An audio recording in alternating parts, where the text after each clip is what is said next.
Chapter 1 The Beauty on High-Speed Train. As twilight descended, pheasants set ablaze like blood. In early March, during this transition from winter skill to the fierce offspring, a crispness linger reddened the air, a reminder of lingering cold. Seated calmly on this swiftly moving high-speed train, Xiao Yunlong closed his eyes tourist. 3 months prior, while executing a special mission in the tumultuous Middle East alongside his comrades, they had been ambushed by enemy forces. His comrade, Su Xiaotian, could have escaped unscathed but chose to sacrifice himself to cover Xiao Yunlong's retreat, ultimately succumbing to an enemy RPG strike. The cruelty of gunfire was merciless, no matter how skilled he might be, he couldn't watch helplessly as his friend was consumed by flames. Brother Xiao, you must take a good care of Xiaoming. In those phenomens, Su Xiaoshan entrusted his only sister, Su Xiaoming, to Xiao Yunlong's protection. After 5 years in the intelligence field, navigating both home and abroad through a life fraught with peril and uncertainty, Xiao had begun to feel a profound weariness. The impact of Xiaoshan's death had weighed heavily upon him, prompting him to disregard the organization's insistency in his retention and resolve to withdraw from it entirely. He decided to sever ties with his past life as an agent, yearning to return to the Tianli to live of normalcy. Su Xiaoming hailed from Tianhai City, a first-tier city in the country known for its stunning landscapes and rich historical sites. During a stop midway, a young beauty approached the seat beside him. With her long hair tied in a high ponytail, clad in a cocked trenchcoat and jeans, she exuded an air of competency and grace. Tall and slender, with fair skin and a val face and sparkling eyes, she was soon undeniably captivating. Though she may not possess the otherworldly beauty that could cause the empire to crumble, she was certainly deserving of at least a score of 90. The young woman cast a glance at Xiao Yunlong's old features, seemingly pleased, and smiled as I initiated conversation. Hello there, handsome, where are you headed? To the final destination. The final destination, Tianhai City, how wonderful, well arrived at the place, so no need to worry about having no company.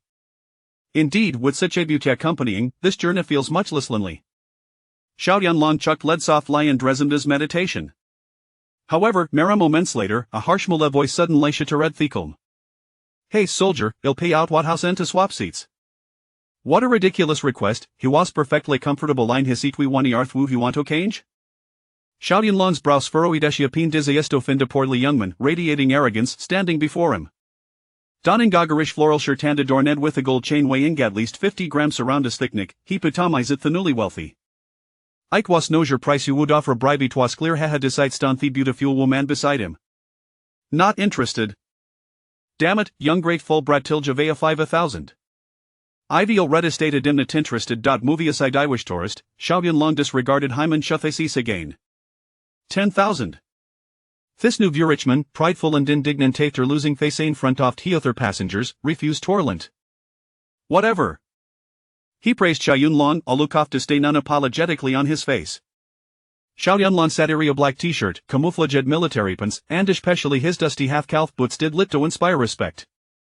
Surely, with money head hot, one could accomplish anything his employee could not fathom with his apparent pauper would refuse it outrageous for 10,000.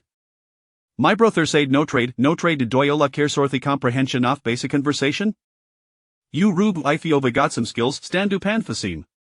Seeing that Xiao Yunlong was completely unfazed by his bravado, Themon's face flashed with humiliation and rage.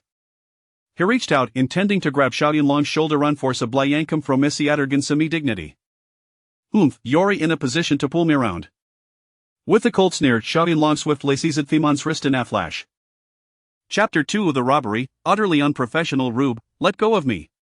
The nouveau riche instinctively tried to struggle, only to find that the more he fought, the tighter his wrist was gripped. It felt as though it were caught in a vice, causing him excruciating pain. Kid, you'd best not resist. If your hand gets broken, don't say I didn't warn you. Country bumpkin, don't act so arrogant. Once we disembark from the high-speed train, your fate is sealed. I'm ready whenever you are. Xiao Yunlong chuckled coldly, clearly dismissing such lowly threats, and gently pushed forward. Return to your seat and spare us the embarrassment. All right, this handsome fellow is quite skilled. This type of person is far too arrogant, thinking a little wealth makes him significant. He needs to be taught a lesson. The passengers applauded, erupting in cheers. He. The nouveau riche man, realizing he was no match for Xiao Yunlong, could only manage an awkward smile and momentarily refrain from lashing out. However, his beady little eyes continued to lecherously roam over the beautiful woman. Hey, that beauty doesn't look like a local from Tianhai City, are you here on vacation? The beauty disdainfully huffed, turning her head to gaze out the window, refusing to even glance at him. Oh come on, Miss Beauty, don't be so cold. I don't know you, so why should I be friendly? Are you always this annoying? I'm Zhang Fugue, my father is a jewelry magnate, and over half of the jewelry stores in Tianhai City are owned by my family. Beauty, if you ask around Tianhai City, there is no one who wouldn't know my name, TCH. Once you arrive in Tianhai City, just mention my name, and I'll ensure all your troubles are resolved. Listening to this fellow's tone, one might think he was some sort of celebrity, renowned far and wide. He. Xiao Yunlong could no longer contain his amusement. Hey, country bumpkin, what are you laughing at? Nothing, I just thought I heard a fly buzzing in my ear and found it quite amusing. You, the nouveau riche man, could certainly perceive the veiled insult in Xiao Yunlong's words, and his anger flared. What about me? Am I wrong? Humph, pauper, I can't be bothered with you. In any case, you poor wretches will never earn even a fraction of my wealth in 10 lifetimes. Get lost, disgusting. The disdain on the beauty's face deepened. Little lady, don't be so ungrateful. Today, I truly have my eyes set on you. The nouveau riche said with a lascivious grin, reaching a greasy hand towards her delicate face. Bang! At that moment, a loud crash erupted as the restroom door was suddenly kicked open. Two burly men, clad in hoods and wielding MP5 submachine guns, swiftly stormed into the train car. Robbery, everyone, freeze! Anyone who dares to shout or move, I'll blow their head off. On the swiftly moving high-speed train, the sudden appearance of robbers left the passengers pale with fright, screaming in terror. What, a robbery? Zhang Fugue was taken aback, staggering backward and nearly toppling over. Silence. Who the hell dares to shout again? I'll blow their head off. TCH, utterly unprofessional. Xiao Yunlong scoffed coldly, instantly recognizing them as amateurs. Calmly, he patted the beauty on the shoulder, offering reassurance, don't be afraid. I am here. With 5 years of experience as a special agent, Xiao Yunlong had faced the most terrifying robbers, who struck with such swiftness that the outcome was decided in an instant. In contrast, these two clowns lacked even the qualifications to be considered his subordinates. Hey, country bumpkin, you may be broke, but don't speak carelessly and get me into trouble, damn it. You. And you. One of the robbers pointed his gun at Xiao Yunlong, then at Zhang Fugue, his eyes filled with murderous intent. Empty your pockets of all valuables, quickly, leave behind a single cent, and I'll blow your brains out. Chapter 3. The greedy robbers. Boss, don't look at me. Xiao Yunlong shrugged, chuckling as he shook his head. I'm poor, not a single cent to my name. What, not a single cent, are you sure? The robber bellowed fiercely, his demeanor as menacing as a demon, staring incredulously at the travel-worn Xiao Yunlong. I'm not lying. I truly have not a penny, but that lad is wealthy. Xiao Yunlong smirked mischievously, wrinkling his nose as he discreetly glanced at Zhang Fugue. His father is the largest jeweler in Tianhai City, with assets estimated to be worth at least several hundred billion. What? A jeweler, several hundred billion? Indeed, several hundred billion is an understatement. The actual figure is even more staggering, so robbing him alone will suffice. Right, boss, that kid is incredibly rich. Just earlier, he was prepared to offer 1,000 yuan for a seat swap. A young male passenger, emboldened, suddenly joined in the commotion. Damn it, two little punks colluding to swindle me. Just wait until we reach Tianhai City, I'll make you regret this. Zhang Fugue seethed through clenched teeth, his face a tumultuous canvas of rage and fear, trembling with indignation. Make me regret it? This lad is simply too amusing. As a premier agent of Huaxia, Xiao Yunlong has yet to fear anyone up to this point. So it turns out to be a plump sheep. The two robbers exchanged glances, unable to contain their delight, their expressions growing even more audacious as they swiftly approached Zhang Fugue. Hey, don't listen to that brat-ass nonsense. The old man doesn't possess such wealth and is currently drowning in debts. Trembling, Zhang Fugue attempted to retreat, but before he could take more than a few steps back, a hard object pressed against his back. Stop. Hey, what do you want? What do we want? Damn it, take another step back and I'll blow your brains out. To esteemed gentlemen, let us discuss this calmly. Be careful not to accidentally pull the trigger. My father, he is indeed a jewelry magnate in Tianhai City. Zhang Fugue quivered with fear, his lips turning pale, his legs nearly giving way beneath him. Moreover, the Qinglong gang has some connections with my father. Zhang Fugue pounded his chest, a smug look on his face, secretly relieved to have a few powerful backers. What? The Qinglong gang? Seeing a momentary pause from the robbers, Zhang Fuguei felt a surge of hope, believing they had reservations. Yes, the leader of the Qinglong gang shares a deep bond with my father. Nonsense, what Qinglong or Huanglong gang? I don't know them. Boss, quit the chatter, hurry up and empty your pockets of all valuables, leave a single cent, and I swear I'll make your head bloom. With the gun barrel pressed against his waist, the nouveau riche felt his pupils constrict in terror, nearly collapsing to the ground. Please. I'll take it out faster, damn it. Esteemed gentlemen, here is a Swiss watch, an iPhone 8, a solid gold chain, a gold card with the password 68, all yours. Trembling, Zhang Fuguei extracted all his valuables, his heart aching with each item surrendered. Oh, my goodness, it truly is a plum sheep. The robbers' eyes gleamed with avarice as they hastily stuffed the items into a bag. Get lost. Yes, I'm going, damn it, stay put and behave. Move a muscle and I'll shoot you. After rifling through Zhang Fuguei's possessions, one robber kicked him aside, the other robber's gaze fixated on the platinum necklace around the neck of a woman in a trench coat, his eyes glinting with greed. Miss, no need for me to say more. Hurry up and hand over the gold card, platinum chain, and iPhone. As he spoke, the robber aimed the gun at the woman's forehead, pressing it firmly, prepared to pull the trigger. Chapter 4 of the struggle between life and death. Hey, we are living in a society governed by law, in broad daylight, under the clear sky. How dare you wield a gun to rob? Strangely, the woman in the trench coat did not scream like the others. Instead, she remained composed and remarkably calm. Shut up, you little wench, say another word, and I'll blow your brains out. Bang!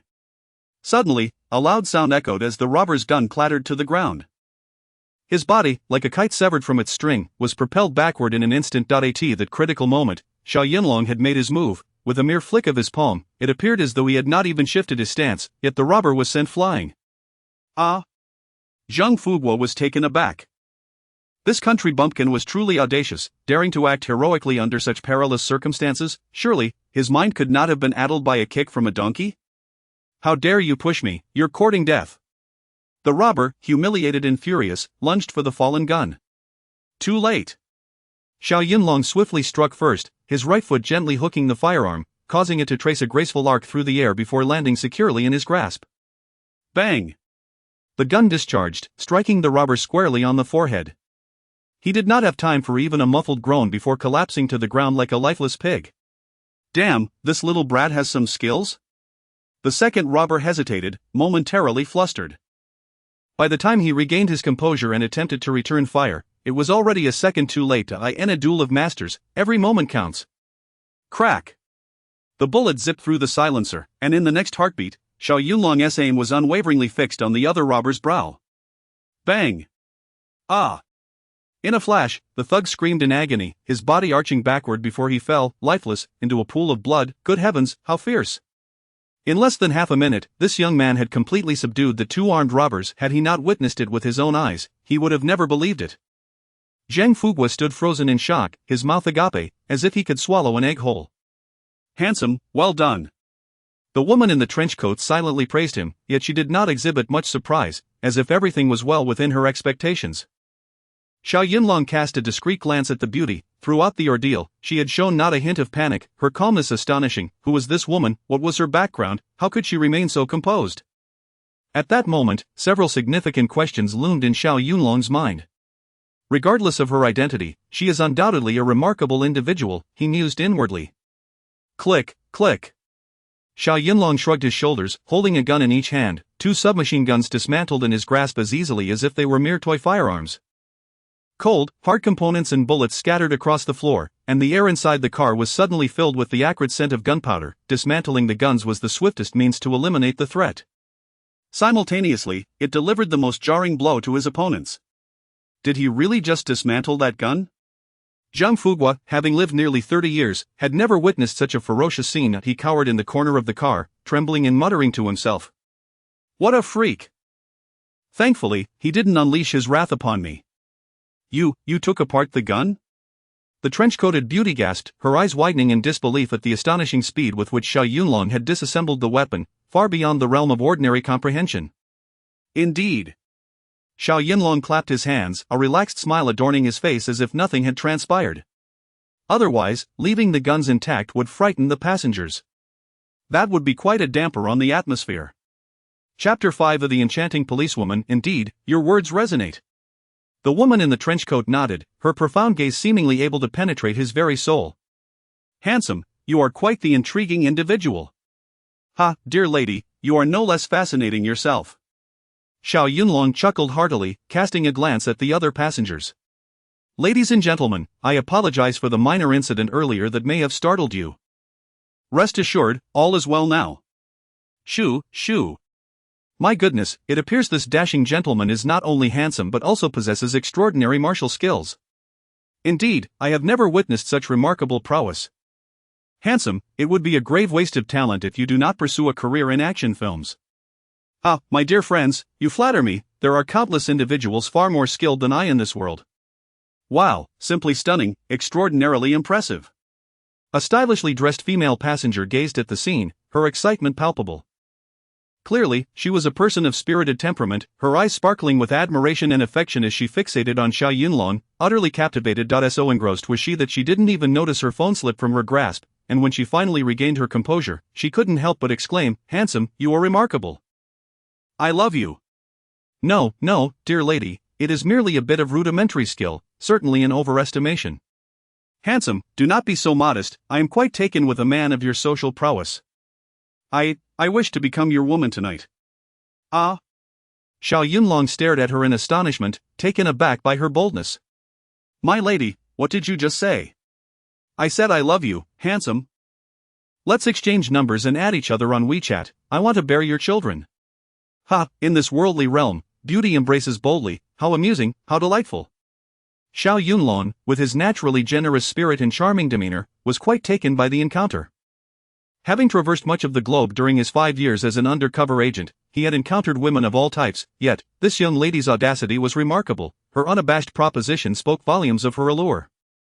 A young man nearby, feeling a twinge of envy, seized the opportunity to tease her. Wow, lady, is it true that you become infatuated upon meeting a handsome man? What's wrong with that? Are you displeased? Not exactly displeased, hee. It's just that your method of expressing affection is rather direct. Aren't you afraid of scaring him away? And what of it, humph, are we women not allowed to admire capable men while you men are free to appreciate beautiful women? Shoo. Hee. Ha, whistles and cheers erupted, the train compartment buzzing with excitement, culminating in joyous exclamations. Attention, passengers. We have arrived at our final destination, please ensure you gather your belongings and prepare to disembark. Team Leader Chen, thank you for your hard work. 6 police officers, after exchanging pleasantries with the trenchcoat beauty, proceeded to escort the robber off the train. Beautiful, it turns out, you are a police officer. Faced with the armed robber, it was no wonder she exuded such calmness. Xiao Yunlong shrugged, and in that moment, everything seemed to fall into place. Hello, my name is Chen Ling. Xiao Yunlong. They shook hands, sharing a knowing smile, an unspoken understanding passing between them. As the central figure in the hostage crisis, having shot and killed a robber in self-defense, Xiao Yunlong was naturally taken to the police station to provide his statement. Although discharging a firearm is typically a criminal act, the exigent circumstances justified his actions, and with Chen Ling's testimony, the police did not press him further. After recording his statement, he would soon be free to leave. Handsome, farewell. Beautiful, until we meet again. After exchanging phone numbers with Chen Ling, Xiao Yunlong quickly exited the police station under her watchful gaze.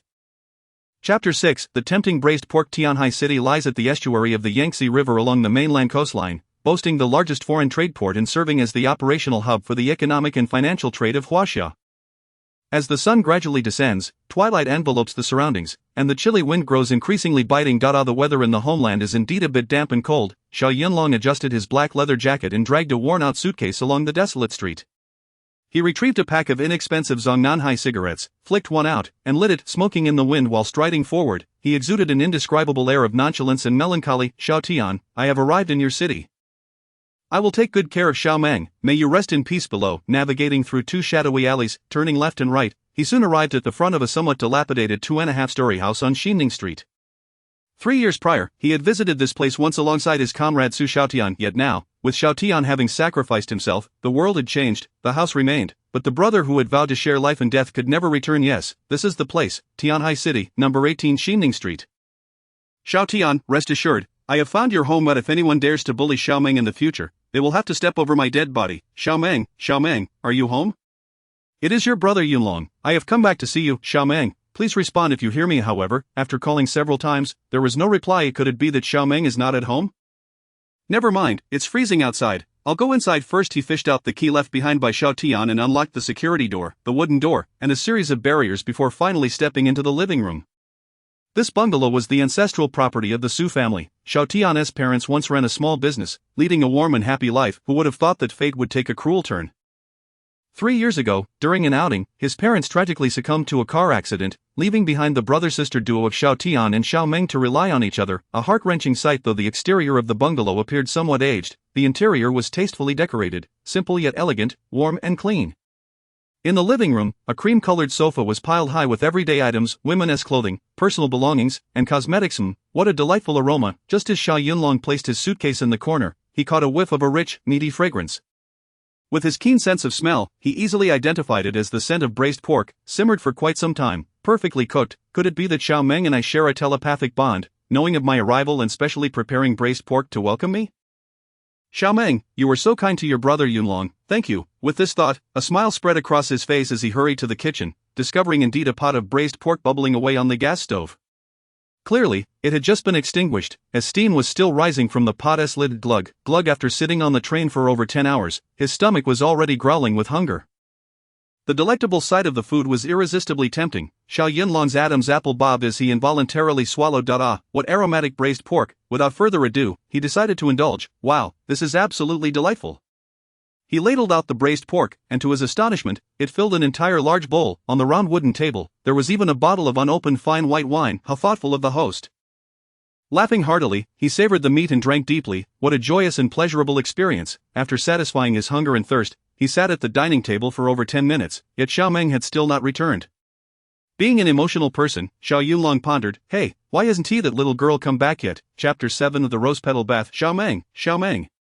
Recalling the scene from 3 years ago when he first met Xiao Meng, she was a slender, bashful girl of merely 13 or 14. Time, as they say, transforms a girl into a woman, and after 3 years, she must have blossomed into a radiant young lady. Xiao Meng, believe it or not, your brother Yunlong has been thinking of you. When will you return? After waiting for a few more minutes without a sign of Xiao Meng, he concluded that indulging in a warm bath followed by a restful slumber was the way to go. The single-story house was divided into 2 levels. Of the ground floor comprised the living room and kitchen, while the second floor housed 3 bedrooms, alongside a quaint little study. Xiao Yunlong distinctly remembered that 3 years ago, he and Xiao Tian stayed in the left room on the second floor. Thus, he promptly placed his wheeled suitcase in that very bedroom. He then shed his jacket, retrieved a pair of shorts and a bath towel from his luggage, and swiftly made his way to the bathroom. After completing a mission, nothing delighted him more than luxuriating in a hot bath. Soaking not only alleviated his heightened nerves but also relaxed every muscle in his body. Coupled with the specially concocted body-nourishing elixir he prepared, the sensation was nothing short of heavenly, penetrating to the very marrow of his bones. However, this was a public bathroom, and being in an unfamiliar environment posed some inconvenience. One must adapt to local customs. I shall make do. With that thought, Xiao Yunlong disrobed, revealing his sun-kissed skin, muscular and devoid of any excess fat. Standing at an impressive height of 1.85 meters and maintaining a weight around 80 kilograms, he possessed a quintessential inverted triangle physique. He took great pride in his form. His muscles were not bulging like those of beauty pageant contestants, but rather, they flowed seamlessly, each contour perfected. With such a physique, he could endure the frigid temperatures of -30 degrees for 3 days straight, or trek across deserts where the mercury soared to 60 degrees Celsius. The bathroom featured a prominent rectangular off-white bathtub, clearly a recent addition, as it had not been present during his last visit 3 years prior. Given his penchant for baths, he possessed a considerable understanding of bathtubs and their intricacies. Such a large, jetted tub would undoubtedly come at a considerable cost, likely amounting to no less than 80,000 yuan, yet, Xiao Meng was merely a high school student, and since the passing of her parents, life had not been particularly affluent for her. She could not possibly indulge in such lavish comforts. Could it be that another occupant had taken residence in this house? Mist enveloped the bathtub, adorned with exquisite rose petals. How enticing it was, practically beckoning him to immerse himself within. Well, regardless of who this lovely lady may be, I apologize in advance. Once I finish my bath, I shall thoroughly clean the tub for you. Before he could finish his thought, he tossed aside his shorts and blissfully sank into the water. The backrest of the bathtub felt rather narrow. Could it have been custom-made for some enchanting beauty? He shifted slightly to find a more comfortable position, as the tub featured 4 adjustable jet nozzles that ensured a soothing flow of water all around him. Wow, this is simply divine. He closed his eyes, surrendering himself to the blissful pleasure. After a few moments of tranquility, Xiao Yunlong slowly opened his eyes and surveyed his surroundings. The bathroom shelf was cluttered with an array of feminine toiletries, cartoon-themed towels, a chibi Maruko-chan toothbrush, and Peppa Pig slippers were strewn about. To his surprise, he even spotted a basket in the corner filled with some of a girl's intimate belongings. Chapter 8, The Fiery Beauty. Goodness, there's even a treasure to behold? Xiao Yunlong chuckled mischievously, as if possessed by some unseen force, using his toe to hook a piece of black lace lingerie, scrutinizing it intently. This item appeared to be at least a 36D. If one had smaller hands, it would be impossible to grasp it fully with one hand. Could this belong to Xiao Meng? Hee hee, 3 years apart, and this young lady has blossomed so spectacularly? The private treasures of a woman possess an inexplicable allure for men. Within mere seconds of gazing upon it, an unsettling stir began to arise within him, provoking an involuntary physiological reaction. Avert your eyes. Avert your eyes.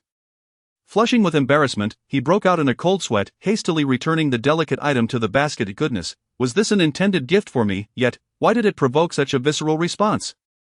Just as Xiao Yunlong was lost in a sea of boundless fantasies, the front door swung open unexpectedly. A statuesque beauty, donning sunglasses and a cream-colored long trench coat, hurriedly entered, clutching a bag of items. Upon entering the living room, she shed her trench coat and removed her sunglasses, revealing a flawless, exquisite visage with an oval face, willow-like brows, and skin that glowed with a delicate rosy hue. She embodied the essence of an aloof beauty. Beneath her coat, she wore a form-fitting dress that accentuated her slender waist and long, graceful legs. Is something amiss at home? Xiao Meng, could it be that she has returned from school? But why hasn't she called or sent a message? The beauteous gaze flickered around the room, landing on the remnants of a meal on the table, momentarily stunned. They've finished eating so quickly, and an entire bottle of white liquor has been consumed. Could it be that Xiao Meng brought a boyfriend home? No, that couldn't be right. Although Xiao Meng was the campus belle, pursued by a line of wealthy heirs and officials, she had always prioritized her studies and possessed a certain haughty pride. To her knowledge, she had yet to officially date anyone. Or perhaps, unexpected guests have arrived? Oh no! The beauty seemed to arrive at a realization, hastening to the kitchen and lifting the pot lid only to discover, to her astonishment, that 2.5 pounds of braised pork had been completely devoured. Could it be that professional thieves have invaded my home? Ah, my computer, my jewelry. The thought sent a wave of dread through her eyes widening in alarm as she dashed toward the second floor. Though Xiao Yunlong was indulging in a bath upstairs, the commotion from the first floor did not escape his keen ears. Goodness, could it be that Xiao Meng has returned? I must hurry out. Otherwise, if the young lady accidentally stumbles upon me, I'd be completely exposed. In a race against time, he swiftly donned his shorts, wiping the beads of water from his crew cut. Just as he stepped out of the bathroom, a striking beauty in a tight-fitting dress stormed toward him, her eyes wide with fury. Her figure was impeccably proportioned, her long legs gleaming before him, undoubtedly testing Xiao Yunlong's resolve. Wow, what a sensuous beauty! Upon seeing an unfamiliar man emerge from the bathroom, bare-chested, she was utterly aghast. What on earth is happening? Ah! In shock and indignation, the beauty shouted, "Hey, who are you? How dare you trespass in someone's home?" I am. Before Xiao Yunlong could respond, this sultry vixen, seemingly appearing from nowhere, launched a fierce kick toward his chest. Pervert, you're courting death. Like an enraged mother leopard, the speed of her kick was astonishing, accompanied by a whistling sound as it cut through the air. Chapter 9. Wow, the sensation is absolutely extraordinary. Goodness, can such stunning beauties be so fierce? If a regular person were to suffer a kick like that, they could very well be left incapacitated. Ha, who would have thought that this enchanting lady is actually trained? Nevertheless, no matter how formidable she appeared, in Xiao Yunlong's eyes, she was merely employing flowery techniques. Until he discerned her true identity, he would refrain from acting rashly. In a flash, he deftly stepped back 2 paces, evading her assault. Humph, lecherous rogue, if you have the guts, don't hide. Upon realizing that her relentless kicks were failing to land on Xiao Yunlong, her charming countenance darkened, and she charged at him with even greater speed. The grace and precision of her leg techniques were not only swift but also strikingly beautiful in execution. Xiao Yunlong observed this spectacle, feeling an undeniable visual impact and a peculiar allure. After 5 years as an operative, whether it be the delicate beauties from the islands or the striking women from the West, he had encountered numerous charms, yet, upon meeting this fiery beauty, he couldn't help but internally exclaim in admiration, "What a thorny rose!" The beauty unleashed a flurry of kicks, a vivid crimson shadow flickering beneath her skirt. "Be careful, lovely lady." Xiao Yunlong secretly broke into a sweat for her. Should the delicate fabric suddenly give way during her movements, it would certainly make for an amusing scene. Xiao Yunlong's agility was unparalleled. Despite her fierce and rapid leg techniques, she could never land a hit on him. Aware that she was in a fit of anger, he saw no need to explain himself. "Your leg techniques are impressive, and your poses are quite elegant." Intentionally dodging left and right, he scrunched his nose and flashed a mischievous grin, all to savor the fleeting glimpse of that rosy scenery. Frustrated by her inability to subdue him, the beauty, being a woman, began to lose her composure. She intensified her assault, hoping to land a kick on Xiao Yunlong and teach him a lesson. Truth be told, her leg techniques were indeed commendable. Against an ordinary individual, she likely would have succeeded in delivering a blow or two. However, against a true expert, her flaws were glaringly apparent. Moreover, she was facing none other than the former elite agent Xiao Yunlong, an actual master who had emerged unscathed from countless battles and gunfire. In a life-or-death scenario, he could effortlessly exploit any opening she presented and deliver a lethal strike, thus ending the confrontation in an instant. "Impudent fool, perish!" Sensing her escalating fervor, this time Xiao Yunlong did not evade. Instead, he adopted a strategy of retreating to advance. "Are you serious, gorgeous?" He swiftly extended his right hand, unexpectedly seizing her calf, while his left hand glided over her smooth, fair leg. Her calf was remarkably soft and elastic, almost as if it could yield moisture. "Wow, the sensation is absolutely superb." "Ah!" The beauty was momentarily taken aback, never expecting him to grasp her calf, and she let out a sharp cry. "Lecherous rogue, vile scoundrel, how dare you take advantage of me? You recording death." "Oh, taking advantage?" Noticing the room was only occupied by the two of them, Xiao Yunlong felt no shame. He rubbed his nose and grinned mischievously. "My dear lady, I merely touched your calf. I didn't lay my hands on any other sensitive areas. It hardly qualifies as taking advantage. You lecher, how dare you disrespect me? I will kill you." "It's a misunderstanding, a complete misunderstanding." Xiao Yunlong firmly grasped her foot, gently pushing it back, thus creating some distance between them. "Lovely lady, please allow me to explain. You truly have misunderstood me. I am merely a friend of the landlord." Chapter 10. You are driving me mad. Misunderstanding, a friend of the landlord? The beautiful woman seethed with rage, her teeth clenched, lips darkening, and her enchanting eyes nearly ablaze with fury. "Dear lady, it is, of course, a misunderstanding. Ruffian, who exactly are you?" "My name is Xiao Yunlong, a comrade of Su Xiaotian, the brother of Su Xiaomeng." You know our Xiaomeng?" "Ah, indeed I do. I visited this place 3 years ago, but, at that time, I had yet to encounter such a stunning lady as yourself." "You insufferable man, cease your frivolous banter. How did you gain entry?" "Su Xiaotian provided me with a complete set of keys." "How else could I have entered? Do you suppose I scaled the walls?" The beauty was rendered speechless with indignation. "Dear lady, your leg skills are impressive. I assume you have trained in some form of martial arts? May I know your esteemed name?" "Humph, why should I tell you?" Xiao Yunlong waved his hand dismissively, wrinkling his nose in a nonchalant manner. "Very well, if you choose not to divulge, it matters little. After all, we shall be sharing the same roof, and eventually, you will reveal it." "Humph, who said we are living together, you shameless rogue?" "I am a comrade of Xiaotian, he requested my presence here." "I cannot refuse even if I wished to." "Humph, I cannot be bothered to argue with you. By the way, did you consume the entire pot of braised pork I prepared in the kitchen?" "Indeed, I did. I assumed it was a special dish prepared by Xiaomeng to welcome me." I have encountered shameless individuals, yet I have never met anyone as brazen as you." "Dear lady, please temper your anger. There is no need for such hurtful words." The beauty glared with wide eyes. "You devoured 2.5 kilograms of braised pork all by yourself? Are you a pig?" "Pfft, you are the pig. Look at my stature, so robust, I could easily handle 5 kilograms. Are you trying to drive me to my grave?" Xiao Yunlong patted his solid chest, rubbed his nose, and added with a grin, "Had I known it was your creation, I would have abstained." "Hey, what do you mean by that?" Xiao Yunlong crossed his arms, adopting the demeanor of a culinary connoisseur. "Dear lady, your braised pork lacks authenticity in its ingredients, and the cooking time was poorly managed. It appears overly salty. The beauty trembled, pointing a finger at him, nearly driven to the brink of collapse by his words. Authentic braised pork should feature well-marbled cuts of pork belly. Yours is clearly too lean. Cut into small pieces of about 3 to 4 centimeters, then saute with rock sugar until it caramelizes. Add star anise, cinnamon, Sichuan peppercorns, cloves, ginger slices, garlic, light soy sauce, oyster sauce, and top it off with broth, allowing it to simmer on low heat. Dear lady, remember, the key to perfect braised pork lies in mastering the cooking time. True braised pork should be rich yet not greasy, tender yet not dry, and melt in your mouth. Are you seeking death?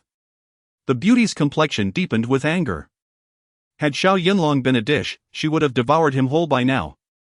Dear lady, do not be upset. Noticing her furious countenance, Xiao Yunlong felt he had overstepped and began to soften in demeanor. One day, when time permits, I shall prepare a pot of authentic Xiao-style braised pork for you as a form of compensation. Would that suffice? Humph. Upon hearing his proposal, the beauty's anger gradually subsided. After all, it was his first visit, and every guest deserves a warm welcome. Chapter 11 of The Rascally Scoundrel. I shall lend you your name is Xiao Yunlong, is it not? Indeed, I introduced myself just a moment ago. Very well, considering you are a comrade of Brother Meng, I shall overlook this incident. Now, go downstairs and tidy up the dishes. On what grounds? What? The beautiful woman widened her almond-shaped eyes in disbelief, gazing at him. You cannot possibly be refusing to wash the dishes, can you? Of course, I shall not wash those dishes. Xiao Yunlong waved his hand dismissively, shrugging his shoulders with an air of nonchalance. Washing dishes, sweeping floors, these household chores are meant for women. We men are inherently destined for grander pursuits. You insufferable man, you dare to flaunt your machismo before me. Let me tell you, if you do not clean those dishes thoroughly, I will not let this matter rest. Nani? You mean to say this isn't over, fair lady? I am more than willing to engage with you on this matter at any time. The beauty glared at Xiao Yunlong, her fury almost reaching its boiling point as she witnessed his playful demeanor. Ah, my rose petal bath. Suddenly recalling something, she hurriedly dashed to the second-floor bathroom, anxious to see if her meticulously prepared rose petal bath still remained intact. Oh my goodness! Upon entering, she nearly fainted from anger. The bathroom was a frothy mess, her cherished belongings scattered across the floor in disarray. Today was Friday, and Han Yufei, the beautiful English teacher from the prestigious International High School of Tianhai City, had just completed her final class.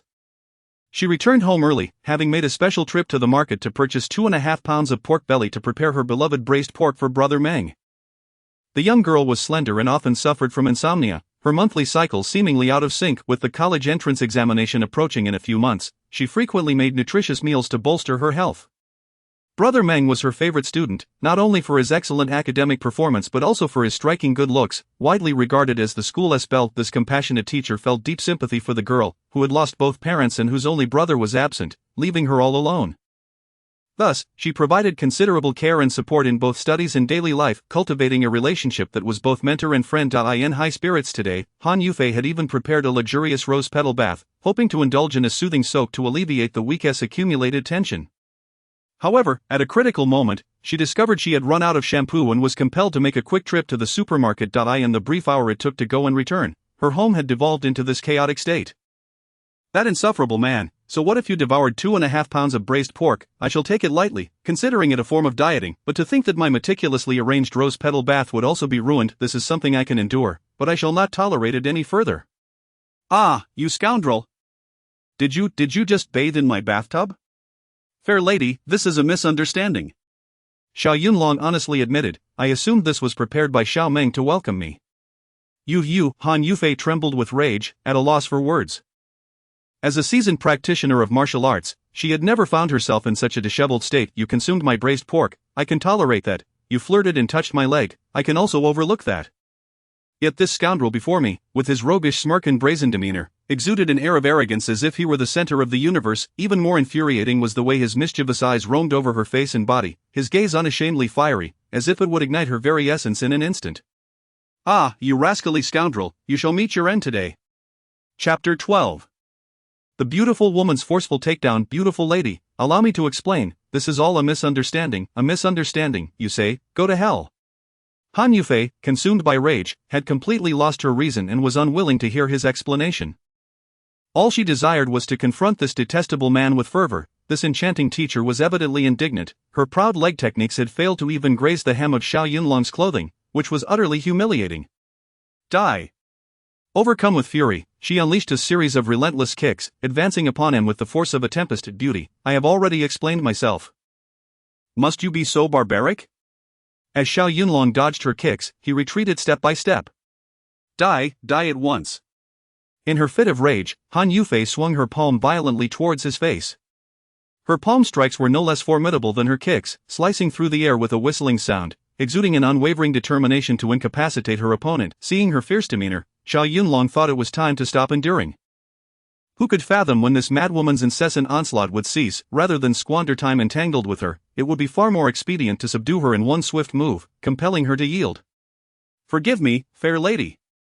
With this thought, Xiao Yunlong hesitated not a moment longer. His brows furrowed, and he launched forward with the swiftness of a cheetah. With utmost precision, he seized her wrist with both hands. Ah! Han Yufei was taken aback, utterly unprepared for his speed and agility. By the time she sought to retaliate, she realized her hands were firmly captured by Xiao Yunlong. It felt as though they were ensnared by a vice, causing her considerable discomfort and rendering her immobile. Ah, I shall fight you to the bitter end. Fortunately, Han Yufei, having practiced martial arts for many years, was quick to react. Though her hands were restrained, she still had her feet. Without hesitation, she lifted her right foot and struck forcefully at the inner side of Xiao Yunlong's left knee. The kick was fierce and unstoppable. Should an ordinary person be struck by such a blow, it would not be a trifling matter. They could easily collapse or suffer a grievous knee injury. Fair lady, you truly are reckless. You lecherous scoundrel, I will slay you. Slay me? Ha, my dear lady, your prowess may be lacking. Xiao Yunlong was no ordinary man. He would not be so easily struck by a woman. He swiftly lifted his left foot, intercepting Han Yufei's kick with a powerful thrust aimed at her chest. Standing at approximately 1.7 meters, Han Yufei was considered tall among women, yet, before the towering figure of Xiao Yunlong, who stood at 1.85 meters, she seemed considerably diminished. As she attempted to kick while her arms were restrained, she found herself at a disadvantage. When Xiao Yunlong's knee came crashing towards her, she quickly altered her strategy, shifting from kicking to entangling, attempting to halt his advance. Ah, not bad at all. Observing her change in tactics, Xiao Yunlong recognized her abandonment of the offensive. In a flash, he made a decisive judgment. Lowering his left foot, he simultaneously slid his right foot to hook around Han Yufei's supporting leg. His swift hook kick was executed with such ferocity that it caught the unsuspecting Han Yufei off guard, causing her to topple over. Ah! With a forceful pull of his hands, he propelled her delicate form backward onto the bed. Despite her years of martial training, the disparity in strength between the sexes was undeniable. Coupled with the explosive force Xiao Yunlong unleashed, it was anything but trivial. Alas, this beautiful teacher found herself thoroughly overpowered, landing squarely upon the bed. Chapter 13: Ambiguous Relations Between Men and Women. Ah, scoundrel, what do you intend to do? Before she could voice her protest, due to the force of inertia, Xiao Yunlong's body immediately pressed down upon hers. What do you mean? Xiao Yunlong wrinkled his nose, deliberately provoking the beautiful teacher. You keep calling me a scoundrel, so tonight, I shall thoroughly indulge in this role. You dare. Han Yufei glared furiously, her body firmly pinned beneath him, wishing she could devour him whole. Haha, my lovely lady, in this room, it is merely the two of us. There is nothing to be afraid of. Let me go, let me go. Let you go, ha, we are but a lonely man and woman, a spark amidst dry kindling. Even if I were to truly do something to you, I doubt anyone would ever know. You wish to court death. Xiao Yunlong had just emerged from the bathroom, clad only in a pair of loose shorts, revealing his bronzed torso. Coupled with his impressive 8-pack abs, his physique was simply breathtaking. An intoxicating masculine aura, laced with a hint of tobacco, enveloped her, rushing towards her like a wave of fervent energy, swiftly permeating her senses. My heavens, what are we doing? Han Yufei, a mature woman, was no stranger to the male form. Yet the weight of Xiao Yunlong pressing down upon her ignited feelings of tension, thrill, and a warm, tingling comfort. Their bodies were closely entwined, separated only by a thin layer of fabric. She could distinctly feel the heat radiating from Xiao Yunlong's body, along with the rapid thumping of his heart. You shameless fiend, you scoundrel! The beautiful teacher felt a mix of shame and anger, attempting to struggle, but alas, under Xiao Yunlong's heavy pressure, she was utterly immobilized.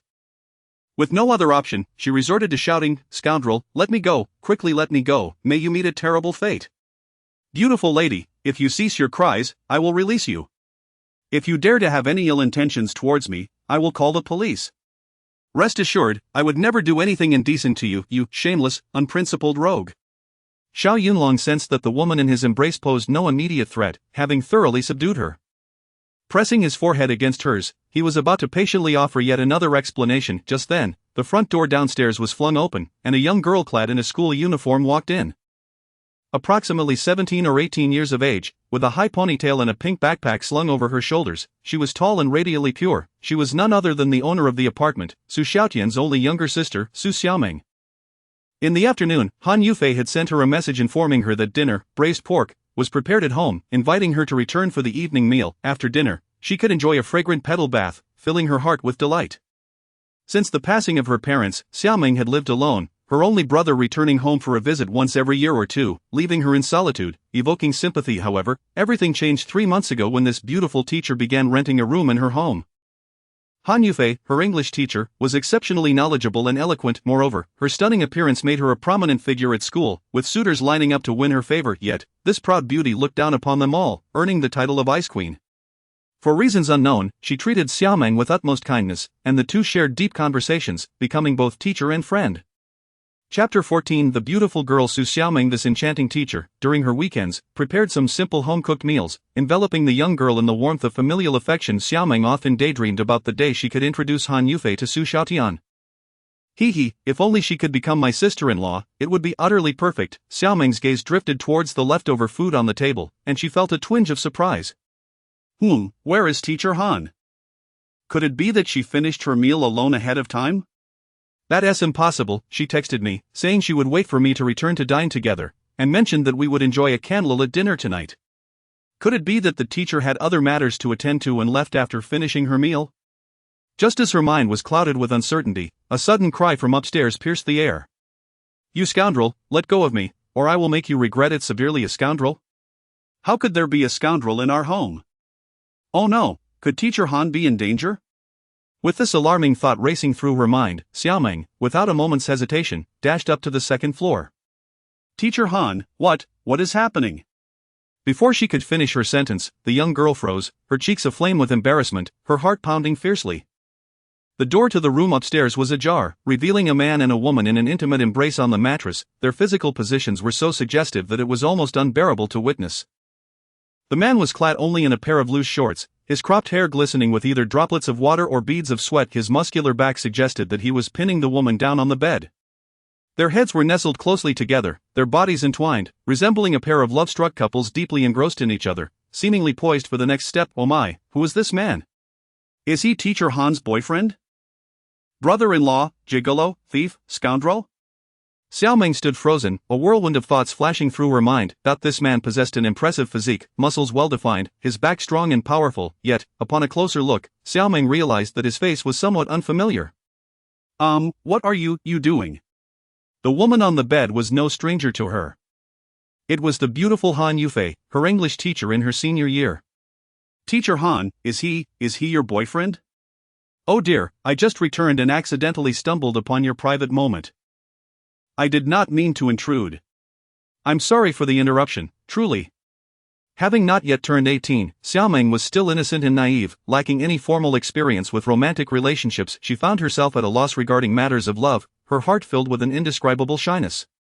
Witnessing such an intense scene left her face flushed with embarrassment, and she quickly covered her eyes, ready to retreat from the room. Teacher, please continue, I shall take my leave downstairs. Xiaoming, don't go, please, help me. What? Is Xiaoming back? Upon hearing this, Xiao Yunlong swiftly glanced at the girl, and just that fleeting glance left him utterly stunned. Su Xiaoming stood at approximately 1.68 meters tall, noticeably taller than the last time he had seen her 3 years prior. Her fair, delicate oval face, double eyelids, and bright, star-like eyes sparkled with brilliance. A petite nose, cherry-like lips, and a gentle smile revealing 2 charming dimples made her all the more captivating. Yet, her figure appeared somewhat slender, evoking a sense of protectiveness in all men. Dressed in her high school uniform, a crisp white shirt with a pink bow tie, and a black and white checkered skirt, her pure white cotton socks reached just above her knees, showcasing a glimpse of her fair thighs, exuding an innocent allure. Xiao Yunlong couldn't help but silently exclaim, "Wow, what a pure and exquisite maiden." Chapter 15. Has my brother sacrificed himself? Although Su Xiaoming's figure was not as alluring as Han Yufei's, she exuded a captivating youthful aura that held a deadly charm. As the saying goes, a girl transforms beautifully as she matures, and indeed, she had blossomed into an even more enchanting young lady after 3 years apart. "Hey, you scoundrel, what are you up to? Why do you have Teacher Han pinned beneath you?" "A scoundrel?" Xiao Yunlong chuckled, both amused and exasperated. "Xiao Meng, have you ever encountered such a handsome rogue?" "Xiao Meng, how do you know my name?" "Oh, Xiao Meng, I am your brother Yulong. Have you forgotten me so swiftly?" Xiao Yunlong released Han Yufei and stepped down from the bed, gazing at her with evident delight. You are brother Yulong?" "Indeed, Xiao Meng, we met 3 years ago." "Have you truly forgotten me so quickly?" "Ah, it really is brother Yulong." Xiao Meng examined him from head to toe, feeling a mix of surprise and confusion, finally recognizing Xiao Yunlong.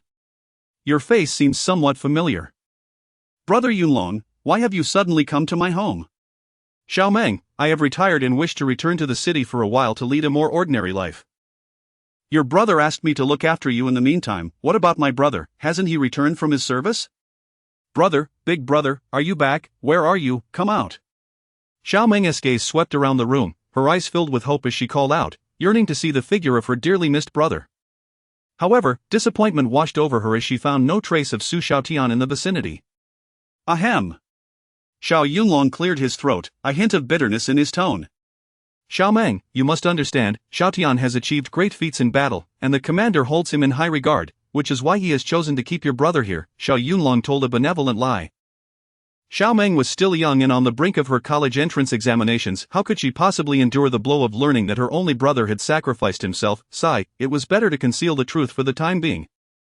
If it became impossible to keep it hidden later, he would slowly reveal it to her then. "My brother has truly been kept by the commander?" "Indeed, Xiao Meng, do you think your brother Yunlong would deceive you?" Upon overhearing the conversation between Xiao Yunlong and Xiao Meng, Han Yufei hurriedly intervened. "Hey, Xiao Meng, do not listen to his nonsense. This man is nothing but a fraud, you must not be deceived." "A fraud?" "Yes, not only is he a fraud, but he is also a lecherous scoundrel. I despise him." "Well," Xiao Meng chuckled awkwardly, sensing the misunderstandings between them, and quickly explained. "Teacher Han, brother Yunlong is truly my brother's comrade in arms. He visited our home 3 years ago. Surely there is some misunderstanding between you?" "Misunderstanding? Humph, I would be more than happy to rid the world of him." Having just engaged in an intense struggle with Xiao Yunlong, Han Yufei's face flushed, and she was out of breath. "Teacher Han, you have truly misjudged brother Yunlong." "Ah, teacher, your skirt, what is wrong with my skirt?" Han Yufei glanced down, only to realize that the zipper on the back of her skirt had somehow torn, causing the shoulder strap to slip down and reveal a glimpse of her skin. "Ah!" Han Yufei exclaimed, covering herself and hurriedly retreating to her bedroom. Hee, finally free from this madwoman. She really is quite the handful. Xiao Yunlong shrugged in resignation, waving his hand as he grabbed a black t-shirt to put on. Xiao Meng gazed at Xiao Yunlong in a daze, subconsciously sensing that something was amiss. After a moment, she could no longer hold back and softly inquired, "Brother Yunlong, has my brother sacrificed himself?" Chapter 16 Benevolent Lies Sacrifice. "Oh, Xiao Meng, do not overthink." Upon hearing this, Xiao Yunlong clenched his fists tightly, only to gradually relax them, deliberately donning a carefree smile on his face. "How could that be? That lad is as lively as ever. When I departed, he even threw a punch at me. Ouch, my chest still aches from it." As he spoke, his body language was animated, exaggeratedly baring his teeth to illustrate the punch's force. Finally, he grasped Xiao Meng's hand, offering her comfort with genuine concern. "Xiao Meng, please do not let your imagination run wild, your brother is perfectly fine. But why hasn't he, my brother, come to see me in a year and a half?" As Xiao Meng spoke, she bit her lip lightly, her eyes beginning to glisten with unshed tears, evoking a sense of sympathy within him. "Ever since my brother last video called me 3 months ago, he has not reached out again." Xiao Meng, please do not cry." This young man could scarcely bear the sight of a woman's tears, especially when it came to Xiao Meng, the girl he cherished most. "Brother Yunlong, I am worried about my brother. The other day, I had a dreadful nightmare where he sacrificed himself, covered in blood. I am so frightened." At that moment, despite his heart aching, Xiao Yunlong knew he must find a way to soothe her. "Xiao Meng, Xiao Tian is truly fine. That lad has recently started dating, and perhaps he has become so engrossed in love that he has been less communicative." Xiao Meng paused, taken aback. My brother has a girlfriend? You are not deceiving me, are you? Xiao Meng, when have I ever lied to you? Then, is my brother's girlfriend beautiful? Does she treat him well? That girl is the daughter of a prominent official. I have seen her, and she is exceptionally beautiful, with a splendid figure, and she dotes on Xiao Tian immensely. That's wonderful. My brother has a girlfriend. Hearing this, Xiao Meng clapped her hands and finally broke into a smile. Brother Yunlong, if my brother truly has a girlfriend and is preoccupied with love, I shall not hold it against him. Alas! Xiao Yunlong sighed deeply, embracing Xiao Meng against his chest and gently stroking her hair, his heart filled with compassion. Indeed, Xiao Meng is very understanding. And also, Xiao Meng, I must tell you that your brother is an exceptional special agent, highly valued by his superiors. When he embarks on a mission, it is not uncommon for him to vanish for a year or two without a word. I understand all of this. As long as my brother remains safe, I do not blame him for not having time to speak with me. Recently, Xiao Meng, your brother went to the United States to undertake a very important mission, and he specifically entrusted me with the responsibility of looking after you. Brother Yunlong, please stop. I understand certain matters, and I grasp everything. Poor little thing. Xiao Yunlong sighed inwardly once more. If you were to learn of Xiao Tian's sacrifice, the heavens would likely come crashing down. At that moment, Han Yufei descended from upstairs, clad in a cotton nightgown. Upon seeing Xiao Yunlong holding Xiao Meng close, she was instantly filled with both anger and indignation. Hey, you lecherous rogue, do not think about taking advantage of Xiao Meng. With me, Han Yufei, around, I will not allow you to succeed. Take advantage? Xiao Yunlong was both exasperated and amused. Beautiful lady, where does your mind wander? Do you believe everyone is like you, constantly thinking of such absurdities? Xiao Meng hastily distanced herself from Xiao Yunlong's embrace, her cheeks flushed as she softly explained, Teacher Han, please do not misunderstand. Brother Yunlong was not taking advantage of me, he was merely comforting me. Comforting you? I see he is merely seizing the opportunity to take liberties with you. Xiao Meng, you are still young. Do not let his sweet words deceive you. Chapter 17 Cucumbers, reserved for the evening. Teacher Han, please, don't be like this. Just looking at his lecherous expression and carefree demeanor, one can tell he is no good. Hey, if you're going to speak, at least refrain from personal attacks. Xiao Yunlong scrunched his nose and flashed a toothy grin, displaying an attitude of indifference. Beautiful lady, I merely indulged in your braised pork and luxuriated in your petal bath. How did this render me a lecherous scoundrel? How dare you say that? You're looking for trouble. Her words struck a nerve with Han Yufei, inciting her anger as she extended her leg to kick at Xiao Yunlong once more. Teacher Han. Xiao Meng swiftly intervened, please, consider that he is my brother's comrade. Could you let Yunlong brother off the hook this once? Han Yufei's eyes widened in fury, her breath coming in sharp gasps. Xiao Meng, you have no idea, I specially prepared braised pork for you, and he devoured it all without leaving a morsel. It infuriates me. Teacher, don't be upset, we girls must maintain our figures, missing a meal can be considered a way to slim down. Upon hearing the young lady's sensible reasoning, Xiao Yunlong felt a twinge of guilt and patted her shoulder. Xiao Meng, it was indeed excessive of me to consume all your braised pork, but I had been on a high-speed train all day and was utterly famished. It's all right. You are our guest, and it is only fitting that we treat you to braised pork. Xiao Meng, you dare to defend this scoundrel, you are going to drive me to my wits' end. Teacher Han, please calm down. Yunlong brother is our guest, after all, it's only his first day visiting. Oh dear, our Xiao Meng is so understanding, far superior to certain individuals. How about this, I shall check what ingredients remain in the fridge, and Yunlong brother can prepare a feast for the two lovely ladies. Shoo! While speaking, he cast a glance at Han Yufei and couldn't help but whistle as he dashed downstairs. Seeing his smug expression only fueled Han Yufei's ire, causing her to grit her teeth. I would never eat your cooking, you lecher, don't get too smug, one day, I shall have my revenge. Teacher Han, Yunlong brother has already stated that it was a misunderstanding. Please forgive him this once, come, let us go down to the living room and watch television. No way, I do not wish to lay eyes on that scoundrel, out of sight, out of mind. Teacher, please, just this once. Think of it as spending time with Xiao Meng.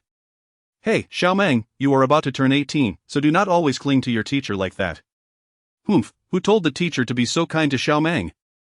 Regardless of Han Yufei's agreement or refusal, Xiao Meng stubbornly held her hand, leading her down to the living room on the first floor. For us soldiers, what difference does it make? We are all clad in plain military uniforms. After enjoying the braised pork and petal bath, Xiao Yunlong felt quite content. Donning an apron and humming a military tune, he opened the fridge. Inside, there were only 4 eggs, 2 tender cucumbers, and a plate of leftover rice. Ladies, it seems the fridge is devoid of ingredients. How about we 3 dine out tonight? I shall treat you. Humph, I would never dine with a scoundrel like you. Han Yufei maintained a sulky expression, still seething with anger. It seems I must demonstrate my culinary skills. Xiao Yunlong raised an eyebrow, retrieving the eggs, leftover rice, and scallions, and glanced at the 2 cucumbers, calling out to the 2 ladies in the living room. Ladies, do you require the fruits in there? If not, I shall stir-fry them all. Yulong brother, the others are fine, but you cannot stir-fry the cucumbers, those are reserved by Teacher Han for later use. What, for later use? Xiao Yunlong gazed at the 2 tender cucumbers, suddenly struck by a realization, his expression turning momentarily dazed. Chapter 18 A Fluttering Heart. Xiao Meng, what are you saying? Teacher Han, I haven't said anything.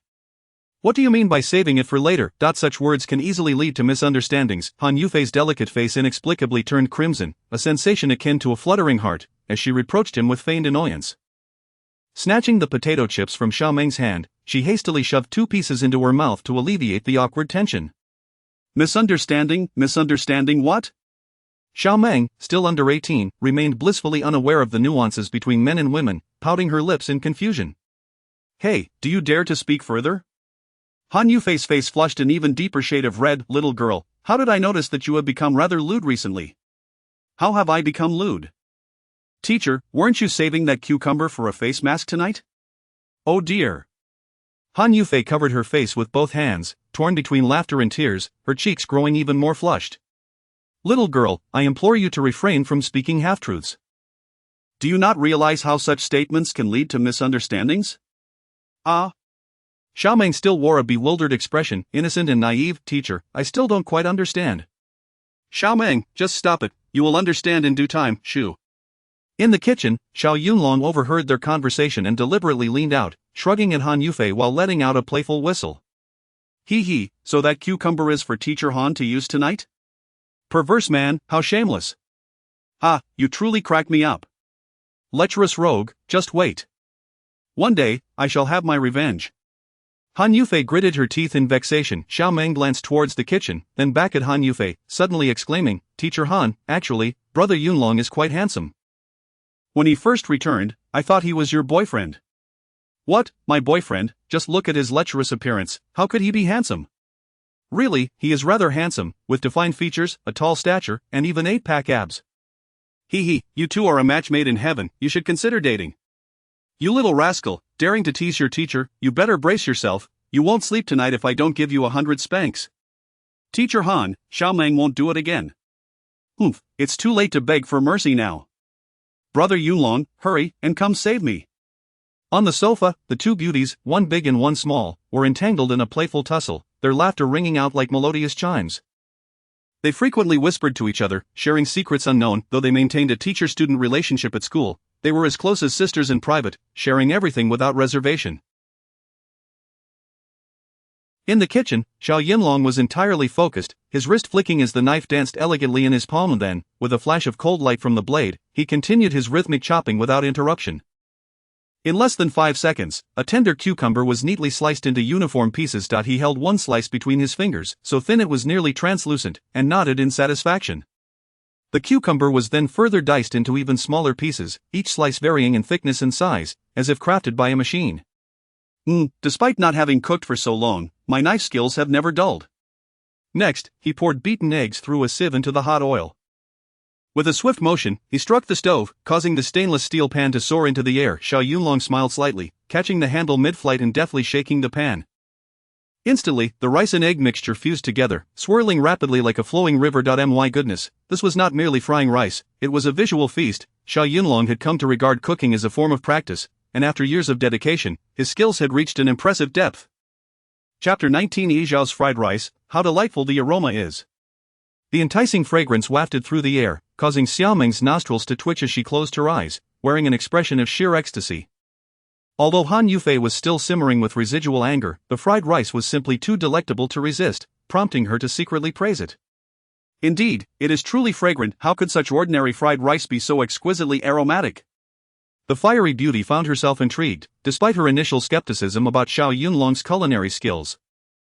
After all, he was a carefree, playful rogue, adept at banter. How could he possibly know how to cook?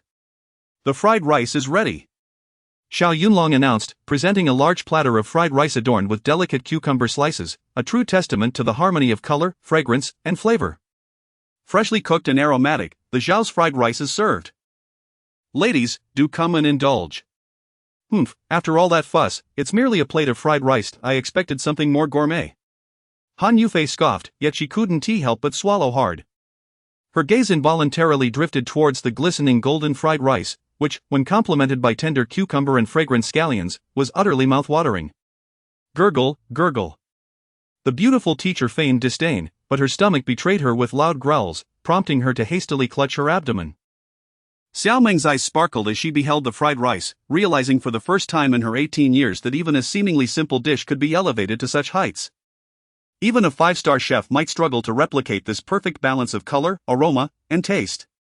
Xiao Meng, the fridge is empty, so we'll have to make do tonight. Tomorrow, once I procure fresh ingredients, I shall prepare a grand feast for you, Xiao Yunlong explained.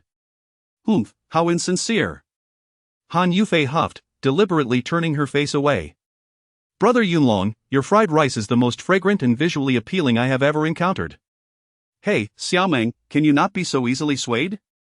It's just a plate of fried rice, and you're acting as if it's a culinary masterpiece. Dear miss, do you look down upon my fried rice? If you disdain it, you are free not to partake. You still daring to criticize my Zhao's fried rice? Truly, you lack appreciation and understanding. You ungrateful scoundrel, how dare you insult me? I'll make you regurgitate all the braised pork I cooked. Don't you find that revolting, Xiao Meng? If she want to eat, you should indulge yourself. You insufferable rogue, you infuriate me. Xiao Meng, take your time enjoying your meal. I shall retreat upstairs to clean the bathtub, otherwise, someone might very well end my life. Xiao Yunlong, ever astute and worldly, devised an excuse to depart, allowing the two lovely ladies to savor his fried rice. Shameless. Han Yufei glared at Xiao Yunlong as he scampered upstairs, hurling her cushion at him in frustration, wishing she could eliminate him on the spot. Xiao Yunlong, quick on his feet, caught the cushion effortlessly, choosing not to engage with her ire. Beautiful, I'm off to clean the bathtub, see you shortly. You truly infuriate me. Teacher Han, do not be upset. With such fragrant fried rice, are you really not going to try any? I want to eat it, not for all the riches in the world. Then, I shall take a small bite. Xiao Meng, have some pride, will you? Pride one tea fill my stomach. Xiao Meng, you are deeply disappointing me. Teacher, this fried rice is genuinely delicious. Xiao Meng exclaimed, savoring each bite as the fragrant dish diminished before her. Finally, Han Yufei could no longer hold back. Hey, little girl, despite how much I care for you, are you truly going to finish it all by yourself? Are you not afraid of turning into a little chubby pig? Chapter 20, Your entire family is a bunch of female rats. Well, teacher, this fried rice is simply exquisite. Besides, I'm not overweight. Let's just consider it a way to nourish my body. I haven't eaten anything tonight, Xiao Meng, could you allow me just a tiny taste? Alright, Teacher Han, but you promised to only take a small bite. No extra helpings allowed. Understood, I assure you it will be just a morsel. The two lovely ladies, one large and one petite, took turns indulging, yet Han Yufei, who claimed she would only sample a small bite, was unaware of how many bites she had actually taken. When Xiao Yunlong emerged after finishing his bath, he discovered that the plate of fried rice had been entirely devoured, not a grain remaining. He cast a sidelong glance at Han Yufei, noticing her lips glistening with oil as she pretended to munch on potato chips. This woman. What kind of person was Xiao Yunlong? Such trivial antics could hardly escape his discerning gaze. However, women are often sensitive about their pride, and there was no need for him to expose her. Feeling somewhat guilty under his scrutiny, Han Yufei shot him a glare and declared sternly, Hey, you lecher. Why are you staring at me? I'll have you know that I didn't eat a single bite of the fried rice you made, Teacher Han. How could you say that? Xiao Meng glanced at Xiao Yunlong, who shrugged helplessly, prompting her to swallow her subsequent words. Not a single bite? Yet Xiao Meng managed to consume such a large portion. The rest must have been devoured by that female rat, hadn't it? Fuming, Han Yufei hurled the bag of chips at Xiao Yunlong. You lecher. You are the real female rat, and your entire family are female rats. Xiao Yunlong caught the bag of chips with a swift motion, winking with a mischievous smile. Hey, gorgeous, since you claim you haven't eaten, why come out to respond? If you've responded, then you must be the female rat. Han Yufei stood up in a huff, ready to kick him. Xiao Meng quickly grasped her hand, urging, Teacher Han, could you please forgive Brother Yunlong? Humph, for me to forgive him? That will only happen when the sun rises from the west. Xiao Meng, don't plead with her. Tch, I wouldn't care for the forgiveness of a female rat. You shameless person. Sigh, Brother Yunlong, truly, what deep-seated grudge could you two possibly have from a past life? Xiao Meng observed the furious Han Yufei, waving her hand in exasperation. Xiao Yunlong crossed his arms, indifferent to Han Yufei's ire, yet deeply concerned for Xiao Meng. To spare her the awkwardness of being caught between them, a true man must be adaptable, so he decided to extend an olive branch to Han Yufei. Hey, beautiful, for Xiao Meng's sake, shall we call a truce? Not a chance. Come on, don't be so stingy. I've already apologized. How about I make you a pot of authentic braised pork tomorrow as compensation? Oomph, smooth talker. Also, I thoroughly cleaned the bathtub for you. If you wish for me to compensate you for your rose petals, I can certainly go buy some. Who said I wanted you to buy petals? Stop pretending. So, does that mean the beautiful lady forgives me? Oomph, that depends on your future conduct. By the way, Xiao, do you plan to stay here indefinitely? Of course. I promised Xiao Tian I would take good care of Xiao Meng. What, you intend to stay long-term? Upon hearing this, Han Yufei felt utterly despondent, almost wishing for death. Xiao Yunlong deliberately lowered his head, feigning an utterly pitiable demeanor. I am all alone, without parents or support. If I don't stay here, will you have me sleep on the streets? Chapter 21, The Three Guidelines. Chapter 21, The Three Rules. Humph. Han Yufei wore a look of malicious glee, finally seizing the opportunity for revenge. You filthy rogue, why should I care if you sleep on the street? Dear miss, look at your exquisite beauty. Could you not show a hint of compassion? Humph, spare me your pathetic act. Han Yufei, keenly aware of his play for sympathy, huffed lightly and spoke with gravity. This house belongs to Xiao Meng. I have no authority to evict you, however. Given that we shall be sharing the same roof, it would be prudent to establish some ground rules. Ground rules, you say? Of course. Xiao Yunlong leaned closer, a wicked smile playing on his lips. So, how shall we set these rules, my beautiful lady? Be serious. Han Yufei firmly pointed a finger at him, her expression one of utmost seriousness. First, you shall occupy the room on the left. Xiao Meng and I will each have our own rooms, and without our permission, you are forbidden to set foot in our sanctuaries. Beautiful lady, is that not a rather redundant statement? What did you say? Why would a grown man like me have any reason to invade your quarters? I am not so idle as to seek mischief. Put. Xiao Meng stifled a giggle, unable to contain her amusement. Brother Yunlong, you are truly entertaining. Han Yufei was infuriated, her temper flaring to the point where she wished to deliver a few kicks to relieve her frustration. Secondly, Xiao Meng and I will handle the cleaning, cooking, and dishwashing. Those chores are solely your responsibility. That insufferable rogue excelled at making even the simplest fried rice delectable. Preparing a grand feast would undoubtedly pose no challenge. Stop right there. Unexpectedly, Xiao Yunlong raised an eyebrow, flatly rejecting her proposal. I have no issue with cooking, but washing dishes? Not a chance. Hey, with our delicate hands, how could you bear to make us wash the dishes? Do you have no sense of chivalry? As she spoke, Han Yufei deliberately showcased her fair and slender fingers in front of Xiao Yunlong. Washing dishes and sweeping floors are tasks fit for women. Unless the sun rises from the west, do not expect me to do them. Han Yufei's face turned pale, nearly choking with rage. Xiao Meng hurriedly embraced her, attempting to mediate. Teacher Han, Brother Yunlong, please cease your quarrel. I shall take on the dishwashing duties from now on. Xiao Meng, are you foolish? Dishwashing will ruin your delicate hands. Teacher Han, it's all right, I can wear gloves while washing. She then turned her gaze toward Xiao Yunlong. Brother Yunlong makes a valid point. It would indeed be somewhat inappropriate to have a grown man wash the dishes. Xiao Meng is truly considerate, it's hard not to like her. Xiao Yunlong wrinkled his nose, somewhat moved. If it's Xiao Meng washing dishes, then I might just consider taking on that responsibility myself. You. Han Yufei trembled with rage. You filthy rogue, are you deliberately trying to drive me to madness? Beautiful lady, why be so upset? I promised Xiao Tian to take good care of Xiao Meng, and I will ensure she suffers not a single hardship. Fine, I shall not argue further. However, you, Mr. Xiao, must not expect to stay here without contributing. Beautiful lady, what do you mean by that? I pay Xiao Meng a total of 4,000 yuan each month for rent and utilities. I trust you comprehend the implications of that? Teacher Han, Brother Yunlong has just arrived and has yet to find suitable employment. Surely we need not be so stringent? Xiao Meng, do not be naive. You have living expenses and tuition fees. If you do not collect some rent, how will you sustain yourself? Chapter 22 Boasting without taxation. Teacher Han, but Yunlong is my brother's comrade. Xiao Meng, I remain your friend and teacher. Well, Xiao Yunlong furrowed his brows. My beautiful lady, I understand. You pay 4,000 for rent, so I shall pay 8,000 for Xiao Meng. Ah, 8,000? Han Yufei was taken aback, somewhat surprised. This was indeed a full double of her own rent. Was he intentionally trying to vex her, or was it a deliberate act? Hey, Mr. Xiao, did you really say that? No backing out.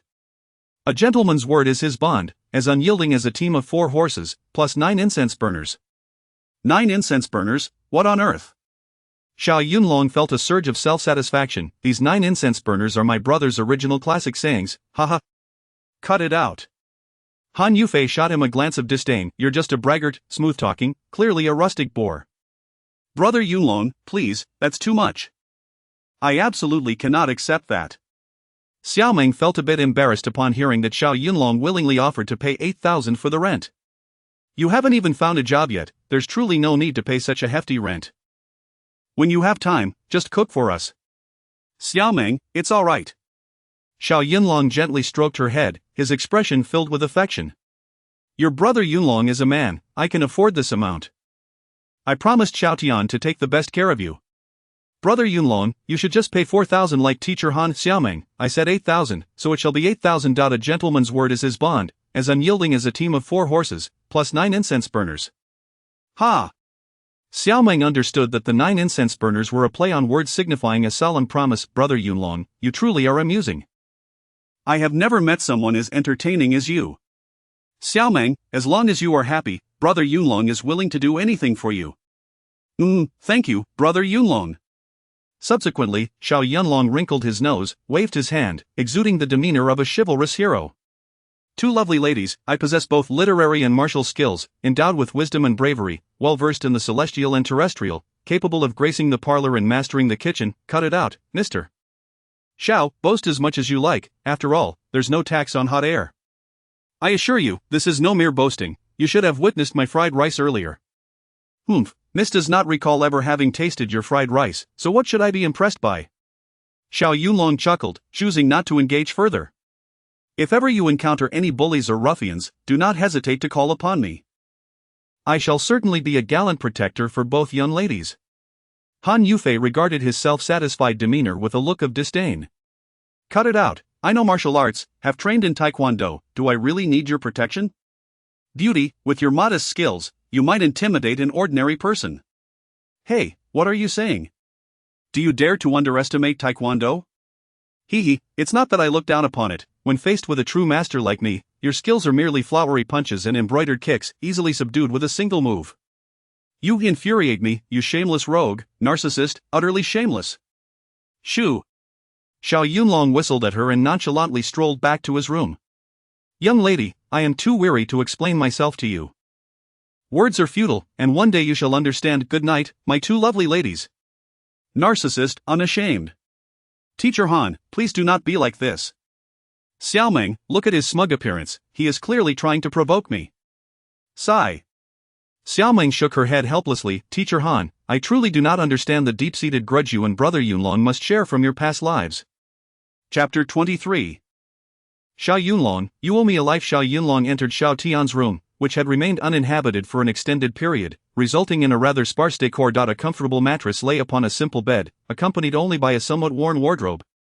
Nevertheless, the space was impeccably clean and tidy, likely due to the diligent efforts of Xiao Meng, who often yearned for Xiao Tian's return. As he opened the desk drawer, he stumbled upon an album box. Upon flipping it open, he was greeted by a collection of photographs chronicling the childhood of Xiao Tian and Xiao Meng, interspersed with a few images featuring their parents. In the pictures, the family of four beamed with joy, their happiness radiating warmth that was profoundly moving. Yet, as time has passed, the once vibrant scenes now felt hauntingly distant. Xiao Yunlong's heart ached with the memory of Xiao Tian's sacrifice to shield him, a piercing pain coursing through him. Xiao Tian, my brother, are you well in heaven? Lying upon the bed where Xiao Tian once slumbered, Xiao Yunlong soon drifted into a deep sleep. Within his dreams, he encountered Xiao Tian and the band of brothers with whom he had shared life and death, as if they had returned to the tropical rainforests of the Middle Eastern river region. Xiao Tian, ever the protector, shouted at him, "Brother Yun, danger, run!"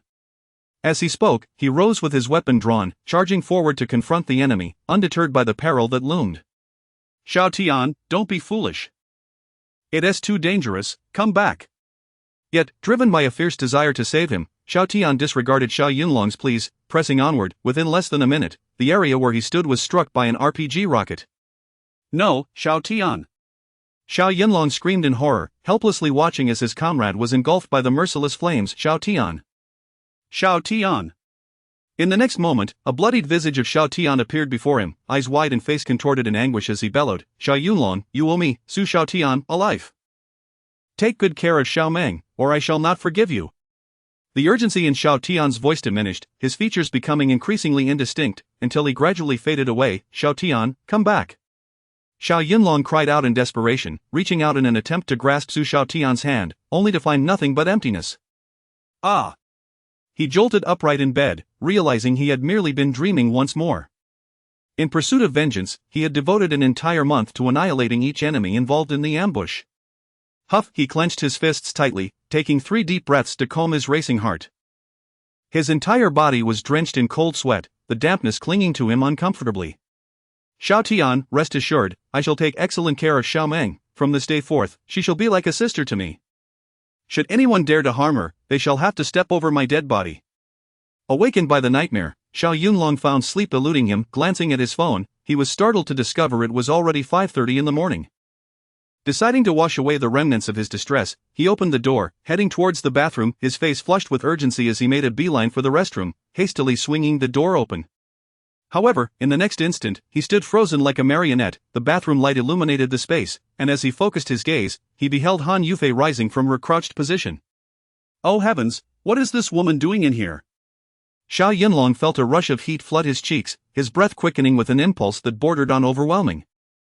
Was this the infamous embarrassment of a public restroom? Even more astonishingly, his vantage point offered an unobstructed view, allowing him to clearly see the alluring contours of Han Yufei's figure. Chapter 20 For the rhythm of wall slamming. What an astonishing physique! Xiao Yunlong could not help but marvel at the wonders of creation and the stark differences that exist between individuals. How could such disparities arise? The young man never anticipated that Han Yufei would be in the restroom at that moment. Furthermore, she had neglected to lock the door. Was she deliberately courting danger? As one of the parties involved, Han Yufei was momentarily frozen in place. Having previously shared a living space with Xiao Meng, it had become second nature for the two young women not to lock the door when using the restroom. In an instant, the realization that a man like Xiao Yunlong was staying over that night struck her. It was far too awkward. Terrified, she hastily pulled up her pants and stared blankly at Xiao Yunlong, her mind a complete blank. Drip, drip. 2 small droplets fell into the toilet. Despite the faint sound, it echoed loudly in the stillness of the night. Ah! After a full 3 seconds, Han Yufei finally reacted, preparing to scream for help. Yet, Xiao Yunlong, moving with lightning speed, swiftly covered her mouth with his large hand. Han Yufei, convinced that Xiao Yunlong intended to take advantage of her, struggled fiercely. "Shoo, don't scream, please." Xiao Yunlong implored desperately, "It's the dead of night. Do you want to wake Xiao Meng and let her misunderstand our situation?" Beautiful lady, it's truly a misunderstanding. I just woke up and intended to relieve myself, not realizing you were inside, especially since you left the door unlocked." "Ugh, go to hell." The proximity of their bodies was so close that they were nearly touching. The intoxicating scent of Han Yufei, combined with her fragrant body wash, wafted into Xiao Yunlong's nostrils, causing his thoughts to wander. At 25 or 26 years of age, he was in the prime of his youth, full of vitality. Being so near a woman clad in nothing but a sheer nightgown, if he did not experience a physiological reaction, it would be quite unmanly. Having worked in society for over 2 years, Han Yufei was no naive girl. She understood the physical changes occurring in Xiao Yunlong's body, the firm pressure against her own was unmistakable. Ah! Han Yufei's eyes widened in terror. Surely this rogue wasn't attempting to take advantage of her in such a vulnerable moment? Let go of me, or I'll make you pay, you big lecher. Fuming with indignation, she realized that her private parts were fully exposed to him, and as a demure young woman, she felt utterly mortified. With her right hand poised like a blade, she aimed a fierce strike toward Xiao Yunlong's neck. Beautiful lady, it's really a misunderstanding. In his panic, Xiao Yunlong accidentally slipped, and instinctively, his body propelled forward, colliding with her. Wall slam. Their bodies came together with a resounding thud against the corner wall, creating an iconic moment reminiscent of a dramatic film scene.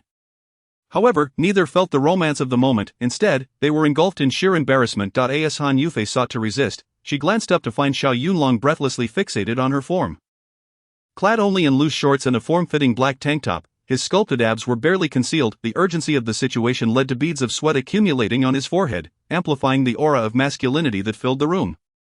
Goodness, this man exuded an overwhelming virility, leaving her momentarily dizzy, her cheeks flushed and heart-racing. This sensation was peculiar, evoking feelings of tension, excitement, exhilaration, and an indescribable comfort. Chapter 25. Cohabiting with beauty. Han Yufei, having lived for 25 years, had previously dated a few boyfriends. However, she had always maintained her virtue, never crossing the threshold of intimacy, and thus remained a maiden.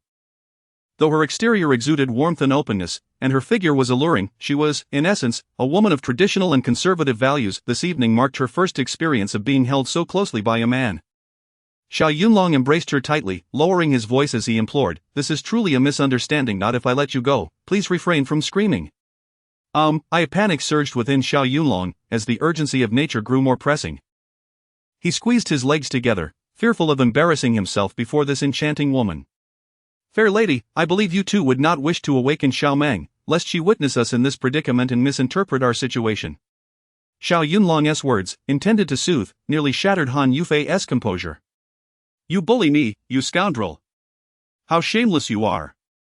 A wave of humiliation washed over her, and tears began to shimmer in her eyes. Xiao Yunlong, undaunted by the perils of the world, could traverse mountains and flames without a care, yet he found himself utterly distressed by a woman's tears. Hey, beautiful, please do not cry. I haven't taken advantage of you, so why the tears?" Boohoo. Torn between releasing her and the fear of her outcry, he found himself clad only in a tank top, while she donned a delicate nightgown. Their bodies were pressed so closely together that it felt almost indecent. Heavenly realms, was this embrace not utterly reckless? In her heart, Han Yufei wished for nothing more than to vanish. All she sought was a brief moment in the restroom, and yet this peculiar incident had unfolded. Who could say whether this rogue had deliberately barged in to seize the opportunity to take liberties? In a desperate bid to extricate herself from the clutches of this lecherous wolf, Han Yufei blushed deeply and nodded, conceding to remain silent. Xiao Yunlong quickly released her, apologizing with utmost chivalry. "Miss, I am truly sorry, it was never my intention, forgive me."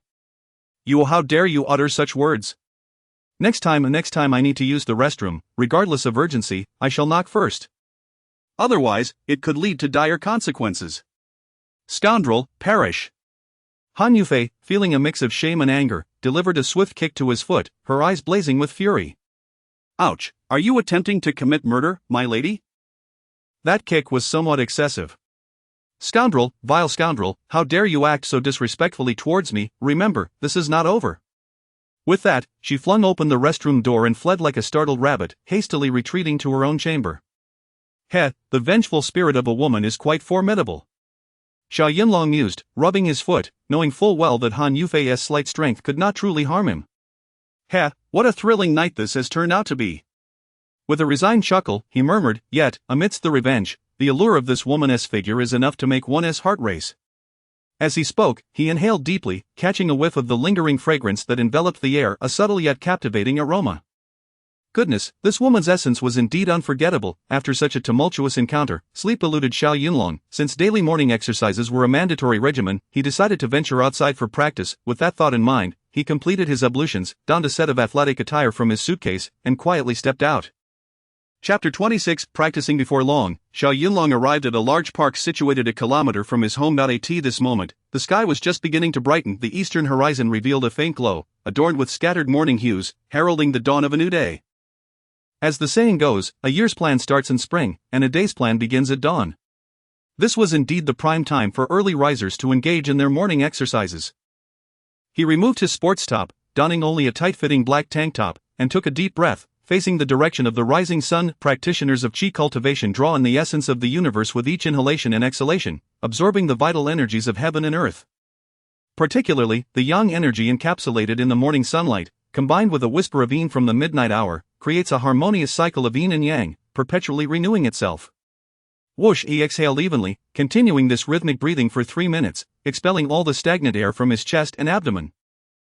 Subsequently, Xiao Yunlong commenced his practice. He rose onto the tips of his toes, elevating his heels, and inclined his body slightly forward, adjusting to an optimal posture. Closing his eyes, he inhaled deeply once more, as his abdominal muscles expanded, resembling a well-fed bullfrog. This was the golden cicada locking breath technique. This method was imparted to him by the venerable master of Longmen, reputed to possess powers that rival, if not surpass, those of Tai Chi. With his fists clasped protectively before his chest and his feet firmly anchored to the ground like roots of a tree, he shaped his form into a bow. Focusing his mind and cultivating his chi, he felt the energy within him begin to flow throughout his body. As he immersed himself in this state of heightened awareness, several minutes passed, and his body began to unleash its power. His punches struck with the swiftness of a gale and the sharpness of lightning, each blow infused with tremendous force. The air around him seemed to resonate with the sound of rushing winds, echoing as if in a deep valley. Xiao Yunlong's martial arts repertoire was quite eclectic, encompassing various styles such as combat sports, sanso, Muay Thai, and karate. In the author's humble opinion, the true measure of a person's martial prowess lies not in flashy techniques but in the strength of their foundational skills. As he continued to strike faster, his fists and feet became a blur, transforming into indistinguishable shadows to the naked eye. His movements flowed seamlessly, as if he were a phantom, and low growls involuntarily escaped his throat, reminiscent of a tiger's roar echoing through the forest, a testament to his formidable strength. After completing this set of military-style exercises, a wave of relief surged through his joints, each finger and knuckle producing a satisfying cracking sound. Naturally, his attire was drenched in sweat, clinging to his muscular torso, the contours of his 8-pack abs barely concealed. The surge of male hormones was palpable, eliciting an irresistible urge to touch her. Following his rigorous practice, the joints of his body emitted crackling sounds akin to popping beans in a hot pan. A few young morning exercisers passing by, upon hearing these peculiar noises, could not help but glance around in curiosity. Who on earth is setting off firecrackers at this early hour? Indeed, it's been years since the city banned firecrackers. Who dares to ignite them in the park? Aren't they afraid the police will apprehend them? Firecrackers? Xiao Yunlong chuckled softly, shrugging his shoulders and casually draping his sports top over one shoulder as he turned towards the nearby market. It was Saturday, and both Han Yufei and Xiao Meng had no school to attend. He decided to visit the market first to procure several pounds of premium pork belly, intending to prepare an authentic Xiao-style braised pork. This was not only to compensate them but also to showcase his culinary skills in front of the lovely ladies. Of course, Xiao Yunlong's culinary prowess was no mere boast. During his mission assignments, he had savored the delicacies of the world, dedicating considerable effort to mastering the art of gastronomy. Should he take up the mantle of head chef at any restaurant, it would undoubtedly thrive, bustling with patrons eager to indulge. Chapter 27. The willful rich girl. Xiao Yunlong strolled along the bustling street leading to the market, lost in a myriad of reflections. How amusing it was that a distinguished gold medal special agent commander found himself today in pursuit of groceries for a humble meal. However, weary of the incessant gunfire and chaos of his former life, embracing the simplicity of an ordinary existence in the city seemed a rather appealing choice. The rapid development of the metropolis was striking, transforming almost beyond recognition in just a year. Compared to 3 years prior, Tianhai City had witnessed a proliferation of towering skyscrapers and thriving shopping centers. Having spent years traversing the Gobi Desert, barren landscapes, and dense forests engaged in combat, returning to such urban splendor was indeed an adjustment for this young man. Orphaned by circumstance, Xiao Yunlong grew up in an orphanage, enduring untold hardships and suffering. At the age of 13, a fortuitous encounter led to his being taken under the wing of the venerable leader of the Dragon Group, who recognized his exceptional potential for martial arts. This wise elder was a polymath, well-versed in both celestial and terrestrial knowledge, with unfathomable skills. Treating Xiao as his own, he imparted his vast wisdom, thus shaping the man Xiao Yunlong had become today. In his youth, the matron of the orphanage had cared for him with great affection, treating him as her own. Yet, after joining a specialized organization, he had not seen her for over a decade. He vowed that when the opportunity arose, he would repay her kindness in full. As Xiao Yunlong pondered, a red Maybach glided towards him like a wisp of smoke. Following a recent rain, the road was uneven, with patches of water pooling here and there. With a sudden splash, water sprayed up in a cascade. What on earth? Despite his agile reflexes, Xiao Yunlong found his trousers besmirched by the splatter, a vexation for anyone to endure first thing in the morning. Frustration bubbled within him. Are you blind? How on earth do you drive? He contemplated muttering a few curses, resigning himself to the misfortune of the moment. Even with his formidable skills, he thought better of confronting the driver in anger. The owner of the Maybach seemed to have heard his outburst, pulling over to the side of the street and then slowly reversing towards him. Hey there, handsome, I'm terribly sorry. I was in a rush and accidentally splashed your pants. Her voice was melodious, a delightful lilt that caressed the ears. Yet, he wondered what this charming face looked like. As he raised his head from wiping his soiled trousers, he was taken aback to see a stunning young woman clad in a cream-colored trench coat seated in the luxurious vehicle. Ah, quite impressive. She appeared to be around 22 or 23, her fair, delicate complexion tinged with a rosy glow. Leaning slightly forward, her slender fingers gripped the steering wheel, while two rather conspicuous items before her seemed to defy gravity. A playful smile danced on her lips, her seductive red mouth enticing beyond measure. What a fortuitous encounter! At that moment, Xiao Yunlong felt an inclination towards vanquishing demons and spirits. An apology accompanied by a grin lacked sincerity. How infuriating was this spoiled rich girl! He. Xiao Yunlong rubbed his nose, a mischievous grin spreading across his face. Miss, that drifting maneuver was rather impressive. Were you in a hurry to reincarnate? What? Reincarnate? The young woman in the car was momentarily taken aback, her smile freezing in place, her cheeks flushing with embarrassment, and her beautiful eyes flashing with annoyance. She furrowed her delicate brows and pouted slightly. Hey, handsome, I didn't do it on purpose. Isn't it a bit excessive to curse me like that? Chapter 28 of the Beauty, Seeking Retribution. My dear, you've soiled my trousers, and yet you won't allow me a few words of complaint? What of it? It's merely a pair of dirty pants. I can compensate you for that. Compensation, indeed. What is the fuss about? I have more than enough money. With that, the beauty extracted a stack of cash from her Hermes handbag and offered it to him. Here you go, handsome, this is all the cash I have left. It should suffice to purchase an outfit, don't you think? She observed that Xiao Yunlong was merely clad in an ordinary tracksuit and assumed he was an unremarkable individual, thus considering money a suitable means to dismiss the matter. Xiao Yunlong glanced at her, noting her luxurious Maybach in the Hermes bag, an archetype of a wealthy second-generation heir. Such audacity suggested her family's assets must easily exceed 100 billion. My dear, having wealth is quite the accomplishment, isn't it? Xiao Yunlong sniffed, refraining from accepting the money, which surprised the beauty. Hey, this is nearly 5,000 yuan, ample for a new outfit. What more do you desire? How dare she think that throwing money could absolve her of wrongdoing? Xiao Yunlong felt a surge of indignation, perceiving this affluent young lady as somewhat lacking in proper upbringing. A mischievous smile crept across his face. With his right hand, he took the cash, while his left swiftly pinched her delicate, fair cheek. Her skin was soft and supple, almost yielding moisture beneath his touch. Wow, the sensation is exquisite. The beauty froze for a moment, shocked that he would dare to pinch her cheek, and let out a sharp cry. You, she pointed at Xiao Yunlong, her voice trembling with anger. You filthy rogue. How dare you take advantage of me? You're asking for trouble. Take advantage. It was barely 7 o'clock, and the streets were nearly deserted. Xiao Yunlong felt no need for shyness. He touched his nose and grinned. My dear, it was merely a pinch on the cheek. I didn't touch any other sensitive areas. It hardly qualifies as taking advantage. You are such a scoundrel. If you wish to label me a scoundrel, so be it. Besides, I'm merely educating you. Do not assume that money can solve all your problems, especially when you've erred. The beauty felt somewhat aggrieved, momentarily at a loss for words, her beautiful eyes misting with tears. Xiao Yunlong glanced at the banknotes in his hand and, with a hint of malice, tossed them into the sports car. A smirk formed on his lips. My dear, consider this money a compensation for you. Your cheek has a rather pleasant texture. Remember this lesson for next time, filthy rogue, despicable scoundrel. The beauty trembled with rage, having been pampered her entire life, akin to a princess in a royal court, accustomed to having her whims catered to. Today she found herself humiliated by Xiao Yunlong's monetary insult, her fury reaching a boiling point. Seeing Xiao Yunlong, having humiliated her, attempt to leave, she immediately raised her voice. You scoundrel, if you dare to disrespect me, don't you dare walk away. Just wait and see how I'll deal with you. What, deal with me? Hearing this, Xiao Yunlong halted, whistling at the beauty and shrugging. Come, my dear, I implore you to deal with me. Why not step down and we can have a little spar? Let us see whose skills are superior. Your little fists or my prowess. You, utterly shameless. Xiao Yunlong's body language was rife with flirtation and provocation, causing the beauteous cheeks to flush with an inexplicable warmth.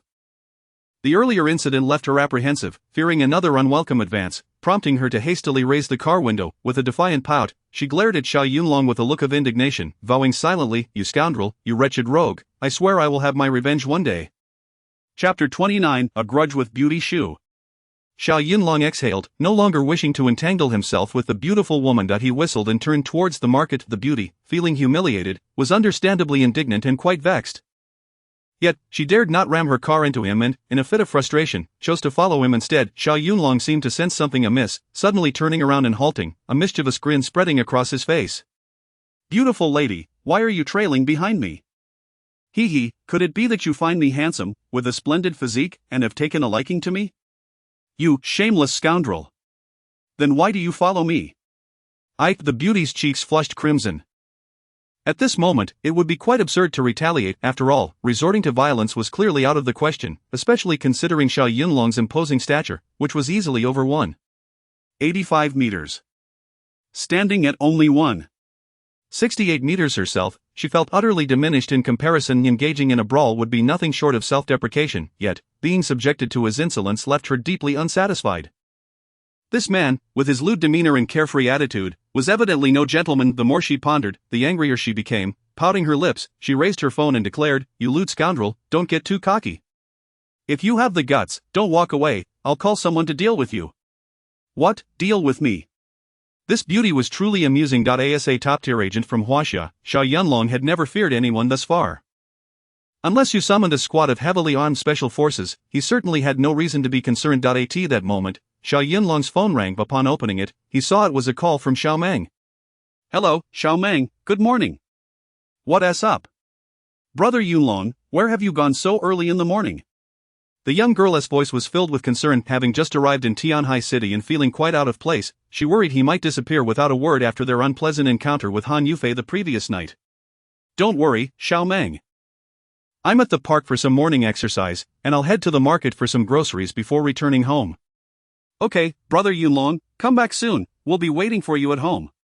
"Alright, Xiao Meng, goodbye. Brother Yunlong, goodbye." After ending the call, Xiao Yunlong noticed that the beauty seated in the Maybach had also just put down her phone. Unbeknownst to her, she assumed he was calling for reinforcements to intercept her vehicle, considering his lewd and carefree demeanor suggested he might resort to such tactics. "Oh no, I must shake off this shameless rogue quickly, or I might be in serious trouble." With this thought, the beauty in the luxury car felt a tinge of fear, resembling a startled fawn.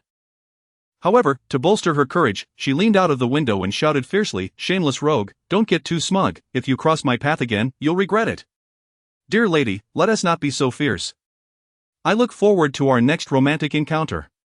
"Encounter, as if I would ever want to meet you. Shoo." Xiao Yunlong, unperturbed, wrinkled his nose, waved his hand, and whistled again, chuckling, "Hey, we live in the same city, after all. We'll surely cross paths again, feel free to come flirt with me anytime." The beauty was nearly apoplectic. She had never encountered such brazen audacity in her life. "Shameless scoundrel, utterly devoid of shame." Just you wait, I will not let this go." With a swift press of the accelerator, the Maybach sped away, leaving a cloud of dust in its wake. Chapter 30. A match made in heaven. Shoo, beautiful lady, until we meet again, if fate allows, I believe it won't be long before our paths cross once more. Xiao Yunlong let out a playful whistle in her direction, shrugging with nonchalance.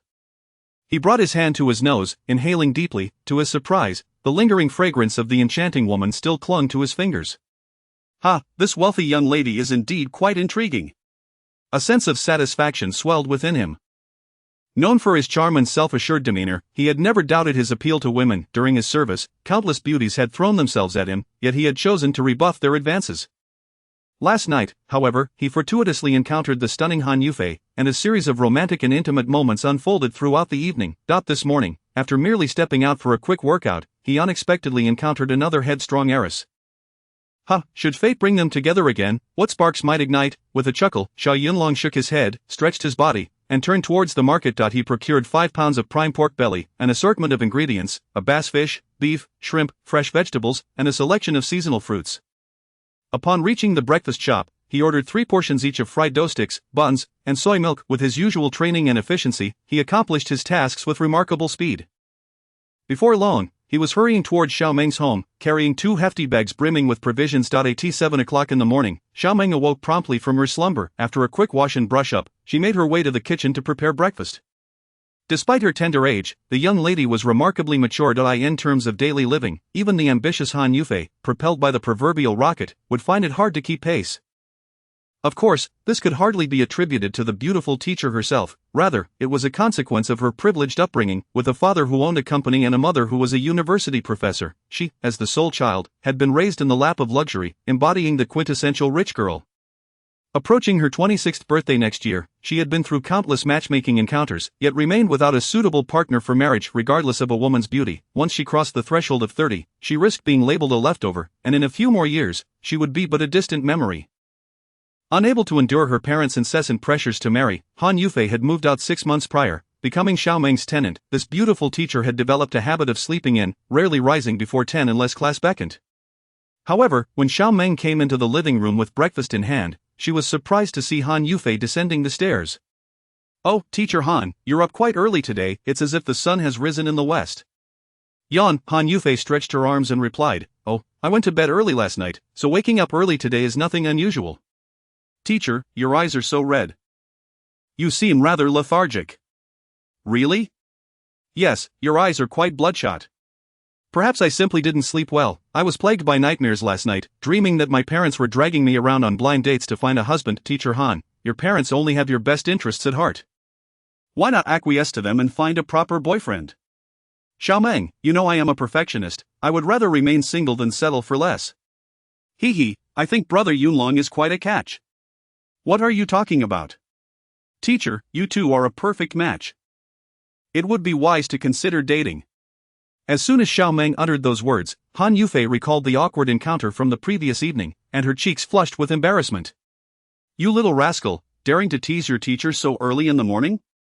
It seems your mischievous spirit is once more at play." With that, she playfully lunged towards her. Chapter 31. Oh, what a fragrance! "Oh dear, Teacher Han, I can't bear it any longer." "Brother Yunlong, hurry back to rescue little Meng." "Humph, the scoundrel is out, little girl, and now, no one can save you." As the two lovely ladies frolicked and laughed on the sofa, Xiao Yunlong stepped into the living room. "Hey, little Meng, stop the ruckus. It seems the scoundrel is returning." Little Meng stood up, straightened her clothes, and stuck out her tongue. "Oh, got it." The two ladies quickly tidied their hair and attire, adopting a serious demeanor as they sat on the sofa, watching television. "Brother Yunlong, good morning." "Good morning, little Meng, beautiful teacher. I thought you might sleep in a bit longer. Who knew you went grocery shopping so early?" I'm accustomed to rising early during my time in the military. Since there are no classes today, I'll prepare a delicious meal for you." "Humph." Remembering the events of the previous night, Han Yufei inexplicably felt her cheeks flush and her heart race, avoiding eye contact with Xiao Yunlong. With a haughty snort, she adopted an aloof expression and declared, "I won't eat food prepared by a scoundrel." With that, she shot him a fierce glare and hastily retreated upstairs. Little Meng had slept soundly the previous night, entirely unaware of the stimulating scene that had unfolded in the bathroom. Seeing Han Yufei so irate, she mistakenly thought it was due to the pedal bath. Xiao Yunlong waved his hand, shrugged his shoulders, and let out a wry smile. "Women truly hold grudges. Brother Yunlong, please don't take it to heart with Teacher Han. She is actually a good person, quite loyal, and treats me well." "I know, Brother Yunlong would never be upset with a woman, let alone a beautiful one." A smile remained on Xiao Yunlong's face, though inwardly he mused, she is not just a good person. Her figure is even better. After a simple breakfast, little Meng busied herself with her studies, reviewing materials for the college entrance examination. Despite little Meng calling out, Xiao Yunlong also called, but Han Yufei, in a fit of pique, refused to eat the breakfast he had bought. She quietly sipped a glass of pure milk, resolutely proclaiming her intention to lose weight. She then began preparing her lessons, checking WeChat, browsing Weibo, chatting on QQ, and flipping through fashion magazines, admiring handsome men and beautiful women. Xiao Yunlong, too, was not idle. He took a shower, cleaned his clothes and shoes, and commenced preparing lunch. He washed the ingredients, gathered various condiments, and embarked on his culinary journey. Indeed, he was not boasting. Even before the braised pork was ready, the house was already filled with an enticing aroma. "Oh, how fragrant!" Han Yufei, on the second floor, was irresistibly drawn by the delightful scent, involuntarily inhaling deeply. Though this scoundrel was somewhat carefree and audacious, his culinary skills were undeniably impressive. The fried rice he made the previous night had completely conquered her appetite. She began to secretly calculate that if Xiao Yunlong were to invite her for a meal, she could playfully feign reluctance. After all, as a woman, why should she hold a grudge against a big man? One must not deprive oneself of the pleasure of good food. When delicacies are before her, why not indulge? At noon, all the dishes were prepared, and Xiao Yunlong, humming a tune, brought each dish to the table. To demonstrate his sincerity and showcase his magnanimity, he personally ascended to the second floor to extend the invitation, calling out loudly, "Young ladies, are you still busy? Come down for lunch. Brother Yunlong, you finished cooking so quickly, that's impressive." Little Meng, lured by the aroma, rushed out eagerly. "Is this quick? It's nearly noon." As he spoke, Xiao Yunlong knocked on Han Yufei's door. "Young lady, it's time for lunch." Chapter 32. The Xiao family's braised pork. Don't call me. I have stated before that I refuse to eat the food prepared by a vile rogue. This woman was being pretentious, feigning disdain, yet her stomach betrayed her, grumbling insistently. Sigh. Xiao Yunlong shook his head, realizing that women are indeed a source of trouble. "Beautiful lady, I formally apologize to you, if you would be so kind." Who asked for your apology, you scoundrel? I simply cannot be bothered with you. Miss, your indifference is inconsequential to me, but considering we all reside under the same roof, you surely wouldn't want to make Xiao Meng uncomfortable, would you? Look, I have already offered my apology. As a role model, surely you can muster some degree of magnanimity? Miss, do not be upset, come out and join us for dinner. After a moment of silence, Han Yufei finally pulled open the door. Even a grown man had put forth such earnest words. To withhold forgiveness any longer would be overly theatrical. She cast a sidelong glance at Xiao Yunlong, adopting a huffy demeanor. Perverse man, what are you staring at? I am only agreeing to dine downstairs for Xiao Meng's sake. Ah, so it seems our Xiao Meng indeed holds considerable influence. Xiao Yunlong waved his hand with a smile, choosing not to take offense. The three descended the stairs, where the table was adorned with an array of dishes, accompanied by a bottle of orange juice, braised pork, stir-fried beef and sauce, garlic prawns, steamed base, and seasonal vegetables. Each dish emanated a captivating aroma, vibrant colors, a harmonious blend of meat and vegetables, and exquisite presentation. Han Yufei and Xiao Meng stood by the table, incredulous that these dishes had been prepared by Xiao Yunlong. Even a five-star chef might struggle to achieve such a perfect balance of color, fragrance, and flavor. Two lovely ladies, do not just stand there in awe. Eat while it's hot. Wow, it smells divine. Xiao Meng flared her nostrils and picked up a piece of braised pork to taste. In an instant, her taste buds exploded with delight. "Xiao Meng, how does it taste?" "Brother Yunlong, it is simply exquisite, 100 times better than anything from a grand hotel." "Cut it out." Han Yufei shot her a disapproving glance. "Xiao Meng, that seems rather exaggerated, doesn't it? I have prepared braised pork for you before."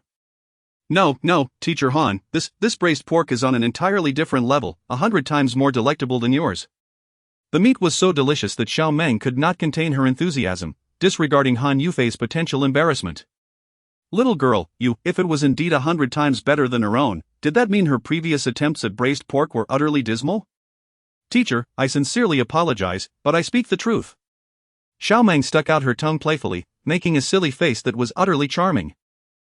Ungrateful wretch, even if you wish to compliment him, must you belittle your teacher? Teacher, it truly is extraordinarily delicious. If you don't believe me, you should try it. Fine, little girl, with that exaggerated expression of yours, I shall give it a try. Her words hit the mark with Han Yufei, who seized the opportunity to pick up her chopsticks and, without hesitation, selected a piece of braised pork to taste. The tender, fragrant meat, enveloped in rich sauce, tantalized her palate in a manner beyond description. Truly, as he had asserted the night prior, authentic braised pork should be oily yet not greasy, tender yet not dry, melting effortlessly in the mouth. It seemed this fellow was indeed not boasting. How is it, the magnificent Han? It is not as exaggerated as Xiao Meng claimed, but it is passable, I suppose. Excellent, as long as a beauty acknowledges it. Xiao Yunlong recognized her words as mere formality, choosing not to take offense, and proceeded to pour them some orange juice, exhibiting a gentlemanly and considerate demeanor. Chapter 33, Teasing the Beauty. Brother Yunlong, how is it that your cooking is so exquisite? Have you perhaps trained at a grand hotel? Not at all. During my previous missions, I sampled delicacies from various regions and taught myself through trial and error. Brother Yunlong, you are so clever. This is the most delectable dish I have ever tasted. Alas! Xiao Yunlong sighed inwardly, his gaze brimming with affection. Xiao Meng, as long as you enjoy it, I shall prepare a variety of culinary delights for you whenever there are no classes. Thank you, Brother Yunlong, you are too kind. I wish to savor your cooking for a lifetime. Xiao Meng, is that truly a challenge?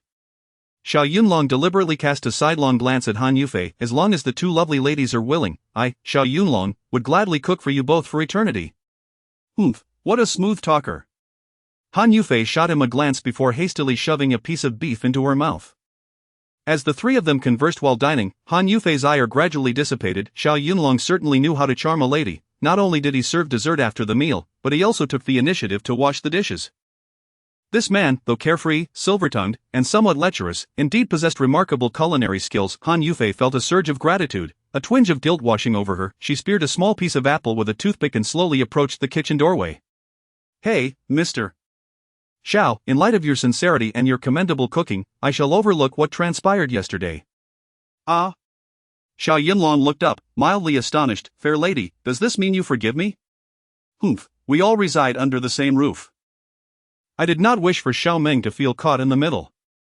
He, indeed, a teacher embodies reasonableness and understanding. Cut the flattery. Han Yufei, with her naturally forthright personality, was quick to temper but equally swift to forgive. Hey, this afternoon, Xiao Meng and I plan to go shopping. Why not join us? What, am I invited too? Exactly, let us see if there is anything worth purchasing. I shall treat you as a gesture of goodwill. Really? Of course, I can afford a few small items worth several thousand or even tens of thousands. The lady is quite generous. Just then, Xiao Yunlong had just finished washing the dishes, wiped his hands on his apron, leaned closer, and flashed a mischievous smile. Miss, if it were a pair of intimate underwear, would you still gift it? You, what are you saying? Han Yufei's cheeks flushed crimson, caught off guard by his audacity. This man was utterly incorrigible, never missing an opportunity to tease her. Hey, Mr. Xiao, do not overstep, I have only just forgiven you. Are you trying to provoke me into calling you a rogue again? Fair lady, I merely suggested purchasing a pair of underwear. It is an item everyone wears, how have I become a rogue? Mr. Xiao, you are intentionally trying to infuriate me. Ha ha. Hey, Teacher Han, what secret conversation are you having with Brother Yunlong? Suddenly, Xiao Meng poked her head in. Little girl, how can you move so silently? You could frighten someone to death, you know? Humph, it's because you were so engrossed. Oh, teacher, why is your face so flushed? Did Brother Yunlong bully you again? Xiao Meng, how would I dare to bully her? It is she who bullies your Brother Yunlong. Indeed, that is a fair point. So, what were you and Teacher Han whispering about just now? Chapter 34 of the airplane. I can drive too. Xiao Meng, Teacher Han just invited me to accompany you both for a shopping trip. Ah. Brother Yunlong, did you accept the invitation? When a beauty extends an invitation, it is impolite to refuse. Of course, I had to agree. Xiao Meng erupted in cheers, her excitement palpable. Yay, that's wonderful. Brother Yunlong, Teacher Han, let's go shopping. Xiao Yunlong understood all too well that accompanying women on shopping excursions was a task more exhausting than going into battle. However, to not dampen the enthusiasm of the two stunning beauties, he had no choice but to acquiesce. Moreover, he genuinely needed to procure some daily necessities. Before long, the two ladies had changed into elegant attire and applied a touch of makeup, descending the stairs looking absolutely exquisite, clutching their handbags. Xiao Yunlong, on the other hand, had not changed. He still wore the ordinary sports outfit from the morning, yet, with his handsome features and tall, imposing stature, even simple clothing looked remarkably striking on him. Brother Yunlong, let us go. The trio stepped outside, where a brand new, top-of-the-line Mercedes sports car was parked in the open space below. This was Han Yufei's vehicle. Beautiful lady, is this your car? Xiao Yunlong asked, somewhat astonished. He estimated that the base price of such a Mercedes would exceed 1 million yuan, and she was merely a high school English teacher. He calculated that a high school teacher's salary could at most reach 10,000 yuan. This woman had to pay rent for Xiao Meng and also buy clothes and cosmetics. He chuckled inwardly. Her meager salary likely wouldn't cover her expenses. There were only two possible explanations for her ability to afford such a luxurious car. Either she was a rich heiress, or she was being financially supported by a wealthy benefactor. TCH, why are you so surprised? Han Yufei flicked her hair back, exuding charm as she smiled alluringly. It's merely an ordinary car. Ah. Young lady, in your eyes, a car worth over $1 million is still considered ordinary? Of course, compared to those Lamborghinis and Rolls-Royces, this is hardly worth mentioning. Sigh, for the average person, even a lifetime of hard work might not suffice to purchase such a vehicle. He he. Xiao Meng giggled, covering her mouth, and quickly explained, Brother Yunlong, teacher Han's father runs a large company. This car was a birthday gift from her parents. Oh, I see now. Otherwise, do you think I stole this car? Young lady, please don't misunderstand, I never said such a thing. Don't go looking for trouble. Hey, Xiao, can you drive? Xiao Yunlong rubbed his nose, adopting a tone of self-assuredness. I have stated before, I am capable in both the arts and the martial disciplines. There is nothing in this world that I cannot do. Oh, cocky man, if you don't boast, will your mouth itch? Beautiful lady, this is no exaggeration, believe me, not only can I drive a car, but I can also pilot an airplane. TCH. Han Yufei shot him a sidelong glance. Alright, since you claim to be all capable, you shall drive today. But upon hearing this, Xiao Meng grew anxious. Hey, Teacher Han, Brother Yunlong just arrived in Tianhai City. He is not familiar with the roads. It's fine.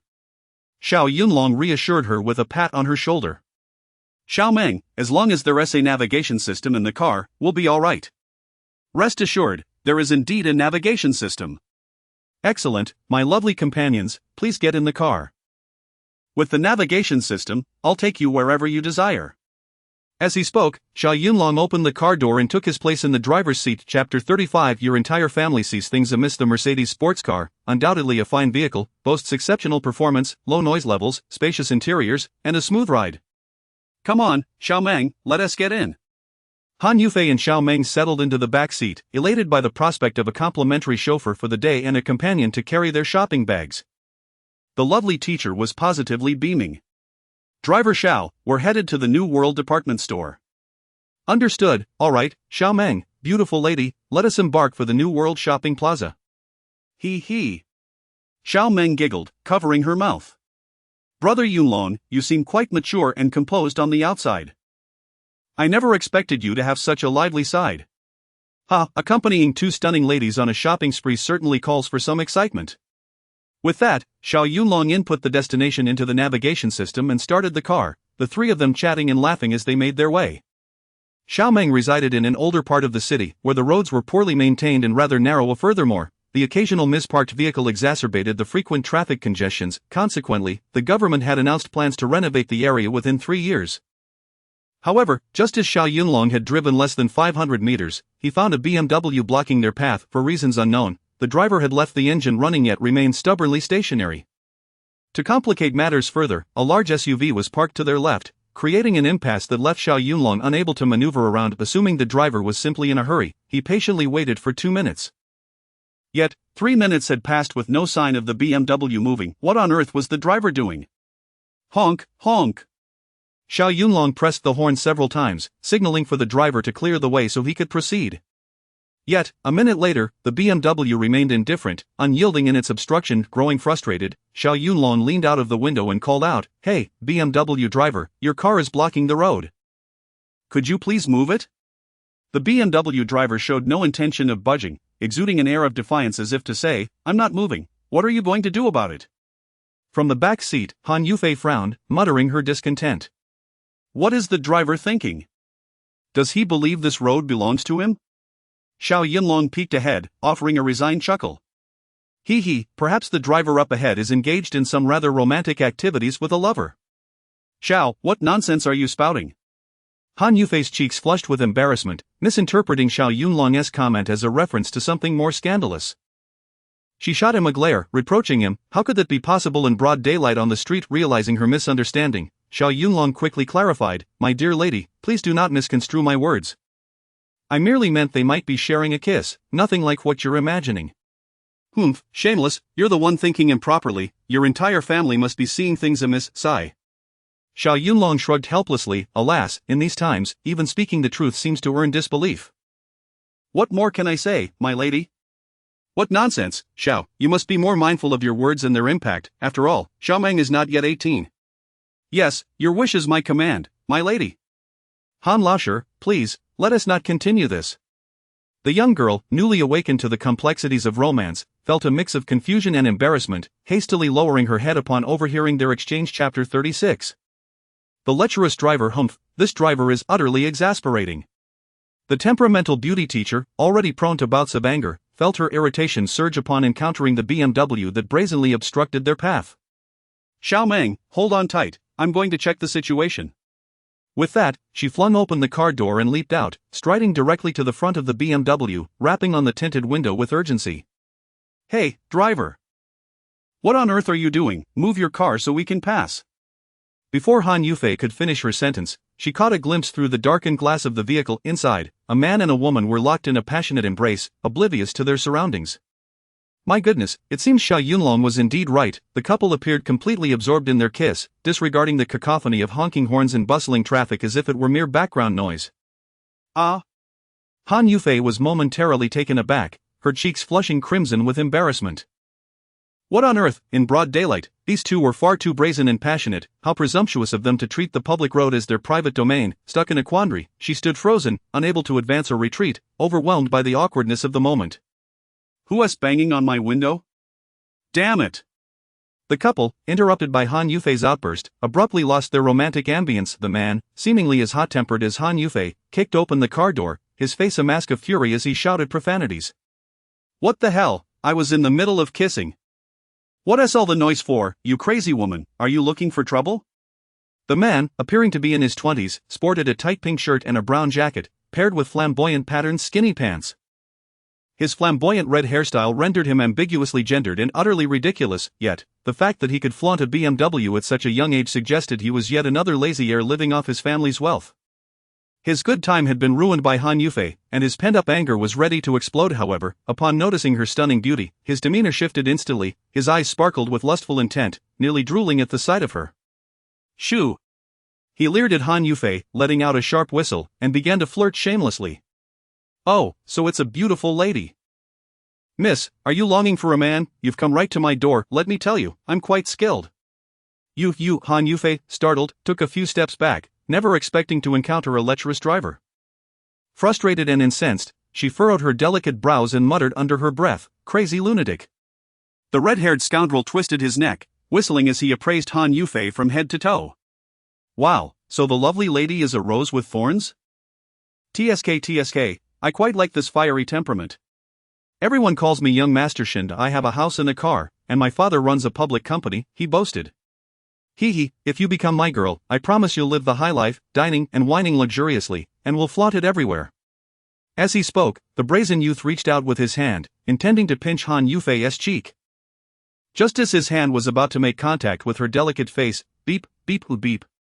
At that moment, Xiao Yunlong in the car honked the horn, the sound urgent and imbued with a warning tone. How dare you honk and disturb my good time? You looking for death, kid? The lecherous young man, humiliated and enraged, swiftly drew a 50-centimeter-long machete from beneath his seat. The blade gleamed ominously in the sunlight, casting a chilling reflection. Chapter 37 of the Arrogant Young Master. Sitting in the passenger seat was a young girl adorned with smoky eye makeup. Upon witnessing the young man from the Shamat group brandish a large machete, she screamed in terror, "Hey, young Master Shin, what are you planning to do? Stay inside, this is none of your concern. Are you going to hurt someone again today? Damn it, the fewer, the better."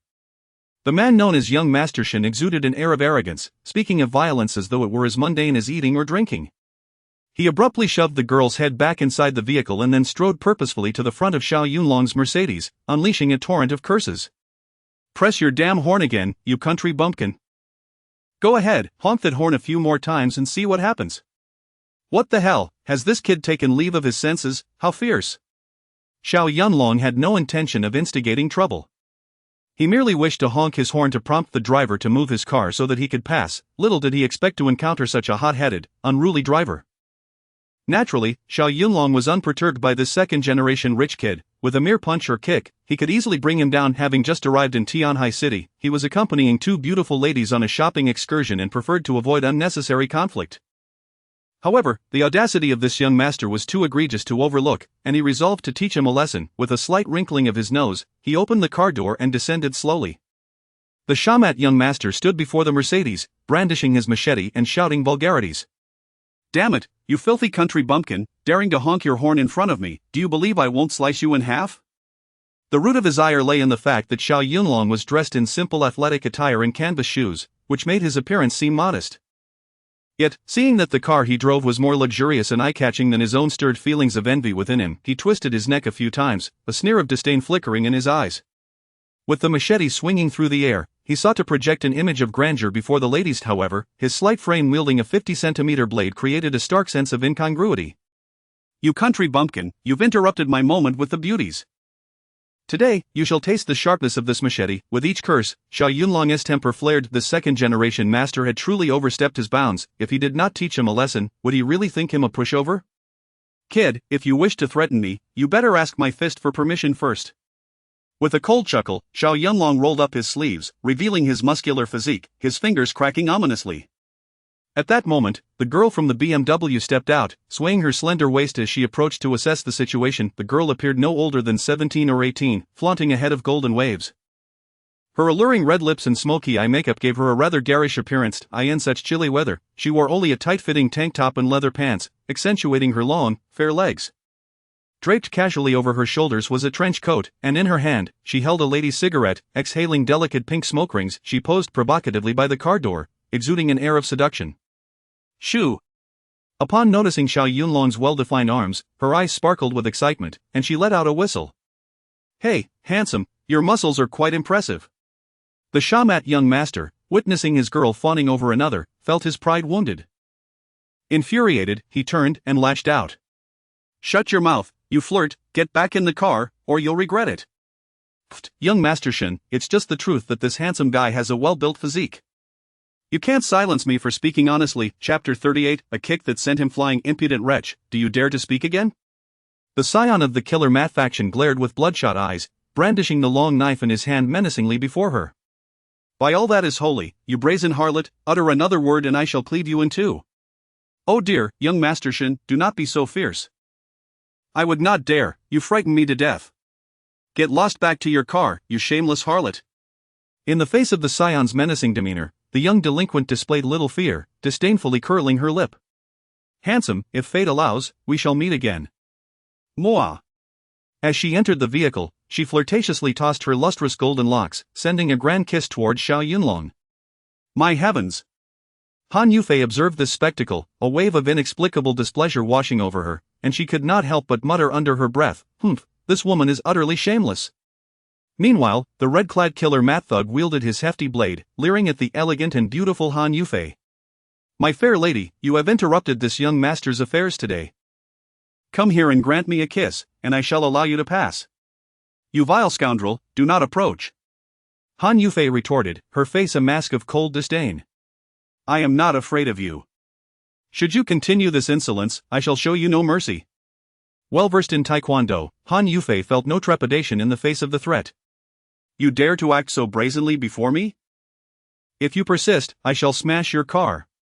Before her words could settle, the thug swung his large blade towards Han Yufei's Mercedes. At that moment, Xiaoming, still seated in the car, let out a terrified scream. Brother Yunlong, someone is attacking the car, help! Die! Han Yufei could no longer contain herself. She was determined to teach the scion a well-deserved lesson. Just as she lifted her right foot, Xiao Yunlong sprang into action ahead of her. You think you can damage my car? You are sorely mistaken. As his words fell, Xiao Yunlong executed a swift, powerful kick, striking the thug squarely in the chest. The youth, frail from overindulgence, was sent flying like a mere piece of paper, crashing heavily against his own BMW. Thud! The impact was akin to a cannonball being discharged, causing him to lose grip of the knife, which inadvertently plunged into his own leg, blood gushing forth. Xiao Yunlong's kick was executed with remarkable finesse, his foot, hip, and shoulder forming a perfect alignment. The concentration of power in his leg resulted in a fluid and graceful motion, executed with textbook precision, rivaling even the martial arts superstar, Little Dragon. Wow! Han Yufei and Xiaoming gaped in astonishment, awestruck by the sheer force behind that single kick. Brother Yunlong, you are amazing! Xiaoming exclaimed, leaping from the car, her heart aflutter with admiration as she gazed at her hero. This impressive display significantly altered Han Yufei's perception of Xiao Yunlong. No wonder he claimed his skills were not to be trifled with. Witnessing it firsthand, she realized he was no braggart. Ah! The sound of a violent impact jolted the young delinquent, who quickly leaned out to witness the dismal scene, exclaiming in terror, "Good heavens, young Master Shin, you are covered in blood, you won't die, will you?" The thug, infuriated by Xiao Yunlong's display of prowess, was further incensed by the young delinquent's mocking words, his face turning a shade of green with fury. "Wretched girl, dare you mock me? I swear I shall cleave you in two." Chapter 39 The Forceful Slap TCH. The young delinquent had her eyes set on the wealth of the second-generation heir, and upon witnessing Xiao Yunlong's muscular physique, her disdain for the heir intensified. Unable to win against a handsome guy, yet taking it out on a woman, how pathetic and spineless. This young delinquent was truly peculiar. Upon seeing the red-haired punk injured, she displayed no sympathy whatsoever, instead wearing a look of malicious delight. "Ah, it hurts like hell." The red-haired heir clutched his injured thigh, glaring at Xiao Yunlong, his rage boiling to the brink of explosion. Xiao Yunlong regarded him with a dismissive expression, casually touching his nose. "Kid, in the future, refrain from impulsively attacking others and smashing cars, you might just find yourself unaware of how you met your demise. Country bumpkin, don't get too cocky. I'll curse your ancestors for 18 generations. You may insult me, but if you dare to speak ill of my mother, second-generation heir, you are courting death." Although Xiao Yunlong had never laid eyes on his mother, the term mother held an ineffable sanctity in his heart, one that he would not allow anyone to tarnish. His eyes flashed with cold fury as he stepped forward, seizing the collar of the red-haired punk. "Hey, country bumpkin, what are you doing?" Without uttering a word, Xiao Yunlong delivered a resounding slap to the punk's cheek, blood splattering onto the ground. "Country bumpkin, let me go, damn it." "Oh, still daring to curse?" Another slap followed. "I am Shin Tianzi. My father is the big boss of a company, I am the young master of the Shin Group, how dare you hit me, you are Shin Tianzi." A slap. "Your father is the big boss of the company." Another slap. "You are the young master of the Shin Group, thinking yourself quite impressive." Yet another slap. With 3 resounding slaps, Shin Tianzi's face ballooned grotesquely, resembling an inflated balloon, a sight too ghastly to behold. Xiao Yunlong cared not whether the man's father was a major or minor boss. Anyone who insulted his mother was simply asking for trouble. Ah! Shin Tianzi, terrified to his very core, was rendered speechless, momentarily too frightened to utter any curses against his father or mother. "Kid, how about it? Still want to insult me?" "I damn you," Shin Tianzi winced, clutching his throbbing cheek, recalling the stinging slaps from Xiao Yunlong, and he swallowed the word mother back down with great difficulty. "Young Master Shin, remember, these slaps are merely a basic lesson for you." With an expert hand, Xiao Yunlong employed a technique of forceful slapping, delivering blows that were painfully effective without being lethal. The series of slaps left Shin Tianzi's face a deep purple, a sight both alarming and disconcerting. His skin was marred with bruises, and his face swelled, resembling that of a pig. Even if it did not leave permanent scars, he would likely avoid human company for at least half a month. My goodness!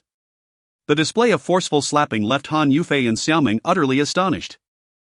They had thought such scenes exaggerated in films, only to discover that a person could indeed have their face swell grotesquely after being struck. The retribution was truly satisfying. With blood gushing from his mouth, Shin Tianzi, dazed and disoriented, collapsed to the ground, barely able to emit a cry of despair. His face, now swollen beyond recognition, produced a gurgling sound from his throat as if pleading for mercy. "Brother Yunlong, please, stop." Witnessing the bloody scene, Xiaoming, being a girl with a tender heart, felt a pang of compassion for Shin Tianzi, now suffering the consequences of his actions. Xiao Yunlong let out a cold snort, declaring with righteous fervor, "Xiaoming, I truly did not wish to resort to violence, but he insulted my mother, and that is absolutely intolerable." Chapter 40 No Pain, No Gain Splutter. Shin Tianzi spat out blood, clutching his swollen cheek, yearning for vengeance yet trembling in fear at the might of Xiao Yunlong. If only he had known how formidable this fellow was, he would never have dared to obstruct his path. Alas, today truly felt like a stroke of misfortune. "Kid, move your car out of the way. We in a hurry, or you'll be in for quite a spectacle." Xiao Yunlong's words were delivered with a deliberate calmness, his tone unhurried, yet to Shin Tianzi, they resonated with the weight of an imperial edict. Yes, I will drive away immediately. TCH, had I known this, I wouldn't have endured such humiliation.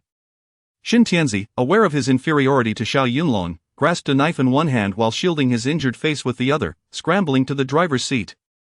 He started the car, but his heart was gripped by terror, causing his hands to tremble uncontrollably, rendering him incapable of shifting gears. It took several agonizing minutes before he managed to maneuver the vehicle away. Xiao Meng, this is what we call no pain, no gain. Xiao Meng said nothing, but Han Yufei wholeheartedly concurred. Indeed, individuals like him are far too arrogant. They deserve a lesson. Two stunning beauties, what are you waiting for? Get in the car. Xiao Yunlong shrugged, exchanging a knowing smile with Han Yufei and Xiao Meng as the three of them climbed into the vehicle. With the engine roaring to life, the car sped away from the narrow road. Ah, I'm infuriated. Shin Tianzi glared at the speeding Mercedes, furiously pounding the You insolent wretch, how dare you mock me? Do you believe I won't cleave you in two? Dare you? The young girl was indeed a peculiar character. Upon witnessing Xiao Yunlong's well-defined muscles, she found Shin Tianzi's scrawny form utterly unappealing. Just moments ago, she found herself daydreaming, wishing fervently that Xiao Yunlong could be hers. Listen here, Shin, if you so much as lay a finger on me, I shall sever ties with you.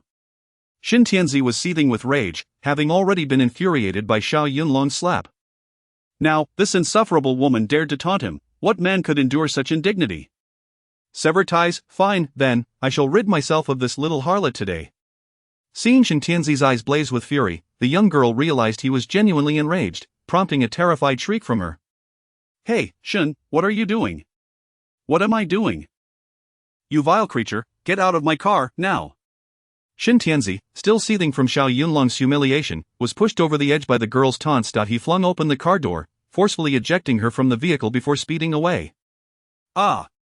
The young girl was taken aback by his audacity and, picking up a stone from the ground, hurled it vehemently at the BMW, crying out in a frenzy, Shin, you dare push me out? You recording death! I possess both beauty and a desirable figure, countless men would vie for my affection. Humph, I shall make you wear the green hat of betrayal, driving you to despair, you wretched Shin Tianzi.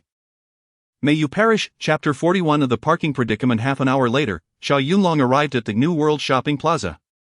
This renowned commercial shopping center, situated in the heart of the city, is a veritable melting pot of both domestic and international luxury brands, offering a dazzling array of goods that cater to every conceivable desire. Typically teeming with crowds, today being a Sunday, one could easily imagine the throngs of people swarming the vicinity, rendering movement nearly impossible. The plaza was a vibrant tapestry of individuals from all walks of life, their conversations intermingling with a cacophony of regional dialects, as they engaged in jovial banter, indulged in shopping sprees, and admired the handsome and beautiful alike, creating an atmosphere of bustling exuberance. The underground parking lot was completely full. Following the signs, Xiao Yunlong reluctantly parked his vehicle in the designated outdoor area. The young attendant, no more than 18 or 19, possessed a charming demeanor. Clearly new to his role, he humbly and enthusiastically guided Xiao Yunlong in parking his car. Handsome, there is still one parking space available, please pull in temporarily, he suggested. The sheer volume of vehicles today was extraordinary, and should he delay, the outdoor plaza would likely be devoid of space. The only alternative would be to park on the roadside, awaiting the inevitable arrival of the traffic police. Luxury cars abounded in the plaza. Lamborghinis, Porsches, Maybachs, and BMWs were scattered everywhere, as if hosting an auto exhibition. Xiao Yunlong's Mercedes, while not particularly ostentatious, was merely an average vehicle. Nonetheless, the attendant treated him with equal regard, feeling a flicker of empathy. As he opened the car door, a friendly smile graced his face. Brother, you've worked hard. He then retrieved a wallet from his pocket and generously tipped the attendant 100 yuan. Having risen from humble beginnings, Xiao Yunlong understood the challenges of life all too well and recognized the hardships faced by those in the parking industry. The attendant stood in the open plaza, exposed to the elements, often subjected to the disdain of the wealthy. Moreover, witnessing the beautiful women he admired yet lacking the confidence to approach them was a painful irony. If fortune turned sour, they might encounter arrogant and capricious young tycoons, enduring humiliation without a whisper of protest. Thank you, sir. We welcome all handsome gentlemen and beautiful ladies to the New World Shopping Plaza. Wishing you a delightful shopping experience, the attendant beamed, clutching the 100 yuan note with palpable gratitude, nodding and bowing in appreciation. However, just as the attendant finished speaking, a resounding slap echoed through the air, striking his cheek with force. Dazed, he grasped his reddened face, bewildered. Su Team, why are you hitting me? Are you out of your mind? How many times have I warned you? This is Master MOS reserved parking spot. Reserved, do you understand? Su Team, I understand what? You dare to let another vehicle park here despite knowing, damn it, I noticed that Master MOISNT shopping today, and there are no other spaces available, so I allowed him to park temporarily. What? You dare to retort, Su Team? The man referred to as Su Team leader was in his late 20s, towering nearly 2 meters tall, with bloodshot eyes that glared fiercely, resembling a malevolent spirit. His arms were as thick as a calf, an obvious indication of his physical prowess. Clad in a uniform and donning a beret, he exuded an air of arrogance, his nostrils flaring, and his face a mask of brutishness. Foolish cur, summon the vehicle owner to remove their car immediately, or I shall crush you. His words were veiled threats, implying that his wrath extended not only towards the parking attendant but also towards Xiao Yunlong, the owner of the parked vehicle. Chapter 42 A dominance. The imposing figure before us, Su Duong, serves as the head of security for the plaza, a role he has occupied at the age of 28. Tasked with maintaining order within the square, he resembles a thug more than a true security officer. In essence, he is a parasite within the service industry, preying on the weak and fearing the strong. The valet, though not particularly tall and merely a teenager, possesses a certain audacity and bravado. Having been publicly humiliated with a slap across the face, he is understandably irked. Captain Su, when did the company decree that young Master Mo should have a designated parking space? What did you say? Su Duong, taken aback by the valet's audacity to confront him, is momentarily stunned. Isn't it first come, first served? Otherwise, should you instruct guests to park on the roadside and await the traffic police to issue fines? Damn it! Su Duong, enraged by the valet's insolence, erupts in fury. How dare you use the company to bully me? I reckon you must be courting death. Captain Su, I mean no offense, I'm merely stating the truth. Speak the truth, you say. I say you should pack your bags and get lost if you don't want to work. The commotion in the parking lot quickly draws a crowd of onlookers. Among the throng, a mix of handsome men and beautiful women, along with a dozen security personnel wielding electric batons, converge to witness the unfolding drama. Xiao Meng, it seems trouble is brewing. Let us get out of the car and assess the situation. Yes, teacher, let us disembark. Han Yufei and Xiao Meng exchange a knowing glance, recognizing the gravity of the situation, and hastily exit the vehicle. Xiao Yong, you were only brought in by Sister Xia to earn some extra cash for tuition. Why provoke Captain Su? Exactly, Xiao Yong, what possessed you to challenge him? Oh no, this is it. Xiao Yong is truly in for it now. Those familiar with Su Duong expressed their concern for the valet. Su, having trained in martial arts for several years back home, possesses formidable skills. Moreover, he relies on the influence of his brother-in-law, the manager of a department store, ensuring that no one dares to cross him. Arrogant and overbearing, he reigns supreme in this area, yet, he fawns over a wealthy heir named Mo Xiaokuan with greater enthusiasm than he shows for his own father. These security guards, drawing paychecks from their employer, are notoriously insubordinate, leaving even the boss powerless against them. Su Diwang's unchecked behavior in the plaza is partly due to his brother-in-law's position, but largely attributed to the clout wielded by their superior, Mo Xiaokuan. Rumor has it that Mo's godfather is the leader of a notorious gang, and relying on his imposing stature, Su Duong seizes the collar of the valet, Xiao Yong. Captain Su, what do you intend to do? What am I going to do? If I don't teach you a lesson, you won't learn, will you? He chuckles sinisterly, raising his hand to deliver another slap to the valet's cheek. You insolent brat, dare to speak back? Today, your grandfather Su will show you the consequences of such defiance. Oh heavens, Xiao Yong is about to be severely injured. Beside them, a young woman in a tight-fitting dress, adorned with smoky eye makeup, displays a look of pity, instinctively retreating with a face of horror as Su Duong's hand approaches Xiao Yong's face once more. Unable to stand by any longer, Xiao Yunlong steps in, his brows furrowed in determination, and swiftly intercepts Su Diwang's descending hand.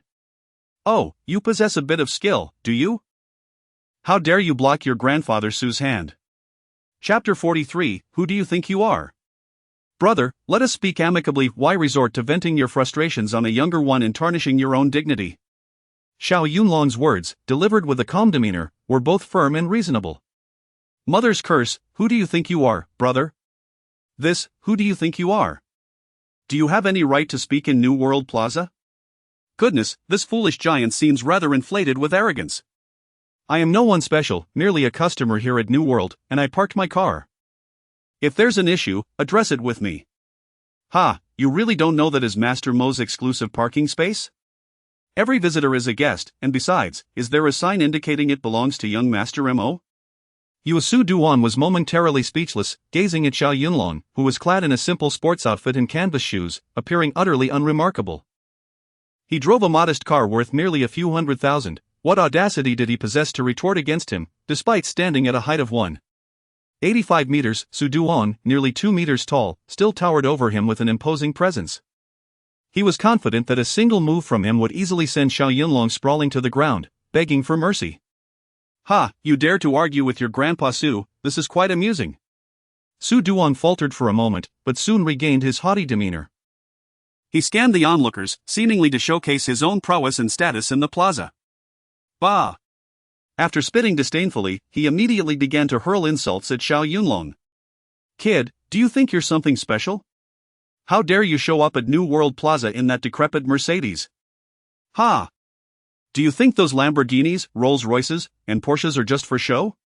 Humph, you think I need to bother with you? Take a good look in the mirror, what do you even amount to? Quickly, get in your rusty car and scram. Perhaps tonight, your grandpa Su might still grant you a chance to escape. When our boss's Lamborghini arrives, I'll make sure your pathetic vehicle is crushed into scrap metal in no time. Su Duong grew increasingly arrogant and boisterous, not only intent on humiliating Xiao Yunlong but also on flaunting Master Mo's influence. Alas, how did things come to this? The valet, witnessing the trouble Xiao Yunlong and his companions had stirred up, trembled with fear. He hurriedly produced the 100 yuan tip Xiao Yunlong had given him earlier and handed it over. Brother, I failed to manage things properly and inconvenienced you. I apologize, please accept this 100 yuan back. Ha! Su Duong, upon seeing the tip, scoffed derisively and began to mock him again. What? A mere 100 yuan, and you call that a tip? Oh Xiaoyong, have you lost your mind over money? Su, how dare you be so shameless, trying to elevate yourself to the status of a beggar. No wonder others look down on you. Su, that was the owner's goodwill. To me, 100 yuan is quite substantial. We must learn to be grateful. Substantial, humph, when young Master Mo makes a move, he spends thousands in mere moments. Do you understand, you foolish pig? I did not know, young Master Mo has never tipped me. Oh my goodness. Su Duong exaggeratedly gaped, speaking in a mocking tone, who do you think you are? If Master Mo were to tip, it certainly wouldn't be for someone of your lowly status. Do you comprehend? Yes, I understand. I am unworthy of receiving young Master Mo's tips. The valet's face turned crimson as he hung his head in despair, feeling both desolate and somewhat helpless. Chapter 44. A man's tears are not easily shed. The young man known as Xiaoyong, nearly 19 years of age, is a freshman in college. Having lost his father at a tender age, his mother has bravely taken on the dual roles of both father and mother, single-handedly raising him amidst a life fraught with hardship. Yet, this lad has proven himself to be resilient, consistently achieving top marks in his studies, ultimately securing a place among the top 10 students in the school to attend a prestigious university. Through the introduction of his cousin, he takes on part-time work at the plaza during weekends and holidays, striving to earn a little extra to alleviate household expenses. As a young student devoid of experience and connections, the prospect of earning a few coins in such a chaotic environment is no small feat. Indeed, scarcely a week into his job, he has already been bullied multiple times by the scoundrel Su Duong. Although Xiaoyong possesses a spirit of defiance, he finds himself compelled to bow to the harsh realities of life. For the sake of survival, for his mother, and for that meager wage, he must endure, time and time again. Today, over a mere parking space, he has been thoroughly beaten by Su Duong, leaving his cheeks swollen and throbbing with pain. Brother, these ruffians are nothing but thugs. As adults, you should rise above their petty provocations. Xiao Yunlong, witnessing Xiaoyong's pitiful state, feels a surge of anger mixed with sorrow as he speaks sternly. Young brother, this is not your fault. I failed to handle my responsibilities, causing you all trouble with parking.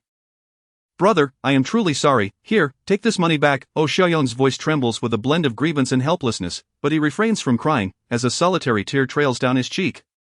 A man's tears are not easily shed. Why weep? You are a man, dry your tears. Young brother, this matter does not rest upon your shoulders, it is the arrogance of others that has prompted this. Stand aside, and I shall ensure justice prevails. Xiao Yunlong pressed a 100 yuan note firmly into Xiaoyong's hand, offering a reassuring pat on his shoulder. Brother, I know you are a good man, yet my heart aches. Xiaoyong feels a deep sense of injustice, having endured the bullying and oppression from Su Duong since his arrival just a few days ago. Now, having been publicly slapped, all the pent-up grievances and sorrows surge forth within him. Hearing Xiao Yunlong's words, he feels a kinship, tears streaming down his face in overwhelming emotion.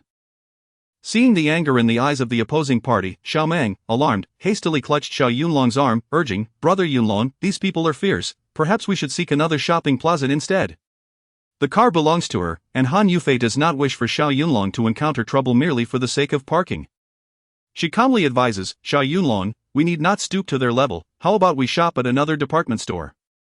Very well, since both lovely ladies have spoken, I shall heed your counsel, Xiao Yunlong replied. It is clear that he is not intimidated by these lowly thugs. No matter how many there are, they are not sufficient to instill fear. Nevertheless, now that he has returned to the city, he believes in living a life of integrity, bidding farewell to the days of violence and chaos. Young brother, as you work here, take care of yourself. Xiao Yunlong gently patted Xiaoyang's shoulder, intending to leave without further provoking the gang of ruffians. Hey, what the hell? Unbeknownst to him, Su Duong, oblivious to his own folly, misinterprets their intention to leave as a sign of submission, his arrogance swelling further. You little brat, if you want to leave, then hurry up. Don't dawdle in front of me. Ah, such audacity? Ha, just wait until our boss, Missouri Xiao, arrives, you country bumpkins won't be able to escape. Chapter 45 On the Art of Inflicting Harm. As the saying goes, those who court disaster shall not escape it. Su Diwang's remarks thoroughly incited Xiao Yunlong's indignation. With one reference to Master Mo after another, could this person be a deity, capable of ascending to the heavens? Teacher Han, Xiao Meng, let us not depart today. What, not leaving? Indeed, today, I, Xiao Yunlong, shall ascertain the true identity of this Master Mo. Xiao Meng, a timid girl, felt apprehensive. As Xiao Yunlong had just arrived in Tianhai City, he was unfamiliar with the surroundings. Despite his formidable skills, the adage that a strong dragon cannot overpower a local snake was one she understood well. Brother Yunlong, in such a place where the good and the bad intermingle, it would be prudent not to provoke them. Xiao Yunlong, they utter such words solely to provoke you. Do not fall for their trickery. Xiao Meng, Teacher Han, I comprehend your concerns, but a gentleman must know when to act and when to refrain. Xiao Yunlong, please remain calm. Miss, fear not. Should anything happen to your Mercedes, I, Xiao Yunlong, shall compensate you. Mr. Xiao, you are fully aware that is not my intention. I merely wish to avoid implicating you due to parking issues. Rest assured, I shall take care of everything. With a proud smile, Xiao Yunlong patted Han Yufei's shoulder and strode directly towards Su Duong. What are you staring at? Su Duong crossed his arms, donning a scornful smirk. Behind him stood a line of security personnel, each towering above 6 feet, muscular, with brutish visages. Some brandished electric batons, flicking them on to emit crackling sparks. Su Diwang's arrogance was palpable, as he swaggered about like a pompous fool. Handsome, do not act impulsively. There are many of them, and you cannot win. A beautiful girl, possessing a kind heart, inexplicably felt drawn to the dashing Xiao Yunlong and could not help but offer her advice. Miss, in such circumstances, it would be wise to keep your words to yourself. You might attract trouble. Indeed, these individuals are lawless, who would dare offend them lightly. Hee, you ladies should merely enjoy the spectacle, let the men handle their brawls. One less man is one less problem. Sigh, this handsome fellow is truly foolish. He is courting misfortune today. With a dozen or so of them and 20 fists, he will undoubtedly be left battered and bruised, a sight most pitiful. The onlookers were not optimistic about Xiao Yunlong's prospects, murmuring anxiously, fearing he would be felled by a single blow from Su Duong. Dear spectators, I appreciate your concern. Xiao Yunlong exaggeratedly clasped his fists in greeting, seemingly unfazed by the chatter around him. Approaching Su Duong, he wrinkled his nose and let a hint of derision slip onto his face. I wish to inquire, did your father engage in scientific research during his youth in the 898th Army? Ha! My father never served. Impossible. Xiao Yunlong exclaimed in astonishment, how could your father not have served and still produce a son like you? You little brat, what do you mean by that? Su Duong, lacking in education and having never graduated from elementary school, was simple-minded and momentarily at a loss. Ha, not even this you comprehend. It merely proves your foolishness. Country bumpkin, do not be so arrogant. If you have the guts, speak clearly to me. Do you not understand? Your father, not having developed any viruses or bacteria, simply managed to create you instead. What? Su Diwang's eyes widened as he began to grasp the insinuation, almost blurting out his realization. You little brat, do you dare to call me a virus or bacterium? Are you seeking death? Chapter 46 The Beating. Viruses and bacteria, quite intriguing, isn't it? A mocking smile perpetually graced Xiao Yunlong's face, for today he sought to teach this arrogant cur a lesson. TCH, you big oaf, I never said such a thing. It is merely your own self-awareness that compels you to take offense, retorted Su Duong, his brows raised, a tempest of rage coursing through him, causing his entire body to tremble.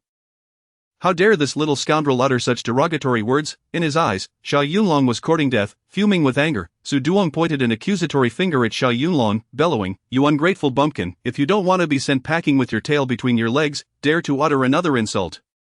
TCH, let us see if you can back that up." Xiao Yunlong casually rubbed his nose, exaggeratedly shrugged, and a smirk of derision danced upon his lips. "You big fool, with that pitch-black appearance of yours, come nighttime, you'd be as hard to find as a needle in a haystack. You tisk tsk, donning that ridiculous hat atop your head, you fancy yourself the invincible one of the East. Ha, in truth, you are nothing but a foolish buffoon. He he. Ha ha. Oi, who would have thought, this fellow who appears so unassuming could wield such cutting remarks." Xiao Yunlong's playful banter and exaggerated gestures elicited suppressed giggles from Han Yufei and Xiao Meng. "Xiao, you seem so carefree, yet your jibes are surprisingly sophisticated." "Indeed, he, brother Yunlong's words are quite hilarious. My goodness, how dare he insult the head of security like that?" "Who is this audacious fellow?" the onlookers murmured in astonishment. "It's over for him, he is bound to be beaten to a pulp. Miss, perhaps you should call an ambulance, just in case."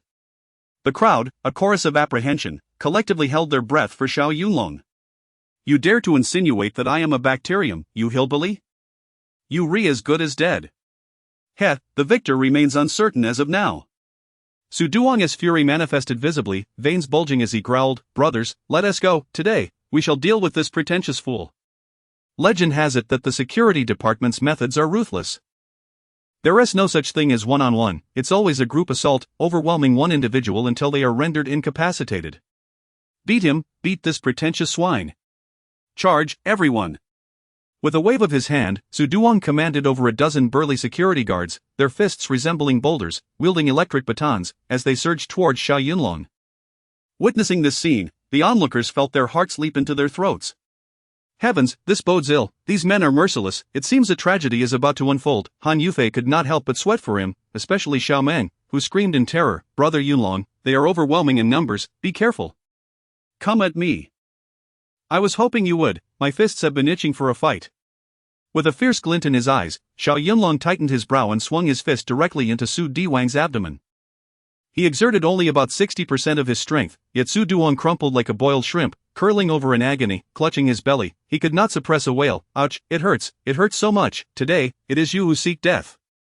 Xiao Yunlong did not pause, rubbing his nose with a cold smile creeping onto his lips, swiftly lifting his leg for a powerful kick.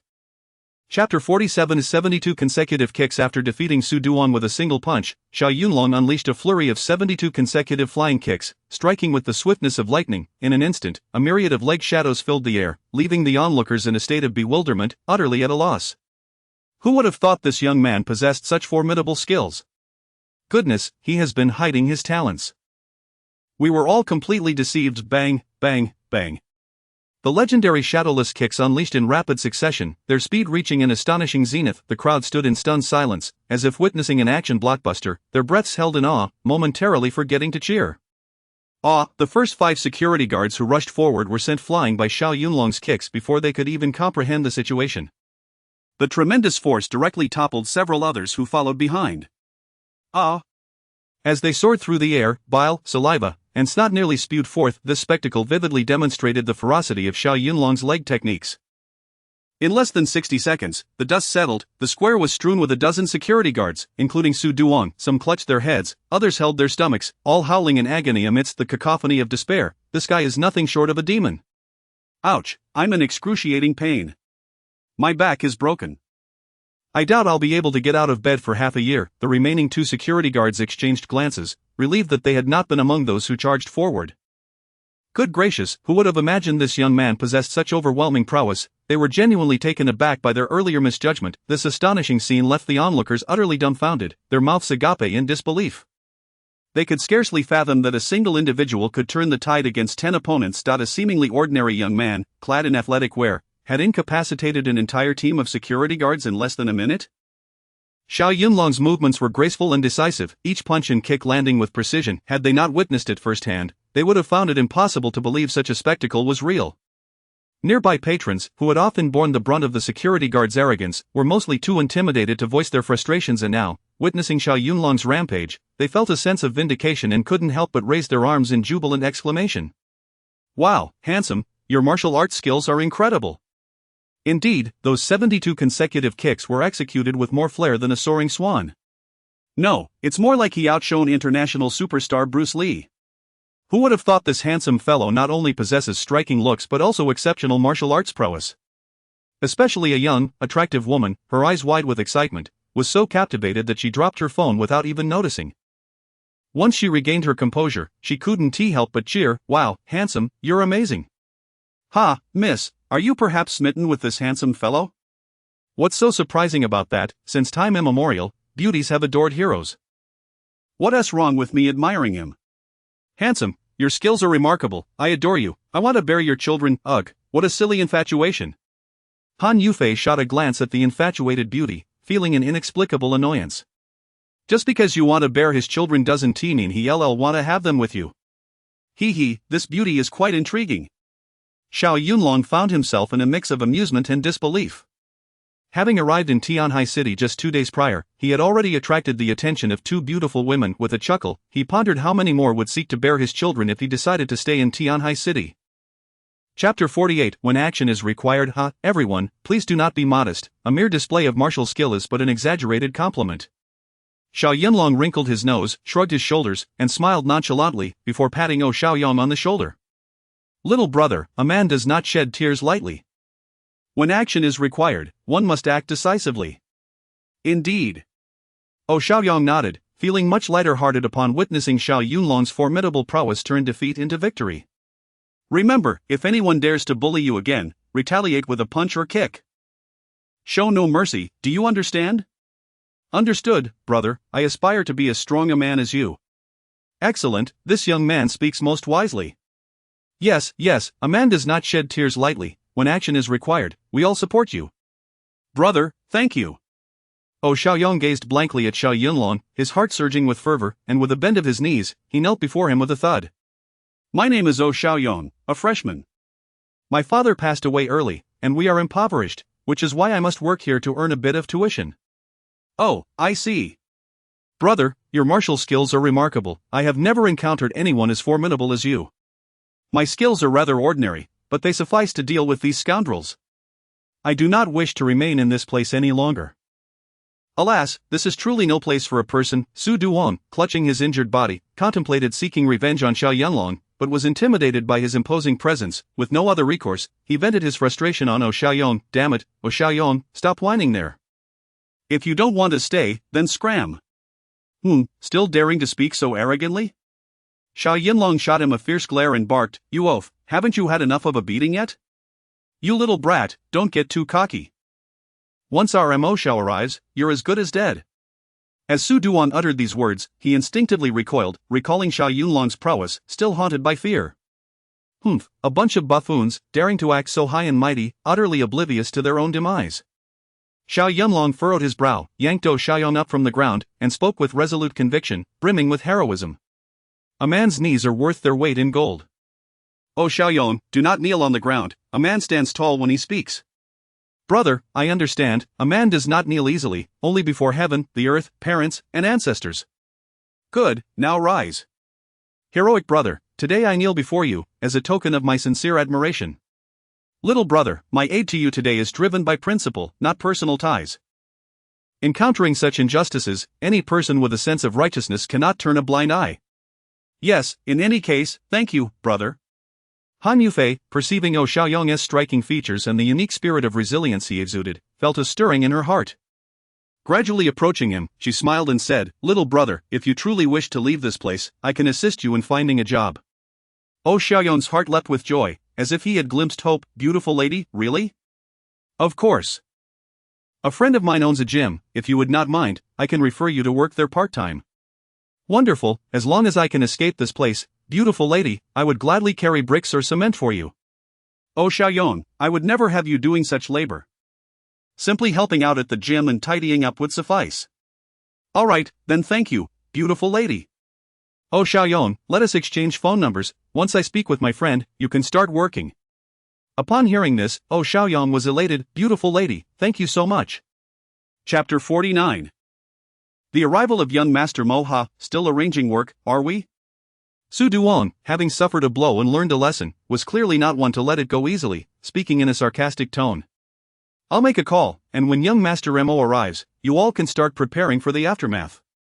He arrogantly declared, pulling out his phone and swiftly dialing a number. Hello, boss, there's been an incident at the parking lot of New Dashin Plaza. Our entire security team has been taken down. What, taken down completely? The voice on the other end was incredulous, thinking he must have misheard. A team of security guards consisted of a dozen or so individuals. Could one person truly incapacitate them all? Ridiculous. Indeed, my brothers are lying on the ground, unable to get up. A young Master Mo, they are just waiting for you to seek revenge. Damn it, who is audacious enough to do this? I'll go over and deal with him. Boss, it's just some arrogant fool who occupied your parking space. How dare he occupy my parking space? This arrogant fool not only seized your parking spot but also boasts shamelessly, acting all high and mighty. Mother, does he court death? Boss, this brat is too insolent. Not only did he knock us down, but he also claimed you are no match for him. Damn it, tell him not to escape. I'll arrive on the scene in 10 minutes, and I will turn that arrogant fool into minced meat. Yes, boss, my brothers are just waiting for your arrival. Having successfully incited the flames of conflict, Su Duong turned his attention back to Xiao Yunlong, who was now exuding arrogance once more. You little brat, young Master Mo will arrive in 10 minutes. If you don't want to be a coward, then don't even think about fleeing. All right. Xiao Yunlong touched his nose, a proud expression crossing his face. Today, whoever escapes is the coward. I am eager to see who this young Master Mo truly is. Kid, don't be so arrogant. When our boss arrives, you all will be doomed. Sure enough, a Lamborghini roared onto the square a few minutes later, flanked by 4 heavy motorcycles providing escort. Goodness, the aura and spectacle were such that it felt as though an emperor were making a public appearance. Vroom vroom. The sound of heavy motorcycle engines thundered, reverberating through the air, deafening to all. The display was indeed overwhelming. The onlookers craned their necks, unsure of what formidable figure had arrived, their hearts filled with trepidation, instinctively retreating to clear a path. The Lamborghini came to a halt first, followed by the 4 heavy motorcycles, which moved with the grace of a dragon emerging from the sea. With a few revs, the motorcycles executed a perfect drift, their hefty tires carving sweeping arcs upon the ground. The maneuver was executed with such fluidity that it was evident they were seasoned riders. From the heavy motorcycles emerged 7 or 8 young men, removing their helmets to reveal a uniformity of shaved heads. Their arms and necks were adorned with tattoos of dragons and tigers, grotesque figures that exuded a rebellious aura, unmistakably signaling their unruly nature. They lined up in 2 rows, bending slightly, awaiting the descent of their master. In stark contrast, the man in the Lamborghini was a tall, imposing figure in his late 20s, wearing sunglasses and a proud expression. Beside him in the passenger seat sat a stunningly beautiful woman with long legs, adorned with smoky makeup, luscious red lips, and cascading golden waves, her figure strikingly alluring. My goodness, what a breathtaking beauty! Upon seeing the arrival of this individual, Su Duong rubbed his hands together, his body trembling with excitement as he eagerly approached. Young Master Mo, you have finally arrived. How wonderful, how wonderful! Chapter 50. The little overlord of Jiangdong. Goodness gracious, a BMW S1000RR.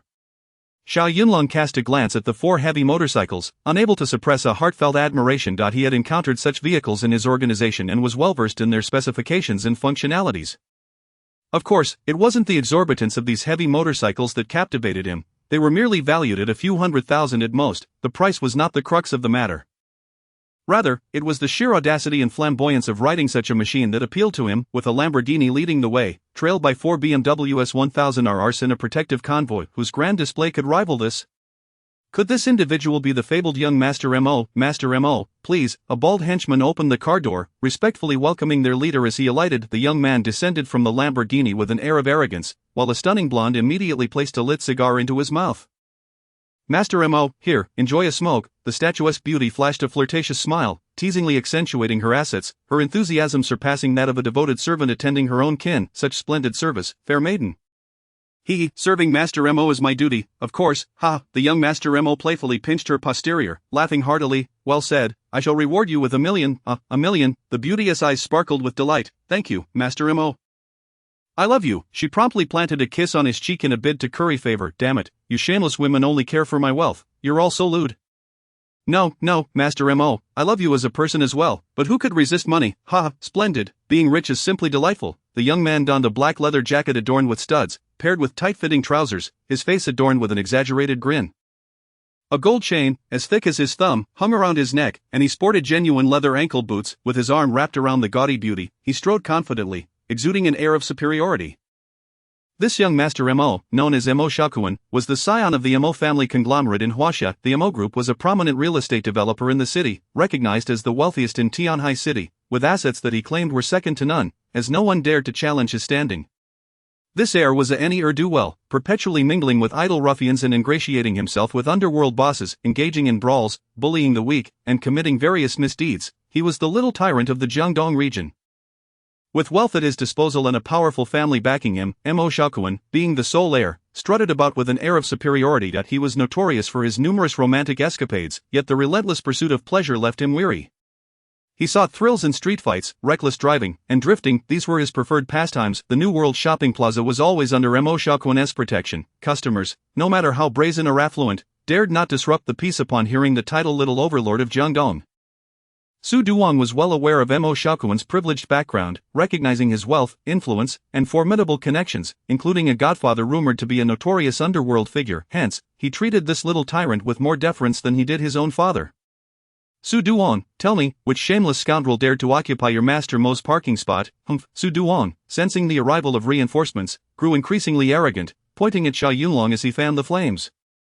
Master M.O., it's this brat with his pathetic vehicle. Damn it, can this little brat take down our entire security team? Chapter 51. Lousy commands you to come but never return. Indeed, M.O. Xiao, hurry up and avenge our brothers. Kid, how audacious you are. To think one person could overpower an entire squad of security. TCH. Xiao Yunlong chuckled nonchalantly. What's the big deal? Just a bunch of insignificant underlings, mere ruffians destined to be feudal. Damn it, you're quite the arrogant one, aren't you? M.O. Shaokuan twisted his neck a few times, noticing that Xiao Yunlong was tall and his arms were as thick as a calf. It was impossible for someone like him to single-handedly take down a team of security guards without possessing considerable skill, yet, this fellow had a face that was unfamiliar. He had never seen him in Tianhai City. Who exactly was he? M.O. Shaokuan was acutely aware that the security personnel in the parking lot were well-trained, and Su Duong was proficient in martial arts, yet they had been effortlessly subdued by this individual. Logically, he should have felt a sense of trepidation and quickly fled with his subordinates. However, he was determined to save face, relying on the fact that he had brought along 7 or 8 experienced henchmen today. These thugs were ruthless, often practicing their punches and kicks at the dojo, honing their skills with a focus on targeting their opponent's weaknesses, striking swiftly and accurately. To claim they lacked genuine prowess would be a blatant falsehood. It is often said that 2 fists cannot contend with 10 palms. With 7 or 8 of them, they had a multitude of fists at their disposal. They would ensure this little rascal was pounded into a pulp, leaving him oblivious to the realities of the underworld. Most importantly, M.O. Shaokuan discreetly concealed a firearm, which would prove crucial in a decisive moment. He chuckled to himself, thinking, if I don't eliminate this little rascal today, I might as well abandon my life in the underworld. Kid, if you kneel down and offer 3 loud kowtows to me, and apologize to all the security, I might consider letting you off the hook. Humph. Xiao Yunlong displayed a derisive smile, coldly retorting, you speak with such arrogance, utterly clueless. Damn it, don't be so cocky. M.O. Shaokuan glanced at Xiao Yunlong's Mercedes, hesitating to strike until he could ascertain the latter's true identity. Little rascal, I am known as M.O. Xiao. Let me be frank with you, this area is under my protection. TCH, under your protection? Xiao Yunlong scoffed disdainfully, with your meager skills, you want to spare yourself the embarrassment. What did you say? Little rascal, do you dare mock your grandpa M.O.? Are you seeking death? Who will triumph in the end remains to be seen. Little rascal, this spot is my exclusive parking space. Apologize to your grandpa M.O. today, and if you leave in that dilapidated vehicle of yours, I might consider sparing your life. Oh, and if I refuse? If you refuse, I shall ensure that you come but never return. Hush, hush.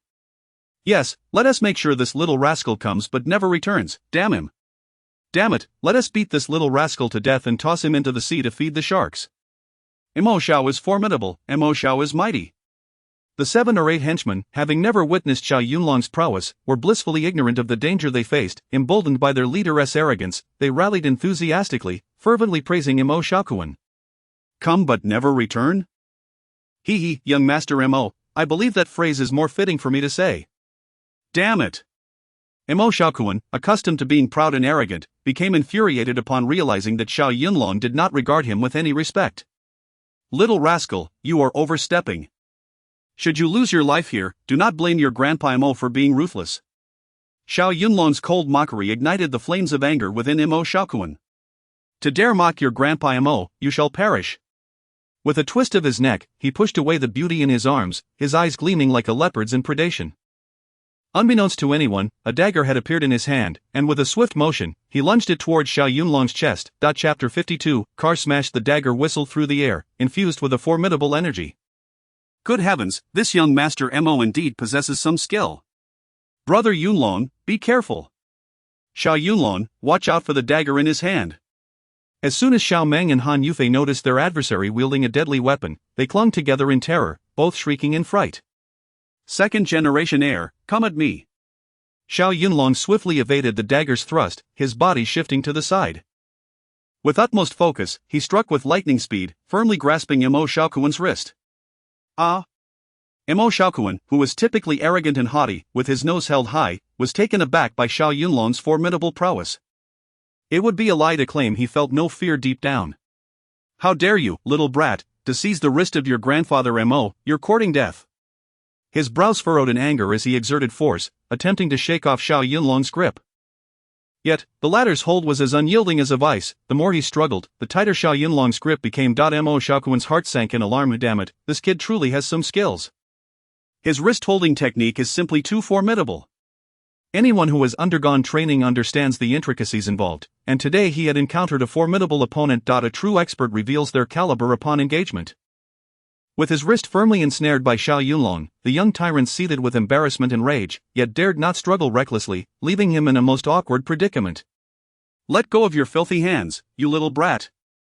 Young Master Mo, weren't you quite arrogant and imposing? If you have the capability, free yourself. Damn it, release me. Mo Shaokuan, ever concerned with his reputation, was not one to back down easily, and thus he exerted himself in an attempt to break free. Ha! You still dare to struggle, clearly, you seek your own demise. Xiao Yunlong, uninterested in further dialogue, inadvertently intensified his grip. Ouch! Immediately, pain surged through the young heir, causing tears and cold sweat to cascade down his face, his complexion shifting from green to pale, reminiscent of a ghostly figure from the underworld. At last, unable to endure any longer, he howled in agony. Ouch, it hurts terribly, my hand is going to break. Boss, what happened to your hand? His entourage exchanged glances, witnessing their leader ensnared by Xiao Yunlong, and for a moment, they hesitated to act. Mo Shaokuan, of noble birth and brimming with arrogance, now found himself humiliated before others. In a fit of rage, he lost his rationality and bellowed madly. You bunch of useless fools, why are you still standing there? Don't you see my wrist is being held? Boss, this someone, smash that wretched Mercedes-Benz of his, smash it to smithereens, smash, smash. Yes, boss. Damn it, daring to seize our boss's wrist, you're courting death. How dare you? Go smash the car, avenge our boss. Yes, smash the car, smash the car, smash the car. This group of henchmen, seasoned in brawls and chaos, acted swiftly and decisively, their robust physiques and fierce expressions striking terror. Upon receiving the command, they rushed forth, drawing out machetes, steel bars, and baseball bats from their heavy motorcycles. They charged towards Han Yufei's Mercedes, ready to lay waste to it. Seeing this, Xiao Meng turned pale with fright and cried out, Brother Yunlong, it's bad, they're going to smash Teacher Han's car. Xiao Meng, fear not, they won't be able to damage it. Whoosh, whoosh, whoosh. Just as Xiao Yunlong's words fell, a series of piercing sounds erupted, all occurring in the blink of an eye. Before anyone could comprehend the situation, the 5 henchmen at the forefront of the attack suddenly cried out in agony, collapsing to the ground in an instant. Chapter 53 of the enigmatic hidden weapon. What on earth is happening? In the blink of an eye, how did all 5 of those thugs fall down? Could it be that this kid possesses some magical prowess? The onlookers were left in a state of bewilderment, their eyes widening in astonishment, utterly at a loss as to what had transpired. Not only the crowd, but even Han Yufei and Su Xiaomeng, who stood beside Xiao Yunlong, were equally perplexed. In that critical moment, Han Yufei merely observed Xiao Yunlong reach into a flower pot in the square and casually toss something. With a series of sharp whoosh sounds, several white objects flashed through the air, glinting ominously. They struck the wrists of the thugs who were attempting to smash the car, akin to hidden weapons wielded by martial arts masters. Subsequently, anguished cries erupted as the thugs dropped their machetes and steel pipes, nearly smashing them onto their own feet. Soon after, it became evident that each of the 5 thugs had sustained bloody puncture wounds on their right wrists, as if struck by bullets, with crimson blood gushing forth violently. Oh no, blood. Yao, it hurts, I'm in agony. Boss, this little brat is a veritable demon. Our hands are ruined. The 5 men clutched their injured wrists, gazing at Xiao Yunlong in terror, as if they had encountered a devil. Retreating in haste. Mo Shaokuan, witnessing his thug's ghastly expressions, was left utterly confounded, a mix of fear and rage coursing through him. What have you done to my men? Xiao Yunlong responded with a calm smile, I did nothing. They were about to damage my car, and I merely acted in self-defense. Mo Shaokuan was left spluttering, his face darkening, and he redirected his ire towards his gang. Damn it, a bunch of useless fools. Boss, it's not a today, we truly have run into bad luck. How ridiculous. I told you to vandalize a car, and here you are, crying like babies at the sight of your wrists. Have you encountered the King of Hell? Boss, help, our wrists have inexplicably developed these bloody holes. It is unbearable, boss, this kid plays dirty. He shot at us from the shadows. What, shot at you? How absurd. Who among the gathered crowd heard a gunshot? Shot at us? Xiao Yunlong burst into laughter, nonchalantly opening his palm.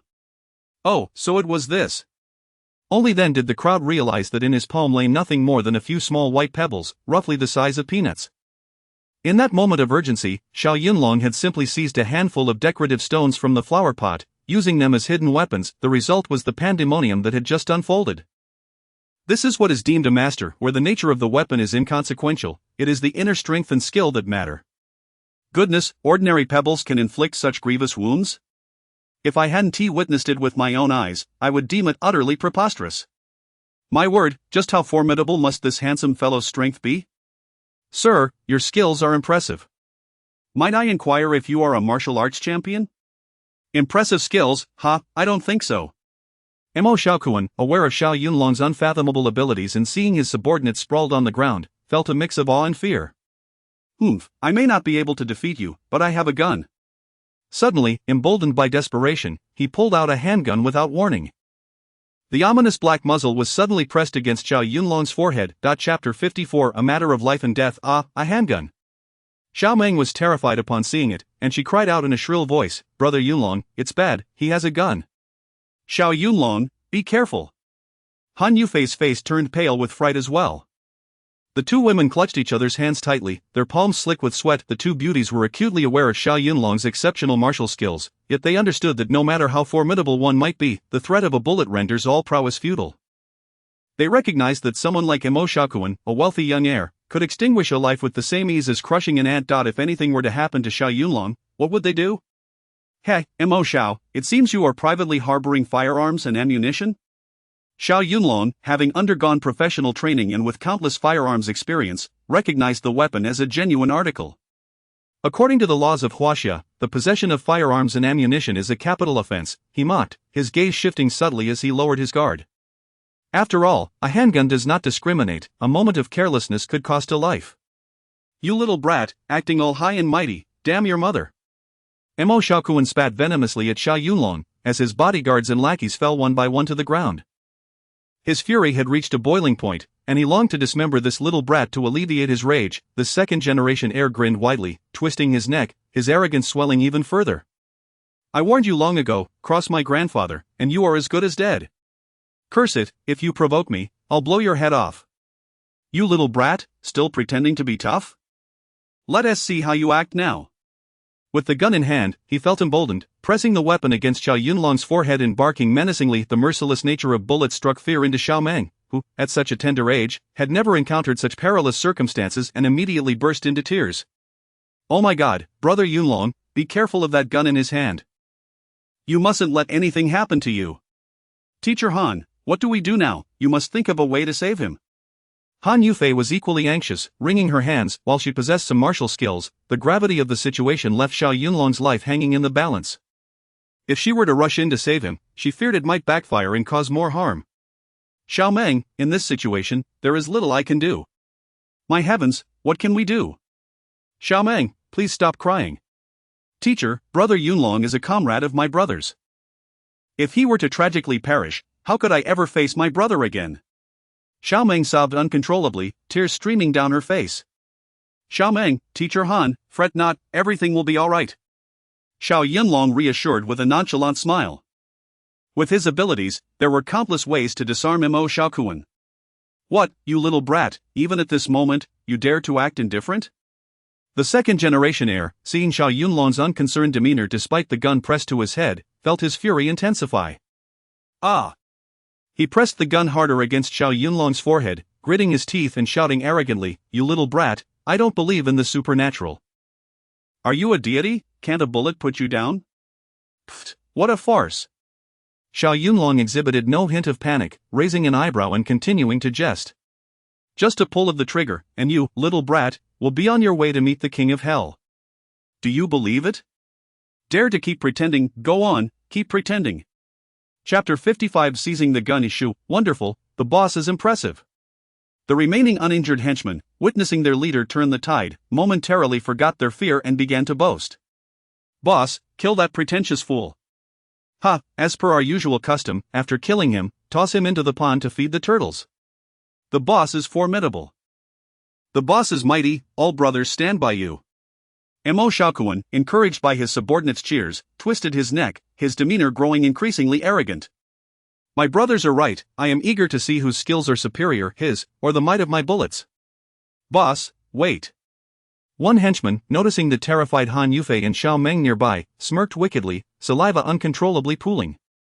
Boss, once we deal with this little rascal, how shall we handle these two beauties? Ha, I nearly forgot. There are indeed two lovely ladies present. Mo Xiaokuan, a notorious lecher, had long been aware of Han Yufei and Xiao Meng. One was sensually alluring, while the other was pure and beautiful, both were exquisite beauties. Damn it, if I could take them both home, wouldn't that be utterly delightful? Damn it, as per our tradition, the man goes to the pond to feed the turtles, while the ladies are kept for the harem.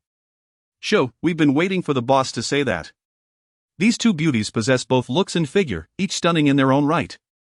The boss is in for a treat tonight, the boss is formidable, the boss is mighty. Amidst the flattery and encouragement of his henchmen, Mo Xiaokuan felt an adrenaline rush, invigorated as if he possessed boundless strength. Of course, in this law-abiding society, even this wealthy scion would not dare to recklessly fire a gun and take a life. In such circumstances, the most he could do was intimidate Xiao Yunlong and perhaps inflict some injury as punishment. Little rascal, die. As he aimed his gun at Xiao Yunlong's arm, ready to pull the trigger, don't, Brother Yunlong. Xiao Meng, terrified to the core, genuinely wished to shield Xiao Yunlong from the bullet. You're the one seeking death. Just as Mo Xiaokuan was about to pull the trigger, in a flash of lightning, Xiao Yunlong struck swiftly. In life and death moments, it all came down to an instant. In the blink of an eye, Mo Xiaokuan felt a blur before his eyes, followed by a sharp pain in his wrist, causing his fingers to tremble. Before he could comprehend the situation, his gun inexplicably found its way into Xiao Yunlong's hands. Damn it, am I seeing ghosts today? Mo Xiaokuan's eyes widened, his body trembling, his gaze filled with fear and disbelief. This little rascal could actually seize his handgun even while he was about to pull the trigger. It was utterly unfathomable. Looking down at his right wrist, he was astonished to find it inexplicably immobile, as if it had turned to stone. Terrified to silence, his face as pale as a ghost from hell, he trembled as he asked, "Little rascal, how did the gun end up in your hands?" "Hee, that was child's play." "Don't be cocky, little rascal. Who exactly are you?" Mo Xiaokuan stared at Xiao Yunlong in horror. In his understanding, it was impossible for any individual to possess such monstrous skills. Could throwing a few pebbles really rival the power of a bullet? The most infuriating part was that he had drawn his gun and was about to fire, yet he could not subdue this opponent. Chapter 56 The Martial Arts Mastery. My goodness, this situation is utterly precarious. Mo Xiaokuan was completely dumbfounded. Had this not happened to him, he would have found it impossible to believe. "Little Red, who exactly are you?" Xiao Yunlong replied with a calm smile, enunciating each word, "I am but a righteous Chinese man." "Indeed, this handsome gentleman speaks the truth. We stand with you." "Wow, handsome, your martial arts skills are astonishing." "Indeed, not only are your skills exceptional, but you are also strikingly handsome. with muscles that far surpass those martial arts celebrities. The surrounding crowd buzzed with excitement, responding with thunderous applause, igniting the atmosphere into a frenzy. Mo Xiaoquan found his right wrist restrained, and his handgun inexplicably seized by Xiao Yunlong, leaving him petrified with fear. As the cheers from the onlookers surged, Mo's face alternated between shades of blue and white, his fury boiling over. This second-generation heir, fueled by Su Diwang's instigation, felt an unwarranted sense of confidence. He had intended to swagger in with his entourage, displaying his might. However, to his dismay, within less than a minute, all of his most capable underlings lay defeated at Xiao Yunlong's feet. To make matters worse, even the gun posed no threat to him. This moment undoubtedly marked a catastrophic downfall, and it was a thoroughly humiliating one at that. Ha, a second-generation heir daring to press a gun to my forehead, utterly oblivious to the consequences. Xiao Yunlong scoffed, twirling the handgun in the air, performing an impressive display of gunplay. Shoo! This spectacle captivated the hearts of infatuated young women, their eyes sparkling with admiration, punctuated by waves of excited shrieks. Wow, incredible, so handsome. Oh my, if only this gentleman were my partner. Having witnessed such declarations of affection numerous times, Xiao Yunlong remained unfazed. Young Master Mo, you are quite formidable. He pressed the gun against Mo Xiaoquan's forehead, feigning an expression of vengeance. Just now, you dared to hold a gun to my head? Now, let us see how it feels to taste your own medicine. Please, brother, don't. Mo Xiaoquan was utterly terrified, his body trembled uncontrollably, like a leaf in the wind. Cold sweat streamed down his face, his voice quaking. Bullets are merciless, my friend. We live in a society governed by law. Should you take my life, you would face the death penalty. Young Master Mo, are you not the supreme ruler of this world? Ha, even you experience fear? Well, who among us is truly unafraid of death? Come now, I have yet to pull the trigger, and you are already quaking in your boots. Coward, spineless wretch. Hey, little red, please don't act recklessly. Scoundrel, perish. Xiao Yunlong pressed the handgun firmly against his forehead, intensifying the intimidation. Please, don't shoot, spare my life. Mo Xiaoquan, drenched in cold sweat, ultimately fell to his knees in supplication, his voice quivering with desperation. My father is the wealthiest man in Tianhai City, with assets rivaling nations. Oh, so you are the prince of the tycoon? Indeed, if you spare me, I can offer you millions, no, tens of millions, even 100 million, oh. Xiao Yunlong feigned disinterest, deliberately provoking him. You still think you can buy your life with money? Ha, do I appear to be someone in need of cash? Young man, do not push your luck. The leader of the Longhu gang is my godfather. That if you kill me, you will regret it beyond measure. Chapter 57. Kneeling to sing conquest. I am Mo Xiaoquan, and my godfather is the leader of the Longhu gang. Let me go, let me go. In a moment of life and death, this spoiled heir hastily resorted to his last resort to save his skin. Oh, the leader of the Longhu gang, and he is your godfather, is he? Indeed. The Longhu gang is formidable. If I perish, my godfather will undoubtedly avenge me. Formidable? Let me be frank with you, the Longhu gang amounts to nothing in my presence. You little brat, you, Master Mo, how do you manage to navigate the underworld with such a lack of courage? Do you still dare to proclaim yourself a king? Yes, I lack the courage. Great one, spare my life. Coward, spineless fool. Yes, I am a coward, a spineless fool. I beg you, great one, to show mercy and spare my wretched life. At this juncture, Master Mo could no longer concern himself with dignity, desperately speaking sweet words in hopes that Xiao Yunlong would grant him clemency. You were exceedingly arrogant just now. If you wish for mercy, it may prove difficult. Brother Yunlong, please calm down. Xiao Meng, sensing Xiao Yunlong's fury, hurriedly rushed forward, grasping his arm and urgently advising him.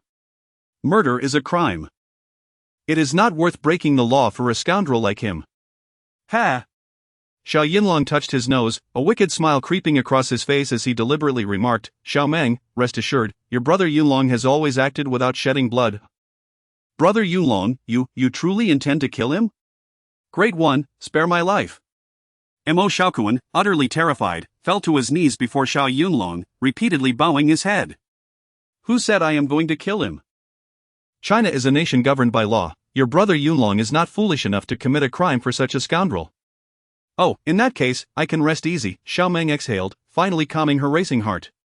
Humph, daring to point a gun at me, utterly oblivious to your own mortality. I shall not dare again, great one, I promise. Mo Xiaoquan pleaded, bowing profusely, genuinely fearing that the other party might execute him on the spot. Very well, considering your sincere pleas for mercy, I shall show great benevolence today and temporarily spare your wretched life. Thank you, Great One, for your mercy. Mo Xiaokuan felt as though he had been granted a reprieve. In nearly 28 years, he had never felt so humiliated. Humph. Xiao Yunlong smirked with pride, withdrawing the gun from Mo Xiaokuan's forehead and swiftly removing the bullets. With a few sharp clicks, the handgun was effortlessly dismantled into a heap of scrap metal. He then tossed the remnants, along with the bullets, before Mo Xiaokuan, a triumphant smile on his face. This gun, in my presence, is nothing but a pile of scrap, do you understand? You dismantled the gun? Indeed. To be candid, even a submachine gun poses no threat to me, let alone your trivial attempts. You little brat, you are excessively arrogant. I am arrogant because I possess the capability to be so. Master Mo, if you are unconvinced, rise and fight again. Cease your stammering, you are destined to be no match for me, begone. Today, I am in a good mood and wish to accompany a lady on a shopping spree, so I shall temporarily let you off the hook. You little brat, do not be so arrogant. Once I report to my godfather, you shall all meet your demise. Still intending to complain to your godfather, are you? Humph, of course, my godfather is the leader of the Longhu gang, a well-known figure in Tianhai City. You, little brat, are certainly no match for him. Chapter 58 Bullying the weak and fearing the strong, utterly oblivious to the consequences. Fine, go ahead and complain to your mother, but the crux of the matter is, only those who can defeat me are worthy. You little brat, I have endured your humiliation today. Mark my words, vengeance shall be mine. Very well, if you seek revenge, I shall be at your service whenever you desire. Boss, what shall we do now? A group of lackeys exchanged glances, nursing their injuries and trembling with fear. What can we do? What else is there, damn it? Mo Xiaokuan, having suffered relentless bullying and oppression from Xiao Yunlong, ached to flay him alive and extract his tendons to satiate his wrath, yet, powerless against his superior skills, his hatred only deepened with time. He struck one of his underlings on the back of the head, gritting his teeth. Damn it, retreat, to the hospital. Understood, boss. The unscathed lackeys were eager to depart, their wrists punctured, realizing this was no trifling matter. Huahua mounted his heavy motorcycle, driving a Lamborghini, whisking Mo Xiaokuan and a stunning beauty away in a flurry, tails tucked in as they fled. Shoo! Coward, spineless wretch. They arrived here with such arrogance, as if they were kings, yet they leave like turtles hiding their heads. It's utterly laughable. These individuals have committed countless wrongs. Today, they finally faced their retribution, and they deserve it. The onlookers erupted in applause, their cheers resounding with fervor. Su Duong was terrified to the core. This fellow posed no threat even with a handgun, truly monstrous. He was grateful that he had not been targeted, for otherwise, his life would have been in jeopardy. And never mind that, Mo Xiaokuan had fled the scene, and he too needed to escape. Observing the crowd idolizing Xiao Yunlong as a superhero, he seized the opportunity to slip away, but before he could take 2 steps, he heard a stern shout from behind. Hey, big oaf, halt! Su Duong's body trembled, quaking like ripples in water. He was utterly cowed. Sir, esteemed one, what further instructions do you have? Xiao Yunlong patted Xiaoyong's shoulder, his demeanor grave. This young man will be starting a new job elsewhere tomorrow. For the days he has worked here, ensure that his wages are paid in full. Su Duong nodded vigorously. Yes, I guarantee his wages will be settled in full. Big oaf, if even a single cent is missing, you will see my wrath. I wouldn't dare. Sir, rest assured, I will instruct the finance manager to settle his wages immediately. Rest assured, every cent will be accounted for. Xiao Yunlong smiled. Humph, that's more like it. Otherwise, you'll be in for a world of trouble. I wouldn't dare, I swear. Young man, do you see now, this world is as harsh as it is real, the weak are bullied while the strong are feared. Indeed, brother, you are absolutely right. Therefore, when the time comes to act, do not hesitate. In the future, should anyone oppress you, retaliate with a punch, understand? Xiao Yunlong declared, deliberately shaking his fist before Su Duong, who instinctively recoiled in fear. Boss, spare me. Brother, I understand. In my eyes, you are the true hero, and from now on, I shall follow you.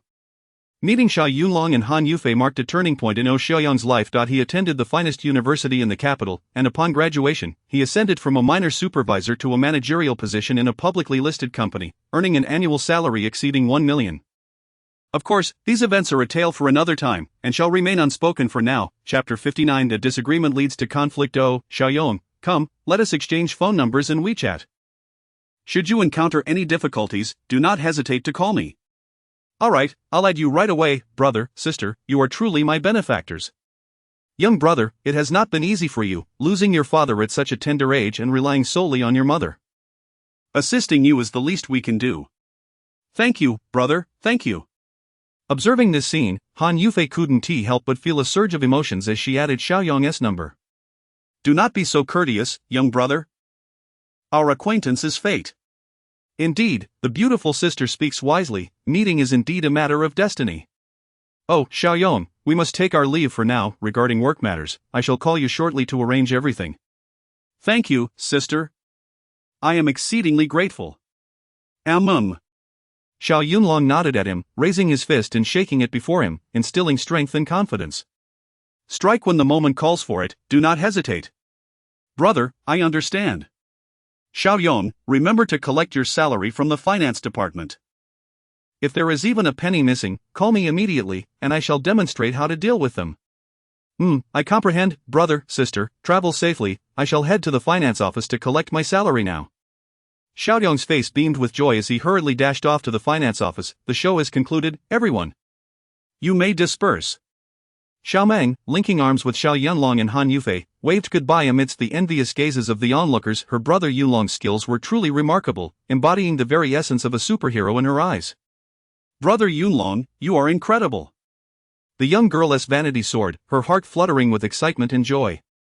With you to protect us, no one shall dare to bully us again. Indeed, that is a certainty. In this moment, Xiao Yunlong's heroic spirit shone brightly. Xiao Meng, I once vowed that should anyone dare to bully you, they must first step over my dead body. Thank you, brother Yunlong, you are so kind to me. Humph. Han Yufei cast a sidelong glance at his chiseled visage, feeling an inexplicable pang in her heart, and teasingly inquired, and what of me? If a villain were to bully me, would you come to my aid? You? Xiao Yunlong scrunched his nose, a mischievous grin forming at the corner of his mouth, deliberately seeking to provoke the beautiful teacher. Miss Beauty, are you not a master of Taekwondo? Your legwork surpasses mine. Do you truly require my protection? It would be more fitting for you to protect me. You, Han Yufei, exasperated, reached out to strike him. You scoundrel, did I wrong you in a past life, that you must belittle me with your jests? Haha, resorting to violence at the slightest disagreement? Xiao Yunlong grasped her delicate wrist, the grin on his face deepening. Dear Beauty, do not be so savage. If you could be as gentle and charming as Xiao Meng, you would be adored by all. You, Han Yufei rolled her eyes in frustration. You are utterly insufferable, so slick with your words. It drives me to distraction. Xiao Meng, blushing, quickly intervened to ease the tension. Teacher Han, do not be upset, brother Yunlong is merely teasing you. If anyone dares to bully you, he will be the first to run to your defense. Humph. Han Yufei glared, her eyes wide with indignation. He only seeks to irritate me. It brings him joy. Release me, you scoundrel. Haha, dear Beauty, you are quite amusing. Xiao Yunlong released her hand, taking a moment to sniff his fingers, bursting into laughter that echoed through the air. Chapter 60. Accompanying the Beauty on a shopping spree. Xiao Meng, let us go, it's time for some retail therapy. Standing at a towering height of 185 centimeters, Xiao Yunlong is accompanied by Han Yufei and Xiao Meng, both of whom, even in their high heels, measure over 170 centimeters. The trio of handsome men and beautiful women stands out like a crane among chickens. With their exceptional charisma, they attract the attention of passers-by with an astonishingly high rate of glances, nearly 100%. To be candid, accompanying women on shopping excursions is not a novel endeavor for Xiao Yunlong. He has engaged in such activities countless times before. However, in his previous organization, his strolls were not through commercial districts but rather within the confines of an armory. He recalls that during his time in the Dragon Group, his teammate, Aki, would frequently drag him along to explore the arsenal. This strikingly beautiful and voluptuous female operative had an affinity not for cosmetics but for weaponry. She possessed a severe obsession with collecting various models of heavy machine guns, with her favorite being the Gatling M81 Vulcan cannon, capable of an astounding 9,000 rounds per minute. It boasted formidable firepower that could decimate anything in its path. As a super agent, selecting the latest developed weaponry from the armory was a matter of great prestige and significance, yet now, having withdrawn from the organization to return to urban life, he could only reminisce about those days of browsing through armories and teasing Aki. All those experiences have now become mere echoes of the past. Thus, it can be concluded that Xiao Yunlong does not harbor any resentment towards accompanying beautiful women on shopping sprees. The New World Shopping Plaza stands as Tianhai City's most opulent commercial center. Today, taking advantage of the invitation from this lovely lady, Xiao Yunlong not only aims to purchase some intimate apparel but also to experience the grandeur of the city's bustling commercial hub. Hey, Xiao, do you know why you were invited to join us on this shopping outing? Han Yufei glanced at Xiao Yunlong's chiseled profile and suddenly posed the question.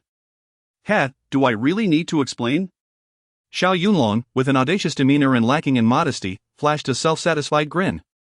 Beautiful lady, I'm handsome, my martial arts skills are unparalleled, and I possess the ability to protect women, my boyfriend potential is off the charts. As he uttered these words, he couldn't resist casting a sidelong glance at the elegant legs of this enchanting teacher, his gaze imbued with an audacious intent. TCH. Han Yufei lightly scoffed at him. This insufferable man, with his carefree attitude and braggadocio, was adept at jesting while simultaneously belittling others. Xiao, you can keep blowing your own trumpet, after all, when your boastful bubble bursts, you won't have to pay taxes at the Commerce Bureau. Despite her outward disdain, she found it inexplicably difficult to harbor true animosity toward him. Her eyes sparkled with a hint of starlight, revealing an elusive softness amidst her playful reproach. Xiao, don't get too full of yourself, the only reason we invited you shopping is that you're strong enough to carry our bags. Ah, so that is the case? Xiao Yunlong shrugged, feigning disappointment as he waved his hand dismissively. Oh well, as a man, I shall not contend with women. To be of service to two lovely ladies by carrying their bags is indeed an honor. Humph, now that's more like it. Before long, the trio entered the department store and ventured into a global brand women's clothing store named Galleria. Hey, how does this evening gown look? Shortly thereafter, Han Yufei emerged from the fitting room, adorned in a stunning sapphire blue evening gown. Wow, Teacher Han, you look absolutely beautiful. Xiao Meng, does it truly look good? This beautiful teacher, now brimming with pride, twirled in front of the mirror as if she were a butterfly dancing among flowers. Chapter 61 More fastidious than a woman, beautiful, truly beautiful, teacher, it is simply exquisite. The crystal sequins adorning the gown sparkled under the light, leaving Xiao Meng utterly mesmerized. Not beautiful. Xiao Yunlong crossed his arms defiantly, a look of disdain etched upon his face, delivering an unequivocal rejection. Why not? Han Yufei, twirling gracefully, halted in confusion upon hearing his words. Firstly, the color is unsatisfactory. Secondly, it appears saggy from the front, and the bust does not provide adequate support. Ah, saggy, your entire family is saggy. However, Han Yufei refrained from uttering this retort, for they were in a public space with customers and service staff around, and she had to maintain her composure. Han Yufei's cheeks flushed with indignation as she exclaimed, are you implying that my figure is inadequate? Well, possessing a good figure also requires the ability to select appropriate attire. This gown is clearly a size too large. Do you intend to stuff 2 bundles of cotton in the front? Xiao, what nonsense are you spouting? You are the one who should be stuffing cotton up front. Han Yufei was incensed, her almond-shaped eyes wide with fury, wishing to kick him twice to relieve her frustration. This insufferable man showed no mercy when belittling others. Did she truly harbor some grudge against him from a past life? Since he deemed it unappealing, the beautiful teacher hurriedly removed the gown and donned a fiery red knee-length skirt. What about this one? The tapered belt of the skirt accentuated Han Yufei's slim waist and showcased her curvaceous figure. Xiao Yunlong lounged on the sofa in the leisure area, casually flipping through a magazine. After a mere glance, he dismissed it outright. Not suitable. While the red dress was indeed lovely, it appeared oddly mismatched on this beautiful teacher. Hey, what is wrong with this red dress? I think it looks splendid, and the quality is quite good. Pfft, splendid, what are you talking about? Xiao Yunlong's expression was one of utter disdain. This color is clearly incompatible with your aura.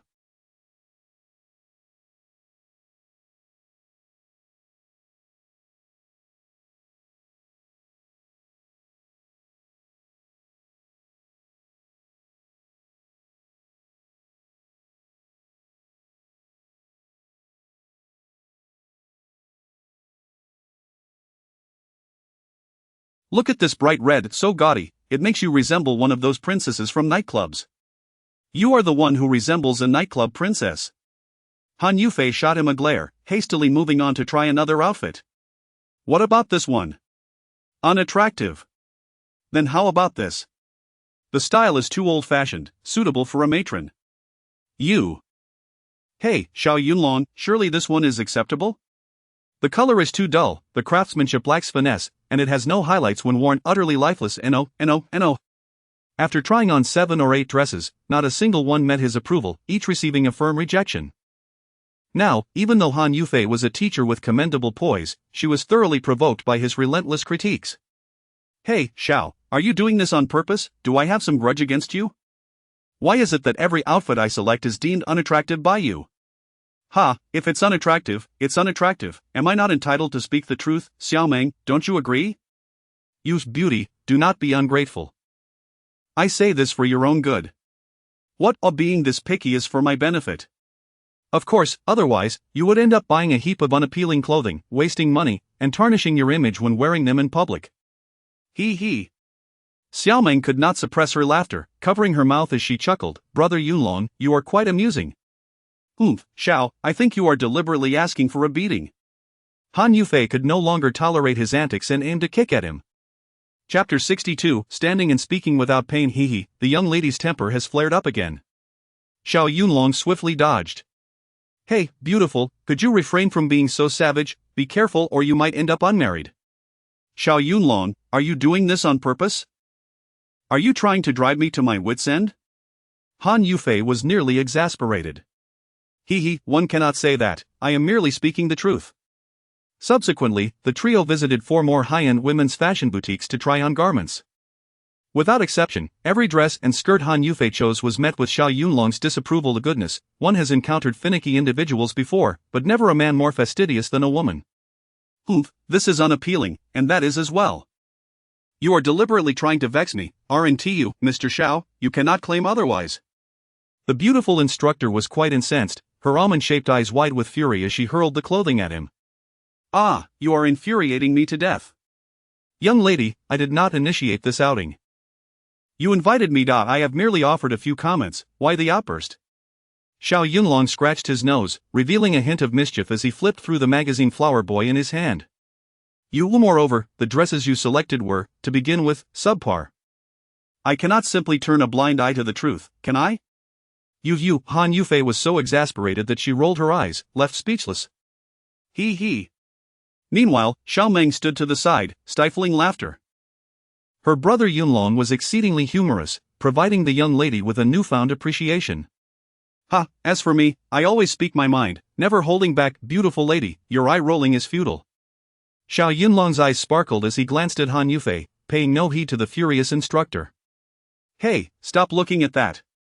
Han Yufei, greatly irritated, snatched the Flower Boy magazine from his hands. Upon inspecting it, she found that the illustrations depicted voluptuous figures with ample bosoms and curvaceous waists, all foreign women without exception. These women are all chesty and vacant. What is so appealing about them? You men truly are a band of mindless admirers. Beautiful lady, what do you know? These are all forms of artistic beauty. One must learn to appreciate them. I can't be bothered to argue with you. After all, you men are all lecherous. What did you say? I said nothing, Mr. Xiao, merely that you are charmingly debonair, effortlessly suave, loved by all, and adored by vehicles. I am indeed this excellent. I hardly require your flattery. I have encountered shameless individuals, but none as shameless as you. Shoo! Xiao Yunlong whistled and waved his hand dismissively. It matters not, beautiful lady, say whatever you wish. Mr. Xiao, since you have such discerning taste, why not help me select a few pieces, standing and speaking without pain? Han Yufei glared at Xiao Yunlong, feeling inexplicably irate. Stupid man, do you think it is not a waste of time for me to try on and take off these clothes? If it is a waste of time, beautiful lady, then do not try them on. Wouldn't that be far more beautiful? Xiao Yunlong secretly stuck out his tongue, knowing full well that such a sentiment was best kept to himself, for should he voice it, this beautiful instructor might very well take his life. Choosing a few pieces of clothing should not be a challenge, he mused with interest, circling around Han Yufei twice, his demeanor serious as he touched his nose. Beautiful lady, I would be happy to assist you in selecting garments, but first, I must understand your purpose in purchasing them. Ah, what purpose? Chapter 63, you don't have any thoughts about my brother, do you? Beautiful lady, is that even a question? Mr. Xiao, what do you mean by that? Well, let me put it this way, are you wearing this outfit to attend a soiree, to frequent a nightclub, or perhaps to go on a date with your boyfriend? One cannot simply choose at random.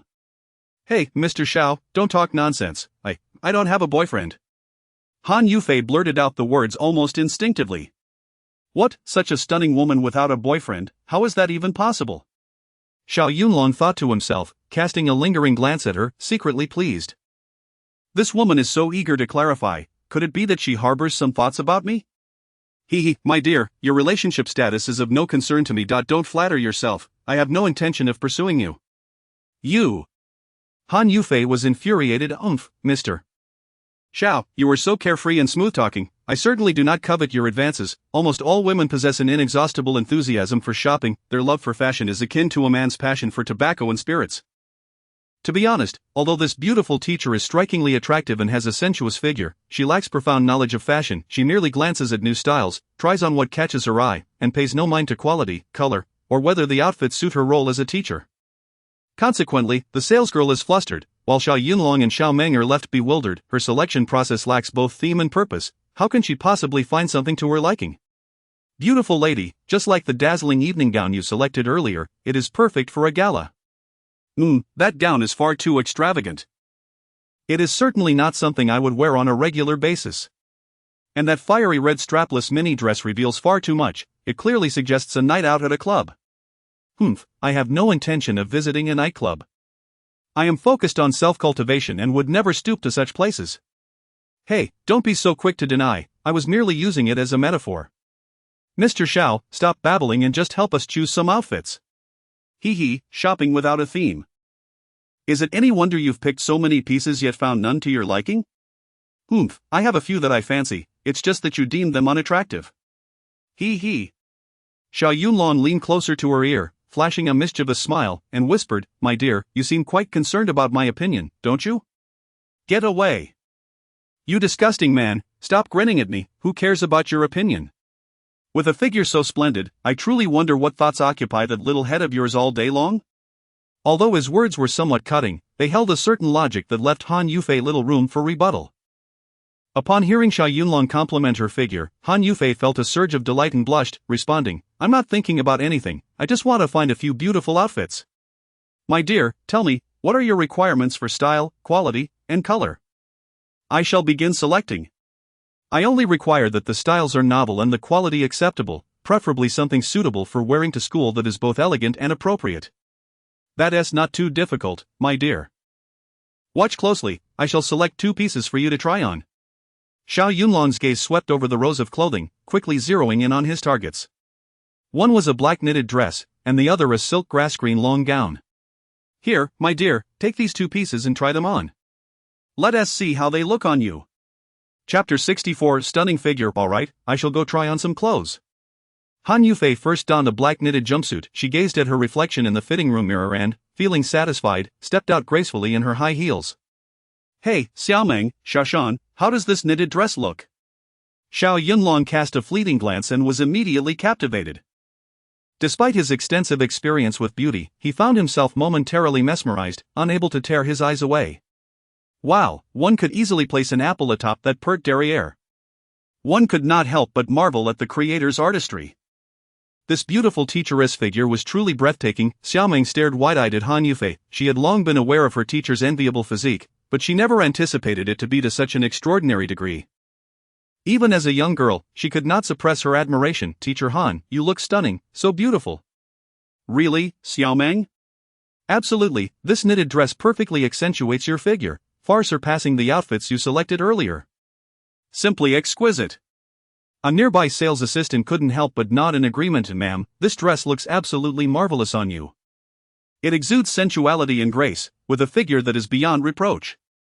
Even several female customers nearby, who were perusing clothes, cast envious glances at Han Yufei, their expressions a complex mix of admiration, jealousy, and resentment. This dress truly looks splendid on her. that's because she has the figure for it. On us, it would yield a different effect. Sigh, comparing oneself to others is infuriating. They were not mistaken, such a dress was particularly elongating and form-fitting. Only a woman with a flawless physique like Han Yufei would dare to wear such a style, sculpting elegant, elongated curves that cascaded smoothly from her back to her ample hips, exuding infinite beauty. Hey, Xiaoshan, does it look good? TCH. Xiao Yunlong rolled his eyes at her beauty. Do you even need to ask? One can discern its appeal from their admiring and envious gazes. Humph, pretentious, you think saying it looks good would cost you your life? Heh, you women are simply dramatic. Enough, I can't be bothered with you. I shall try on that long dress next and see how it fares. Han Yufei feigned annoyance, but internally, she felt a surge of pride. After all, she was pleased with the knitted dress and had garnered praises from the crowd.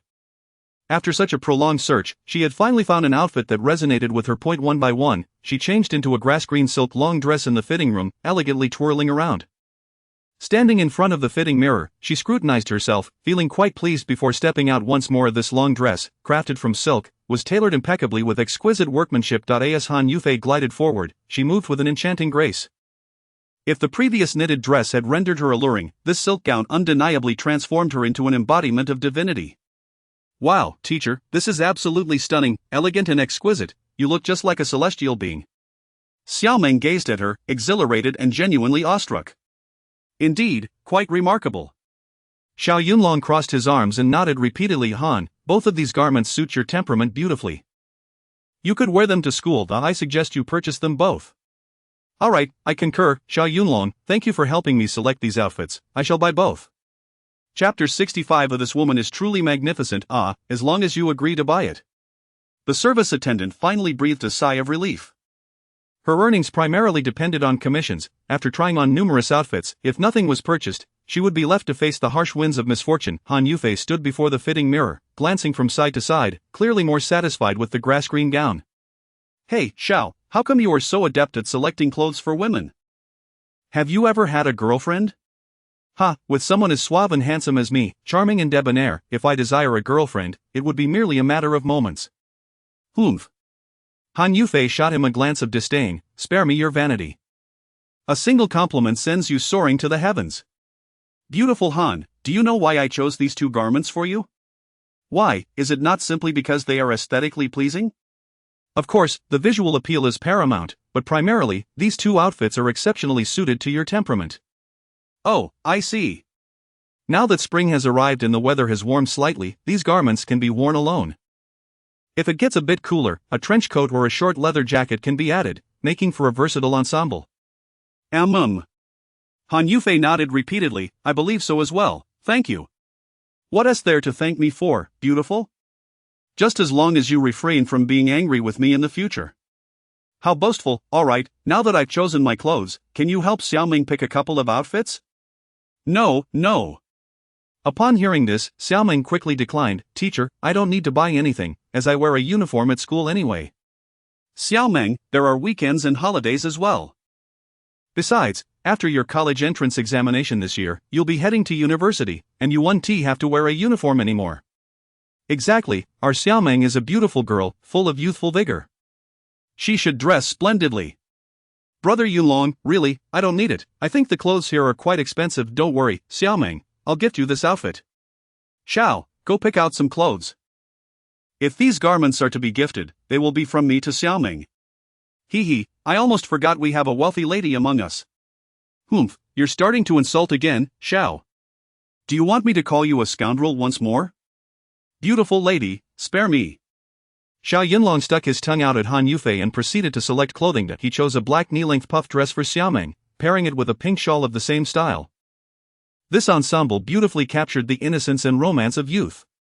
Xiaomeng, you look stunning. Our Xiaomeng truly lives up to her title as the school flower. Dressed like this, she shines with unbeatable youth. Indeed, the love for beauty is a sentiment shared by all. Xiaomeng stood before the mirror, glancing about, clearly very pleased with her appearance.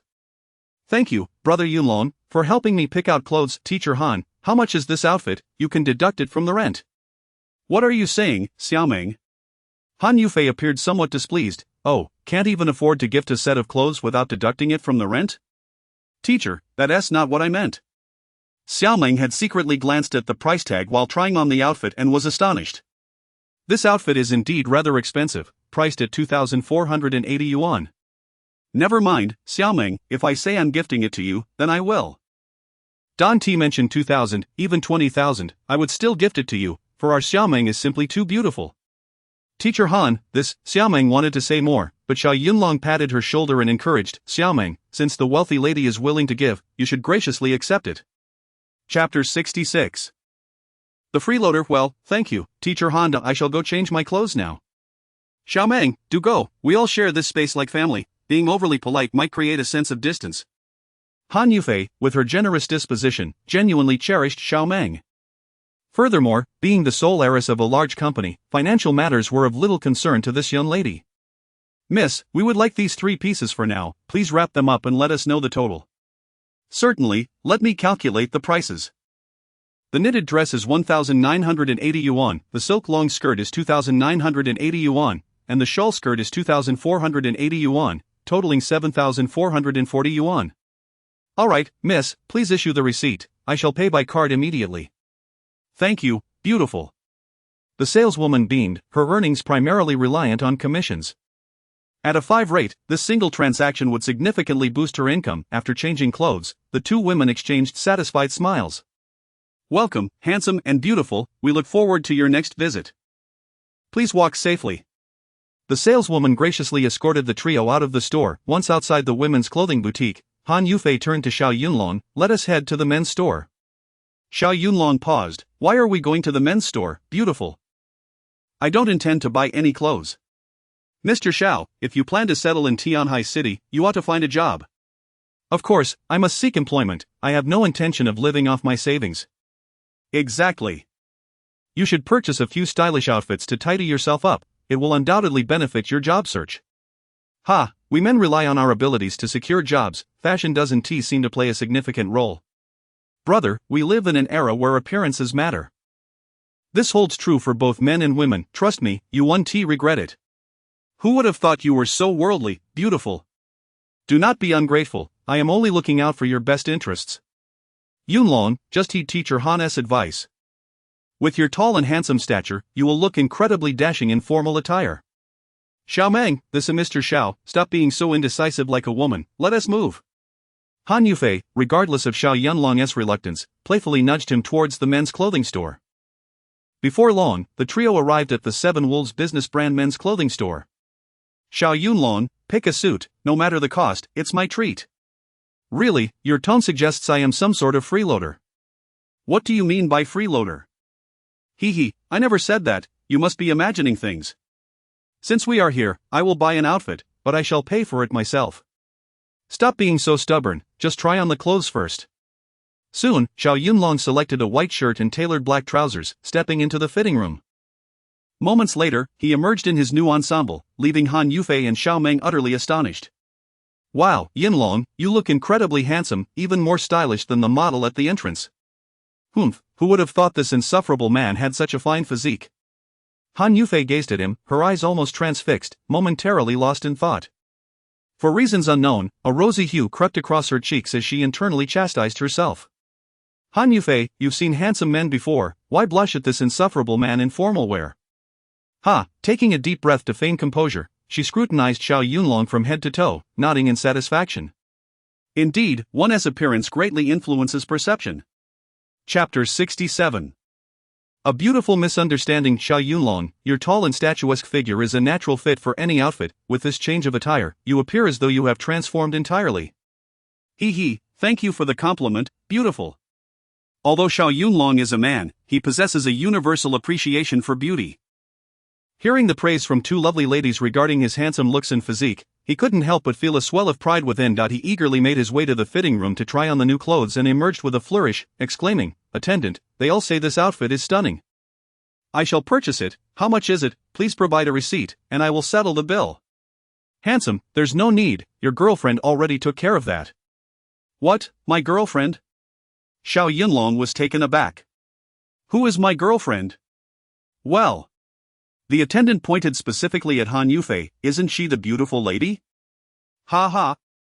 A sense of delight surged within Xiao Yunlong as he cast a sidelong glance at Han Yufei. So, this alluring beauty is my girlfriend, how intriguing. Hey, who said I'm your girlfriend? Han Yufei's face flushed crimson, reaching down to her neck as she rebuked softly, Miss Attendant, one may indulge in food whimsically, but one should not speak so carelessly. Ah, so you are not a couple? The attendant realized the gravity of the misunderstanding, fearing the guests might take offense, and hurriedly apologized. My apologies, beautiful. I saw you paying for him and assumed he was your boyfriend. Attendant, must you persist? Oh, I shall say no more, but truly, you two make quite the pair, a handsome man and a stunning woman, indeed a match made in heaven. Attendant, do not misconstrue. We are merely acquaintances. No, we have only just met 2 days ago, and not even close to being ordinary friends. Ah? The attendant was even more astonished, her mouth agape in disbelief. Ordinary friends, and you willingly paid for him? And a sum of several thousand at that? Xiao Yunlong shot Han Yufei a teasing glance, raising an eyebrow with a smirk. Attendant, you may be unaware, but this lady is rather affluent. For her, this trivial amount is but a small expense. In truth, Xiao Yunlong's assertion about Han Yufei's wealth was not an exaggeration. Earlier, he had surreptitiously glimpsed the price of the garments in the fitting room. Goodness, the shirt and trousers combined cost 2,980 yuan. What ordinary girl would willingly swipe her card for nearly 3,000 yuan for a man she had only known for 2 days? Could it be that this woman, aside from her affluence, harbors some deeper feelings? Even if I am strikingly handsome and possess endless charm, there is no need for such overt displays of affection. At the age of 25 or 6, it was Xiao Yunlong's first time purchasing such extravagant clothing. Previously, he had mostly donned t-shirts and camouflage attire, all provided free of charge by the organization. The attendant stifled a laugh. Oh, now I understand. Cut it out. Han Yufei shot him a glare, exasperated. Xiao, must you always tease me? All right, in light of your generosity in covering my bill, I shall refrain from further banter. Thank you. Xiao Yunlong gathered all the bags and, in a gentlemanly manner, declared, Ladies, shall we take our leave? Safe travels to the three of you, and we hope to welcome you back to our establishment soon. The attendant, pleased, respectfully escorted the trio out of the store. Once outside, having held back his complaints in deference to Han Yufei, Xiao Yunlong finally couldn't suppress his discontent any longer. Goodness, such an exorbitant price for a single outfit? I might as well resort to theft. Chapter 68. Be cautious of exposing yourself below. Xiao Yunlong, as a grown man, could you please refrain from being so stingy? This outfit is already quite inexpensive. What? Young lady, a single set of clothing costs nearly 3,000 yuan, and you dare to call that cheap? This is a brand-name menswear line, positioned in the mid to high-end market. This price is already quite accessible. Sigh, comparing oneself to others can be disheartening. All I can say is, the world of the wealthy is truly beyond our comprehension. Get lost. Han Yufei glared at him with wide, almond-shaped eyes, raising a leg clad in sheer black stockings to kick him. Xiao, I see you are deliberately seeking a beating. Xiao Yunlong, not wishing to be jabbed by her sharp stiletto, hastily exclaimed, Hey, young lady, be careful of exposing yourself below. Ah!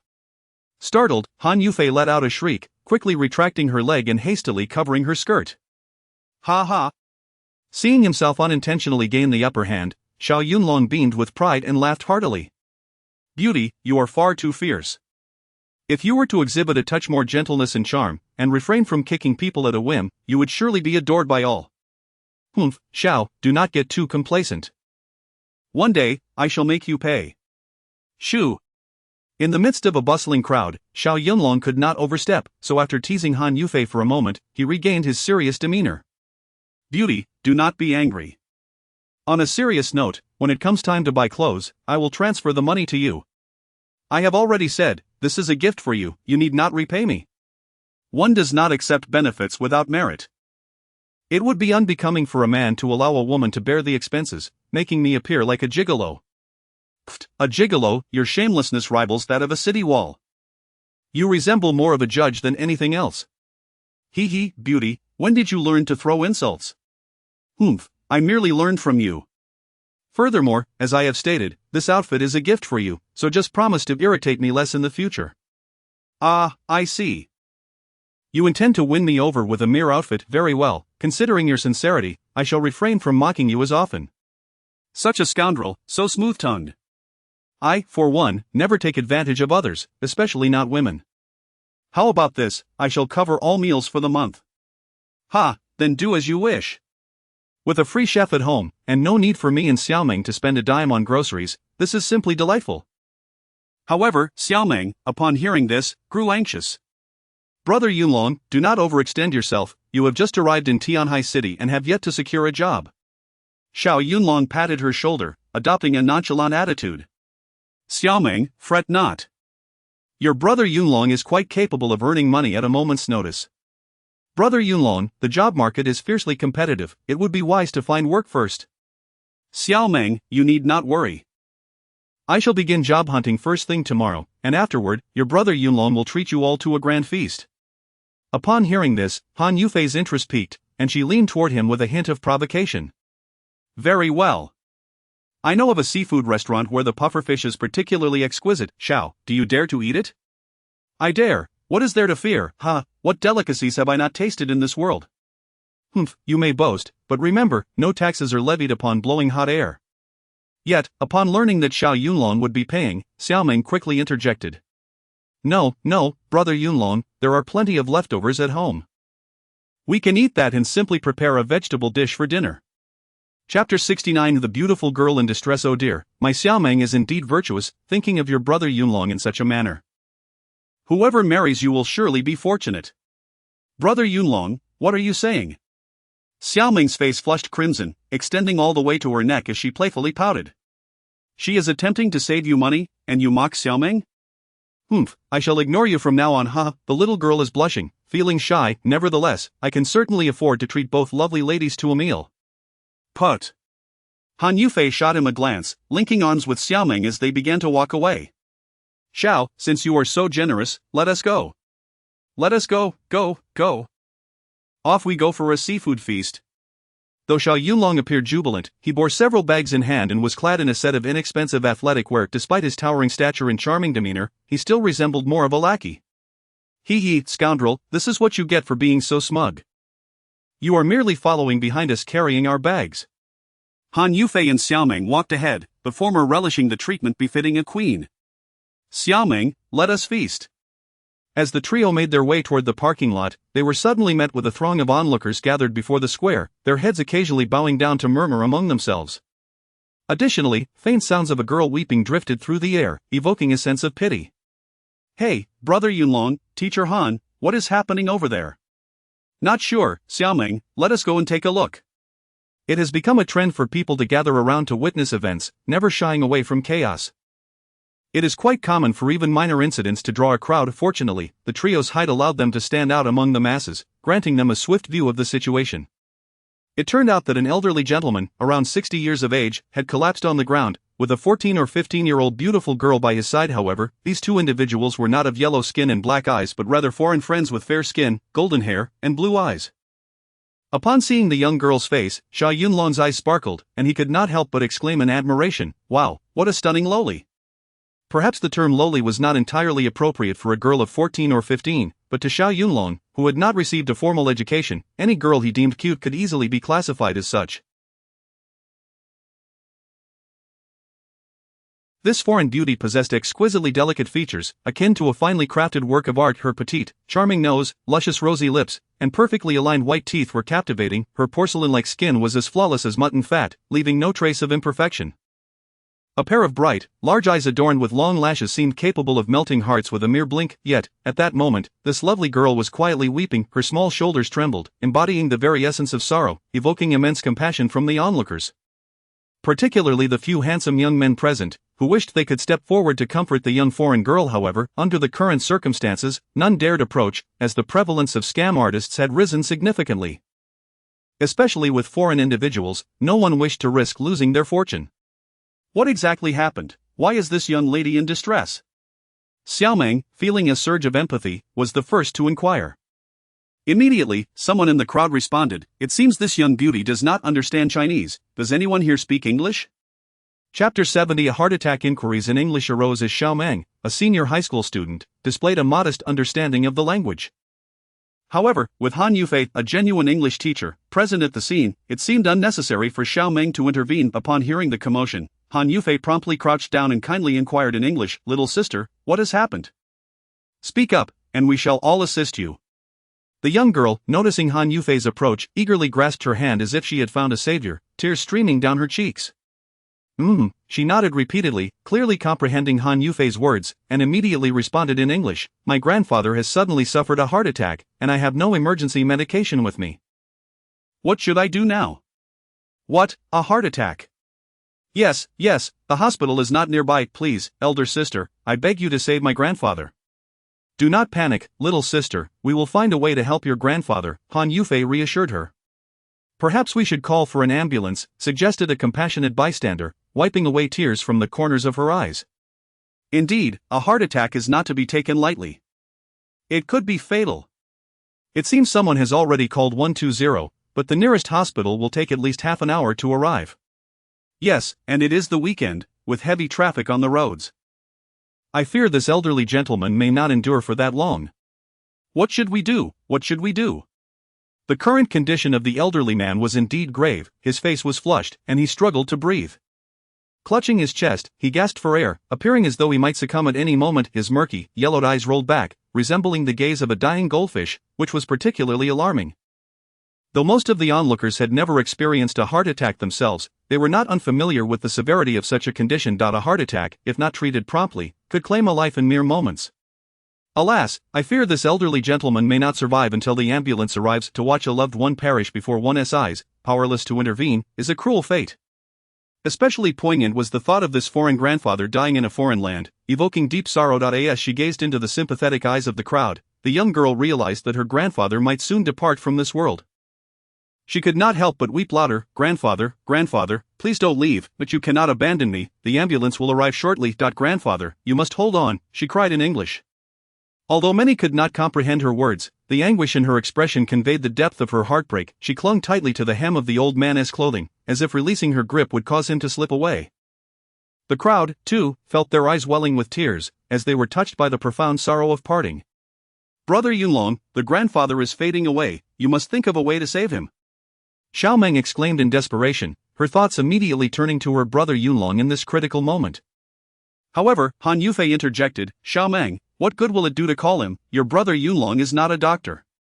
Make way, everyone, make way."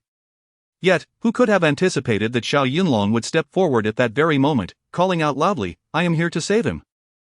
If we delay any longer, this elderly gentleman may not survive. Tall and robust, with several bags in hand, Xiao Yunlong effortlessly cleared a path through the crowd. Chapter 71. Acupuncture to save lives. The crowd, manipulated by Xiao Yunlong, staggered to the sides, their dissatisfaction palpable, with some openly voicing their grievances. "Hey, kid, what are you pushing for? TCH, you're not even a doctor, how can you claim to save someone? Nonsense. Could it be that you're just trying to take advantage of that pretty girl while pretending to save her? Her grandfather is on the brink of death, and you still think of flirting? Such a person is utterly despicable." In an instant, a barrage of disparaging remarks was hurled at Xiao Yunlong.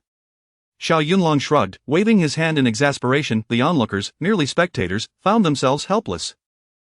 Finally, someone steps up to assist, yet they still choose to criticize. How utterly absurd. "Hey, Xiao, can you treat heart disease?"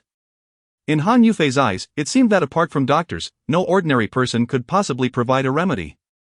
At this juncture, we must treat a dead horse as if it were alive. "Do you expect me to stand by and watch the old gentleman perish?" Upon hearing this, Han Yufei grew anxious. "Xiao Yunlong, don't overreach yourself, if things go awry, you will bear the responsibility. I understand this matter better than you do." Despite Xiao Yunlong's usual nonchalance and flippancy, his expression turned more serious than anyone else's in the face of life and death. "Han Yufei, I will use acupuncture to stabilize this old man's condition." "Acupuncture?" The beautiful teacher seemed to be listening to a fantastical tale. "Xiao Yunlong, can acupuncture truly treat heart disease? Are you joking? In a life or death situation, who jokes around? I have no time to explain, saving a life is paramount. How can that even be possible?" "Enough with the chatter, ask the young girl. If she consents, I will proceed with the needles. Otherwise, if we delay further, even the great Huatua could do nothing." Seeing Xiao Yunlong's earnest and solemn demeanor, Han Yufei was startled, realizing that time was of the essence. "Xiao Yunlong, how confident are you?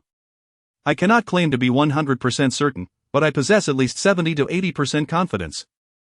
To save is to hold out hope, to not save is to await death. Alright, I understand. Quickly, we must act without delay. Han Yufei hurriedly crouched down, her expression grave, and asked in English, "Little girl, my friend has some medical knowledge. He will use acupuncture to save your grandfather. If you agree, he will begin immediately." Acupuncture to save lives? The beautiful girl lifted her tear-filled eyes, filled with doubt. Can he really save my grandfather? I cannot guarantee 100% success, but there is a 70 to 80% chance of survival. If we do nothing, your grandfather will surely die. Seeing her grandfather's face turn as pale as snow and his breath grow faint, with his eyes glazing over and sweat pouring down his forehead, his entire body began to convulse. If this were to continue, her grandfather might truly pass away. Okay, please let him perform acupuncture on my grandfather. Though young, the girl displayed extraordinary composure at this critical moment. Can this kid really save someone? Did he just say he would use acupuncture to save a life? Surely we misheard? Does he really see himself as the reincarnation of Huatuo or BNK?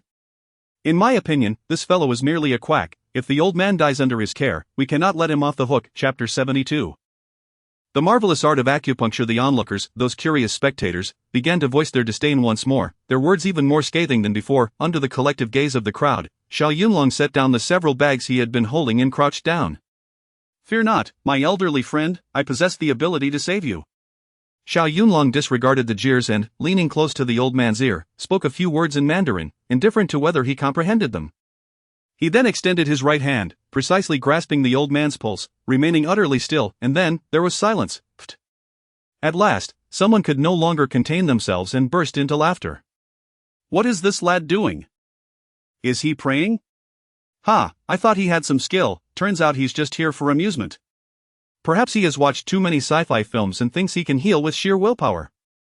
A torrent of skepticism and ridicule rained down upon Xiao Yunlong, overwhelming him like a tidal wave. Yet, he maintained a stern expression, silent and composed. He understood that only by stabilizing the old man's condition could he silence the incessant critics. After a thorough examination of the pulse, Xiao Yunlong gained a general understanding of the old man's ailment. It appears this is the only course of action. He then placed his palm on the old man's chest, neck, and head, applying even pressure with a series of measured taps. What on earth? This lad believes a few slaps will cure heart disease. Is he jesting with us? If it were that simple, what need would there be for doctors and specialists? I've always said this man is nothing but a charlatan. This old man is bound to be harmed by him. Quick, call the police at 110, we must ensure he doesn't escape. Xiao Yunlong paid no heed to the naysayers and continued his rhythmic tapping at those three locations. Just as the spectators found themselves engulfed in confusion amidst their taunts, an unexpected transformation occurred in the old man's condition. It was unclear what technique Xiao Yunlong had employed or whether he had utilized some internal energy, but a miracle unfolded. The old man, who had been convulsing violently with severe myocardial infarction moments ago, gradually began to stabilize his breathing. Look, everyone, the old man's breathing seems to have calmed. Indeed, it appears the convulsions have ceased. How can this be possible? Han Yufei and Xiao Meng, standing beside Xiao Yunlong, observed the scene with acute clarity. Yet, the notion that a few taps could cure heart disease was utterly preposterous, something they had never before encountered. Brother Yunlong, is he truly all right now? Xiao Meng stared intently at Xiao Yunlong, her eyes wide and unblinking, fearful of missing this remarkable moment of healing. Xiao Meng, do not speak. The old man has nearly escaped the danger for the time being. Next, I must administer acupuncture. Acupuncture? What kind of needles? Silver needles. As Xiao Yunlong spoke, he produced several silver needles from his person as if performing a magic trick. My heavens! Xiao Meng gasped in surprise. Brother Yunlong, when did you have silver needles on you? Xiao Meng, these are life-saving instruments. Brother Yunlong, you are truly remarkable. Xiao Meng, even more astonishing feats await. Keep your eyes peeled. With that, he deftly manipulated the silver needles, expertly inserting them into various acupoints on the old man's chest with fluid grace. Approximately 5 or 6 needles were placed at different depths and pressures. Goodness, this is truly extraordinary. Could it be this lad is indeed the reincarnation of Huatuo or the resurrection of BNK? Chapter 73. Handsome brother, I love you. Oh my heavens, this is simply astounding. Who would have thought that this young lad could heal through the traditional art of acupuncture? This extraordinary scene left the onlookers, those merely spectating, utterly dumbfounded. Upon witnessing Xiao Yunlong truly stabilize the elderly gentleman's condition, their attitudes underwent a complete transformation. Whether they criticized or praised, Xiao Yunlong remained unfazed by their remarks. After all, their words were not his concern. They had mouths of their own. With utmost seriousness and precision, he administered acupuncture to the elderly man and, after approximately a minute, took the old man's pulse once more. How is it? Brother Yunlong, has the old man's condition been stabilized? Indeed. Xiao Yunlong nodded, a smile gradually gracing his face. Xiao Meng, the old gentleman has finally passed the critical period. It truly was a close call. Brother Yunlong, are you saying that the old man is out of danger? For the time being, yes. Once the ambulance arrives, we will send him to the hospital for further examination. Wow, that's fantastic. She had never anticipated that her brother Yunlong would use silver needles to save a foreign friend suffering from heart disease. The young girl gazed at him with admiration, her eyes sparkling with adoration, yearning to rush forward and plant a kiss on his cheek. Brother Yunlong, you seem to possess boundless abilities. You are simply remarkable. I idolize you so much. He. Xiao Yunlong grinned widely, revealing a set of pearly white teeth, displaying no modesty. Xiao Meng, don't get too excited, this is merely a small feat. Han Yufei, relieved that the old gentleman was safe, took a deep breath, finally easing the anxiety that had gripped her heart. It was a relief that the elderly man was unharmed. Had something gone awry due to Xiao Yunlong's treatment, the burden of responsibility would have been unbearable for her. The beautiful teacher, filled with emotion, hurriedly explained in English to the young girl. Little sister, do not cry. My friend has managed to stabilize your grandfather's condition. He is safe now. Thank you, handsome brother, you are my grandfather's savior. Your medical skills are remarkable. The charming little foreign girl finally broke into a radiant smile, her excitement palpable. Smack. Smack. Suddenly, she embraced Xiao Yunlong and, without hesitation, planted 2 quick kisses on his cheek. Little sister, what are you doing? Xiao Yunlong exclaimed in surprise, unable to fathom that the young girl would kiss him in front of so many witnesses, his cheeks flushing involuntarily. Foreign girls were indeed open, never concealing their emotions, as she gleefully shouted, "Handsome brother, you are incredible, I love you." Ha ha. Xiao Yunlong laughed heartily, his voice echoing, "Little beauty, who would have thought you were also so expressive?" I like that. Show off. Han Yufei shot him a glance, feeling a tinge of jealousy upon witnessing the foreign beauty kiss Xiao Yunlong. This is simply unbelievable. Indeed, just a few haphazard taps and a few needles, and he manages to control heart disease? Seriously, if I hadn't seen it with my own eyes, I would never believe such a thing, even at the cost of my life. In my opinion, this is nothing short of a fairy tale. Utterly inconceivable. Everyone present, particularly those who had previously criticized, now bore expressions of sheer astonishment. They hurriedly took out their phones, snapping pictures and recording videos of the elderly gentleman, the foreign beauty, and Xiao Yunlong, eager to share this sensational event on social media. This incident was bound to become a hot topic of discussion. Chapter 74 Arabian Nights Woo Woo Woo. Approximately 10 minutes later, an ambulance arrived with its siren blaring. A man in his 50s swiftly disembarked, accompanied by 2 nurses. Shortly thereafter, a luxurious car pulled up, from which emerged a man and a woman, both foreign acquaintances. "Father, mother, you've finally arrived." Upon seeing them, the young lady immediately dashed into the man's embrace, weeping profusely in English. Grandfather had a heart attack just now, and we didn't have any emergency medication on hand. Oh, it truly frightened me to death. Marika, how is grandfather now? Stop crying for the moment, quickly call the doctor to assist him. Father, please don't panic, grandfather's condition has been stabilized. What? The doctors and nurses have just arrived. How has his condition been stabilized? It was this handsome gentleman who saved grandfather. His medical skills are remarkable, and he is grandfather's lifesaver. You must express your gratitude to him. Alright, Marika, I understand the situation now. It turned out that this foreign family was Russian, with the man serving as a diplomat at the Russian embassy in China. Today, his daughter had accompanied him for a shopping excursion when her father unexpectedly suffered a heart attack, and they had no emergency medication at hand. In a moment of desperation, the young lady named Marika called her father, outlining the basic circumstances. The diplomat immediately dialed the emergency number and hastily drove over with his wife. "Young man, I work at the Russian embassy in China. Thank you for saving my father." The diplomat spoke fluent Chinese, extending his hand and gripping Xiao Yunlong's hand with palpable excitement.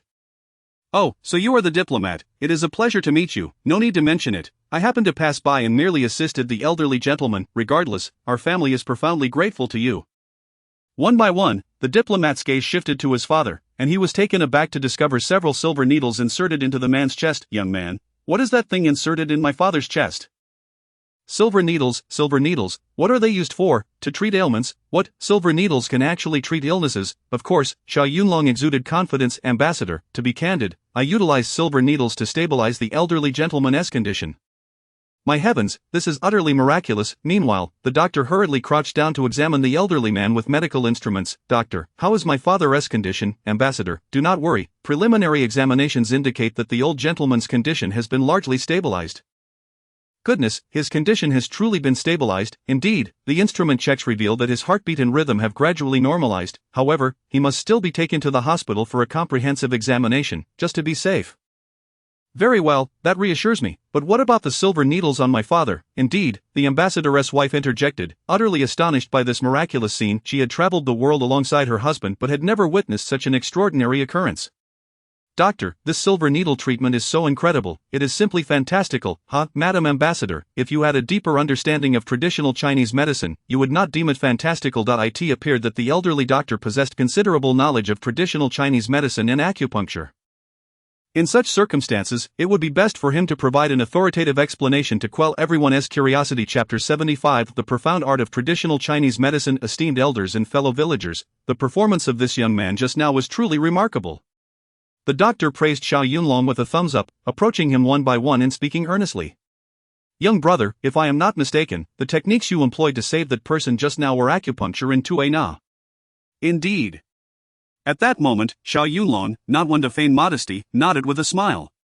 However, the ambassador glanced at Xiao Yunlong, then at the silver needles embedded in his father's chest, his expression still filled with confusion and skepticism. Doctor, is it truly possible to manage a heart condition solely through acupuncture and tue na? This is rather astonishing, something I have never encountered before. Ambassador, traditional Chinese medicine encompasses a vast array of practices. It is far more than merely administering medication to heal. Acupuncture, tue na, observation, auscultation, inquiry, and palpation, each of these is a treasure bequeathed to us by our ancestors. The ambassador appeared to grasp only a fraction of the concept, for foreigners have often harbored misconceptions regarding traditional Chinese medicine, frequently deeming it inferior to Western medicine. Yet today, witnessing Xiao Yunlong deftly control his father's heart condition with just a few silver needles, he felt a profound admiration, raising his thumb in praise. The medical arts of China are indeed profound and impressive. Traditional Chinese medicine is truly remarkable. Ambassador, you flatter me. Xiao Yunlong replied with a serious tone, both traditional Chinese and Western medicine have their merits, be it one or the other, the ability to heal patients is what truly counts. Well said, young man. This indeed brings honor to our nation. Who would have thought that this handsome gentleman was a hidden master? We all misjudged him just now. My apologies for my earlier remarks, handsome sir. I truly did not mean to offend. The crowd murmured in agreement, showering Xiao Yunlong with admiration. You are incredible, young man. The doctor patted Xiao Yunlong on the shoulder, genuinely impressed. Pray tell, which medical school do you attend? Student? I have never formally studied medicine. How could I possibly be a student of any medical institution? Then, with whom did you learn this method of acupuncture for saving lives? My master. What? Your master? Indeed, in my youth, out of sheer curiosity, I learned a bit of acupuncture and tue na from him, never anticipating that it would come in handy today to save this elderly gentleman. Oh, I see.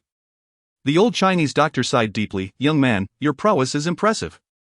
Your master must be even more formidable. I can only say that true masters are often found among the common folk. Ha ha. Xiao Yunlong laughed heartily, exuding confidence. Old doctor, you speak the truth. I share the same sentiment. Young man, with your generosity, confidence, and skill, you are destined for greatness. Thank you for your kind words, old doctor. Youths today, I would like to have the silver needles removed from the old gentleman at the hospital. Would you accompany us for that purpose, so we may return them to you afterward? There's no need. Xiao Yunlong glanced at the elderly gentleman on the stretcher and replied with a smile. Doctor, these are merely ordinary silver needles that can be purchased at any pharmacy. Consider them a gift for the elderly gentleman to cherish. Very well, thank you, young man. Meanwhile, the nurse hurriedly lifted the elderly man into the ambulance. The ambassador, filled with emotion, grasped Xiao Yunlong's hand tightly, overwhelmed with gratitude. Young brother, my father is to receive comprehensive treatment at the hospital.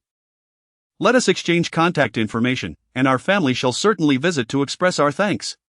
It is but a trifling matter, hardly worth mentioning. Chapter 76 Masters among the people. No, young man, this is a life-saving grace that I shall never forget. We must express our gratitude in person. Ambassador, truly, there is no need for that. Your prior commendation of traditional Chinese medicine is more than sufficient. Youth, well done. The ambassador nodded repeatedly, genuinely giving a thumbs up. A fine young man from China, very good. Ha ha. Xiao Yunlong laughed heartily, feeling a sense of pride as his medical skills had saved the elderly gentleman and earned him accolades from others. Ambassador, the matter speaks for itself. Please hurry the old gentleman to the hospital, we too must take our leave. Very well, young man, your medical prowess and admirable character are truly remarkable. Ambassador, you flatter me. I merely did what I ought to do. Young man, splendid. We shall take our leave first, may fate allow us to meet again. Indeed, ambassador, madam, until fate brings us together once more. The ambassador's family entered their car, following the ambulance as it made its way to the hospital. Pop. At the moment the car started moving, a beautiful foreign girl suddenly rolled down the window and blew a large kiss towards Xiao Yunlong. Handsome brother, may we meet again by fate, I love you. As the saying goes, courtesy demands reciprocity. With such enthusiasm from the foreign girl, our Chinese youth could not fall behind. Shoo! Xiao Yunlong whistled back at her in return, deliberately casting a glance at Han Yufei. Fear not, young lady, we shall surely meet again in the future, I love you. Handsome brother, I love you, and I hope to see you again next time. The ambulance and the car gradually receded into the distance, and the onlookers, having witnessed the spectacle, began to disperse. Wow, this young man is truly remarkable. At such a young age to possess such medical expertise, his future is undoubtedly bright. The saying masters are found among the people holds true. Thank you all for your kind words. Xiao Yunlong clasped his hands in a gesture of gratitude towards the crowd, smiling as he remarked, such praise is unwarranted. I have merely scratched the surface of traditional Chinese medicine.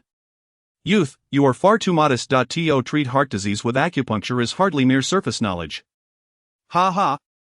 Xiao Yunlong laughed heartily, lifting several bags from the ground and casting a glance at Han Yufei and Xiao Meng. Two beautiful ladies, what are you still dawdling for? Let us be on our way. Humph. Han Yufei shot him a glance, secretly impressed but feigning annoyance as she huffed, Xiao, saving lives has turned you into a master, and now you're quite full of yourself, aren't you? Beauty, what manner of speech is that? I can't help but sense a hint of jealousy in your tone. Hey, Xiao Yunlong, I merely stated that you are a master, how could that possibly be sour grapes? Dear Beauty, let us not resort to insults. Let us indulge in a sumptuous seafood feast. Humph, Xiao, do not let it go to your head, I shall surely treat you to a proper meal later. The trio continued towards the parking lot, while Han Yufei felt a mix of curiosity and astonishment. Hey, Xiao Yunlong, I am quite puzzled. How is it that you, so young, are adept at acupuncture? Isn't that something only seasoned practitioners can master? Indeed. Xiao Meng echoed, her eager eyes fixed on Xiao Yunlong, filled with a thirst for knowledge. Brother Yunlong, I have only seen acupuncture in films before. I never expected you to be skilled in it. It's quite a surprise to us. Chapter 77 The beautiful woman's bag is stolen. Haha. With both a tall and a petite beauty idolizing him as a hero, Xiao Yunlong felt a deep sense of satisfaction within. Xiao Meng, I have told you, your brother Yunlong is well versed in celestial knowledge and earthly geography. Whether it be acupuncture to heal ailments, culinary delights, or appraising treasures, there is nothing in this world that we cannot accomplish. Cut it out. Han Yufei shot him a glance of disdain. Xiao Meng, look at how boastful this Xiao is. He's starting to brag again. Teacher Han, I genuinely believe that brother Yunlong speaks the truth, he is not exaggerating. What, Xiao Meng, you are defending him again? Teacher Han, I am merely stating facts. Just take his acupuncture skills for instance, I am utterly in awe. Haha, at least Xiao Meng understands me. Xiao Yunlong freed a hand and affectionately ruffled her hair. As for whether I am bragging or not, my dear, you shall come to understand in due time. Knowing that further words would be futile, Xiao Yunlong pressed the remote and opened the car door.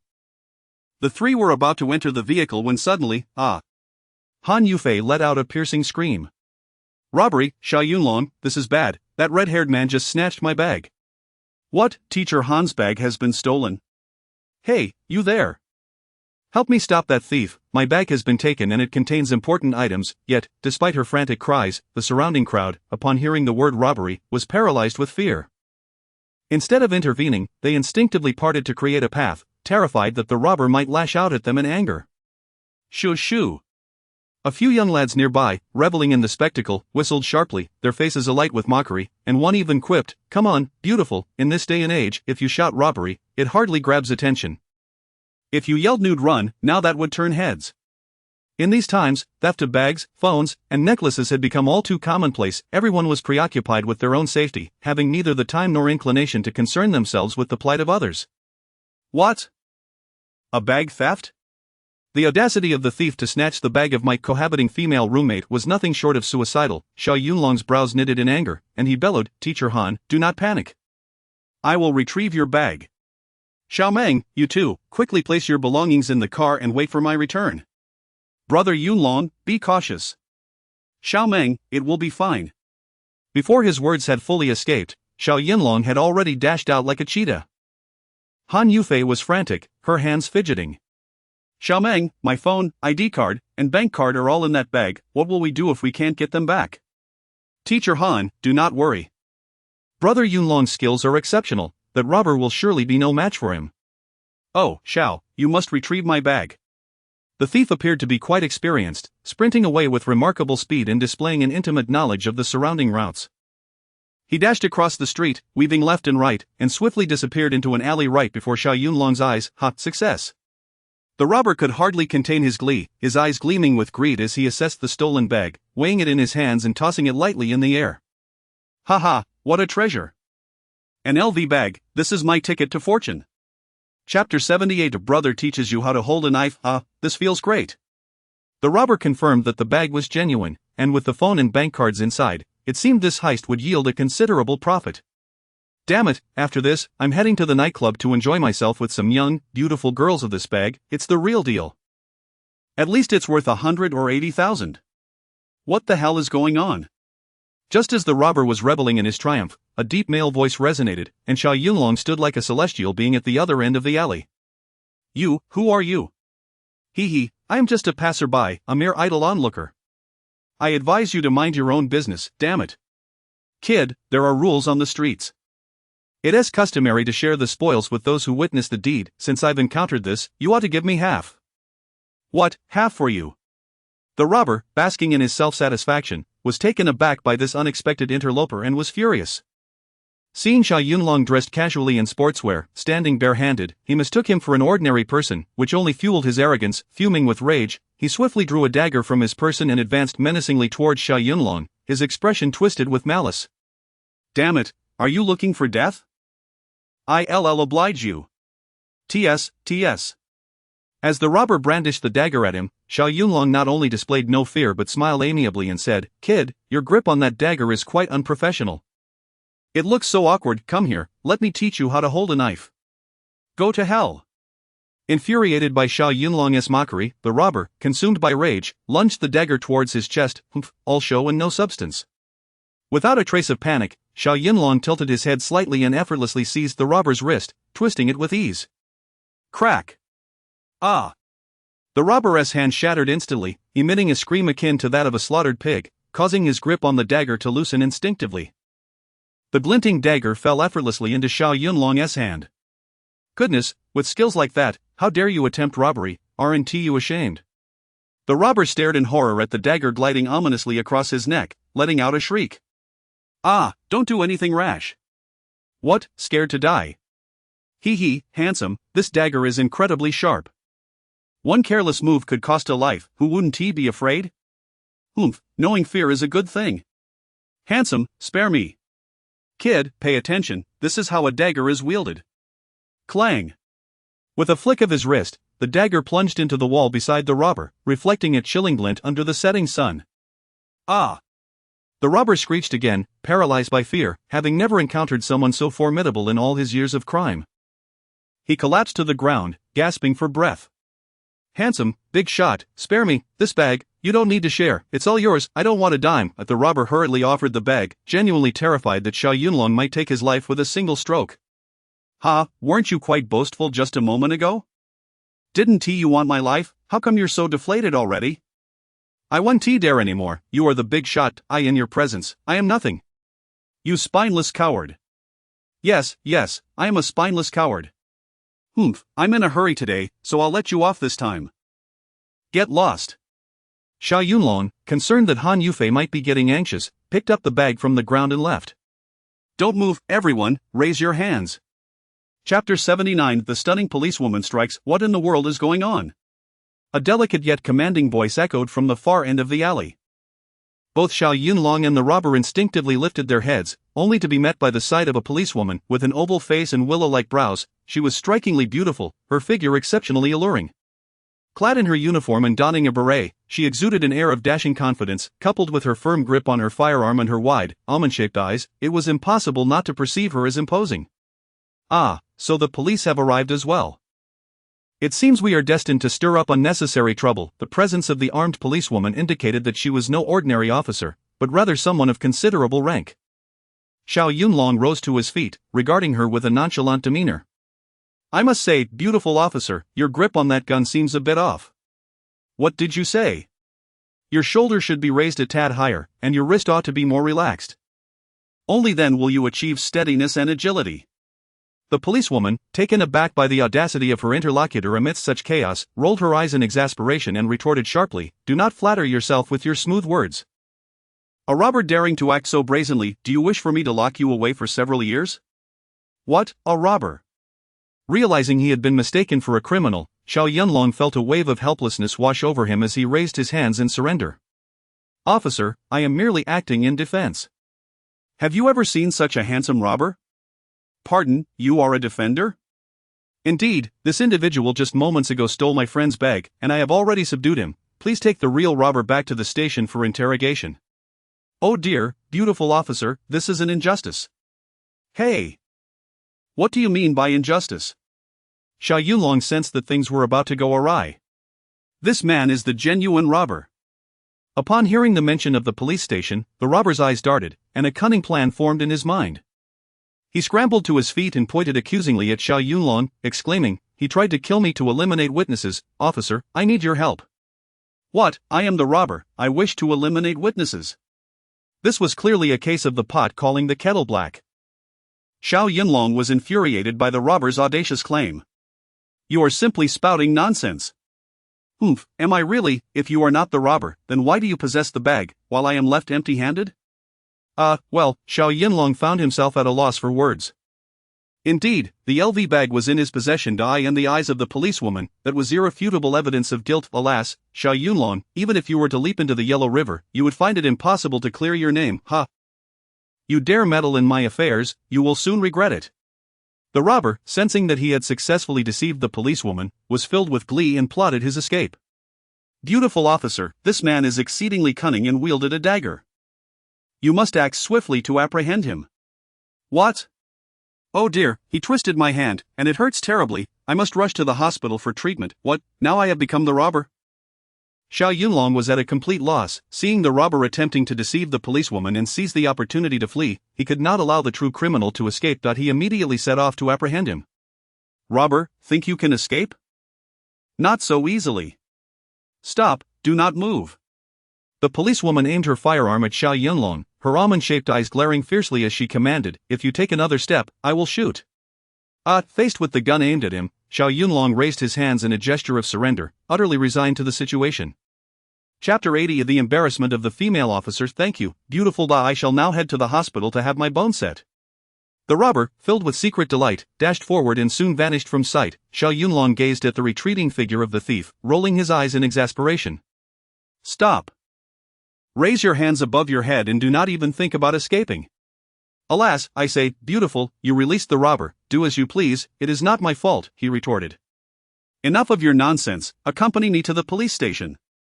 The young female officer, merely 23 or 24 years of age, displayed an unexpected decisiveness, sparing no room for leniency. Without hesitation, she produced handcuffs, intent on securing them around Xiao Yunlong's wrists. Unfazed, he casually touched his nose and smiled nonchalantly. "My dear, I suggest you refrain from cuffing me just yet. It would be rather awkward for you to apologize later on." "What?" The female officer, visibly incensed, responded sharply, "Apologize to you, not a chance. Haha, do not be so brash. When the actual perpetrator arrives, you may wish to reconsider your words." "Humph, you are quite the smooth talker, clearly not a person of good character." "What?" Xiao Yunlong exaggerated his expression, seeking to tease the captivating officer. "With looks like mine, adored by all, how could I possibly be smooth-tongued?" "You may choose to remain silent now, but everything you say will serve as evidence in court." "I'll present your sister." Xiao Yunlong could no longer contain his irritation. "Outrageous! How dare you speak so crudely to an officer of the law? I shall have you cuffed and interrogated at the station immediately." The officer's eyes widened in fury as she prepared to restrain Xiao Yunlong once more. "Officer, wait. You cannot cuff him. Oh dear, you have apprehended the wrong individual." At that critical moment, Han Yufei and Xiao Meng rushed over, breathless and flustered upon seeing the female officer mistaking Xiao Yunlong for the robber. Han Yufei grew anxious. "Hey, my friend is not a thief. He was assisting me in retrieving my bag. The real robber has escaped because of you." "Ah, he truly is not a robber?" The officer retracted the handcuffs, her demeanor suddenly awkward, muttering under her breath, "Humph, if you are not a robber, why did you not say so earlier?" "Alas, dear officer, I mentioned my intentions of doing the right thing from the outset. It was you who insisted on treating me as the criminal. What could I do?" The officer blushed, thoroughly embarrassed. "Very well, I misjudged you. I apologize." "Forget it, it matters not to me. I must go apprehend the culprit. No matter the means, I shall ensure the true robber faces justice."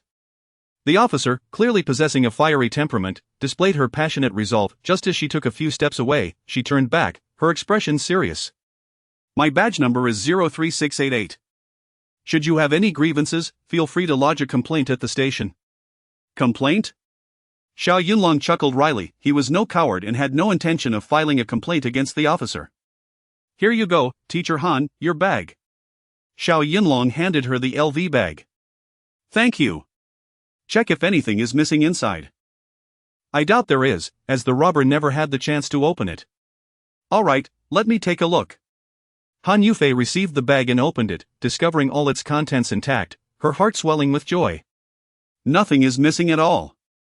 Xiao Yunlong, I cannot thank you enough." As she spoke, her tone softened considerably, and in her deep gaze, a hint of tenderness emerged. Chapter 81. Are you afraid of poisoning? "Brother Yunlong, you are amazing." "You retrieved the bag in no time at all," exclaimed Xiao Meng. Xiao Yunlong gave a determined fist pump. "Xiao Meng, it was a must."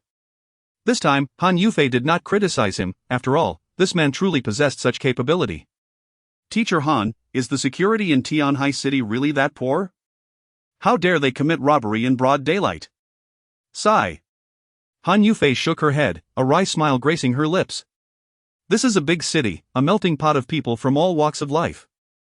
Some individuals, unable to find suitable employment, resort to such nefarious activities in hopes of easy gains."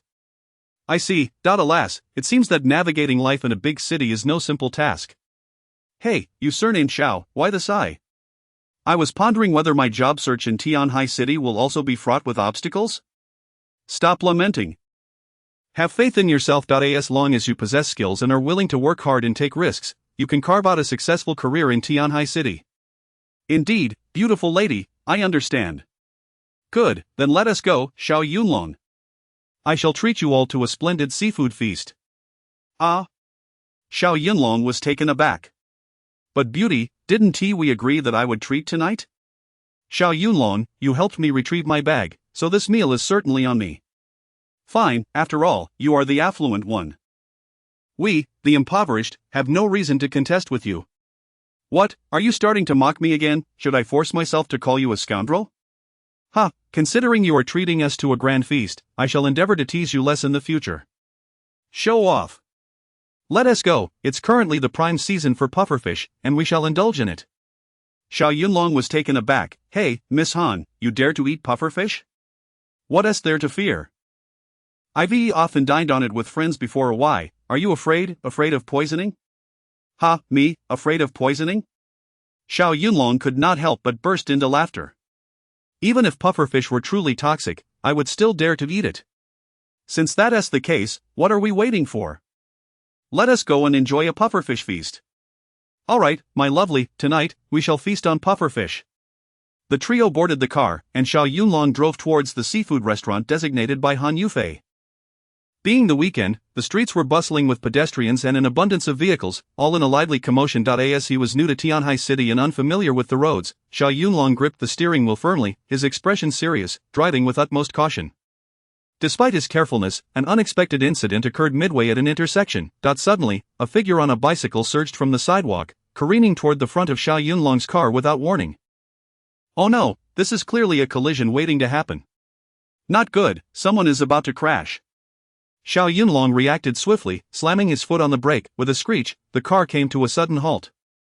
Everything transpired too rapidly, causing Han Yufei and Xiao Meng to lurch forward uncontrollably. Thankfully, they had fastened their seatbelts, otherwise, the consequences would have been dire. Damn it, why the sudden brake? Do you want to die? A BMW behind them sped up, narrowly avoiding a rear-end collision with their Mercedes. Driver in front, are you suddenly incompetent? If you can't drive, then don't take to the road. Ah! Inside the car, the two ladies were shaken, their faces as pale as snow, clinging to each other in fright.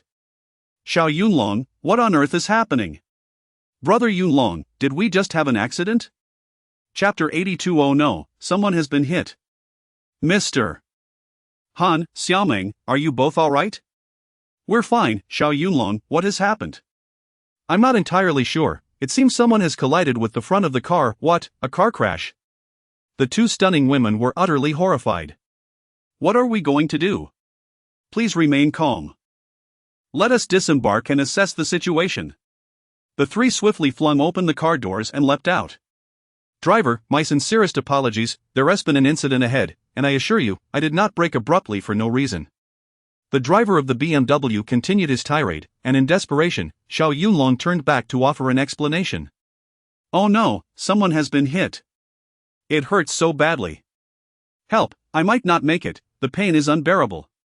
Oh, the agony, I need to be hospitalized, I require a full examination, and a CT scan. Xiao Yunlong, hearing his cries of distress, do you think he might actually be seriously injured?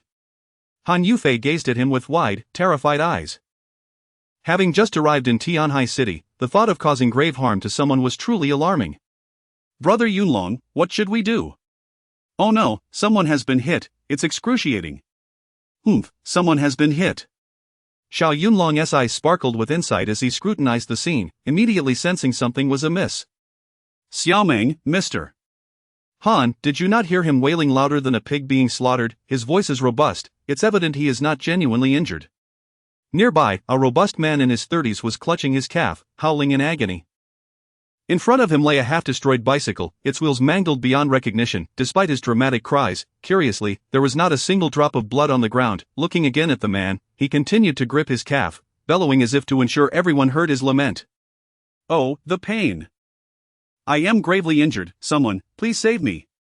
Han Yufei believed he had indeed been struck, as the vehicle belonged to her. She was about to offer her sincere apologies, but Xiao Yunlong swiftly intervened. Mr. Han, there is something suspicious about this, refrain from hastily apologizing, allow me to handle this matter. Xiao Yunlong understood that once an apology was issued, it would be tantamount to admitting guilt. If this turned out to be a case of extortion, seizing upon such an admission could lead to an endless ordeal, potentially resulting in financial ruin. With his keen insight, Xiao Yunlong had already discerned the truth. This was undoubtedly a case of staged injury. How audacious to attempt such deceit with me. Brother, are you all right? Xiao Yunlong inquired as he crouched down, feigning concern yet refraining from uttering any apologies. Damn it, your car has left me grievously injured. What do you think? The man, resembling a stocky figure, contorted his face in agony, deliberately clutching his body and raising his voice. Oh, the agony, I am in excruciating pain. Oh dear, my knee, my lumbar discs, my shin are all in distress. The man's cacophony attracted a crowd of onlookers. Witnesses, drawn to the vehicular mishap, gathered around, murmuring and pointing. It has become a commonplace occurrence for people to revel in the misfortunes of others, and soon a throng encircled the scene, pressing in from all sides. The man thrived on this spectacle. The greater the audience, the more advantageous his position. Good grief, a Mercedes has struck someone, the owner is likely to face substantial compensation. Chapter 83, The Greedy Scammer. Humph, compensation? In my opinion, this fellow is nothing but a scammer. Indeed, I believe I recognize him. My colleague has fallen victim to his tricks on 2 occasions. Oh, and how much did your colleague pay him? Let me put it this way. My colleague used to drive a luxury Mercedes, and now he can only ride a bicycle, reduced to a mere pedestrian. The onlookers were correct. This burly man was indeed a professional scam artist, making his living through such deceitful means. Although the vehicle owners were fully aware of his fraudulent ways, they often lacked the time to engage in lengthy disputes and chose to pay him off instead. These con artists specifically targeted mid-range vehicles, such as Mercedes and BMWs, while they would never dare approach high-end luxury cars like Lamborghinis or Rolls-Royces. Anyone capable of affording such extravagant automobiles was undoubtedly a person of considerable wealth and influence. Killing a man would be akin to squashing an ant. Ultimately, these scammers sought only to extort a bit of money. They would never jeopardize their own lives for such petty gains. He. Paying no heed to the chatter of the crowd, Xiao Yunlong scrutinized the burly man and inquired with a serious tone, "Hey, brother, why don't you try and see if you can stand up?" Stand up? The burly man shot him a sidelong glance and coldly replied, "My tibia is shattered." How the hell do you expect me to stand? Ah, a shattered bone, you say? Of course, I might never stand again. That's quite severe. So, what do you plan to do? Well, I tend to be quite reasonable. To avoid wasting your time, just compensate me with 50,000. What, you open with 50,000? Are you kidding me? You might as well go rob a bank. The onlookers erupted in disbelief, pointing and whispering among themselves. Yet, Xiao Yunlong remained unfazed, retorting sarcastically, "Oh dear, brother, is your leg truly worth 50,000? Humph, that's none of your business. TSK, I must say, your leg seems rather undervalued. Stop with the nonsense. Pay me, and I'll go to the hospital for treatment. Any future complications are not your concern." Humph. Xiao Yunlong let out a cold laugh, deliberately cracking his knuckles. Since your leg is only worth 50,000, how about I break your other leg as well? Then I'll compensate you with 100,000. Hey, kid, don't do anything reckless. The burly man instinctively recoiled, genuinely fearful that Xiao Yunlong would indeed shatter his other leg. Suppressing his inner fury, Xiao Yunlong gazed at the man still wailing on the ground and asked sternly, "Let me ask you again, can you get up?" "Are you an idiot? Damn it, my leg is broken. How can I possibly get up?" The burly man persisted, clearly intent on dragging the matter out unless he received compensation. Xiao Yunlong had been waiting for this opening. "Ah, you can't get up, can you? I have my ways to make you stand." "Hey, what are you doing?" "What am I doing? You'll find out soon enough." With a cold chuckle, Xiao Yunlong discreetly withdrew a silver needle from his pocket, a concealed weapon that could prove life-saving in critical moments. Thanks to its slender design and careful concealment, none of the spectators noticed. "Come, brother, let us see if you can indeed rise," Xiao Yunlong said, leaning closer and gently tapping the burly man on the back of his neck. With that single tap, something astonishing transpired. Chapter 84 When a rogue encounters a master. The burly man suddenly screamed, feeling a sharp pain radiating from the nape of his neck. In an instant, it coursed through his limbs and into his very organs, akin to thousands of ants incessantly gnawing at him. "Ah, it hurts, I'm in agony." Unable to contain himself any longer, the burly man instinctively sprang to his feet, his face flushed crimson, leaping about the sidewalk as if a monkey had been set ablaze. "Ouch! Kid, what on earth have you done to me? It hurts." After a few frantic jumps, the fiery pain at the back of his neck began to subside, and he gradually quieted down. What on earth is happening to this man? Perhaps he is having a seizure? The onlookers were taken aback, initially believing that the burly man was indeed experiencing a fit. What? Didn't this guy just claim he had a compound fracture in his calf? I just saw him jump higher than a monkey. Goodness, this is the most amateurish act of scamming I've ever seen. It's utterly laughable. Damn it, I despise these con artists. They're a blight on society and deserve to be apprehended and handed over to the police. Absolutely, he must not be let off lightly. He deserves severe punishment. The burly man had now incited the wrath of the crowd, who began to encircle him. Several burly men even rolled up their sleeves, ready to deliver a beating to the rogue to vent their frustration. Xiao Yunlong was precisely aiming for this reaction. He casually touched his nose and asked nonchalantly, "Brother, didn't you just claim to have a compound fracture in your calf? How is it that you can stand now?" The burly man stammered, embarrassed however. Being a seasoned scammer, he quickly recovered from his moment of awkwardness and began to concoct a defense. "I merely thought my calf was broken. Since it appears to be fine now, I shall take my leave." "Oh, you think you can simply walk away after rolling around and throwing a tantrum? How could such a thing be so easily allowed?" Seeing the burly man attempting to escape, Xiao Yunlong grasped his arm firmly and said coldly, "Brother, the matter is far from settled. Do you think you can just leave?" What do you intend to do?" "What do I intend to do? You may be unscathed, but my beloved car has sustained damage." After 5 years of being a special agent, Xiao Yunlong had developed a heart of iron, always returning vengeance for wrongs done. He would aid the weak, but for such scoundrels, it was a matter of tit for tat. He smiled coldly, his right hand applying pressure as if it were a vice, locking onto the burly man's shoulder blade. Dragging him like a lifeless dog, he brought him before the front of his Mercedes. "This car is brand new, worth over $1 million. Look at the paint you've scraped off the front. How much do you propose to compensate for that?" "Shush." The onlookers found great amusement in the unfolding drama, rallying together in uproar. "Ha, this is what is known as retribution. When one has committed numerous misdeeds, they must eventually face the consequences. Yes, make him pay. Pay up, pay up." Han Yufei and Xiao Meng watched in astonishment, unable to fathom the dramatic turn of events. The two beautiful women exchanged relieved smiles, their worries finally alleviated. This enchanting teacher secretly gazed at Xiao Yunlong, marveling at his prowess. He seemed capable of anything, effortlessly commanding any situation and turning the tide. Who exactly is Xiao Yunlong? What undiscovered talents lie hidden within him? Chapter 85. An eye for an eye. Shut your mouths, all of you. I didn't even touch your vehicle. What business is it of yours? Why all the shouting? What, you expect me to pay you? The burly man, realizing his deceit had been uncovered, puffed out his reddened neck, displaying a defiance akin to that of a pig unbothered by boiling water. Listen up, kid, I'm broke. If it comes to that, you can call the cops. In such matters, the worst that could happen is a detention for 10 days or half a month. Damn it, I happen to be short on cash for meals right now. To say that Xiao Yunlong was taken aback would be an understatement.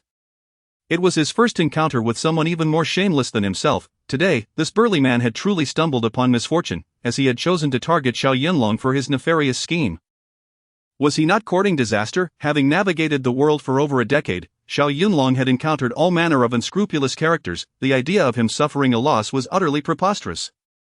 Now that a schemer had met a master, the outcome was soon to be revealed. Xiao Yunlong, noting the burly man's obstinacy in refusing to pay, decided to take matters into his own hands.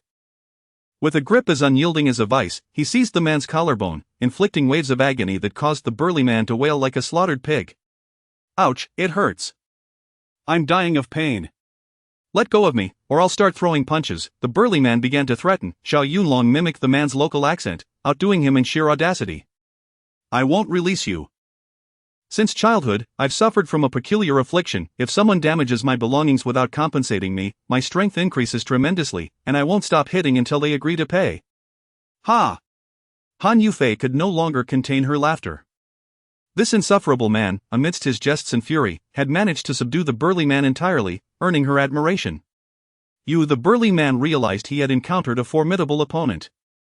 Could it be that he was about to meet his downfall today? The onlookers, eager for entertainment, began to applaud as Xiao Yunlong commenced his punishment of the burly man. The world indeed needed individuals who would uphold justice. Otherwise, these fraudsters would run rampant. Now, tell me, will you compensate me? Xiao Yunlong inquired, unknowingly tightening his grip further, causing the burly man to break into a cold sweat. Aware of his own culpability, the burly man knew that should the police arrive, the situation would escalate far beyond mere financial compensation. He already had multiple records at the police station, most of which were related to similar scams. He could very well find himself behind bars, facing a sentence of 3 to 5 years. After much contemplation, the burly man began to relent, a mournful expression on his face as he said, all right, big guy, just let go, I'll pay. Xiao Yunlong, still gripping him firmly, replied sternly, no way. If I let go, you'll just slip away. Words alone won't suffice, show me the money first. Brother, then, how much do you want? This is a brand new car, just purchased recently. I won't ask for much, let's settle on 50,000. An eye for an eye, violence for violence. What, 50,000? The burly man was left utterly dumbfounded. His bicycle had merely brushed against the front of the car, leaving only a barely perceptible scratch. Now, he was being asked to pay 50,000, a blatant attempt at extortion. Regret coursed through him, and he wished for nothing more than to vanish. Had he known the day would turn out this way, he would have consulted the almanac beforehand. However, the burly man was no novice at this game. He was cunning and shrewd, and it was unlikely he would simply acquiesce to Xiao Yunlong's demand for 50,000. 50,000 in compensation? You might as well kill me, I have only 1,000 on me, not a penny more. Chapter 86 The emergence of heroic spirit. Xiao Yunlong understood the importance of knowing when to withdraw. If he delayed further and the traffic police were summoned, he would undoubtedly have to go to the precinct to give a statement. Not only would that be troublesome, but there was also no guarantee that he would be able to secure the promised 10,000 yuan. Forget it, let's just take the money first, he decided. Alright then, I shall show mercy today and compensate you with 10,000 yuan. Upon hearing the burly man was willing to pay, Xiao Yunlong's face broke into a triumphant smile. As long as he could collect the money, it was worth it. He certainly did not want to invest time only to end up with nothing. Alas, what a loss, what a loss. Xiao Yunlong feigned distress. I just bought this Mercedes and have hardly driven it. This 10,000 yuan might barely cover a coat of paint. Indeed, brother, you are magnanimous. I only have 10,000 on me, not a cent more. Cut the nonsense. I'll add you on WeChat, and you can transfer the money immediately. Fine, I'll add you right away. After a moment of hesitation, the burly man reluctantly pulled out his phone, added him on WeChat, and begrudgingly transferred the 10,000 yuan. Ha! Xiao Yunlong glanced at the amount transferred in WeChat, feeling a surge of satisfaction. He patted the burly man on the shoulder, not forgetting to add a sarcastic remark. Brother, thank you for your generous donation of 10,000 yuan. Feel free to come back for more fun next time. More fun? What nonsense is that? I just lost 10,000. The burly man's face darkened, filled with regret, his heart aching as he cursed under his breath and left in a huff. Shoo! This is what one calls poetic justice. It is truly gratifying. The onlookers had never witnessed a situation where a scammer ended up at a loss, and they erupted in applause for Xiao Yunlong. Well done, young man, your method of dealing with scoundrels is simply brilliant. Yes, we support you. Society needs more people like you who embody positive energy. Haha, I couldn't agree more. Xiao Yunlong clasped his fists in gratitude. Everyone, if there is nothing else, let us disperse, we must be on our way. Xiao Yunlong did not dare to linger, fearing the traffic police might arrive, not out of fear, but due to the anticipated hassle. Two lovely ladies, why are you still dawdling? Get in the car. Alright, we're getting in. The trio climbed into the vehicle, which then sped towards the seafood restaurant, the roads once again flowing freely. Inside the car, Xiaomeng expressed her admiration for Xiao Yunlong. Brother Yunlong, I reckon only you could handle such a situation with such ease. Xiaomeng, when dealing with villains, one must return evil with evil and use violence to counter violence. Otherwise, they will only become increasingly audacious. Indeed, Brother Yunlong speaks wisely. Ha ha. Han Yufei laughed heartily, nodding in agreement. Xiao Yunlong, I initially thought we would have to compensate that burly man, but unexpectedly, he ended up compensating us. This is quite amusing. Heh, beautiful lady, if it weren't for the fear of the traffic police arriving and dragging us to the precinct for statements, I could have made him pay 50,000. Do you believe me? Xiao Yunlong, once the commander of the Azura team, possessed both strength and intellect. No adversary failed to respect him, for they all bore the scars of past defeats at his hands. To those arrogant foes, Xiao Yunlong was a wild card, unpredictable in his strategies. On the battlefield, his imaginative mind allowed him to alter tactics on the fly, feigning one approach while striking from another, leading to the annihilation of his enemies. Such a talent was indeed formidable. Haha, you're a true man, I absolutely believe you. Belief is all that matters. As I have said, there is nothing we cannot accomplish, nor any adversary we cannot handle. In that moment, Xiao Yunlong's demeanor radiated confidence, his heroic spirit unmistakably shining through. Chapter 87 The Touch of the Heart. He. In the car, Han Yufei reminisced about the scene where Xiao Yunlong punished the burly man, covering her mouth to stifle her laughter. Hey, Han Beauty, what are you giggling about all by yourself in the back? I can't help it. Ever since I was young, I've had this strange condition. If someone damages my belongings without compensation, my strength becomes extraordinarily great, and I will keep hitting until they agree to pay. Beauty, why are you mimicking my tone? Ha, Xiao Yunlong, such shameless words coming from you truly crack me up, hee hee. Xiao Yunlong wrinkled his nose, and now reflecting upon it, he found it quite amusing himself. Ah, when dealing with such a rogue, reasoning with him will only encourage him to push further. To subdue him, one must be even more unscrupulous. Indeed, however, Mr. Xiao, only you could utter such words, I could never bring myself to say something so bold. TCH. Xiao Yunlong rolled his eyes and began to tease her again. Beauty, as a teacher, you must uphold your image and cannot be compared to us rustic fellows. Hey, Mr. Xiao, is your mouth itching again? Alright, enough of that. By the way, with this 10,000, we should indulge in a feast at the seafood restaurant. Hee hee. Han Yufei felt a surge of joy in her heart.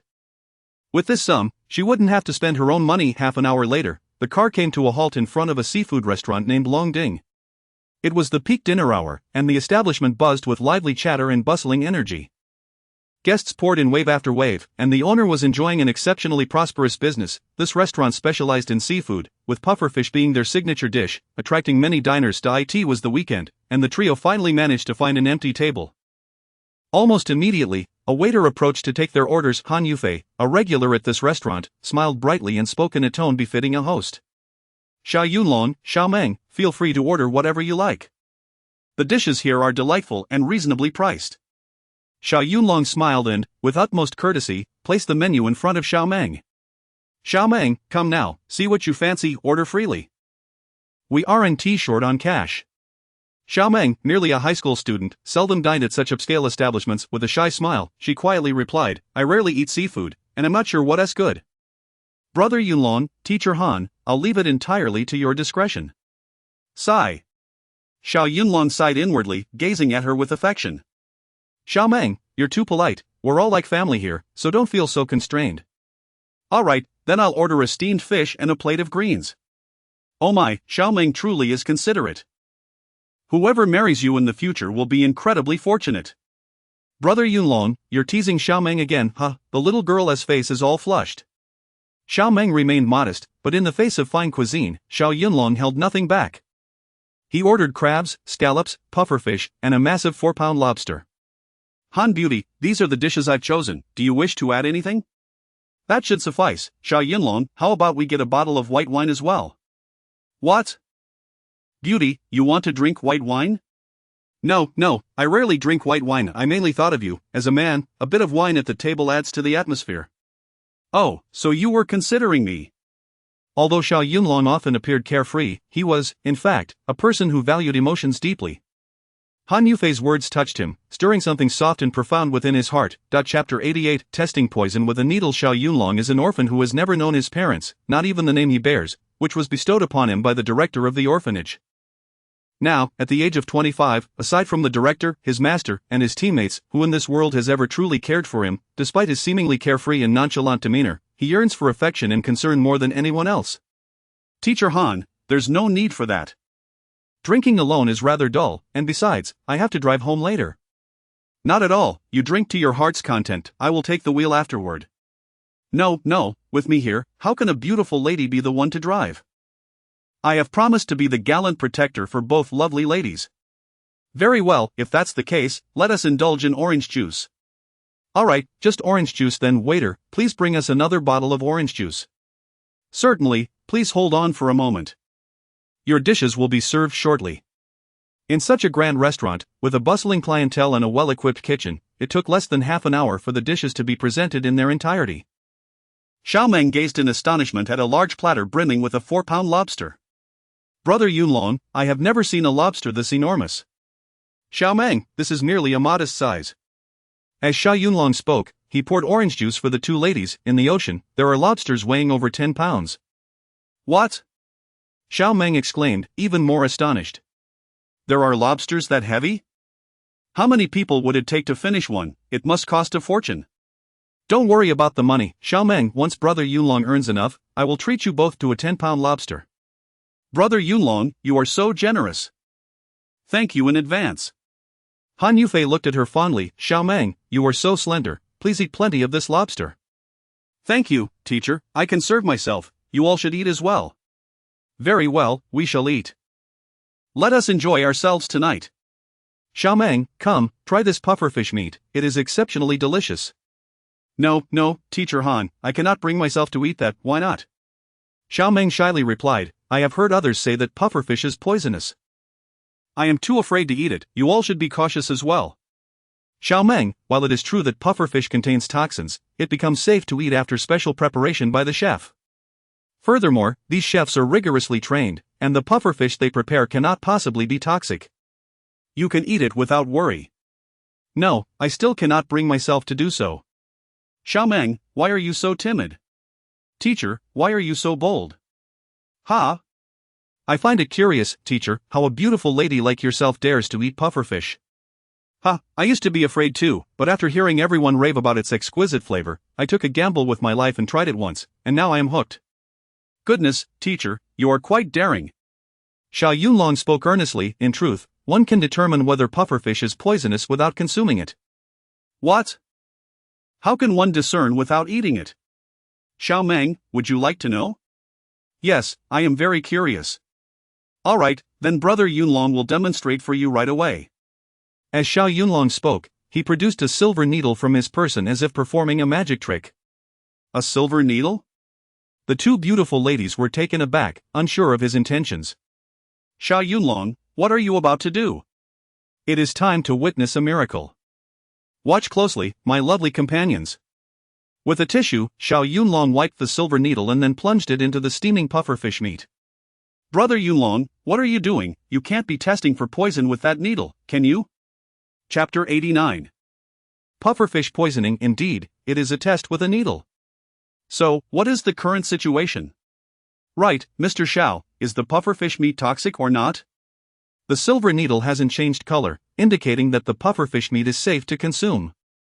The two lovely ladies can indulge without hesitation. No, even if it's safe, I still wouldn't dare to eat it, I have a psychological barrier. Well then, Xiaomeng, you should feast on some lobster, and also, the scallops are quite delightful, so enjoy those as well. I will eat. Brother Yunlong, Teacher Han, why are you staring at me? You should eat too. Alright, we shall partake as well, come, Xiaomeng, cheers. Brother Yunlong, Teacher Han, cheers. Oh dear, the seafood here truly is delectable, but when it comes to culinary skill, it seems to fall short of my own. Han Yufei shot him a glance, her eyes filled with both affection and a hint of annoyance. Mr. Xiao, there you go again boasting. Can you not keep your mouth shut in the face of such delicacies? My dear, I assure you, I'm not exaggerating. Were I to prepare these ingredients, the flavors would undoubtedly ascend to a higher echelon. Xiaomeng gazed at Xiao Yunlong with admiration. I absolutely believe in Brother Yunlong. Oh dear, Xiaomeng knows me best. A true confidant. Xiao Yunlong, look at your demeanor, you never miss an opportunity to boast about yourself. Ha ha. The trio enjoyed their meal and laughter, the atmosphere warm and reminiscent of long-lost friends reunited. Not good, my friend has been poisoned by pufferfish, what? Pufferfish poisoning. Just moments ago, Xiao Yunlong was discussing whether the pufferfish meat was toxic, even conducting a needle test. Who would have thought that a diner over there would be afflicted by pufferfish poison? This seems too coincidental. Generally, patrons who are daring enough will order pufferfish for a thrill upon hearing of someone being poisoned, who would dare to continue eating. They might as well come over to witness the commotion. A bald man in his 20s lay rigidly on the ground, eyes rolled back, frothing at the mouth, looking as though he were on the brink of death. Surrounding him were 4 other young men, 3 of whom were also bald. The apparent leader among them sported dyed red hair, resembling a rooster's comb. A long scar marred his right cheek, and combined with his fierce gaze, he appeared rather intimidating. His neck and hands were adorned with tattoos of the azure dragon and white tiger, unmistakably marking him as someone of dubious character. Oh dear, someone help. My brother has been poisoned by pufferfish. Quickly, find a way to save him, otherwise, my brother may not survive. The manager of the hall was a woman, around 26 or 27 years of age, well-preserved and looking remarkably youthful. With fair skin and clad in a well-tailored uniform dress, she accentuated her alluring figure. She was widely regarded as the beauty of the area, attracting many diners who wished to catch a glimpse of her charm while enjoying their meals. With a heart-shaped face, willow-like eyebrows, and large, sparkling eyes that seemed to captivate countless men, she possessed an enchanting allure, particularly enhanced by a small beauty mark on her chin. This woman not only possessed striking looks but also spoke with a magnetic quality, further emphasizing her maturity and unique beauty. It was said that she was the sister-in-law of the restaurant owner and held considerable authority. Besides the owner, She could be considered the second in command of the establishment. Upon hearing of the poisoning incident, she was instantly alarmed and rushed over in a flurry of urgency. Chapter 90 of the act was truly convincing. Oh my heavens! The female manager gasped as she beheld the bald man lying motionless on the ground, frothing at the mouth and appearing on the brink of death, leaving her utterly flabbergasted. I am the manager of this establishment. What on earth is happening here? Ha, the manager has arrived, hasn't she? This simplifies matters. What is going on, manager? Are you blind? Damn it, any discerning person can see that my friend has been poisoned by pufferfish. How can you even ask what happened? The group surrounding her exuded a menacing aura, their bodies adorned with tattoos of sinister creatures, and the female manager instantly realized they were not of a benevolent nature. However, adhering to the principle that the customer is always right, she forced herself to remain calm and composed. Dear patrons, our establishment has been in operation for 7 or 8 years without a single incident of pufferfish poisoning. How could this possibly occur? Just because it hasn't happened before does not mean it cannot happen now. Indeed, my brother became poisoned after consuming your pufferfish, and you must provide us with an explanation. Absolutely, an explanation is imperative. Otherwise, I shall demolish your establishment. The female manager sensed something was amiss, yet she could not entirely dismiss the possibility of genuine poisoning, as improper handling of pufferfish can indeed lead to toxic residues. May I inquire, among your party, why is it that none of you are afflicted? Only he has been poisoned? Well, we are rather timid and did not dare to partake in that platter of pufferfish. Exactly, only my brother consumed that platter, which is why he has been poisoned. At this juncture, the female manager deemed it futile to engage in senseless arguments. Saving the man was of utmost priority, otherwise, should the bald man indeed perish, the health department would undoubtedly come to shut down the restaurant. Is there anyone among you who is a doctor? A patron here has been poisoned. If so, please come forward to assist. Is there a doctor present? If so, kindly come and help. Despite the female manager calling out twice, no one responded, clearly indicating that no doctor was present. Even if a doctor were there, they might hesitate to intervene. This was not a hospital, and should any unforeseen complications arise during treatment, who would bear the responsibility? Seeing that no doctor was at hand, the manager turned to the scar-faced man and proposed, "Shall we call for an ambulance instead?" What? Call an ambulance? Yes, I will call for one immediately. Are you out of your mind? By the time the ambulance arrives, my friend may very well be dead. The female manager, in a state of panic, retorted, "What do you suggest we do if not call for an ambulance?" We will drive him to the hospital ourselves. You can send someone from your establishment to cover the medical expenses. What, you will take him to the hospital yourselves? Indeed, we will take him ourselves. This will save us precious time. The scar-faced man instructed his accomplices to lift the unconscious bald man and carry him out of the establishment. Hold on. At that moment, unexpectedly, Xiao Yunlong stepped forward to intervene. The scar-faced man shot a fierce glare at Xiao Yunlong. "Kid, what business is it of yours if my brother is poisoned? As far as I know, it is generally inadvisable to move someone who is poisoned. Doing so would merely hasten their blood circulation and lead to a quicker demise." Xiao Yunlong did not step in without cause. He had discerned that something was amiss. The scene of poisoning was so convincingly performed by several individuals that they could easily win an Oscar for their acting. However, even if they had deceived all the patrons, they could not fool Xiao Yunlong's keen insight. He immediately recognized that the foam emanating from the bald man's mouth was fabricated, a special chemical concoction.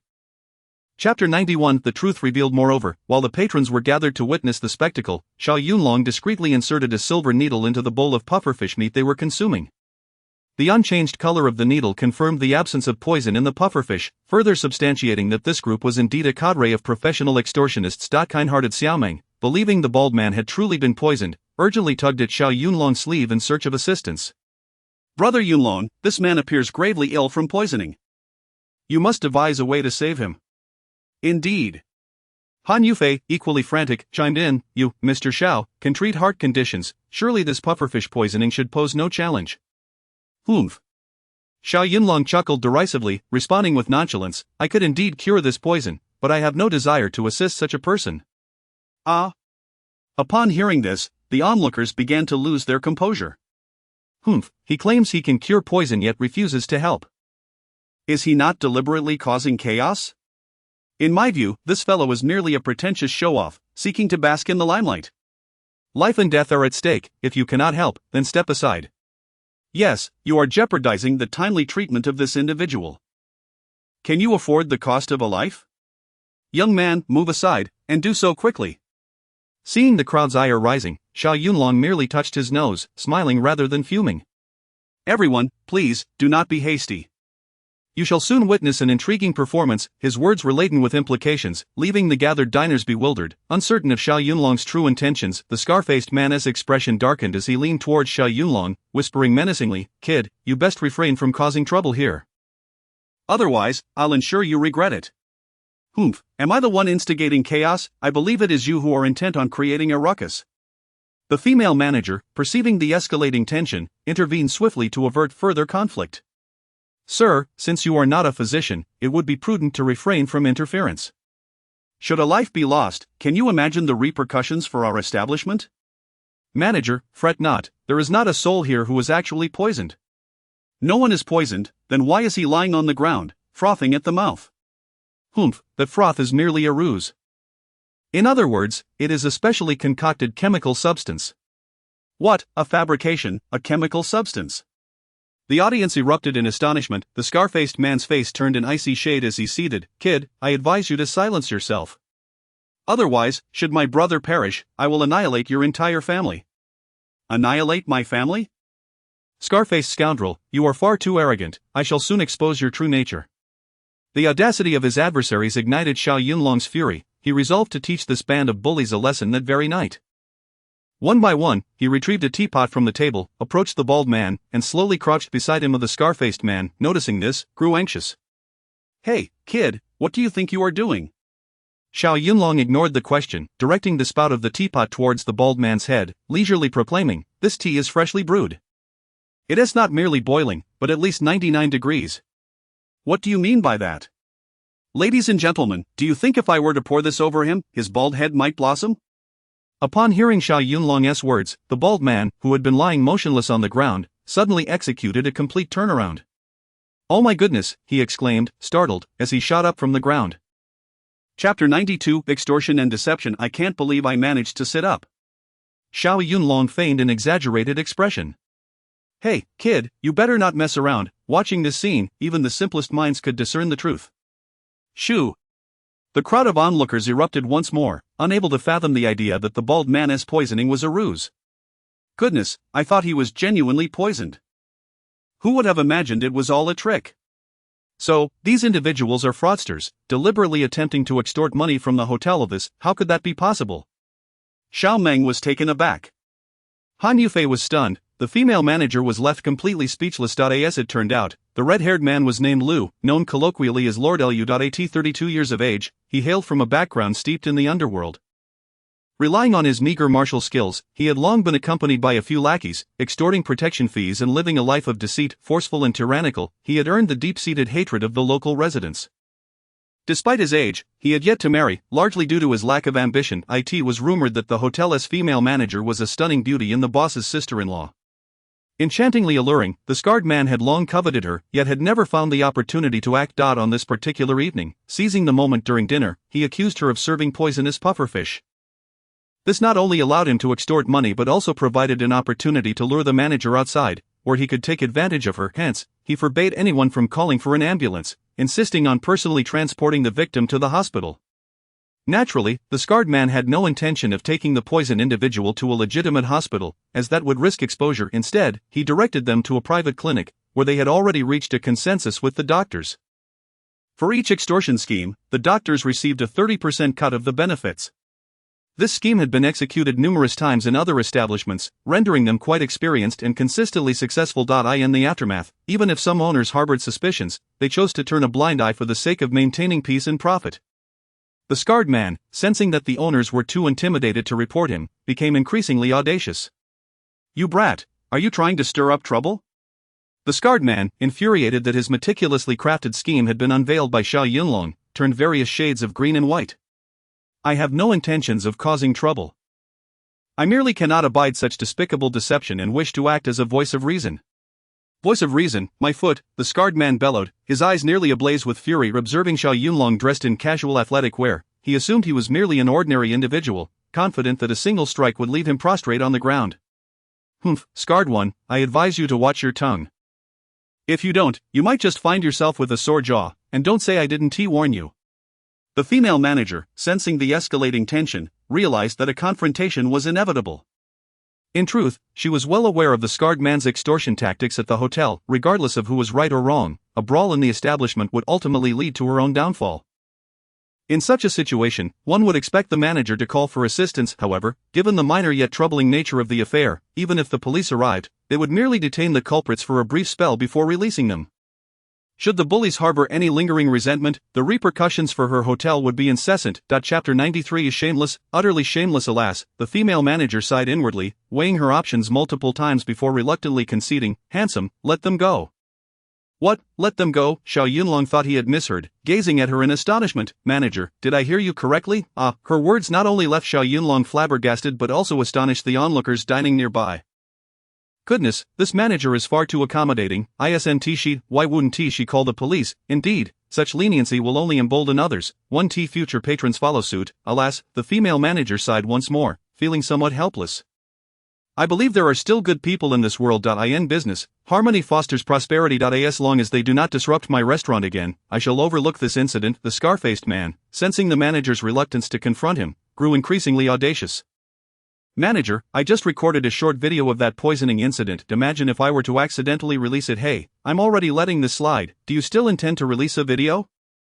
Humph, if you wish to keep that video from being published, you must show some goodwill. Goodwill? What do you mean by that? Just compensate us with a little hush money, and I'll permanently delete the video. The female manager understood all too well that if the video were to surface online, the uninformed public would mistakenly believe that patrons had suffered from pufferfish poisoning. The repercussions would undoubtedly affect her restaurant's business. With no other choice, she cautiously inquired, and what amount do you consider reasonable for this loss? It's not much, really. There are 5 of us brothers, so 10,000 each will suffice. 10,000 each, the total's 50,000, you rascals would be better off robbing someone. The female manager seethed with rage, though she dared not voice that sentiment. Shameless, utterly shameless. Xiao Yunlong had traversed countless places over the years and had encountered individuals of all sorts, yet he had never met anyone so brazenly audacious. They had been caught feigning poisoning, and the manager, in her magnanimity, had agreed to spare them. Yet, these scoundrels had the gall to demand hush money. How many could truly tolerate such behavior?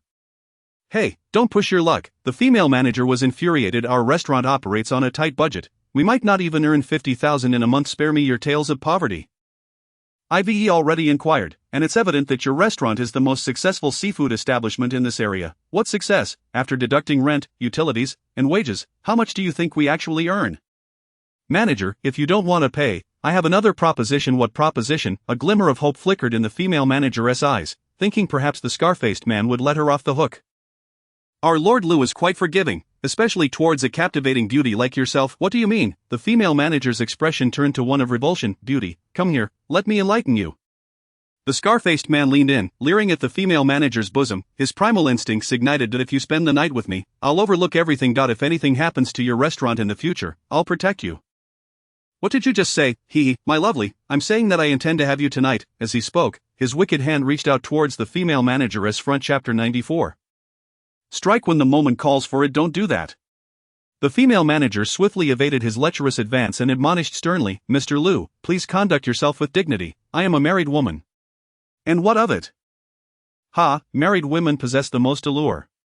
The scarred man was wholly unconcerned, his gaze fixated on the manager's ample bosom, his desire boiling over. I have long since learned that your late husband met his demise in a car accident years ago. You might as well come clean and be with me. Mr. Lu, not in public. Please refrain, do not be ungrateful, fair maiden, obey, and you shall reap the benefits in due course. You mustn't take liberties. Vile woman, you dare to reject my advances? Should you provoke my ire, I will have your establishment smashed to pieces. By heavens, it appeared this ruffian had set his sights on the beauty of the female manager. After all, a woman of her caliber, possessing both beauty and grace, would leave any man salivating. Please, don't do this. Come now, my dear, grant me a kiss. This lecherous old man swallowed hard, unable to restrain the inferno of desire raging within him. Before the assembled crowd, he audaciously leaned in to press his foul lips against the manager's cheek. Beast, release her. Xiao Yunlong could no longer bear the sight, the line had been crossed. With a thunderous rebuke, he sprang to his feet, his eyes blazing with fury. The scarred man, caught in the throes of his amusement, was abruptly interrupted by Xiao Yunlong, igniting a surge of unbridled rage within him. "You, boy, with hair yet to sprout, dare to be the knight in shining armor for the lady? Do you fear that I might end you with a mere flick of my wrist? Scarred man, heed my warning, you would do well to restrain yourself, or I shall ensure your end is most unpleasant." "Deal with me?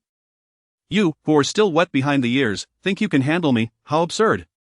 As the scarred man spoke, he suddenly noticed the enchanting Xiao Meng and Han Yufei nearby, and desire surged through him like wildfire. "Oh my, I see two stunning beauties here. How did I miss them before? Goodness, look at their radiant beauty, they could easily outshine the female manager." The audacity of the scarred man to brazenly flirt with Xiao Meng and Han Yufei was tantamount to courting death. "Scarred man, you shall pay dearly for your words." Xiao Yunlong regarded such lowly scum with disdain. Had it not been for the female manager's predicament, he would have acted long ago. Xiao Yunlong strode forward, his towering height of 6 feet tall commanding attention. "You wretch, your shamelessness knows no bounds." With a resounding smack, he delivered a stinging slap to the scarred man's face, causing him to see stars, a few teeth nearly dislodged. "You dare strike me? How dare you? Perish!" A cold smirk played upon Xiao Yunlong's lips as he unleashed a powerful kick that struck the scarred man squarely in the chest, weighing in at around 170 to 180 pounds. The man was sent flying as if he were a mere piece of paper, crashing through 3 chairs before landing in a crumpled heap on the floor. Wow, what incredible strength! The onlookers were astonished by Xiao Yunlong's formidable kick, which had surpassed their expectations. My goodness, the power of this young man is astounding. Indeed, he effortlessly sent that man flying. It is clear he is no ordinary individual, likely trained in combat. Han Yufei nodded in agreement, her admiration evident in her sparkling eyes, even if she said little. Chapter 95 Lousy will make you bleed on the spot. Xiao Meng was aware of Xiao Yunlong's formidable skills, yet she wished for him to avoid conflict with others. "Brother Yunlong, you've just arrived in Tianhai City. Don't be reckless, they are numerous." "Xiao Meng, it's nothing to worry about. Dealing with such lowly thugs is hardly a challenge." As Xiao Yunlong uttered these words, a palpable sense of masculine bravado emanated from him. "Well said." At this moment, Han Yufei gave him a thumbs up, feeling an inexplicable sense of security in the presence of this man. "Wow, this kid has some skills. Indeed, that fierce kick just now was incredibly powerful. He must have trained.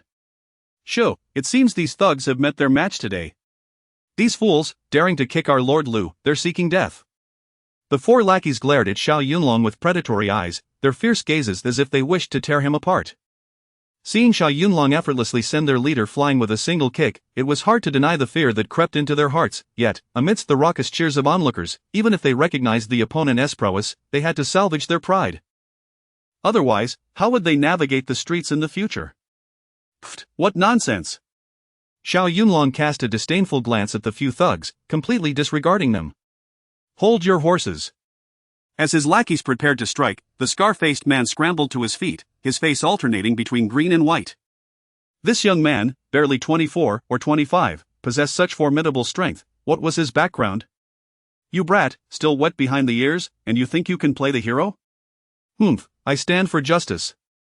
You scoundrel, you dared to kick me just now. Soon I shall repay you tenfold." "Very well, Scarface, as long as you have the ability, come at me." "You're too arrogant." "Humph, falsely accusing pufferfish meat of being poisonous and harassing a female manager. What kind of man are you? You, having the ruse of pretending to be poisoned exposed in public, coupled with being knocked to the ground, how could he endure such humiliation?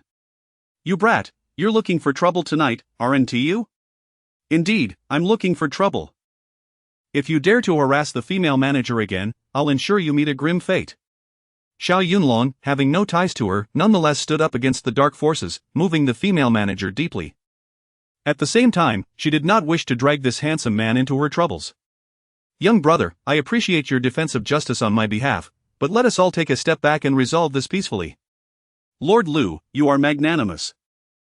Calm down, you are a person of great significance, why bother quarreling with a junior, it undermines your stature." Clap, clap, clap. At this moment, the scar-faced man began to applaud, his face taut, eyes blazing with vengeful fire. "Well, I admire this little brat. He has the guts to knock me down in front of everyone. "Ha, so what if I kicked you?" "You brat, you're too arrogant. If I don't teach you a lesson, you won't know what it means to survive in this world."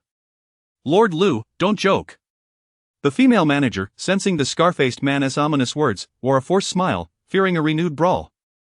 This young man is simply brimming with youthful exuberance.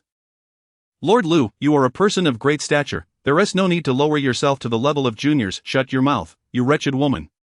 "Lord Lu, get lost." "Within miles, who dares to disrespect Lord Lu?" The scar-faced man glared fiercely at Xiao Yunlong, gritting his teeth as he spoke. "This brat dares to push someone publicly. If he doesn't bleed tonight, he'll learn that the king of horses has 3 eyes. Chapter 96. You, lead the charge, Master Lu. Please temper your anger. This charming young man may not be a local and is likely unaware of your esteemed reputation," the female manager thought anxiously, observing the fierce expression on Xiao Yunlong's face. She could not afford to implicate him. In desperation, she resolved to appease the situation with financial compensation. "Master Lu, why don't we settle this amicably?" "What, settle? How about this? I will compensate you with 50,000 yuan if you let this handsome gentleman go." "Let him go, not a chance." The scarred man, having successfully extorted 50,000 yuan, felt a surge of delight within, though he maintained an unwavering demeanor. "Master Lu, what do you wish for then?" "What do I want? Unless this scoundrel kneels and offers me 3 respectful bows, damn it." The female manager, realizing that even a sum of 50,000 yuan could not extinguish the scarred man's desire for retribution, found herself at a loss for words.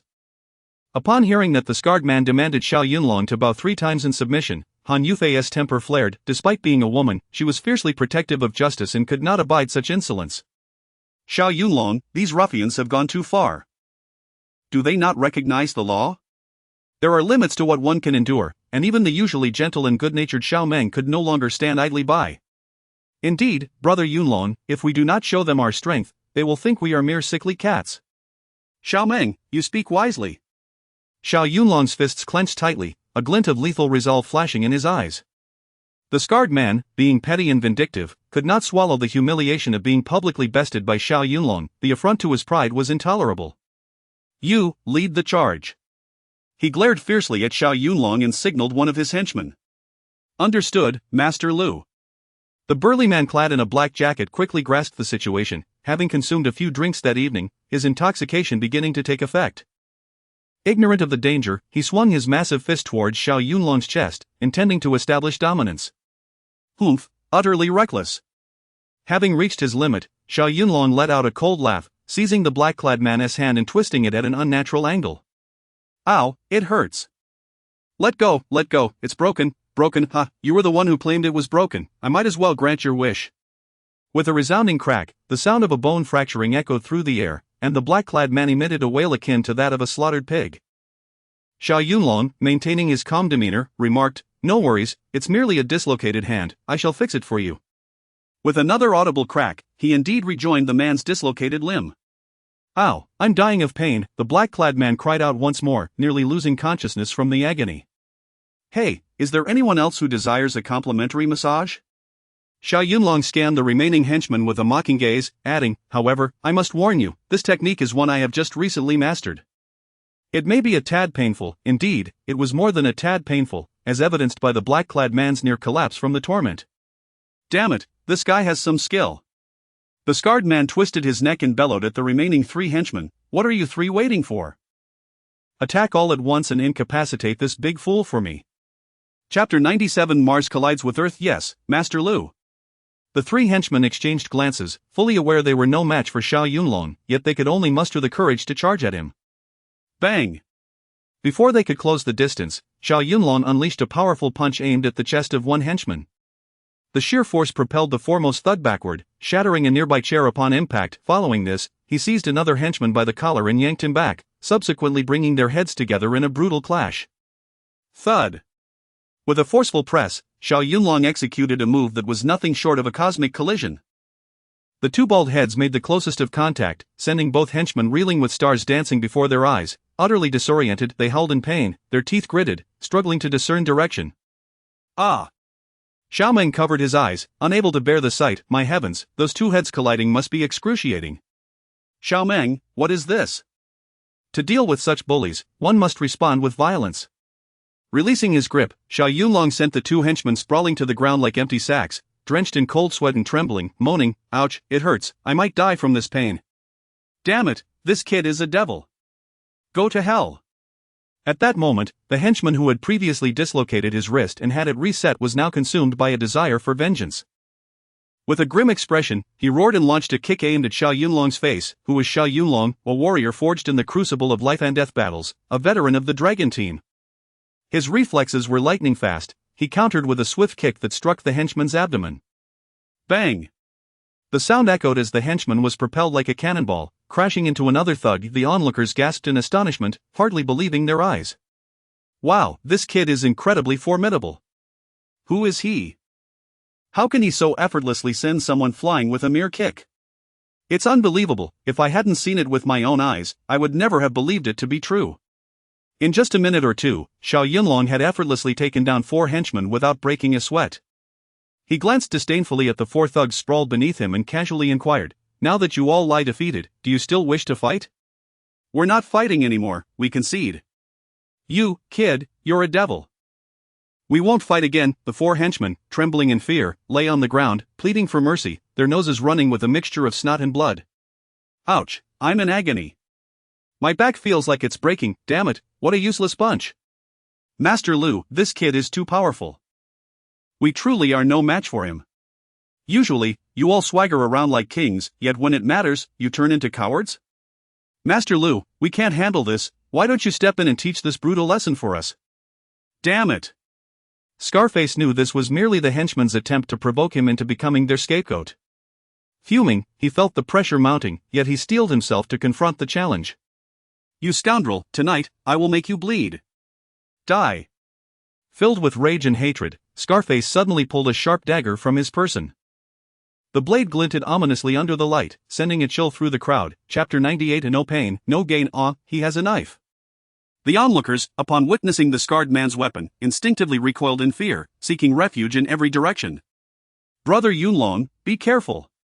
Xiao Meng, aware of Xiao Yunlong's formidable skills, nonetheless feared the indiscriminate nature of blades and cried out in alarm, concerned for her brother. "It's all right, Xiao Meng.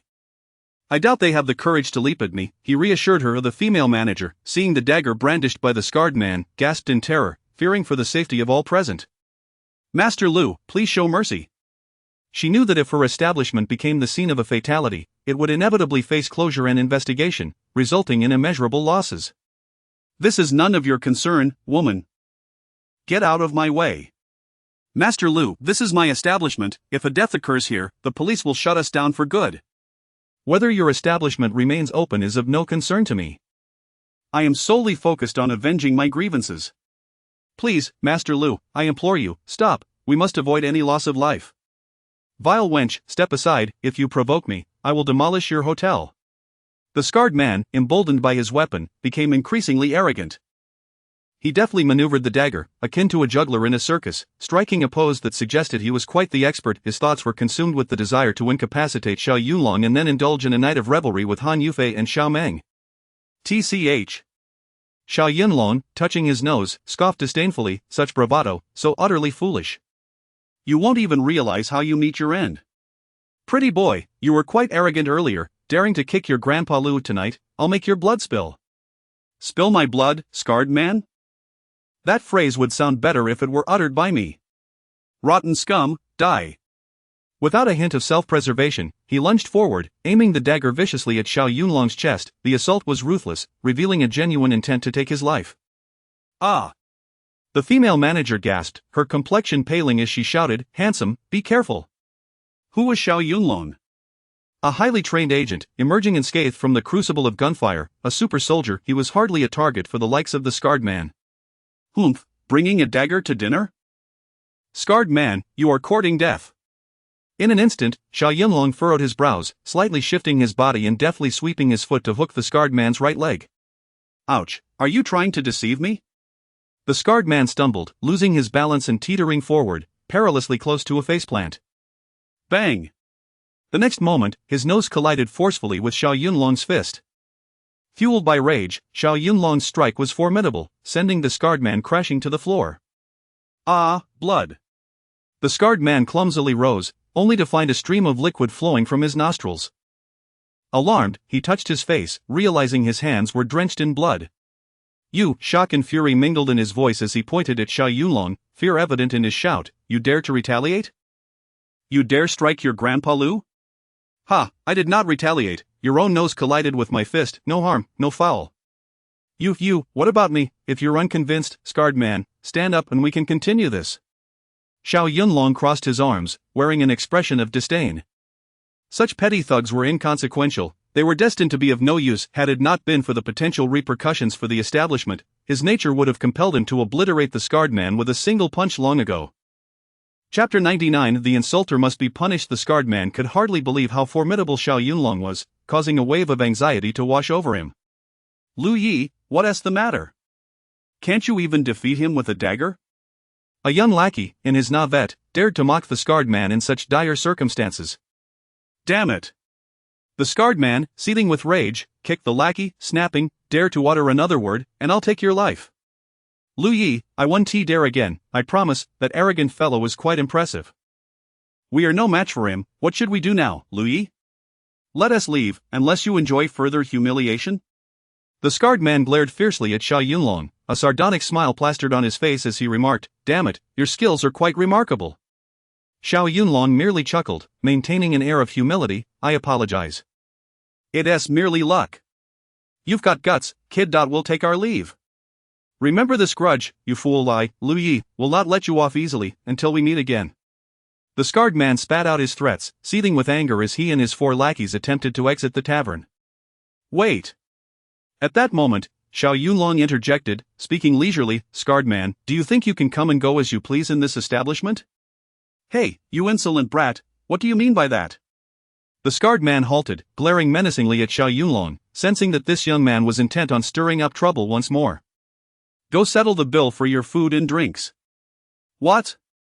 The scarred man thought he misheard. "You're asking me to pay the bill?" "Indeed, not only must you settle the bill, but you must also compensate for the tavern's losses." "What the hell, are you out of your mind?" "What do you mean by out of my mind?" This pufferfish meat was poisonous. "We nearly died. I've shown you enough mercy by not demanding compensation, and now you want me to pay for the tavern's losses, damn you." Smack! Just as the scarred man finished his tirade, Xiao Yunlong struck him across the face. The scarred man felt stars dancing before his eyes, a ringing in his ears, and blood gushed forth. "What, you dare to slap me?" "Humph, and what of it?" Xiao Yunlong retorted, his voice steady and resolute. "My mother is to be respected. Anyone who insults her shall face dire consequences." "Sir, please let them go. I won't insist on the cost of the meal or drinks." The female manager, terrified at the prospect of another confrontation, hurried forward to intervene. She was willing to cover their losses as long as the scarred man ceased his ruckus, considering she still had to keep the business running. "Manager, how can you say you won't take this money? This money truly cannot be accepted. You run a business. It is only right for customers to pay for their meals. You cannot simply incur a loss of several thousand for no reason." "Sir, just let it go. I'll forego the cost of the meal as a means of warding off misfortune." The female manager had her reasons for being frightened. The scarred man was notorious for his malevolence in the area, and once Xiao Yunlong and his companions departed, he would undoubtedly return for revenge. "Manager, do not fear, I will take responsibility for tonight's affair." "Please, no. Sir, you truly cannot collect their money for the drinks and food. You would be putting me in danger. Foolish woman, at least you know your place." Noticing the manager's fear, the scarred man grew emboldened, reveling in his newfound bravado. "Damn it, the manager has already stated she won't collect any money. Kid, what are you trying to stir up? Hee, could it be that you've laid your eyes on the manager's somewhat attractive demeanor, harboring ulterior motives to woo her?" Chapter 100. I will ruin you tonight. Utter nonsense. Xiao Yunlong's sword-like brows knitted together as he directed a fierce glare at the scarred man, his eyes seemingly capable of inflicting death. "Scarface, I was initially inclined to let you off the hook, but since you are intent on courting death, do not blame me for being ruthless." "What do you want, you bastard?" "What do I want?" "You will find out very soon." Slap. Xiao Yunlong, seething with rage, seized the scarred man by the collar and delivered a resounding slap.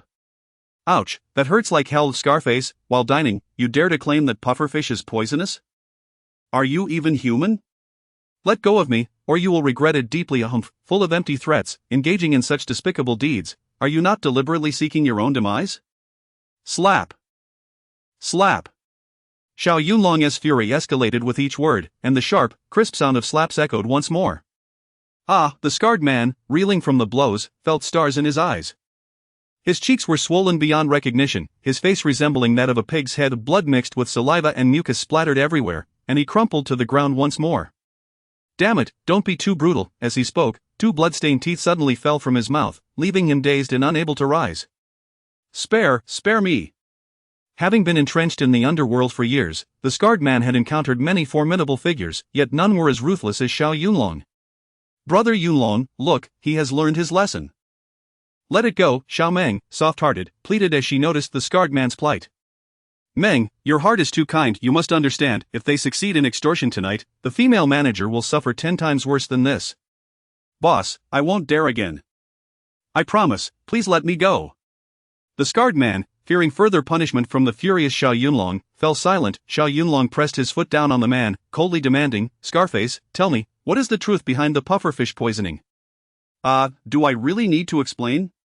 Of course, you would do well to confess the entire matter in front of all the diners. Will you speak? As Xiao Yunlong spoke, he suddenly increased the pressure of his foot, causing the bald man to cry out in pain. Boss, it hurts, please remove your foot first. You had better confess, or I will ruin you tonight. Alright, I will confess. I will tell everything. Manager, record this video on your phone. Should they dare to cause trouble again, we will hand this footage to the police. Understood. In such dire circumstances, the female manager had no choice but to comply. Scarface, speak, or I will end you right here. Boss, I admit, there is no poison in the pufferfish. Oh, no poison? Then why did he foam at the mouth earlier? That foam was caused by a chemical substance. We just wanted to extort some money. Wow. The onlookers gasped in shock, murmuring among themselves, so that's what happened. Tonight, I have finally seen the truth. Goodness, to stoop so low, these individuals are utterly shameless. Very well. Xiao Yunlong rubbed his hands together and said, unhurriedly, since you have admitted to extorting the restaurant, Scarface, how do you propose we handle this matter? Chapter 101. When you venture out, you must eventually pay the price. Settle the bill. We shall cover every single penny for this table of dishes. What, is merely settling the bill sufficient? Xiao Yunlong bellowed fiercely, unwittingly applying more pressure with his foot upon the man beneath him. Boss, spare me, it hurts. Knowing pain is a good thing. Then how do you suggest we handle this matter? Go, settle the account, and compensate the restaurant with 50,000 yuan for their losses. Are we really required to compensate 50,000 yuan? Indeed, not a single cent less, or I shall ruin you tonight. Shoo. The onlooking diners were thoroughly entertained, reveling in the spectacle while simultaneously expressing their discontent for the proprietress. Well, it seems that karma has finally caught up. This is what we call no pain, no gain. When you venture out, you must eventually pay the price. Since you have admitted to feigning poisoning, you must compensate the restaurant for their losses. Exactly, otherwise, if everyone claims to be poisoned by pufferfish, how will the hotel continue its business? Compensation is a must, the losses must be covered. What's all this chatter? Everyone, be quiet. What business is it of yours, you scoundrel? What is this, scarred man, do you still dare to be arrogant? Weren't you just afraid moments ago? As Xiao Yunlong spoke, he inadvertently applied more pressure with his foot, eliciting a series of pig-like squeals from the unfortunate fellow. Ouch, it hurts terribly. Boss, could you please lift your foot first? Speak, will you compensate for the losses or not? I'll compensate. Boss, 50,000 yuan is that not a bit excessive? Excessive, just a moment ago, weren't you demanding 50,000 from the manager? I am merely following your lead. Boss, have mercy, can we not negotiate the amount? We truly do not possess such funds. Scarred man, do you still wish to haggle? Do you not fear that I might just raise the amount to 100,000 in a fit of rage? Please, no more added, but this 50,000 yuan, we genuinely cannot come up with it at once. Boss, could you perhaps show some leniency? The scarred man wore a woeful expression, feeling as though he could perish at any moment. He had initially intended to extort money from the hotel for a bit of spending, and now, he found himself in the position of having to compensate 50,000 yuan instead. Truly, it was a testament to the saying, when you venture out, you must eventually pay the price. Scarred man, cease your lamenting, utter one more word and I shall raise it to 100,000. I mean what I say. Do not raise it, boss, I shall settle it, I will go settle it immediately. Hurry. All right, I will settle it, but you must first lift your foot. Otherwise, how can I go pay the bill? Humph. Only then did Xiao Yunlong remove his foot, and the scarred man, trembling, rose to his feet, retrieving a bank card and approaching the female manager to settle the bill. Manager, you see, it would be best for us to settle this account. However, the female manager dared not accept the scarred man's card, looking at Xiao Yunlong with a troubled expression. Handsome, since he has already faced punishment, as long as he settles the account, I shall forego the compensation. Does that sound acceptable? Very well, since the manager is merciful, I shall heed your words and let them off this time. Thank you, boss. Remember, should you dare to cause trouble for the hotel again, it will not merely be a matter of compensation. I shall deal with you severely, understood? We dare not, we shall never dare again, scram. Thus, the scarred man settled the account, preparing to flee the hotel with his 4 lackeys. You've got guts, kid. We concede, brothers, let us go. Chapter 102 of the Wounding of the Flying Dagger. Scarface, take your leave slowly, no need for farewells. Xiao Yunlong scoffed, his eyes filled with disdain. Pathetic, I've had the worst luck tonight. Scarface grumbled as he settled his accounts, seething with anger at the humiliation he had endured. As he walked away, the more he thought about it, the more furious he became, unable to swallow the bitter pill of his defeat. Damn it, you oversized fool, tonight, either you die or I shall perish. I will fight you to the bitter end. Malice brewed within him. Just a few steps away, Scarface suddenly halted, spinning around to unleash a vicious throw of his knife. You little brat, die for me. Whoosh. The dagger transformed into a streak of cold light, whistling through the air as it hurtled towards Xiao Meng's face with alarming speed. Ah!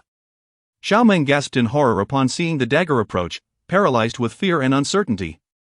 The blade spun mid-air, making a terrifying sound and gleaming with a blinding cold light, seemingly destined to pierce her forehead. Watch out for the dagger. A startled patron's cry pierced the air, prompting many to shield their eyes in sheer terror, unable to bear the sight. Xiao Meng, be careful. Xiao Yunlong, a formidable figure of the social elite, was not one to allow harm to befall Xiao Meng while he was present. With keen perception and unwavering composure, he had already sensed Scarface's malevolent intent. In a flash, he deftly pinched the dagger between his fingers with unwavering precision. Xiao Meng, are you unharmed?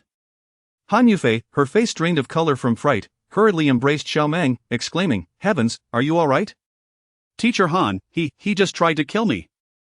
I was terrified. Xiao Meng, a delicate beauty, trembled like a frightened bird, her face pale as snow as she clung to Han Yufei, shivering uncontrollably. Han Yufei's eyes widened in fury. That Scarface is utterly outrageous. Scarface, you are courting death. Xiao Yunlong gritted his teeth in anger. To him, Xiao Meng's life was worth tenfold more than his own. He had promised Xiao Tian to protect her well, and if anything were to happen to Xiao Meng tonight, how could he ever face the memory of the deceased Xiao Tian? Scarface, I have already spared you. How dare you hurl a dagger at someone? Tonight, I shall bring you to ruin. Ah, run for your life. Scarface, having thrown the dagger, was now terrified for his own safety, desperately seeking an escape. But before Xiao Yunlong, there was no route for him to flee. Where do you think you're going? Xiao Yunlong flung the dagger forward with a flick of his wrist. With a resounding clang, the blade embedded itself perfectly into the toe of Scarface's shoe, reflecting a blinding light under the illumination. Xiao Yunlong's movements were seamless, from catching the dagger to throwing it with formidable strength. His skills were impeccable. Had he intended to strike Scarface's body, one could only wonder if Scarface would still be alive at this moment. Ah, my foot. It hurts like hell. Scarface shrieked in terror as he stared at the dagger lodged in his shoe, collapsing to the ground, nearly losing control of himself. Damn it, how is this oversized fool so powerful? The 4 henchmen trembled in fear, paralyzed with terror, not daring to step forward, lest they meet the same fate as Scarface. Beyond the mountains, there are higher peaks. Beyond men, there are greater men. These small-time thugs, who fancied themselves somewhat skilled, finally grasped the true meaning of a master. Get up! Xiao Yunlong stepped forward, retrieving the dagger from Scarface's foot, dragging him before Xiao Meng as though he were a lifeless dog. Xiao Meng, how should we deal with this villain? Brother Yunlong, I don't know, but he just tried to kill me, and I am so scared. Chapter 103. Laozi's hand is ruined. Xiao Meng, still trembling with fear, hesitated, while Han Yufei, filled with righteous indignation, showed no mercy whatsoever. Humph, that scarred scoundrel is utterly detestable. Xiao Yunlong, render his right hand useless. Very well, as per the beauty's suggestion, we shall incapacitate his hand tonight. Recalling how Xiao Meng had narrowly escaped death at the hands of his dagger moments ago, Xiao Yunlong felt no inclination to show leniency. He forcefully pinned the scarred man's right hand onto the table, preparing to carry out the sentence. Ah! The scarred man cried out in terror, "Little brat, what do you intend to do?" "Let me go, release me, let you go, our stunning beauty has decreed your incapacitation. Do you believe you have any chance of survival tonight?" "Handsome, beautiful, spare my life, I was wrong, I won't dare again, I beg you, grant me this one mercy, it is too late to plead for mercy now." Xiao Yunlong's eyes glimmered coldly as he pronounced each word deliberately. One must face punishment for their misdeeds. "Ah, I shall never dare again, spare me." Without further ado, Xiao Yunlong drove the dagger forcefully into the scarred man's right wrist. Ah, the scarred man let out several gut-wrenching screams, gazing at his bloodied hand, wailing in agony. "My hand is ruined, it's gone." Xiao Yunlong stepped onto the chair, a chilling laugh escaping his lips as he replied honestly, "Indeed, scarred scoundrel, the dagger has severed your tendons. Now, your hand is irreparably damaged." "What, you severed the tendons in my hand?" "Indeed, they are severed, your right hand is now completely useless." "Ah, my hand is entirely ruined."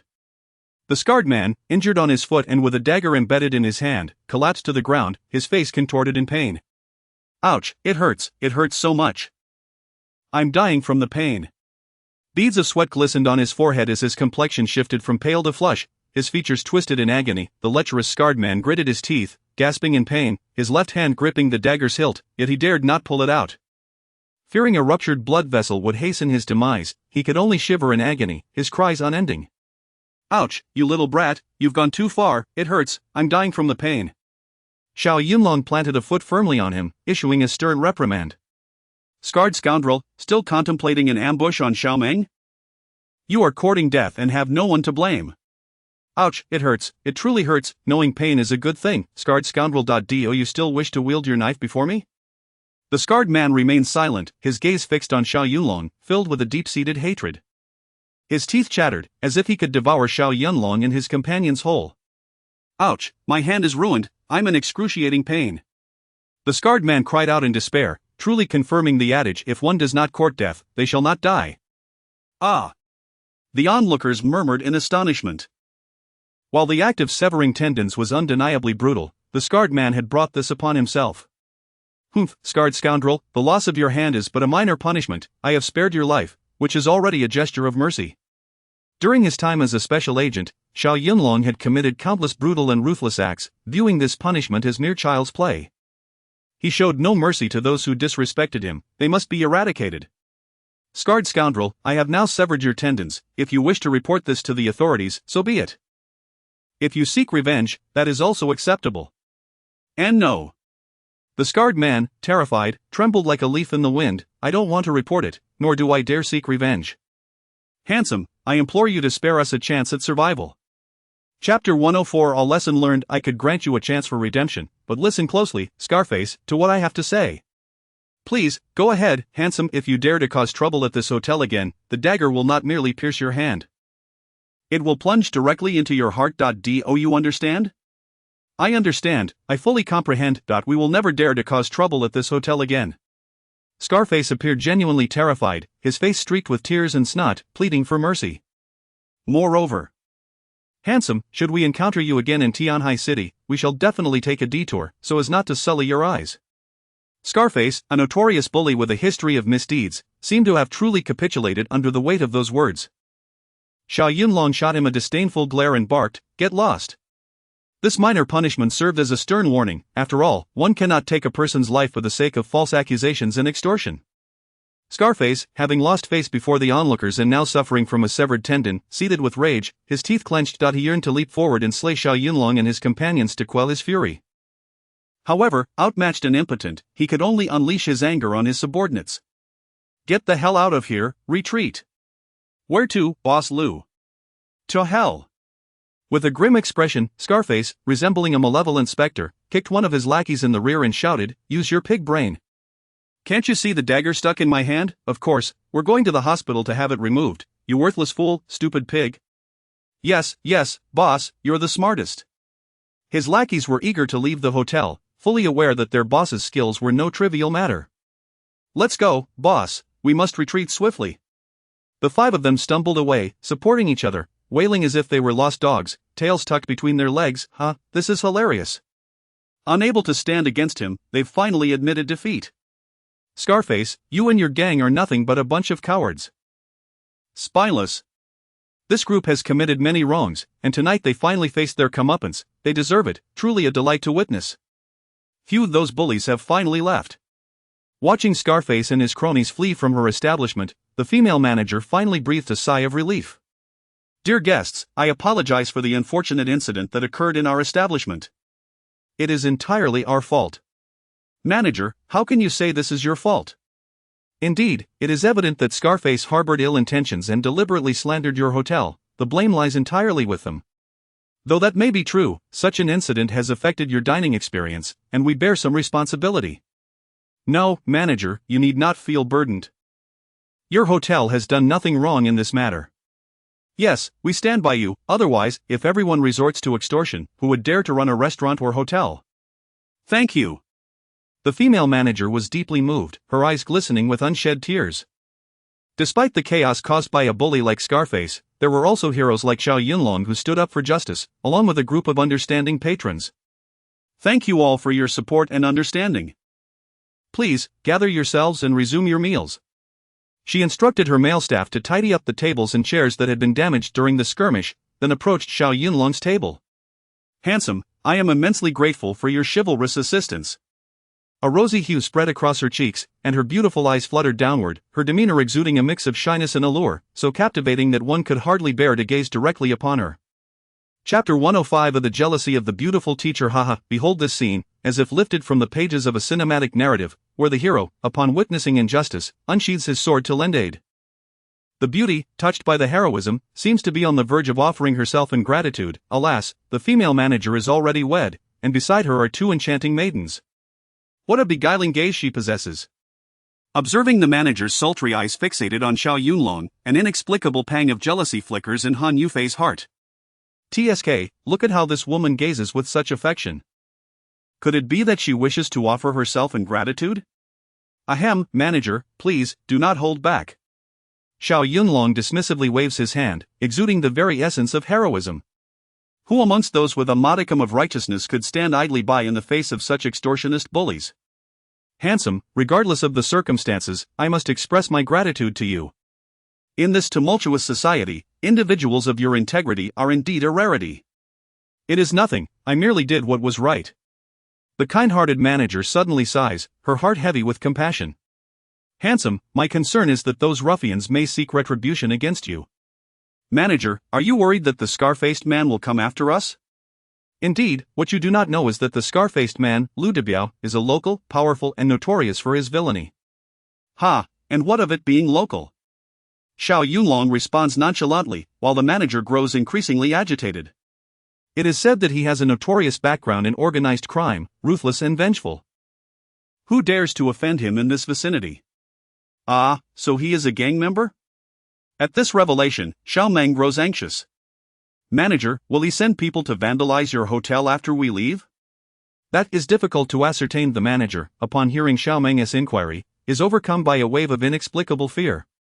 In truth, this establishment belongs to her brother-in-law, who operates a chain of 3 restaurants. Unable to manage them alone, she lends her assistance in overseeing this hotel. While she can usually handle minor incidents, she never anticipated that such a situation would arise tonight. Offending the scar-faced ruffians could lead to persistent troubles for the hotel. The more she contemplates, the more her anxiety mounts, and tears begin to fall unwittingly. Manager, why are you crying? Xiao Meng rushes over, grasping her hand in comfort. Do not fear.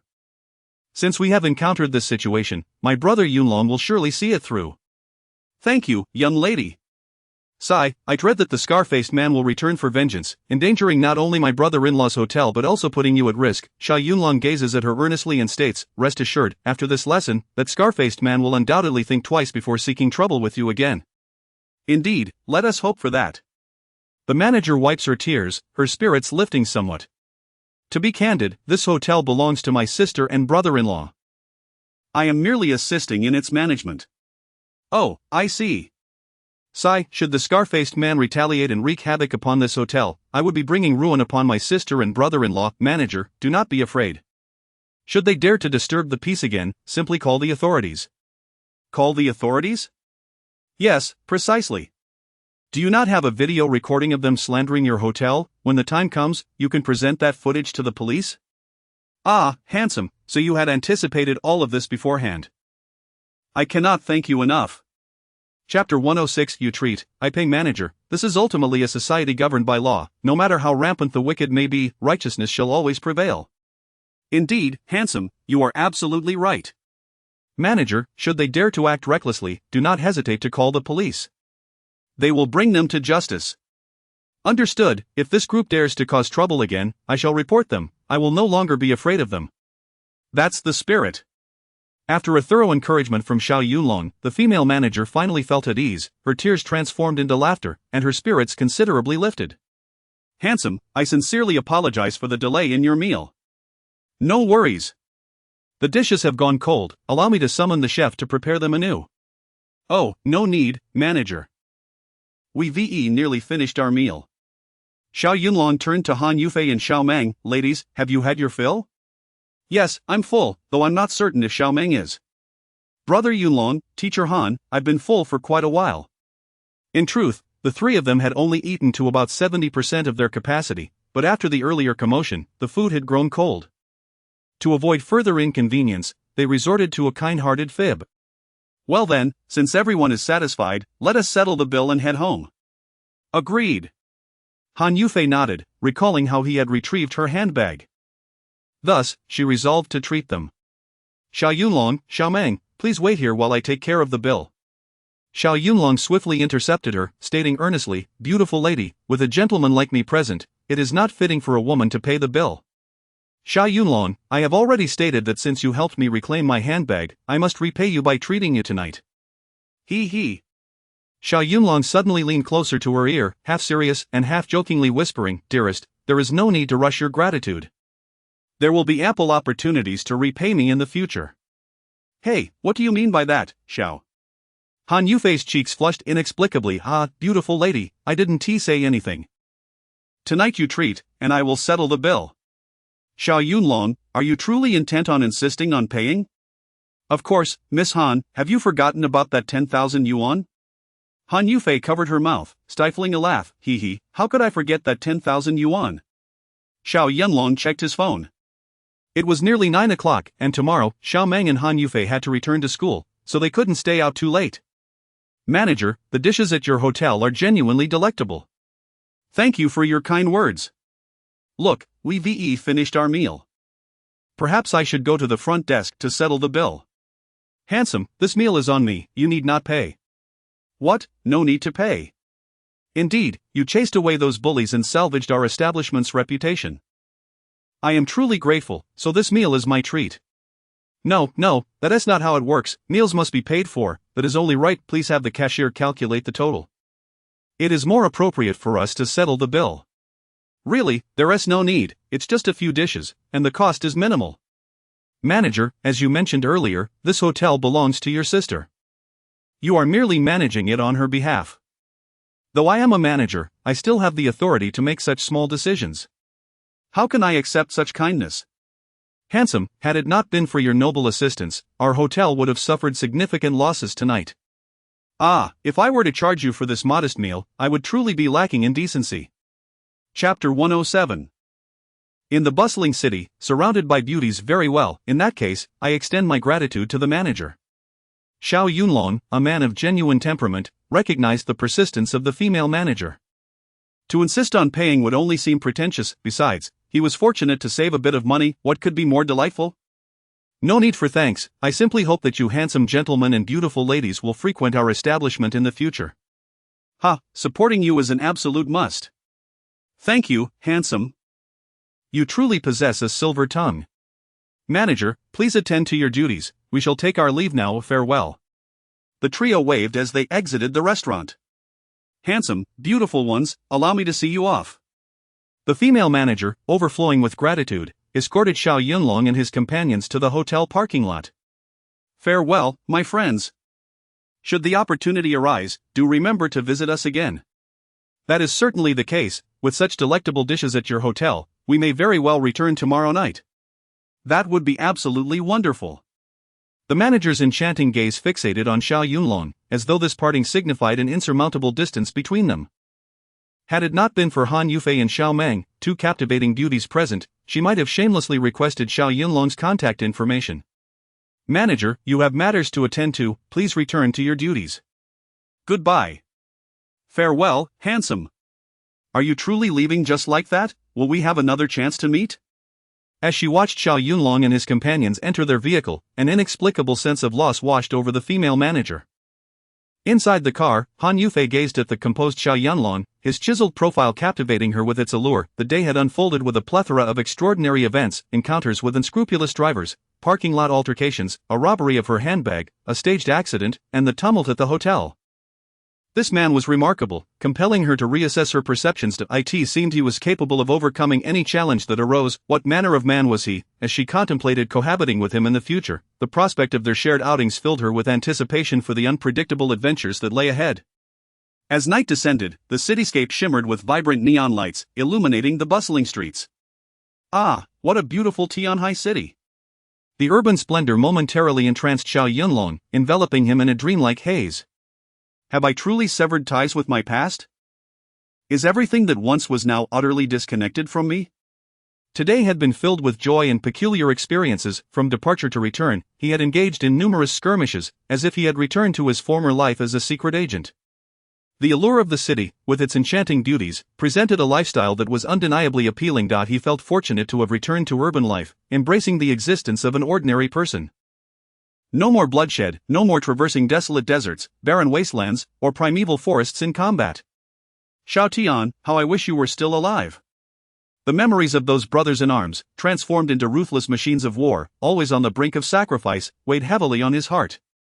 Yet, the land of Huaxia requires guardians to defend it, and the bloodline of Yan and Huang must be perpetuated by its people. Without overt strength and covertly formidable means, the calamities of Huaxia may well resurface.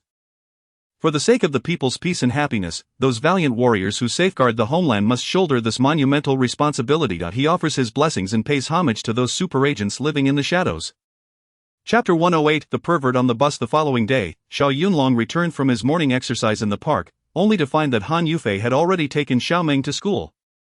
With the impending college entrance examination, Xiao Meng was devoted to her studies and would typically return home only on Saturdays, barring any exceptional circumstances. Although Han Yufei was assigned a dormitory at the school, it could hardly compare to the warmth and freedom of home.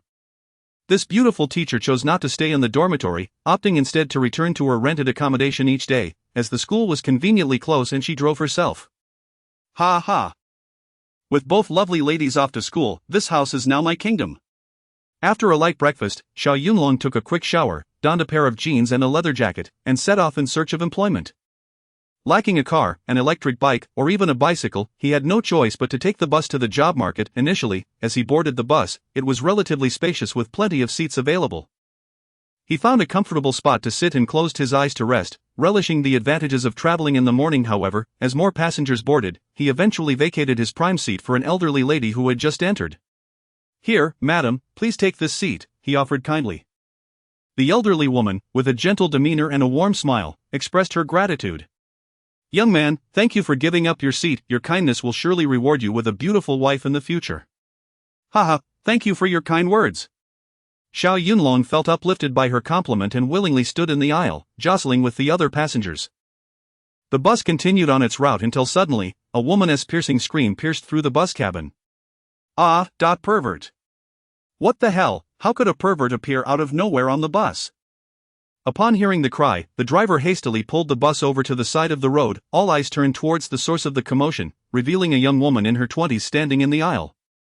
With large, expressive eyes and an oval face, she was strikingly beautiful, clad in a tight-fitting outfit that accentuated her voluptuous figure. She sported a cropped leather jacket and a miniskirt paired with knee-high boots. Despite the cold weather, she exposed a substantial portion of her flawless thighs, exuding an allure that was undeniably provocative. "Heh, dressing like that in this frigid weather, it's no wonder the man beside her couldn't resist," one passenger remarked. Hey, can you all just keep quiet for a moment? Another interjected. Exactly, can't you see this lovely lady is being harassed? We should show some sympathy, we all have sisters, after all. The bus erupted in chatter, with most comments focused on the woman's revealing attire, while few chose to condemn the shameless bald man beside her. Hey, you filthy pervert, if you dare to assault me, I will call the police. Call the police? The bald man leered at her, unabashedly eyeing her body as if it were his right to do so. Listen, beautiful, didn't you wear that outfit to entice men? What's wrong with me touching you? Haha, I wouldn't even be interested in touching ordinary women. You shameless scoundrel, you are utterly despicable, I will call the police and have them arrest you. The young woman's face turned pale with fury, trembling with anger, yet she clearly felt outmatched.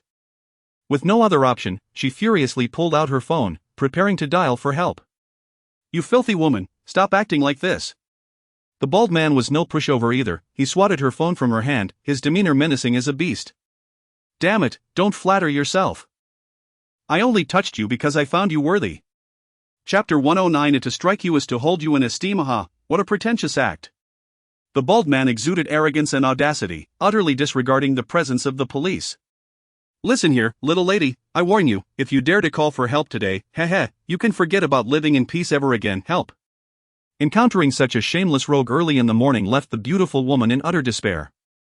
In her helplessness, she turned her gaze toward the passengers in the carriage, silently pleading for assistance, hoping someone would come to her aid, yet they merely engaged in hushed discussions, some even casting disdainful glances her way. Who would be foolish enough to meddle in such trivial matters? Such bad luck. The driver, seemingly possessing a fiery temper, cast a dismissive glance at the woman and bellowed, Hey, have you all come to a consensus? If you have, I'm about to drive. Don't disrupt the rest of the passengers. The lecherous bald man, noticing the passengers' reluctance to intervene, grew increasingly brazen, his gaze fixated on the woman's curves, unable to restrain himself any longer. In plain view of everyone, his filthy hand reached towards her clothing, intent on violating her. Hey, you filthy pervert, what are you doing? The woman, terrified, recoiled repeatedly, but with the carriage packed to capacity, there was nowhere for her to retreat. Her face drained of color, her eyes filled with sheer terror and despair. Hey, don't take it too far. Just as that vile hand was about to intrude upon her garment, a male voice suddenly rang out. Simultaneously, a powerful hand seized the bald man's wrist with determination. The voice belonged to none other than Xiao Yunlong. You old lecher, not only did you drop the lady's phone, but you also seek to assert your depravity? If I don't intervene now, I would betray the flicker of righteousness within me. Who the hell are you, little brat? I am no one in particular, just someone who cannot stand your actions. The bald man, seeing Xiao Yunlong speaking alone, paid him little heed. What? Is this woman your wife or your girlfriend? Nonsensical. Oomph, who asked you to meddle? I think you're just asking for a beating. The bald man, furious at having his misdeeds interrupted, swung a fist towards Xiao Yunlong's chest. Utterly oblivious to your own demise. With a resounding thud, before the bald man's fist could make contact, Xiao Yunlong had already launched a counterattack. He raised his knee, driving it into the man's abdomen, the force of the blow sending him crashing to the ground. Seeing stars and feeling his stomach churn violently, the bald man could only retch uncontrollably. Ugh, humph. Xiao Yunlong, not wishing to even spare a glance at such a person, scoffed, a woman dresses like this to entice men. Looking at you, it's clear you deserve this beating. You little brat, what do you mean by you and I usually don't hit people, but today, hitting you is a sign of respect. How amusing, tit for tat. An eye for an eye. You dare strike me, damn you. Another foul-mouthed individual, it seems trouble is brewing anew. Crack. As Xiao Yunlong spoke, he stepped forcefully onto the bald man's lecherous hand, producing a loud crack. Ah! The bald man let out a wail akin to a slaughtered pig. Ouch, my hand is broken. Haha, serves you right. Who told you to lay hands on the lady? Some passengers applauded, their faces alight with schadenfreude. Chapter 110. Encountering the young policewoman again. Observing the scene, some passengers drew in a sharp breath. The young man appeared rather dashing and charming, yet his ruthless actions were akin to that of a cold-blooded assassin. Who on earth is this fellow? Xiao Yunlong rubbed his nose and cast a cold glance at the passengers in the carriage, stating, Ladies and gentlemen, in light of such an incident, I hope you will choose to extend a hand of justice rather than stand idly by and murmur, dress like that. It's no wonder the man beside her couldn't resist. Indeed, putting oneself in another's shoes, who among us does not have a sister or a daughter? If the women in our families were to encounter such a situation, How would we feel if others not only failed to help but also stood by, mocking them? Ahem. Most passengers lowered their heads in shame, yet they still felt no remorse for their inaction. It is unrealistic to expect everyone to act heroically. Young man, you may play the hero and save the damsel in distress, but what concern is it of ours? Humph. Xiao Yunlong scoffed internally, having no intention of engaging with these heartless individuals. His remarks were merely for the sake of expressing his thoughts. He certainly held no authority to demand that everyone take action against the lecherous bald man. The young woman, having seen the bald man finally subdued, patted her chest and let out a long sigh of relief. Boldly gazing at Xiao Yunlong, she expressed her gratitude sincerely, saying, "Handsome, thank you." "Oh, it's nothing, gratitude is of no consequence." Xiao Yunlong waved his hand dismissively, smiling nonchalantly, "Beauty, once the police arrive, you could simply testify on my behalf." A few minutes later, the rear door of the bus swung open, and 3 police officers, 2 men and 1 woman, entered. The first to speak was the female officer, who called the police. What transpired on this bus? What, was it her? Upon seeing the female officer, Xiao Yunlong's eyes widened in astonishment. What a small world it is.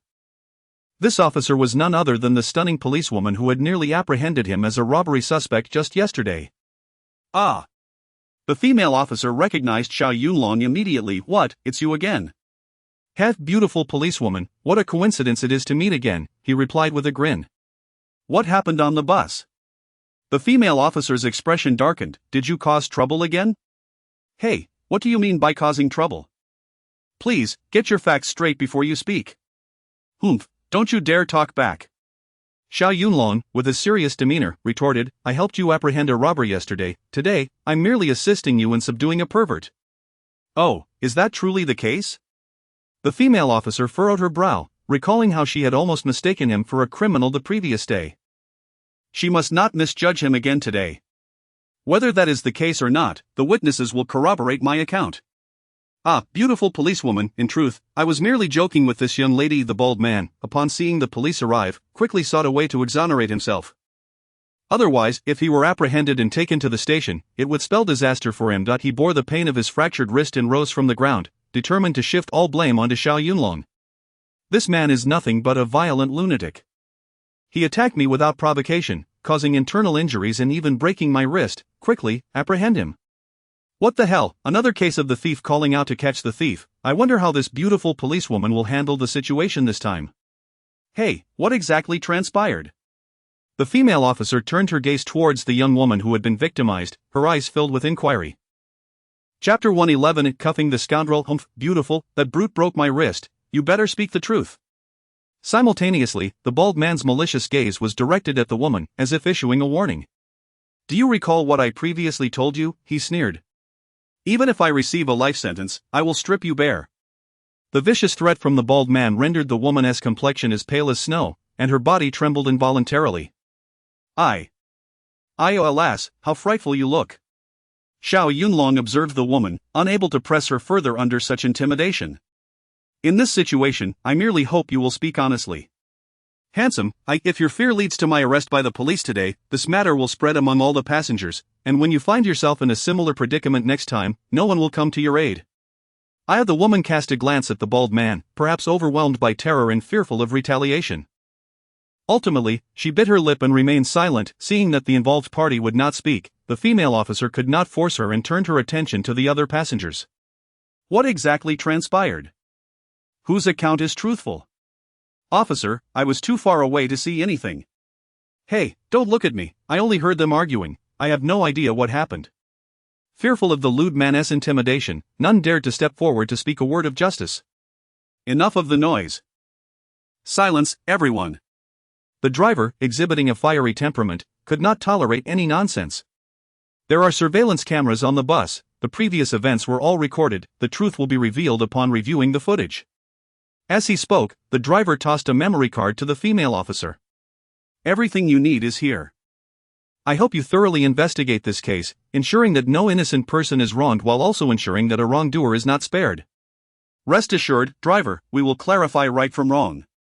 "Indeed, that is how it should be." The lewd man, upon seeing the driver surrender the evidence, was terrified and hastily pleaded with the female officer. "Beautiful officer, I was wrong. Oh, so it was indeed you who committed this misdeed." I didn't do much. I simply couldn't resist touching her behind for a moment. What, in broad daylight, with everyone watching, you dared to touch her there? Beautiful lady, it was just a moment of impulse, Who could resist when she was dressed so provocatively, clearly trying to entice me? Outrageous, utterly shameless. The female officer, being a woman herself, loathed such lecherous men. Look at my broken hand. I've already been punished. Please, beautiful officer, spare me. You brought this upon yourself. The female officeress' expression darkened as she commanded sharply, get someone to cuff this scoundrel and take him back to the station for thorough interrogation. Yes, Officer Yao. A male officer promptly secured handcuffs around the bald man's wrists. Alas, I must be the unluckiest today. Merely a fleeting touch has led me to face imprisonment. Excellent, this scoundrel has finally faced justice, it brings great relief.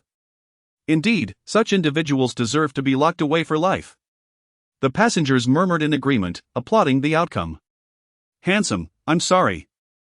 I was at fault in this matter.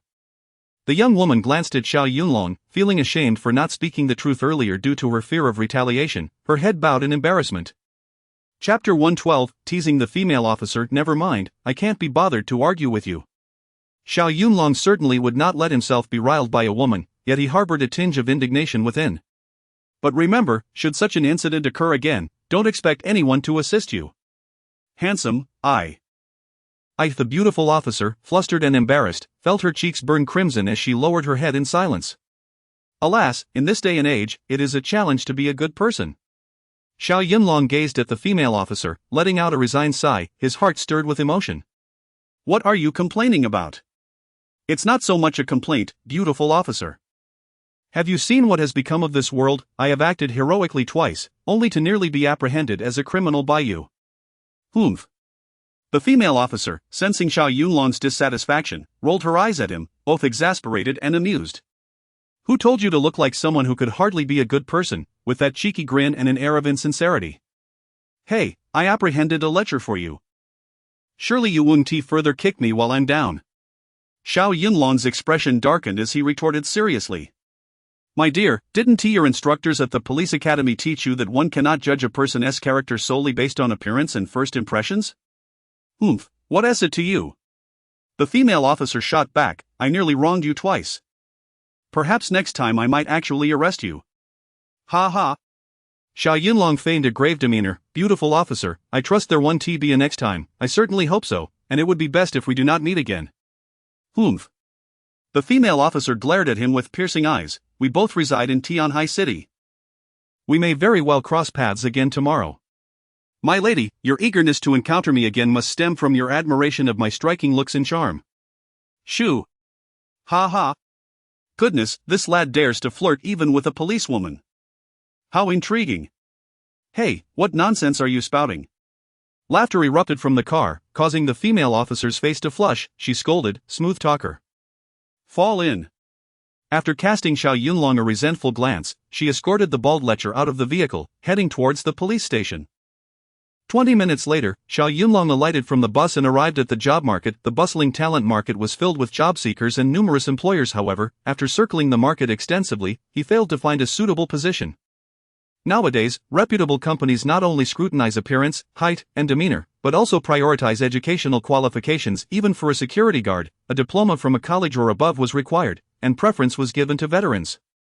With merely a high school diploma, how could he possibly stand out in such a scenario? What was even more humiliating was that this diploma was a fabricated document procured for mission purposes.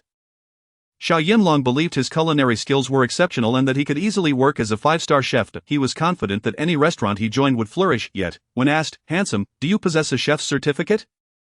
What level? He was left speechless. Even for a humble security position, he felt it was a misallocation of his talents, yet they still rejected him, such is the harsh reality of society, where credentials and documentation reign supreme. As for one's true abilities, if people are unaware of them, they are rendered irrelevant. Humph, not hiring me is undoubtedly your loss.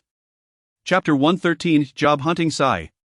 Xiao Yunlong, unable to find a suitable job at the talent market, naturally felt rather disheartened, harboring a sense of unrecognized talent. Perhaps I should return tomorrow. Maybe I can find a good job online. Indeed, that seems to be the plan. Just as he was about to head home, a melodious female voice called out to him.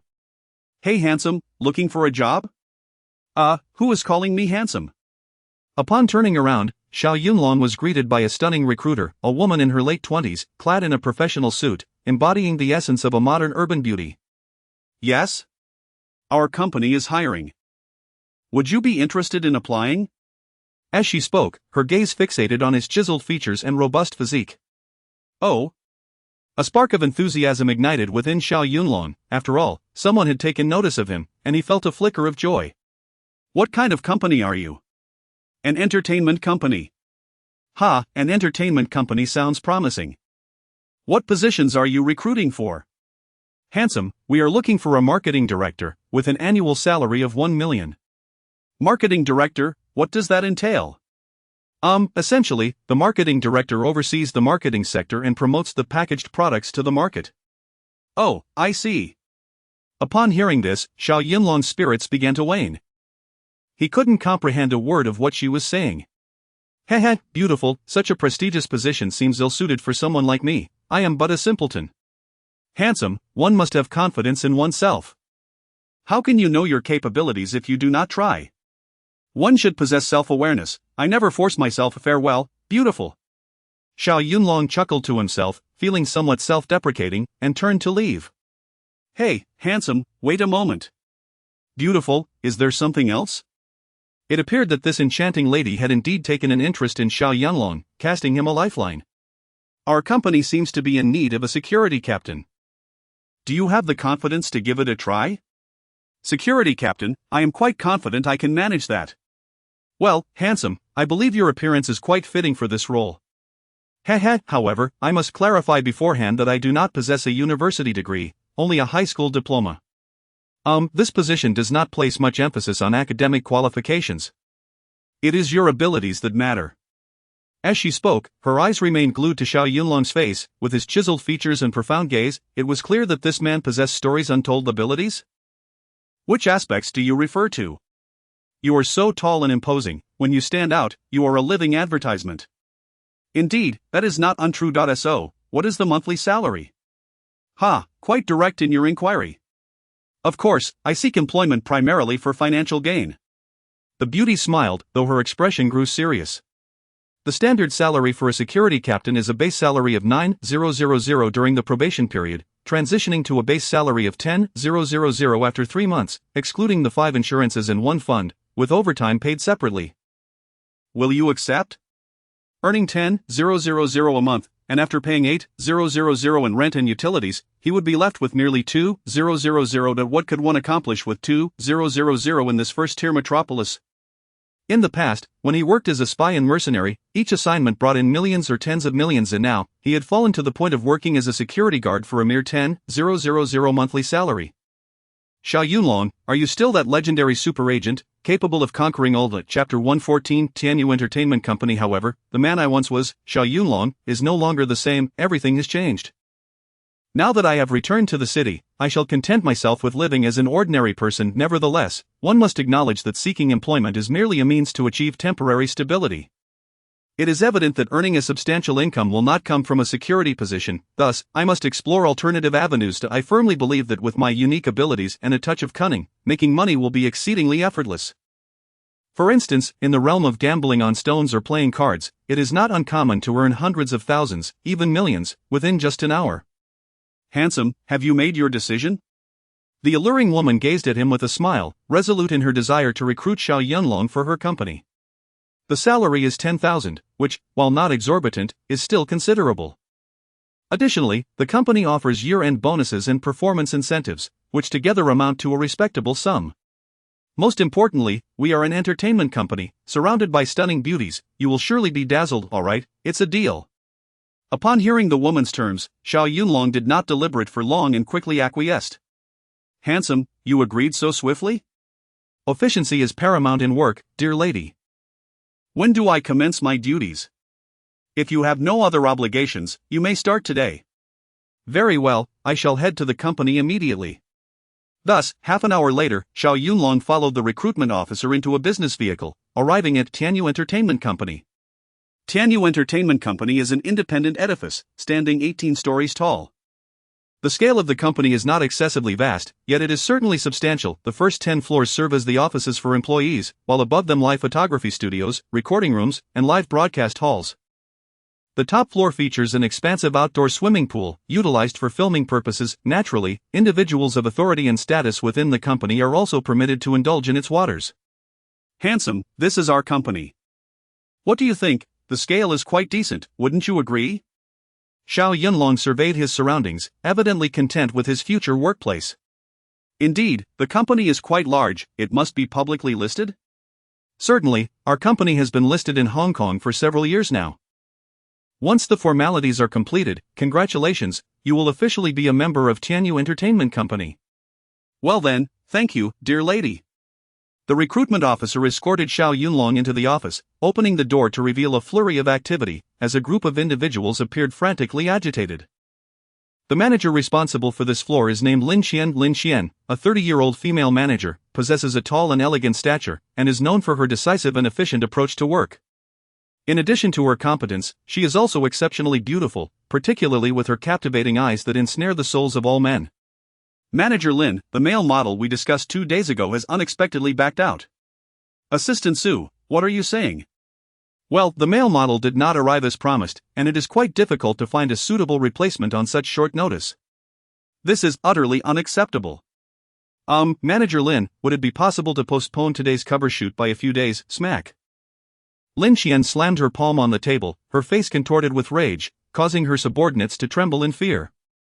The magazine cover is under contract with the client. If we delay the shoot, we will have to compensate them 5 million. Assistant Su, will you be covering that expense? Ha ha. Assistant Su, a tall, slender male who had graduated from university only a year prior, sported a pair of gold-rimmed glasses. At this moment, he wore an expression more pitiable than tears, mumbling to himself, Manager Lin, please don't joke. I couldn't afford even 50,000, let alone 5 million. Chapter 115 of the temporary male model, Insanity, and yet you still speak of delayed shooting? Utter nonsense. He. Assistant Su, chastised, could barely lift his head, adjusting his glasses with an expression of profound embarrassment. Manager Lin, where on earth can we find a suitable male model at this moment? TCH. Lin Xian crossed her arms, surveying the faces of the male employees with a look of disdain. Her gaze finally settled upon the chiseled visage of Xiao Yunlong. In that instant, it was as if she had stumbled upon a new continent, and she abruptly exclaimed, yes, he is the male model. What did you say, Manager Lin? Her words sent a shockwave through the office, all eyes turning to Xiao Yunlong, who stood at an impressive height of 1.85 meters, his physique strikingly tall and well-defined. His features were more attractive than those of many young idols. He was indeed a fine specimen. However, none had ever seen him before. Was he merely a newcomer in the entertainment industry? Yet, he did not possess the aura of a novice. There was no trace of youthful naivety, nor the trepidation that often accompanies those encountering grand spectacles for the first time. Instead, he exuded a worldly sophistication, a smirk playing at the corners of his mouth, and a hint of irreverence in his demeanor. Who exactly was this young man? But, is he capable? Assistant Su adjusted his glasses once more, casting a worried glance at Xiao Yunlong. Manager Lin, if we use an unknown figure, we will fail to attract a fanbase, and this issue of the magazine may face a disastrous downfall. Lin Xian shot him an icy glare, her countenance as frigid as ice. Assistant Su, do you have a better suggestion? Or would you prefer to take the role yourself? Manager Lin, please, do not jest. With my slight frame, I would topple over at a mere gust of wind. How could I possibly serve as a model? TCH, at least you possess some self-awareness. Since a more suitable candidate could not be found, Lin Xian resolutely decided to enlist Xiao Yunlong. Though he was a novice and lacked formal training, if she deemed it acceptable, then it was so. Having worked at Tianyu Entertainment for nearly a decade, her discerning eye was well regarded, and she rarely doubted her judgment. Hey, wait. I truly am not here to audition for the male model role. The absence of dissent did not guarantee that Xiao Yunlong would acquiesce to the magazine shoot. Initially, he firmly refused. He had come solely to apply for the position of security captain. Why should he engage in such ostentatious endeavors? While he was indeed handsome, as a staunchly masculine man, Xiao Yunlong preferred to remain out of the spotlight. Manager, please do not misunderstand. I am not a male model. I am merely here to apply for the security captain position. Oh. And what is the monthly salary for that security captain role? The recruitment assistant promptly replied, Manager Lin, the salary for the security captain during the probationary period is 9,000 yuan. Very well, have him do a cameo as a male model, and upon completion of the shoot, the company shall immediately pay him 100,000. Ah, 100,000? Lin Xian's proclamation was undoubtedly a bombshell. To casually step in as a male model and receive over 10 times the salary, this was akin to a windfall from the heavens. Only a fool would decline. Xiao Yunlong rubbed his nose, a hint of irreverence in his demeanor. Manager, listen to me, I have no experience in such matters. This is my first time, you must allow me some time to consider. 200,000. Manager, it truly is not a matter of money. 300,000, this is my final offer. Agreed, it's a deal. With money, everything becomes negotiable. In this day and age, who would dare to oppose the allure of wealth? Was he a fool? Chapter 116. Dressing slim, undressing muscular Xiao Yunlong. Oh Xiao Yunlong, how desperately do you lack funds? The moment 300,000 was mentioned, you readily agreed. Really, a bit of dignity wouldn't hurt, would it? However, Manager Lin, I am a person of principle and shall never expose anything private. Otherwise, no amount of money would entice me to do so. Handsome, you're overthinking it. This magazine shoot merely requires you to show your face, perhaps a glimpse of your muscles at most. With a dismissive wave of his hand and a flirtatious glance directed at Lin Xian, Xiao Yunlong was promptly escorted into the photography studio. Naturally, Lin Xian, as the person in charge, followed closely behind. Lighting technician, makeup artist, photographer, male model, everyone in position, let us commence the shoot. Understood, Manager Lin. Dressed to appear slim yet revealing a well-defined physique. As Xiao Yunlong shed his top at the request of the makeup artist, all present were left utterly astonished. Goodness, this lad's physique is simply extraordinary. His tall and robust stature, bulging biceps, and the impressive 8-pack abs adorning his abdomen were truly remarkable. The intricate scars on his body only served to enhance the rugged charm of masculinity. Oh my god, this physique is simply perfection. When Lin Xian beheld Xiao Yunlong's flawless form, her jaw dropped in astonishment. Initially, she had thought his face was uniquely attractive, chiseled and captivating, yet, she had not anticipated such a perfect physique. Such a body might even eclipse that of martial arts celebrities. If captured on the cover, it would surely mesmerize countless unsatisfied housewives. Goodness, this lad's physique is absolutely phenomenal. The photographer exchanged incredulous glances with Lin Xian, both taken aback by the revelation. Manager Lin, where did you find this emergency male model? He is astounding. Lin Xian, observing Xiao Yunlong surrounded by the makeup artist and lighting technician, felt a surge of pride. Photographer, he is not a model, he merely came to our company for a security position. A security guard?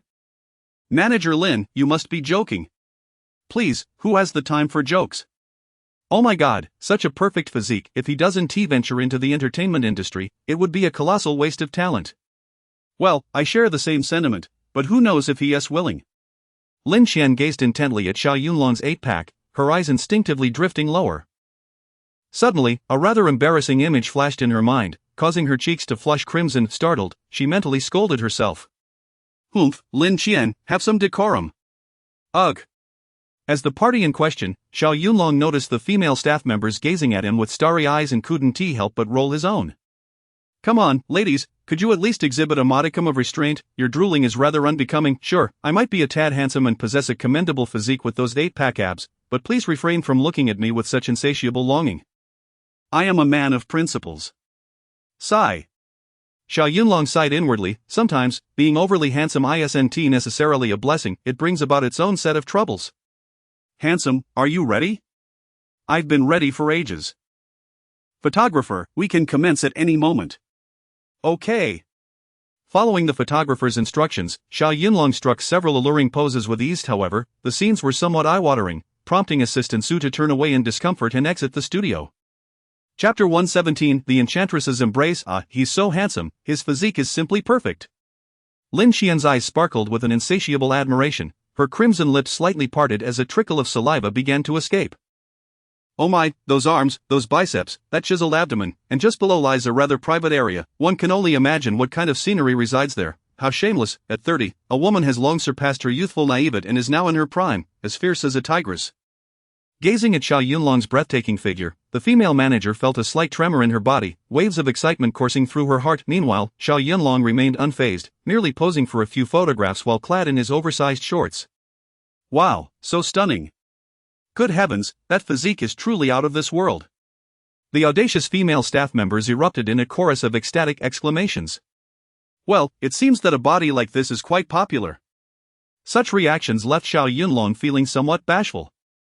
After a brief period of approximately 10 minutes, the shoot concluded. As Xiao Yunlong donned his attire, Lin Qian had already prepared the payment. As he approached, she sauntered over in her high heels, flashing an enticing smile.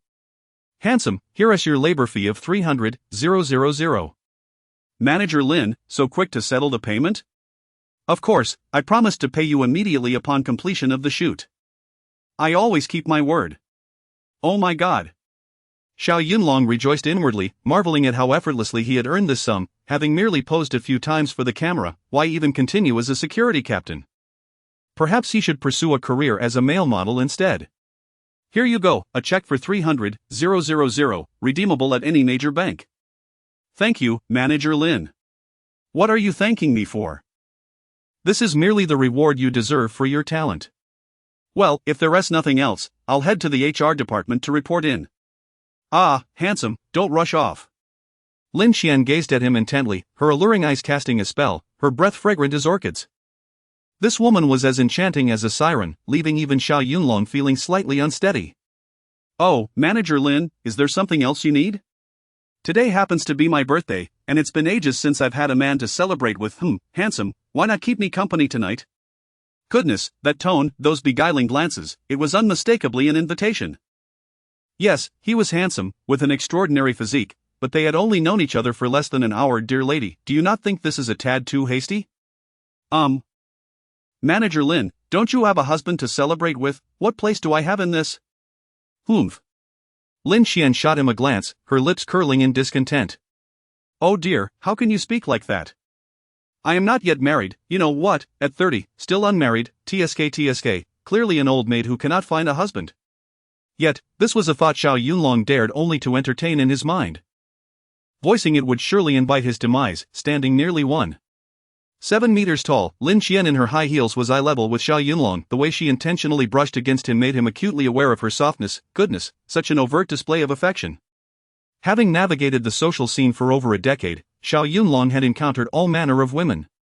He was no fool. A subtle smile played at the corners of his mouth as he fully grasped the implications of her gestures. Chapter 118. A brother has an appointment tonight. Well, it's just that I'm not particularly fond of overly assertive women, especially those of a more mature age. At first glance, certain areas appear somewhat loose, and I still prefer the company of younger ladies. However, this does not deter the fellow from indulging a little, perhaps enjoying a flirtatious moment or two. Manager Lin, this opportunity has presented itself to you." His large hand quietly enveloped her waist, and then descended further, taking a firm grasp. This woman truly embodies the essence of an old spinster. The moment Xiao Yunlong's hand made contact with her body, she became overwhelmed with excitement, her form quivering uncontrollably. Instantly, a blush flooded her cheeks, and she murmured shyly, "Oh, please don't do that." Her face was flushed, her eyes misty, leaning into Xiao Yunlong's embrace, exuding an air of surrender. Xiao Yunlong found it amusing. This woman was exceedingly sensitive, merely a gentle tease sent her into a tremor. Little did she realize, the roguish glint in Xiao Yunlong's eyes remained calm and devoid of any wicked intentions. Meanwhile, Lin Qian, despite her verbal protest, demonstrated an honesty in her body language, entwining herself around Xiao Yunlong like a beautiful serpent. Just as she exhaled softly, tilting her lips in anticipation of a kiss, he quietly withdrew. Ahem, Xiao Yunlong cleared his throat twice, pulling her from her reverie, a playful smile gracing his lips. "Manager Lin, I apologize, but I have an appointment tonight. I'm afraid I must decline your generous offer."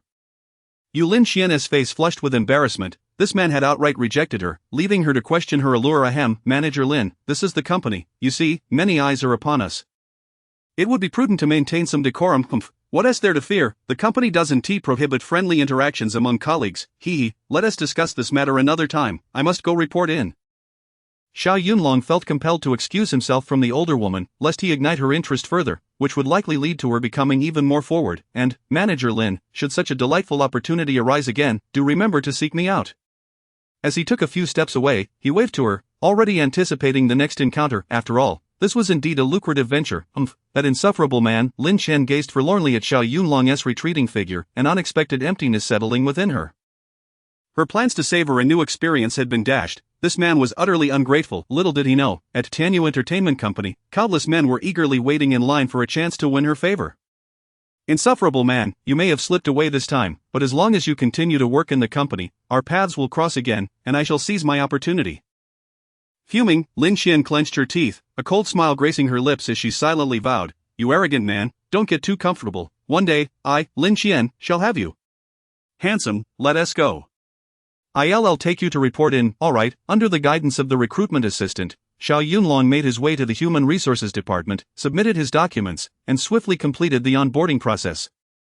Congratulations, handsome, on becoming a member of Tianyu Entertainment Company. Work diligently, and a bright future awaits you. Thank you, beautiful, for this opportunity. Gazing at the temporary card hung around his neck, Xiao Yunlong couldn't help but reflect on his new journey. Xiao Yunlong, from now on, you shall be bound to the routine of 9 to 5 here. Chapter 119. Becoming a rising star. Upon his arrival at the company for an interview, Xiao Yunlong unexpectedly found himself stepping into the role of a male model, earning an impressive remuneration of 300,000 yuan. This news quickly spread like wildfire throughout the company, and it wasn't long before he became the talk of Tianyu Entertainment Company. Countless beautiful women approached him, eager to engage in conversation. "Handsome, you look so dashing. Your physique is simply extraordinary. It's a shame you're not pursuing a career in the entertainment industry. Hey there, are you married? Do you have a girlfriend? How about we grab dinner together tonight?" Xiao Yunlong had long been aware of his appeal to women and had learned to remain unflustered by their advances. "Ha, ladies, we are colleagues now. There will be plenty of opportunities to dine and watch movies together in the future." As a newcomer, he found himself with little work to occupy his time, merely familiarizing himself with the security staff and acclimating to the company environment. Indeed, this job was surprisingly relaxed and liberating. After enjoying lunch at the company and taking a brief nap, around 4 in the afternoon, Lin Xian, elegantly striding in her high heels, arrived at the security department to find him. "Beautiful, what brings you to the security department?" "Xiao Yunlong, there's a film shoot this afternoon that requires an immediate casting of you as the male lead. Are you interested?" Xiao Yunlong was somewhat taken aback by the swift turn of events. "I have no objections to playing the male lead. You are well aware of my capabilities, Manager Lin. However, what is the compensation?" "Ugh." Lin Xian shot him an exasperated glance. How greedy could this man be, bringing up money right off the bat? Yet, it was precisely his avarice that made him such an appealing model. "Xiao Yunlong, as long as you perform well, the remuneration for this afternoon's shoot will be 500,000 yuan, and you'll receive a check immediately upon completion." "Alright, that sounds perfect." Xiao Yunlong eagerly agreed. Who would turn down the chance to earn 500,000 yuan for a mere filming? What? 500,000? The other security personnel gazed at Xiao Yunlong with envy and resentment. "Hey, Manager Lin, this seems unfair. Ever since Yungu arrived, you've cast him as a male model twice." "Exactly, such fortunate opportunities should be shared with us." "Yes, grant us a chance as well, we too wish to try our hand at being male models." "Ha!" Lin Xian surveyed the group of security personnel with disdain. "With those feeble physiques, when do you expect to develop 8-pack abs before you come seeking me?" "What? 8-pack abs?" The security guards immediately deflated at the thought. "Good grief, I'll never achieve that in my lifetime. Humph, lacking even 8-pack abs and still dreaming of being a male model? Just stick to your roles as security guards." This woman was indeed materialistic, belittling the security guards while taking Xiao Yunlong by the hand and leading him away. "Brothers, don't be disheartened. Developing abs isn't impossible with consistent training and dedication, it will come in time. Yungu, thank you for your encouragement, wishing you all the best. Alright, I'll treat you all to a midnight snack tonight." Thus, Xiao Yunlong followed Lin Xian, almost skipping with excitement, to the entrance of the photography studio. Lin Xian patted his shoulder, playfully grabbing a handful of his chest muscles, a knowing smile gracing her lips. "Xiao Yunlong, focus on your performance during the shoot. If you excel, there will be countless opportunities to earn money in the future." "Yes, thank you for your guidance and support, Manager Lin." "Well then, handsome, when you've amassed a fortune in the millions from filming, don't forget to remember your sister Lin's benefits." Chapter 120. The Bikini Beauty. Manager Lin, it's a must. "Alright, Xiao Yunlong, go in and film well. I have other work to attend to, so I shall take my leave for a while." "Sure, Manager Lin, you carry on with your tasks." "Shoo." Xiao Yunlong, in high spirits, rubbed his nose and entered the studio alone. Inside, there were no makeup artists or lighting technicians, only the photographer was present, busily adjusting his camera. Upon noticing Xiao Yunlong's arrival, he nodded and said, "Hey there, handsome, you're here." "Yes, I'm here." Xiao Yunlong surveyed the surroundings and inquired, "Photographer, where are the others? The makeup artist, the costume designer?" The costume designer glanced at him and replied nonchalantly, "Oh, we don't need so many people for this kind of shoot. I can manage alone. Not we need to clear the space." "Clear the space?" Xiao Yunlong was taken aback. What on earth? What kind of filming requires clearing the space? However, despite his astonishment, he refrained from asking further. After all, as long as there was money to be made, that was what truly mattered. "Come with me, handsome." The photographer led Xiao Yunlong into a room that resembled a bedroom, furnished only with a bed, and the curtains were drawn tightly shut. What on earth was the purpose of bringing him into a bedroom? Xiao Yunlong's surprise deepened. "Photographer, are we really filming in this room? Are you certain?" "Of course." The photographer replied calmly, "Otherwise, why would I have brought you in here?" This seemed rather off. Just as Xiao Yunlong was grappling with his suspicions, a stunning woman emerged from the adjacent bathroom. She cast a glance at Xiao Yunlong, appearing quite pleased with the male lead. With a flirtatious glimmer in her eyes, she arched an eyebrow and said, "Handsome, are you a newcomer?" "Yes, I just arrived today to play a male model." "I have no acting skills or experience. I hope the beautiful lady will guide me." "Hee hee, for this kind of shoot, there's no need for acting. As for experience, practice makes perfect," the beauty said, shedding her robe to reveal a scanty bikini underneath.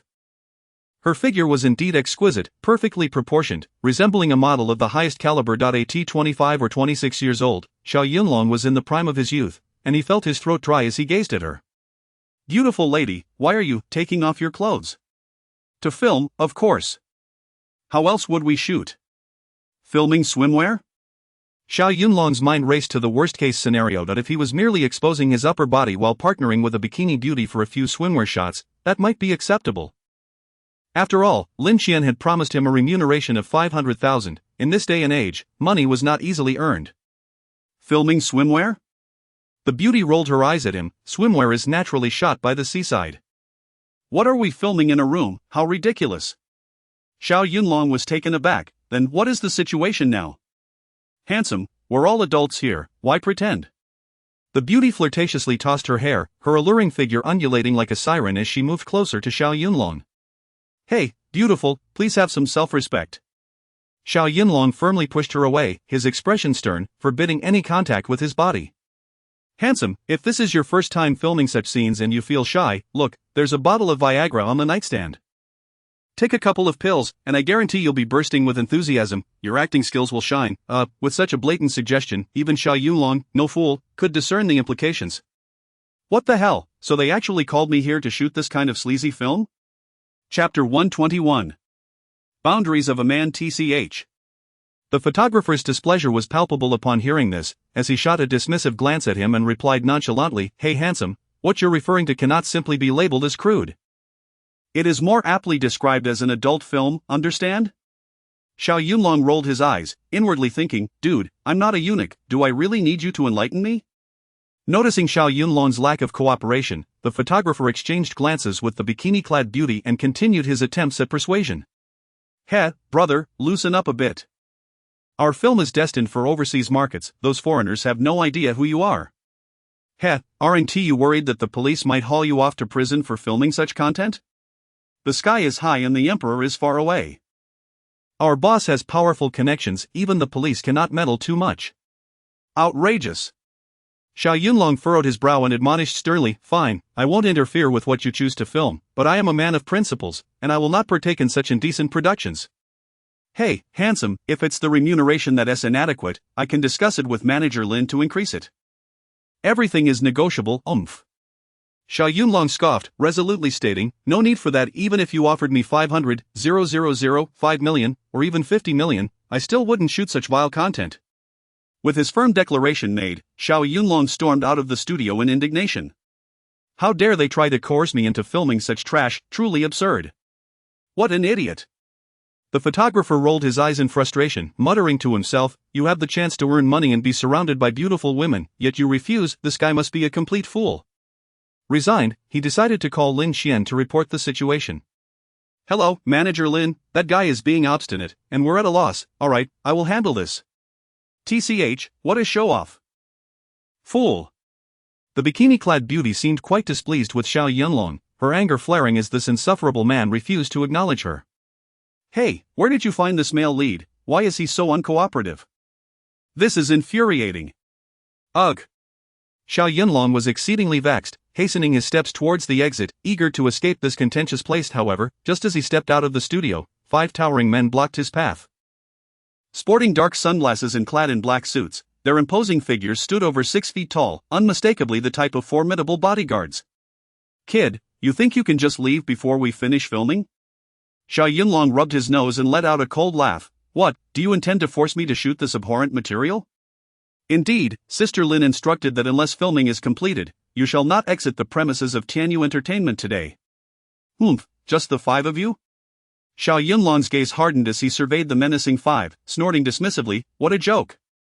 Once, during a mission abroad, a mercenary group of over 30 men had cornered him, and yet, they had failed to inflict even a scratch upon him. Kid, if you don't adhere to Sister Lin's directives, we may have to break one of your legs first. The leader of the black-clad men ominously brandished a large iron rod. What, you intend to cripple me? Precisely. Will you lie down for us to strike, or shall we knock you down first? Xiao Yunlong regarded him with a look of incredulity. If this man were not a fool, how could he utter such foolishness? What man would willingly lie down to be struck? This was a matter of dignity. With a smile, Xiao Yunlong looked at these ridiculous figures, utterly unimpressed. You think you can break my leg? We shall see if you possess the capability. Chapter 122, You have been fired, eh? The leader of the men in black momentarily froze, his expression shifting to one of fury as he hefted the heavy iron rod in his hand, gritting his teeth and growling, damn it, this kid is too arrogant. Brothers, let us go, first, break his legs. Seeking death. A cold smile crept across Xiao Yunlong's lips. Since these individuals were intent on courting their demise, he could hardly be blamed for being ruthless. With a swift motion, he advanced towards the 5 men who approached menacingly, yet he sidestepped to evade the iron rod that swung towards him and seized one of the burly black-clad men by the arm, yanking him upward with a fierce pull. Planting his feet firmly, he lowered his center of gravity. Bang! The black-clad man was hurled like a sandbag, crashing violently against the wall, eliciting a pained howl. Ouch, that hurts like hell, you brat, die! 2 black-clad figures exchanged glances, simultaneously swinging their iron rods towards him in a brutal pincer attack. Utterly ignorant. Xiao Yunlong's eyes narrowed, and he leaned back just in time to avoid the onslaught. With a swift kick, he sent both assailants flying back. Seizing the moment, he charged at the lead burly man in black, a sneer on his lips, gripping his collar and delivering a powerful knee strike. Ah! The black-clad giant let out a muffled grunt, collapsing slowly to the ground like a boiled shrimp, his face contorted in agony, producing low, pained groans from his throat. Kid, don't be too ruthless. A few insignificant lackeys dare to cripple me? Truly ignorant. Xiao Yunlong cast a disdainful glance at him before grabbing the last remaining black-clad man and tossing him towards the fallen thugs like a sack of sand. Bang! In an instant, the 5 black-clad brutes lay in a heap, bruised and battered, howling in agony. Xiao Yunlong stepped on the lead man's back, his voice sharp as he demanded, now, are you still going to stop me? Kid, release me, we have no enmity. We are merely following orders. Ouch, that really hurts, stop, let them go. At that moment, a sharp cry rang out, and Lin Xian stood before them, her eyes wide with anger. Lin Jia, you finally arrived. With her arms crossed defiantly, Lin Xian glared coldly at Xiao Yunlong. Xiao, I misjudged you. It turns out you are a person who repays kindness with malice. TCH. Xiao Yunlong released the black-clad man, clapping his hands in a confrontational manner. Lin, you are utterly shameless, trying to trick me into shooting such lowly films. Do you still have any shame? Lin Xian trembled with rage. No one had ever dared to insult her in Tianyu Entertainment. Xiao Yunlong, don't push your luck. I warn you, if you provoke me, I have the power to fire you. TCH, fire me? Xiao Yunlong shot her a contemptuous look, ripping off the temporary card from around his neck and throwing it at her feet with force. I wouldn't stoop to work for such a shameless and despicable company. Hey, what do you mean by that? What do I mean? Today, I'm firing you, got it? Ha ha. Xiao Yunlong laughed heartily, striding out of the Tianyu Entertainment doors amidst the astonished gazes of onlookers. Ah, this infuriates me. Lin Xian trembled with rage. In truth, she had witnessed Xiao Yunlong's skill just moments ago.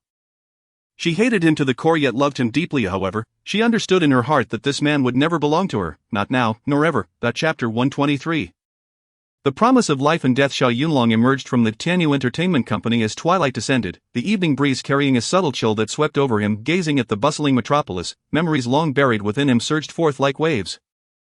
13 years ago, by a stroke of fate, he had caught the eye of his master and resolutely departed from Tianhai City, and now, after a long absence, he returned to find that everything had undergone a profound transformation.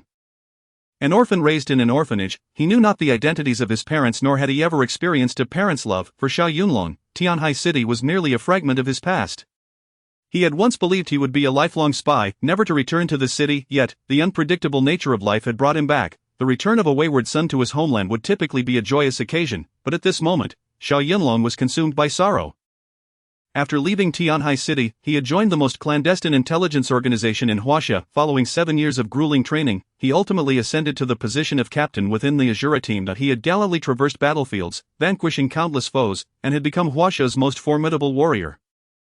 However, this return to the urban landscape was not as he had envisioned. It was driven by a promise of life and death. 3 months prior, Xiao Yunlong led a cadre of elite soldiers from the Azura team on a perilous mission in the Middle East. Unexpectedly, a breach of confidentiality led to their ambush, and they found themselves encircled by the enemy. After a fierce confrontation, of the 28 men, only Xiao Yunlong emerged alive. His deputy, Su Xiaotian, had sacrificed himself to cover his escape, struck down by an enemy rocket. In his final moments, he entrusted his only sister, Xiao Meng, to Xiao Yunlong, imploring him to care for her for all eternity. A female comrade, Meng Zi, who harbored feelings for him, managed to smile even in her dying breaths, pressing her lips to his with her last words, "Brother Yun, I love you, please never forget Zi." The metallic taste of blood suddenly filled his mouth, and none could have anticipated that Meng Zi's first kiss would become a bittersweet farewell sealed in blood. Ah! Xiao Yunlong howled towards the heavens. "Xiaotian, Zi, and all my brothers, I, Xiao Yunlong, shall never forget you, not until my dying breath." This man, forged through life and death, with a heart of iron, wept for the first time, tears of melancholy streaming down his face. Reflecting on the past, a wave of sorrow enveloped him. That he had once vowed that when he had the means, he would donate to the orphanage, as a gesture of gratitude towards the matron who had raised him. However, during his time as a spy, all his earnings had been shared with the families of his fallen comrades. Nevertheless, possessing 300,000 now, he resolved to make a donation. With this thought, he longed to visit the welfare institution, hoping to see the kind-hearted matron once more. Reminiscing, Xiao Yunlong felt a moment of disorientation. He inhaled deeply, steadied his emotions, and made his way towards the welfare institution. The clock approached 6 o'clock, the vibrant glow of neon lights began to illuminate the cityscape, casting a kaleidoscope of colors across the bustling metropolis. The streets thronged with pedestrians, and vehicles surged in a lively display of urban prosperity, a testament to the swift passage of time and the city's development. As he shifted his gaze, he noticed a small boy, perhaps 3 or 4 years old, dashing towards the road in front of a shopping mall. "Xiao Yu, don't run!" Behind the child, a fashionable young woman, pale with fear, hurried after him, urgently calling out, "Come back, Xiao Yu, there are cars on the road, it's dangerous." Chapter 124. Rescuing under the vehicle. Suddenly, a medium-sized truck, laden with goods, barreled down the road. When the driver noticed the small boy who had unexpectedly dashed into the street, the vehicle was already perilously close. "No, little you!" The boy's mother let out a heart-wrenching scream, her spirit seemingly torn asunder, as the impending tragedy loomed. In the blink of an eye, a figure shot forth like an arrow. Xiao Yunlong grasped the boy and rolled to the side, landing at the edge of the sidewalk. The screeching of the truck's tires against the pavement gradually diminished, culminating in a sudden halt. The road bore the mark of heavy tires, leaving a dark arc precisely where the boy had stood moments before. Heavens, that was close. Had it not been for Xiao Yunlong's timely intervention, the boy would surely have been crushed beneath the truck's weight. "Shu, do not be afraid. All is well." Xiao Yunlong exhaled deeply, cradling the boy in his arms. Lying flat on the ground without haste to rise, the boy, seemingly stunned by the ordeal, remained silent, nestled quietly in his embrace. "My word, that lad's agility is astonishing. Indeed, to rescue someone from beneath a speeding truck is nothing short of remarkable."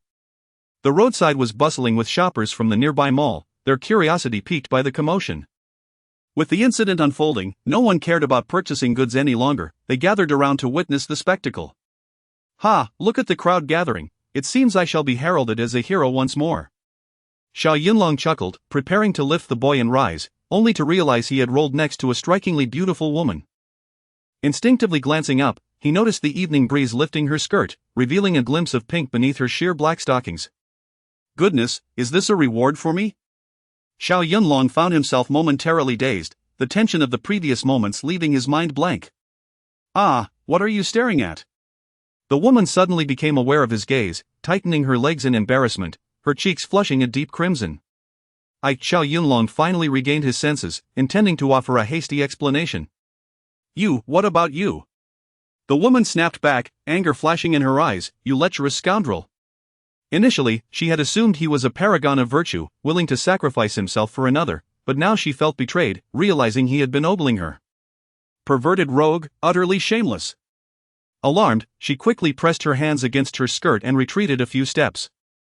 Seeing that he had been misunderstood, Xiao Yunlong quickly stood up, still holding the boy. Only then did he truly take in the woman's appearance, unable to suppress a gasp of admiration. What a captivating beauty! In her early 20s, she possessed delicate features, a graceful mouth, a refined nose, willow-like brows, and an oval face that exuded an ethereal charm. Her slender waist was enticingly accentuated by a stylish motorcycle jacket paired with a short skirt that revealed her alluring legs clad in black stockings.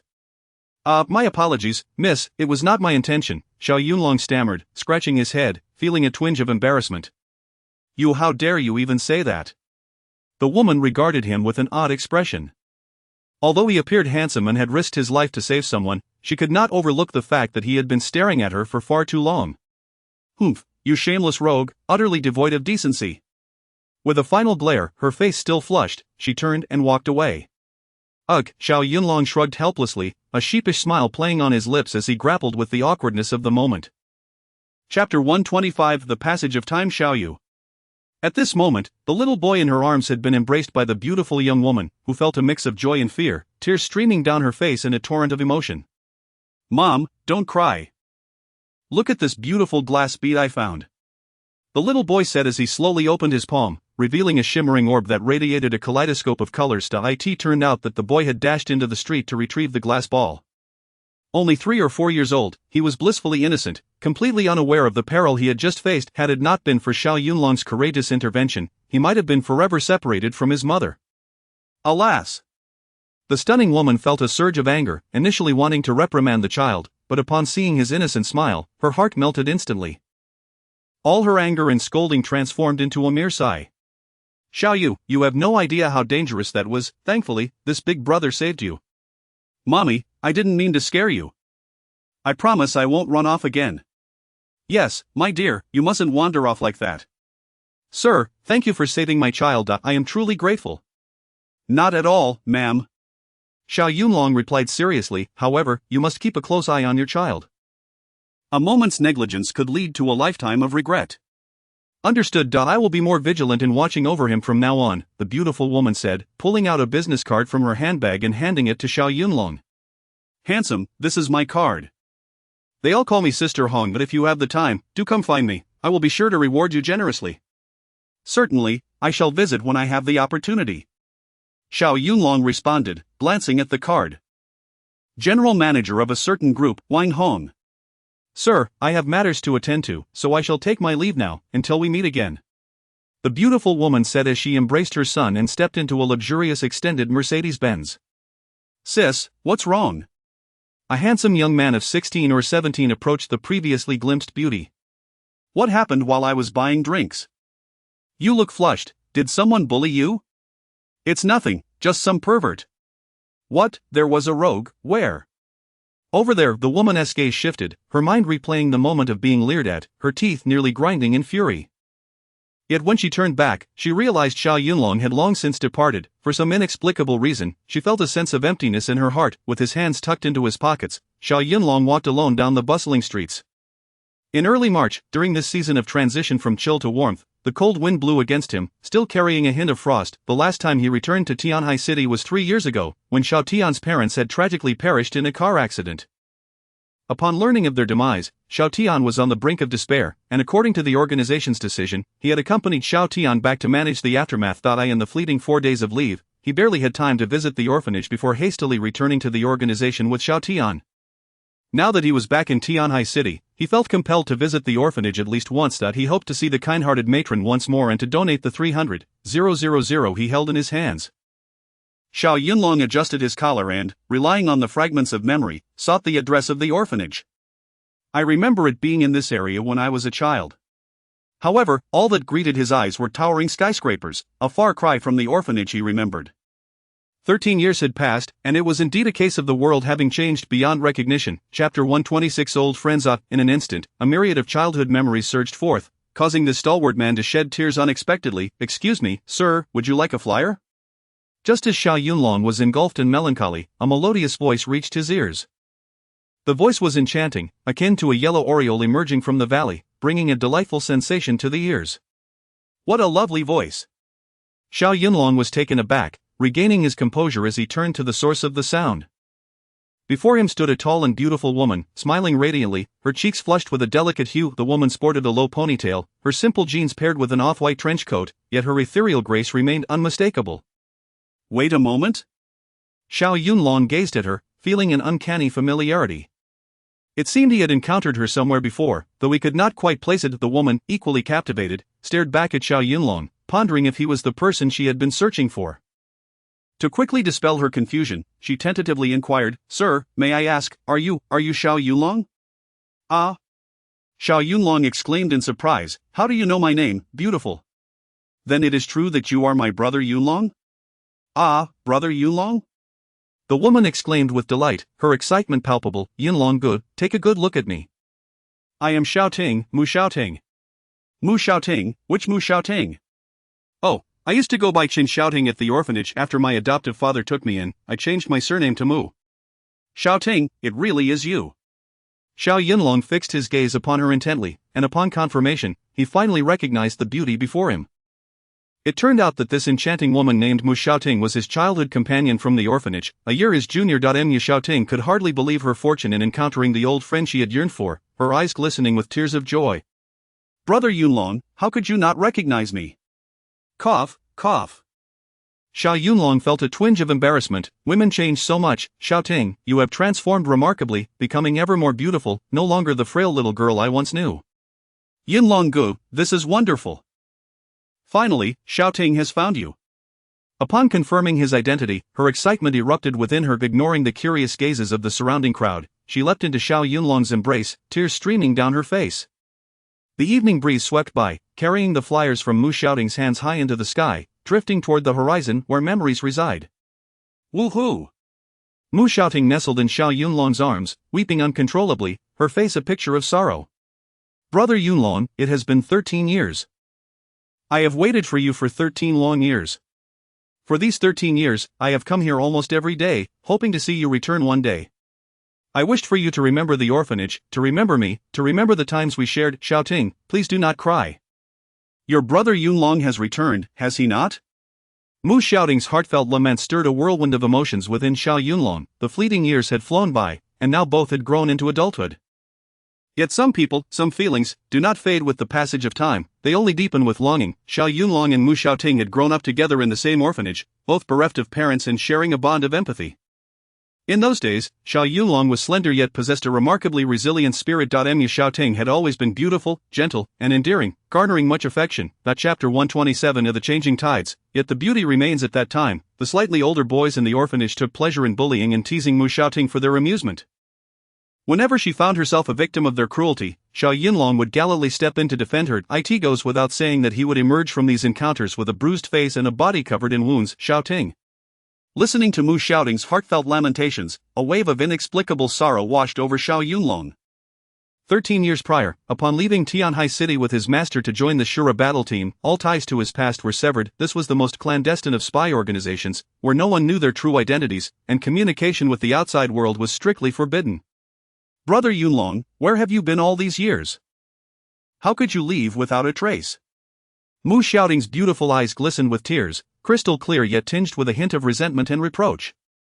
"Xiaoting, I joined the military, which is quite demanding. I apologize for making you wait so long." Xiao Yunlong concealed certain truths, yet what he spoke was not entirely false. "It's all right, brother Yunlong, what matters is that you have returned." The gaze Mu Xiaoting directed at him was filled with profound affection. This man was her lifelong concern. "And you, Xiaoting, how have you fared all these years?" Xiao Yunlong inquired gently, his heart warmed by the sight of her increasingly radiant beauty. "Sigh." Mu Xiaoting sighed softly, her gaze drifting into the distance as if immersed in the memories of yesteryears. Shortly after you left, I was taken in by a couple in Tianhai City. They treated me kindly and even supported my education, allowing me to attend university. Ah! Xiao Yunlong exclaimed, astonished. Xiaoting, you were adopted and went to university. I am truly delighted for you. Indeed, I consider myself quite fortunate. What about the orphanage? Why is it no longer here? 5 years ago, it was demolished for redevelopment, she replied. Demolished? Then what about the headmistress? Sai, the headmistress, who was already quite elderly, returned to her hometown. Oh, I see. Hearing this, Xiao Yunlong felt a pang of melancholy. The old headmistress, whom he had long cherished in his thoughts, he would never get to see again. Brother Yunlong, you were the only one who treated me kindly at the orphanage. I have never forgotten you all these years. Xiaoting, you truly are a person of deep sentiment. I come here almost every day, for I have a premonition that you would one day return. Sigh, Xiaoting, you are too steadfast. Brother Yunlong, who would have thought that you would return today? Xiaoting has finally awaited your arrival, ah. After hearing Xiaoting's heartfelt confession, Xiao Yunlong felt a rush of bittersweet emotion and let out a long, sorrowful cry. Over the years, he had traversed battlefields, navigating through a storm of bullets and the uncertainty of life and death. He had never considered that in Tianhai City, there was a girl who had been patiently waiting for his return. The world may change through the passage of time, yet the beauty remains.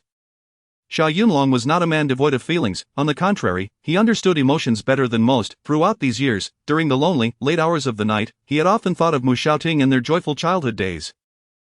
However, 13 years is a long time, capable of erasing everything. Could the tender bond they once shared withstand the ravages of time? Mu Xiaoting was merely a year younger than him, now at the age of 24. At this stage in life, a woman of such beauty, even if unmarried, must surely have a boyfriend by now, right? Chapter 128. The snobbish mother. Upon his return to Tianhai City, he had no intention of seeking out Xiaoting, as he wished to avoid disrupting her tranquil life. However, fate intervened, leading them to an encounter under such circumstances. Brother Yunlong, stop daydreaming, come on, let us go home. Mu Xiaoting exclaimed, noticing his distant gaze, which seemed lost in memories of their past, causing her cheeks to flush a bright crimson. What? Home? Xiao Yunlong blinked in surprise. Yes, home, specifically, to my foster parents' house? Xiao Yunlong chuckled, having momentarily believed that Mu Xiaoting had already married. Alright, let us pay your home a visit. Yes, it's almost dark. Let us hurry. They exchanged glances, their laughter reminiscent of children, walking side by side. It smells delightful.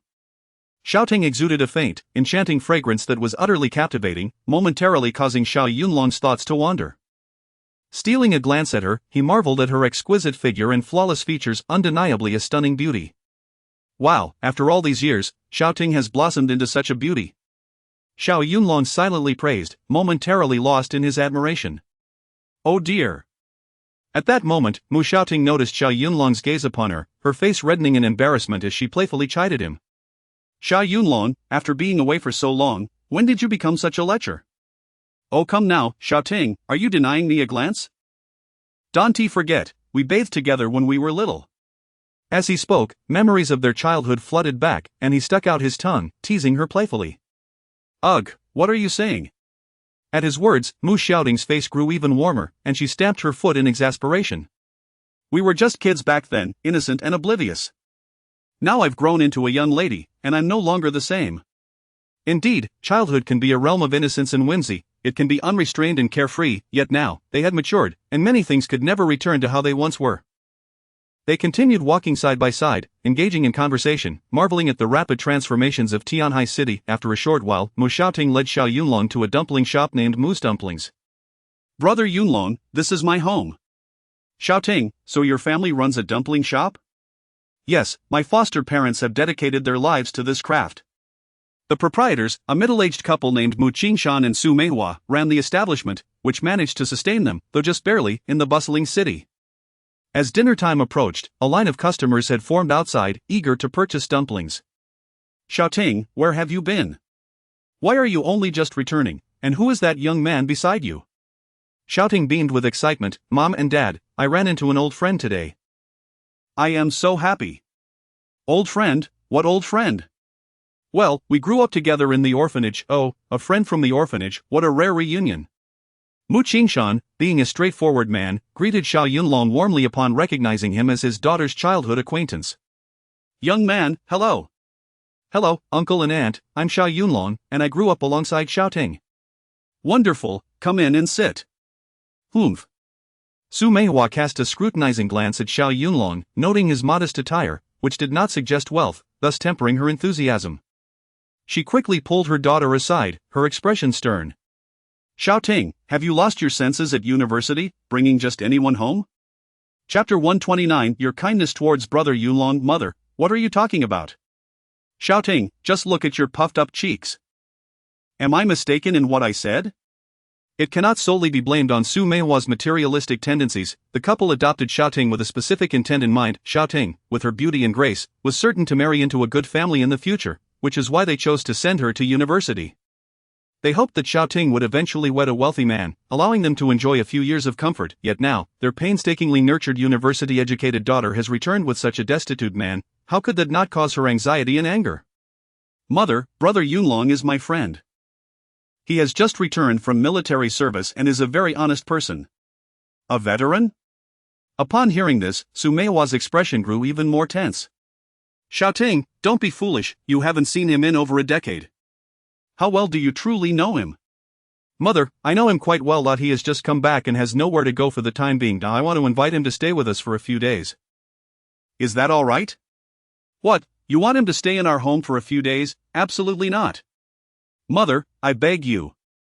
Xiao Ting, when I say no, I mean it. He could be a deserter. You must not endanger our family. Mother, how can you say that? Brother Yunlong could never be a deserter. Humph, in this day and age, one can know a person's face but not their heart. Sigh. With that, Su Meihua had made her point, and Xiao Yunlong could no longer allow Mu Xiaoting to be put in a difficult position. Aunt, please do not worry. I will not stay in your home. I have already found accommodation and will leave after catching up with Xiao Ting. Humph, it's good to have such self-awareness. Mu Qingshan sighed. Meihua, they are friends from the orphanage. It is not easy for them to meet, so let them reminisce. Su Meihua glared. Mu Qingshan, I fear Xiao Ting will be spoiled by you before long. Hee, it's all right, Xiao Ting has grown up. She understands boundaries, come with me.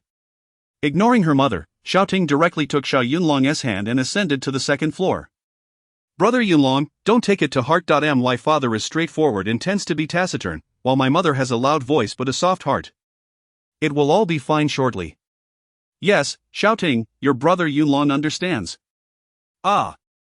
Upon seeing Xiao Ting lead Xiao Yunlong upstairs, Su Meihua seethed with anger, her rolling pin clattering loudly against the counter. You little girl, your wings have grown strong, and now you no longer heed your mother's words. You infuriate me. The Mu family's dumpling shop occupies 2 levels, covering an area of approximately 100 square meters. The first floor serves as the shopfront and living room. The second floor contains 3 rooms, one of which is now available for Xiao Yunlong to stay in. Although the space is modest, barely accommodating a bed, it is sufficient for Xiao Yunlong that he certainly understands Xiao Ting's good intentions and feels a warm sensation in his heart. She believes that, since he has no relatives in Tianhai City, he would have nowhere to go. Thus, she defies her mother's orders to offer him refuge, saving on expenses. Brother Yunlong, just stay at my house, it's fine, I've got everything covered. Xiao Yunlong gazed at Xiao Ting, feeling a surge of emotion. This girl is truly kind to him and so devoted, he silently vowed. Regardless of whether they could be together in the future, he would take good care of her. Xiao Ting, why are you so kind to me? Brother Yunlong, it's because you are even kinder to me. Xiao Ting, your adoptive parents have treated you so well, sending you to university. You must always be filial to them. Chapter 130 of the ancestral jade bracelet shattered. Yes, I understand. Xiao Ting, concerned for Xiao Yunlong's self-esteem, hurried to comfort him. My mother has a sharp tongue but a soft heart. After a while, it will be all right. Brother Yunlong, please do not take her words to heart. Rest assured, Auntie is an elder, I will heed her words and will not hold them against her. Thank you, Brother Yunlong. Fool, why are you thanking me? It is I who should be expressing gratitude to you. As the two were engaged in their pleasant conversation, a sudden commotion erupted outside the shop. Oh no, this is terrible, boss lady, my ancestral jade bracelet has been shattered by your man. It turned out that a stout, bald man in his 30s was standing in front of the bun shop, feigning interest in purchasing buns. For reasons unknown, he was toying with a bracelet in his hand while attempting to buy buns, unbeknownst to him whether it was intentional or not. When the owner, Mu Qingshan, emerged carrying several large steamer baskets of buns, the man quickly shoved himself forward. The bracelet in his hand accidentally collided with the aluminum steamer, causing it to slip from his grasp with a loud crash, shattering into two pieces upon hitting the ground. Upon seeing the broken bracelet, Su Meihua was instantly horrified and momentarily forgot about selling buns. Furrowing her brow, she murmured softly, "Dear customer, how could you be so careless? If you wish to buy buns, why must you play with a jade bracelet?" What? Excuse me, boss lady, who says I cannot handle my bracelet while purchasing buns? Well, Su Meihua found herself at a loss for words. This jade bracelet is a treasured heirloom of my family. I was supposed to take it to meet my girlfriend today, and now your man has ruined it. You must compensate me for its value. What, you expect us to pay for it? Yes, it was your man who broke it, so of course, you must take responsibility. Handsome, my man truly did not mean to do it. He has led a life of honesty and simplicity, only ever knowing how to make buns. Please, let this one incident slide. What, let it slide? Please, kind sir, show mercy just this once. I implore you. Boss lady, this is an ancestral treasure of mine. Do you think I can simply let it go? How about this? If you come here to eat buns every day, I shall not charge you for them. You will eat for free. Running a business, one must value harmony. Su Meihua, fully aware that the bald man was deliberately causing trouble, still maintained a smiling demeanor. What, eat for free? The bald man slammed his palm down on the counter, bellowing fiercely like a demon. Indeed, as long as we operate this business, you will eat for free. You may come and dine at your leisure. What nonsense is this, boss lady? Have you lost your mind? You think a few measly buns can compensate for my jade bracelet? I could eat buns for a lifetime and still not make up for it. Do you take me for a fool? Then, handsome, what do you propose we do about this matter? This jade bracelet is a family heirloom, passed down from my great-grandfather's generation, and is worth at least 100,000. What? 100,000? Upon hearing this, Su Meihua nearly collapsed in shock. Boss lady, hurry and pay up, or I will smash your bun shop. The bald man was flanked by a red-haired accomplice and a blonde one, clearly his henchman. Yes, smash the shop. Hearing the bald man's threat, one of the henchmen, the red-haired one, obediently overturned a basket of buns. Chapter 131 The Vandalism of the Shop. You dare to overturn my steamed buns? Indeed, our boss commanded us to smash the shop, and so we have. Damn it. You ruffians are far too arrogant. Do you not fear the law? Oomph, I am the law. The commotion attracted a crowd, drawn by the disturbance, all curious about the unfolding drama. Xiao Ting furrowed her brows and inquired, "What's happening down there?" "I'm not sure, but I heard something about a jade bracelet being broken, and they're demanding my parents pay for it." "How could a mere purchase of buns lead to a shattered bracelet?" "That seems quite absurd." "Who knows, the world is replete with bizarre occurrences." "Come on, Xiao Ting, let us go see for ourselves." It's likely just another case of trouble-seeking." The two hurried down from the second floor and emerged outside to witness a red-haired man violently overturning a basket of steamed buns, his demeanor more fearsome than that of a demon. These individuals have the audacity to topple someone else's buns. Their gall is astounding. Indeed, they are clearly bullying the proprietor, who is just an honest person. The crowd murmured in discontent, mostly sympathizing with the owner, yet none dared to speak up in defense. In these times, no one wished to attract the ire of such bullies, fearing for their own peace and safety. Su Meihua gazed at the scattered buns, her expression tinged with bitterness. She understood well that these three men were clearly no good. What could her family have possibly done to offend them? They demanded a compensation of 100,000 right from the start. Such an amount would take her family's bun shop at least 2 to 3 years to accumulate, yet Mu Qingshan, the owner, seemed to possess an uncanny ability in the trade of buns. Despite the bald man's intimidation, he remained silent. At this moment, Mu Xiaoting could no longer bear to watch and stepped forward, her almond-shaped eyes wide with fury. "Hey, who are you to demand 100,000? On what grounds? That jade bracelet of yours is clearly worthless trinket, at most worth $3. Wow, damn, this girl is quite a looker." The bald man's gaze leered over her, his eyes filled with lascivious intent, unhidden. It turned out that the bald man was a notorious thug in the area, known for extortion and all manner of villainy. Seeing the thriving business of Mu's bun shop and the owner's daughter's pure beauty, he had long set his sights on their family. "Fine, madam, you need not pay the money." "Then, thank you. Don't rejoice just yet.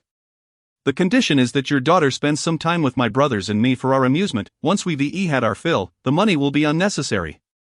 What the hell, these three lecherous men are indeed targeting the owner's daughter. Nevertheless, she is truly beautiful. I hear she just graduated from university, truly a paragon of talent and beauty. The onlookers buzzed, their murmurs rising to a clamor. You shall not get away with this.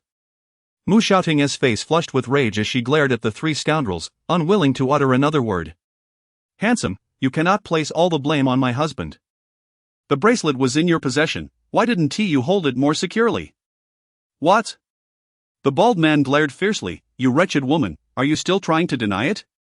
I am not denying it. I merely assert that this cannot rest solely on us, you share some responsibility. Then what do you propose for compensation? We are willing to pay 10,000, provided you leave our family in peace and cease your disturbances. Chapter 132. The pinnacle of deceit, mother, they are clearly extorting us. Xiao Ting exclaimed indignantly. Xiao Ting, I understand, but we are merely outsiders, what can we do? Su Meihua, fearing the escalation of the situation, resigned herself to misfortune, contemplating the loss of some money to bring the matter to a close. Humph. The bald man, seeing that the proprietress was finally willing to offer 10,000 yuan, relished his advantage, a smug grin spreading across his face, his demeanor growing increasingly arrogant. You filthy woman, you've damaged my ancestral treasure and still dare to deny it. It's evident you're challenging me. I already agreed to compensate you 10,000. 10,000, that's barely enough to shoo away a beggar. Su Meihua trembled with rage, infuriated yet helpless against these bullies. This is not entirely our fault. You mustn't take it too far. You insolent hag, what's it to you if I bully you? The bald man bellowed, his voice fierce as a demon, and with that, he overturned 2 baskets of buns. Ah, my buns. Mu Qingshan, witnessing the fruits of his labor scattered across the ground, felt as though his heart was bleeding. Please, do not overturn my buns. They are our family's hope. And what if I do? Pay me 100,000 immediately, or I will smash your bun shop and leave you to drink the bitter winds of the northwest. The two accomplices, one with red hair and the other with yellow, joined in the intimidation, their arrogance unabated. Humph, if you do not compensate us 100,000, we will report you to the police. I'll have you know, we have connections at the police station. When the police arrive, it will be more than just a matter of compensation. Your man may even end up in prison. Moreover, we are members of the Qinglong gang of Tianhai City, you surely know who we are. Crossing the Qinglong gang means your bun shop will be finished in Tianhai City. You can write our names backwards, for all I care. Ah, the Qinglong gang. Upon hearing the notorious name, the crowd lost interest in the buns, shaking their heads and walking away. The legendary Qinglong gang was indeed the apex of criminal power. It was said that the gang had thousands of brothers, each capable of violence, and their leader was a figure that inspired dread. They ruled with an iron fist, oppressing both men and women, committing every conceivable atrocity, and even the police were powerless against them. Wu Su Meihua clutched her daughter, overwhelmed by fear, and sobbed uncontrollably. If they offended this group, their bun shop would be doomed. This establishment was the family's sole source of income, and the thought of losing it meant they would be unable to sustain themselves in Tianhai City. The mere notion of their economic lifeline being severed sent the mother and daughter into a deeper despair. We bear no grudges, why must they bully us so? Xiao Ting, must the honest always be subjected to such oppression? Oh, heaven, this is so unjust. As Mu Qingshan observed his wife and daughter's sorrowful weeping, he could no longer contain himself. Even the most docile can be driven to desperation. Baldy, you have gone too far, I will fight you. With eyes ablaze, he grasped a rolling pin from the table, ready to strike the bald man's forehead. I will fight you all. Perish together. Chapter 133. A hero's rescue. The red-haired man possessed a modicum of martial skill, enough to ensure that his rolling pin would not strike his superior's head. Humph. With a swift motion of his foot, he effortlessly brought Mu Qingshan crashing to the ground, a fierce expression etched upon his face. Still daring to strike our boss? How dare you? The bald man, filled with rage and humiliation, delivered a vicious kick to Mu Qingshan, twisting his neck as he bellowed arrogantly. What, you dare to hit my forehead, you shall perish. Hey, you ruffians, release my father at once, or we shall alert the authorities. Alert the authorities? You little girl, do you think I fear your threats? The bald man retorted, brimming with arrogance. You've damaged my jade bracelet, even the king himself would have to compensate me. Yes, compensation. Pay our boss 100,000. Yu Wumu Xiaoting was so incensed that words eluded her. The bald man gazed at her, observing her inflamed expression, her cheeks flushed, her lips glistening, an embodiment of pure, irresistible allure. By heavens, she is beautiful, too beautiful. He swallowed hard, contemplating how he would have to make this lovely maiden his tonight. Then he would carry her to a grand hotel and indulge in ecstatic pleasure. As he spoke, he kicked Mu Qingshan's back once more, bellowing fiercely, "Now, will it be compensation, or shall I take your daughter as payment? Make it quick, I have no time for your dilly-dallying. This is utterly outrageous." Standing silently at the side, Xiao Yunlong could no longer endure the scene before him. It was time to intervene in this blatant injustice. "Baldy, release my boss." "Kid, who do you think you're talking to?" The bald man scrutinized Xiao Yunlong, finding nothing remarkable about him aside from his imposing stature. Trying to play the hero, are we? Go home and wash up for bed. Impudent! Xiao Yunlong bellowed, bending down to pick up the broken jade bracelet. Weighing it in his hands, his gaze quickly discerned its true nature. "Baldy, let me inquire. Is this what you call a treasured heirloom?" "Humph, absolutely." The bald man disdainfully glanced at Xiao Yunlong, rubbing his nose as he spoke with feigned sophistication. "This bracelet has been passed down from my great-grandfather's great-grandfather. As for its age, do I really need to elaborate? Oh, your great-grandfather's great-grandfather, is it? Of course, authentic Xinjiang Tianshan Hatian jade, coupled with its rich history, me demanding 100,000 is merely a gesture of goodwill." "Very well." Xiao Yunlong chuckled coldly, "We shall soon discover whether your claims hold any truth." "Kid, what do you mean by that?" The bald man's expression darkened, his glare directed at the audacious interloper, his eyes seething with fury. "As I understand it, true Hatian jade produces a crisp, melodious sound when two pieces collide. Kid, I warn you, don't go looking for trouble where none exists.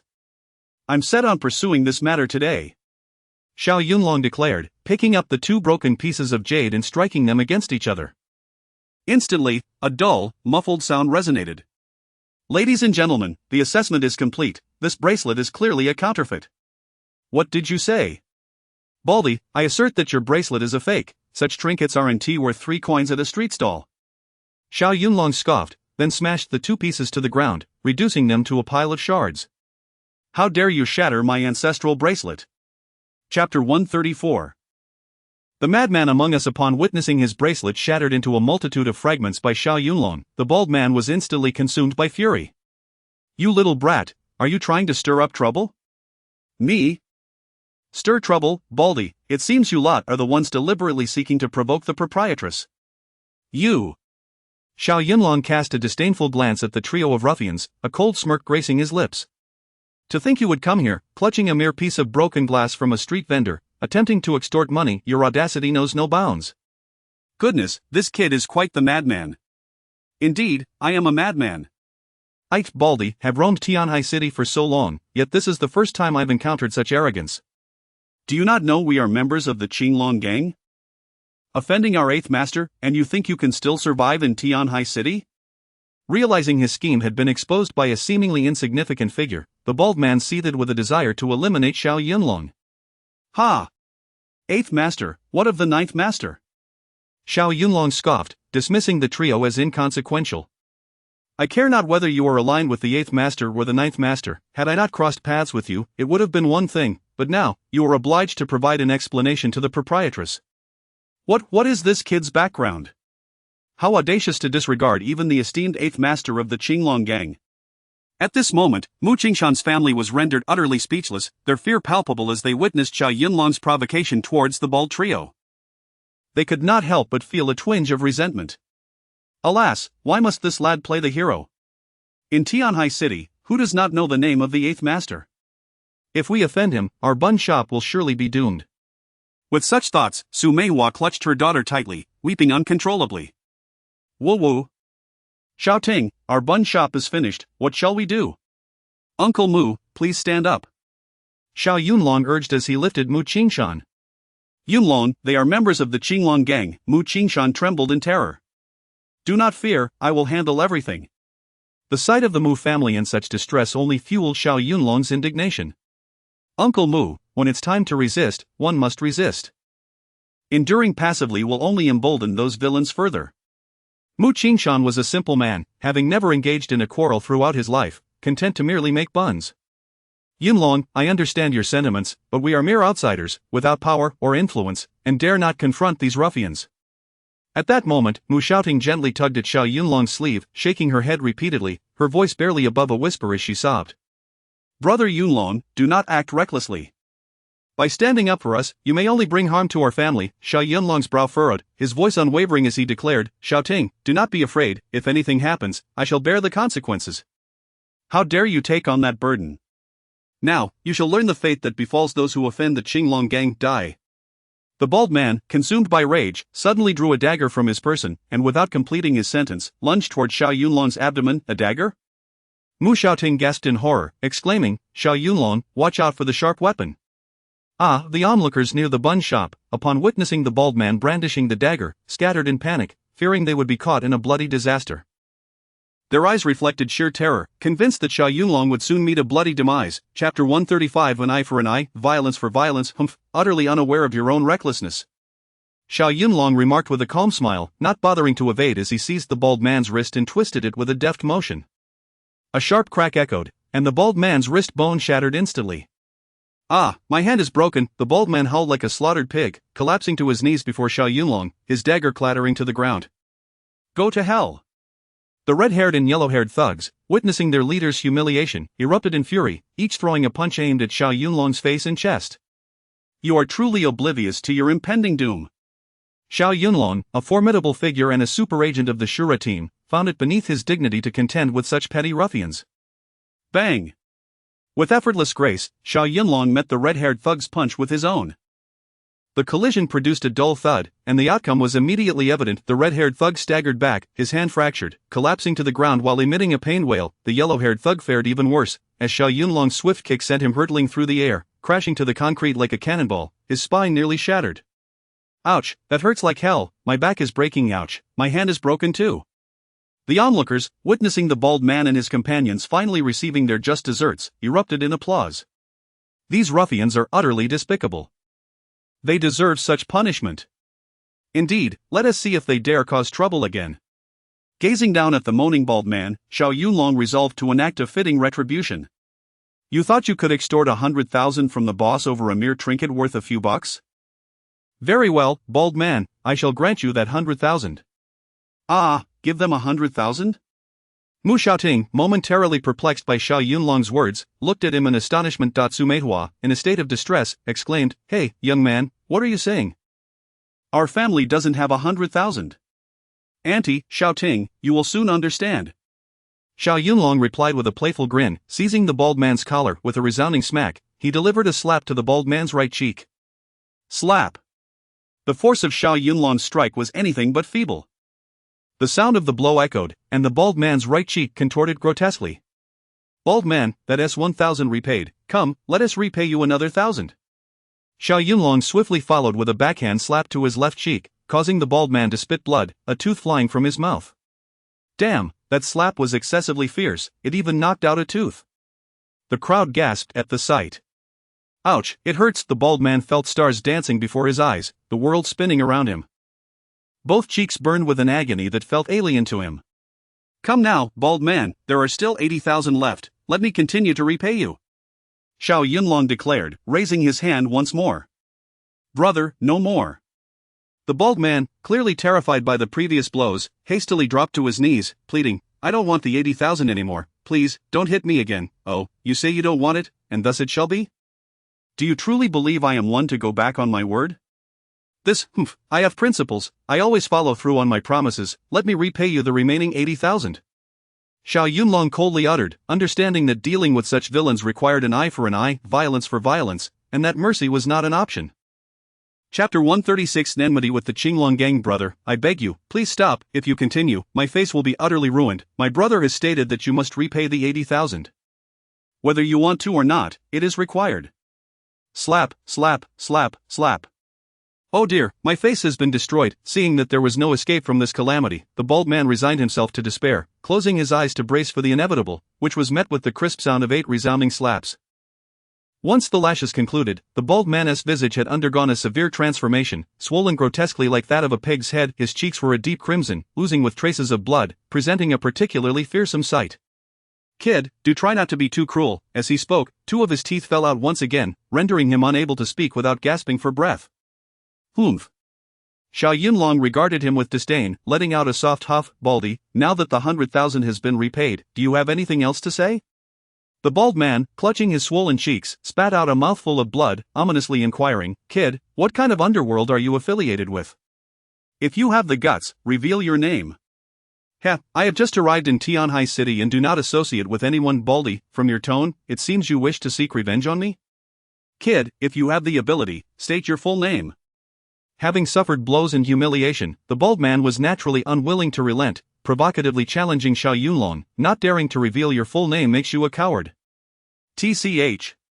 Xiao Yunlong was well aware of his provocations and disdainfully retorted, My name is Xiao Yunlong. Feel free to come find me if you seek vengeance. Moreover, regarding your so-called 8th master, I may pay him a visit when the opportunity arises. He. This remark struck a chord with the bald man. While I may not be able to deal with you directly, our 8th master is more than capable of ensuring your demise. Very well, since you seek death, I shall convey your words to our 8th master. He will undoubtedly put an end to you. Go ahead and relay it. Xiao Yunlong seized the bald man's collar once more, delivering a grave warning. Remember, should you have matters to discuss, come find me. If you dare to trouble the proprietress and her family again, it will not merely be a matter of slaps. I will take your life, understood? All right, kid, you have guts, you are formidable.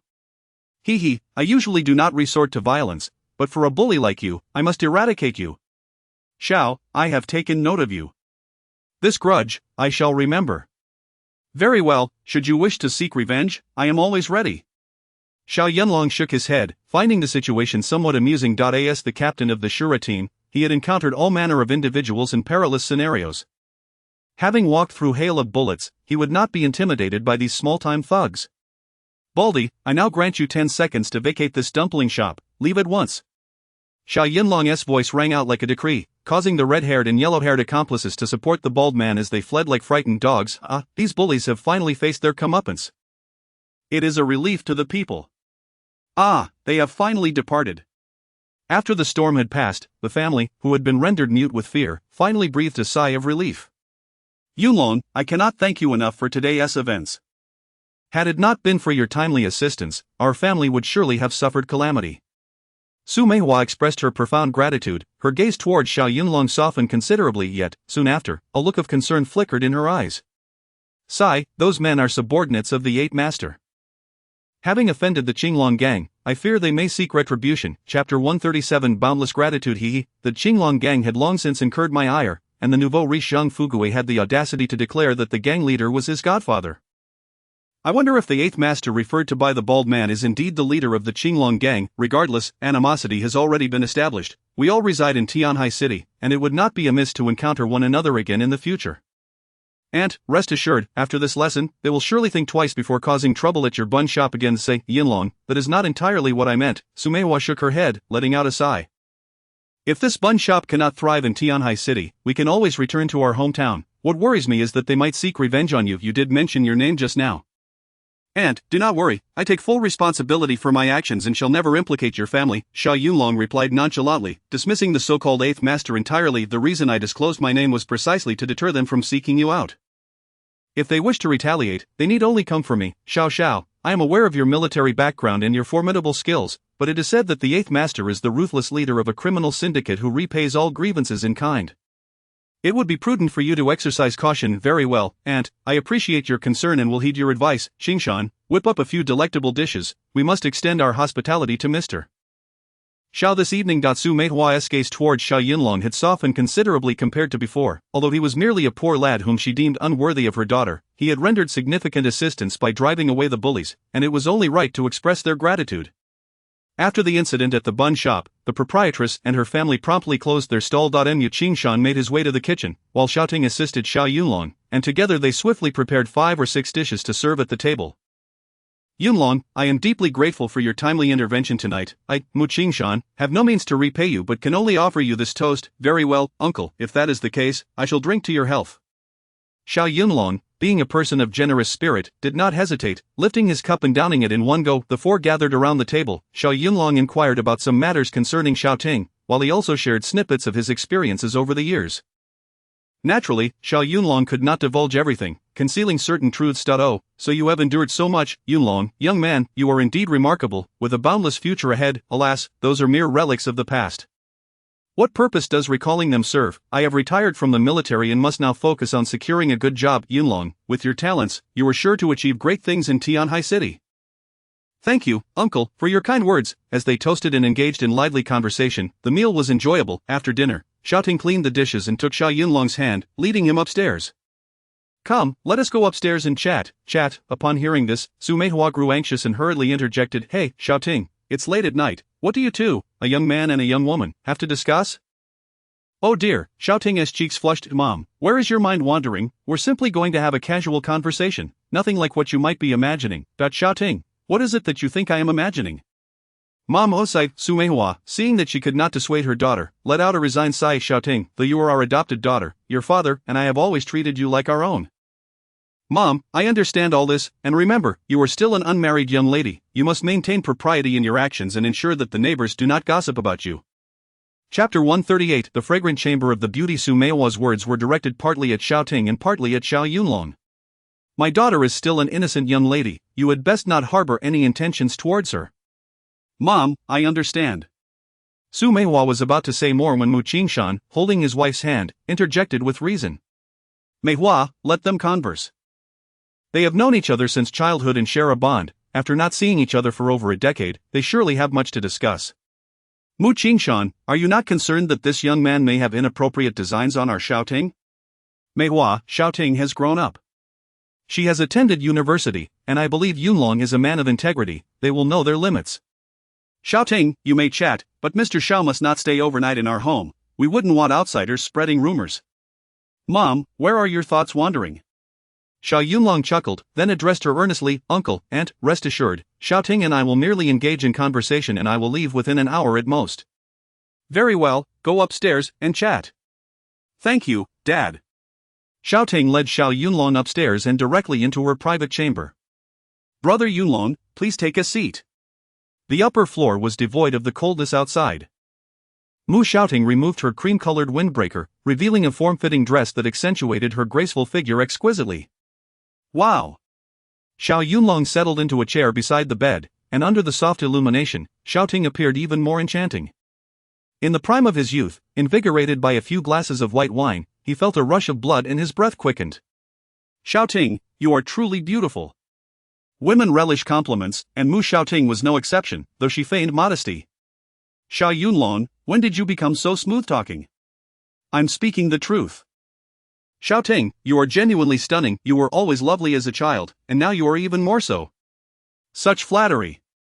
Xiao Yunlong smirked, playfully teasing his old acquaintance.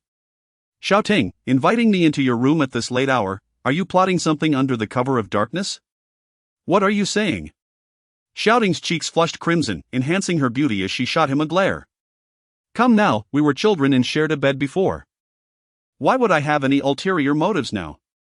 Back then, we were just kids, completely oblivious. Hey, Xiao Ting, things are different now.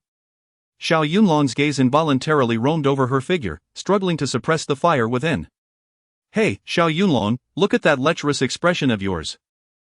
I warn you, do not get any ideas.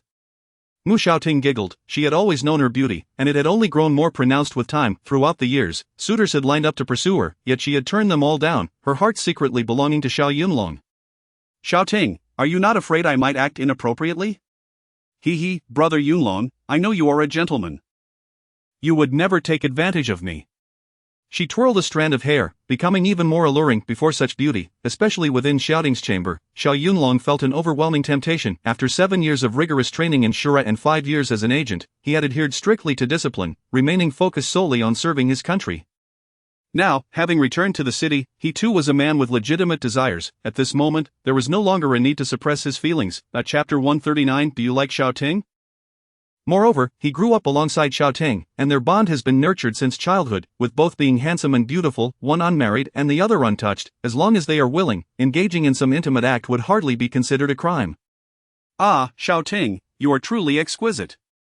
Presently, Xiao Yunlong resembled a fierce tiger descending from the mountains, while Xiao Ting appeared as a pure white lamb, awakening his most primal desires. Observing the fervent expression on Xiao Yunlong's face, Xiao Ting was not oblivious. She understood perfectly what occupied his thoughts, and her delicate cheeks flushed a deeper shade of crimson. He. Xiao Ting shot him a playful glare, unable to suppress her laughter. Xiao Yunlong, you used to be such an honest person. Who would have imagined that after spending over a decade in the military, you've transformed into a little lecher? In response to Xiao Ting's teasing, Xiao Yunlong did not shy away from revealing his feelings. Hey, Xiao Ting, you cannot put it that way. It is late at night and you've drawn me into your fragrant boudoir. I am not Lu Xiaohui, how could I remain unperturbed? Oof. This fellow was indeed brazen, as he leaned closer to Xiao Ting, inhaling the faint, alluring fragrance that emanated from her. It smells wonderful. Xiao Ting shyly smiled, gazing at him earnestly as she inquired, Brother Yunlong, do you think I am beautiful? Beautiful, absolutely beautiful. Xiao Ting, you are even more enchanting than a celestial maiden descending to earth. Xiao Yunlong exclaimed without a moment's hesitation. Really, do you still like Xiao Ting, just as you did when we were children? She asked cautiously, her beautiful eyes shimmering with hope. Of course. You will always be my beloved Xiao Ting, the one who played with me as a child, who bathed with me, and who fell asleep by my side. As he recounted the last three phrases, Xiao Yunlong reminisced about their childhood and could not help but chuckle heartily. Oh, you smooth talker, how irritating. As she playfully hit him, one of her shoulder straps inadvertently slipped down, revealing a glimpse of her pristine skin. Xiao Yunlong's gaze intensified, becoming even more fervent, and he swallowed hard. Hey, why are you looking at me so lecherously? Xiao Ting frowned, unable to contain her curiosity. At that moment, she was unaware of the slip of her shoulder strap, mistakenly believing that Xiao Yunlong held some ulterior motive in his gaze. I must warn you not to be angry, but your shoulder strap has fallen. Ah.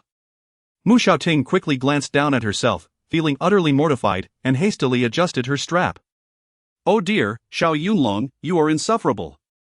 You read deliberately being a rogue. Hey, Xiao Ting, your strap fell, and I merely offered a friendly reminder. How did it turn into me being a rogue?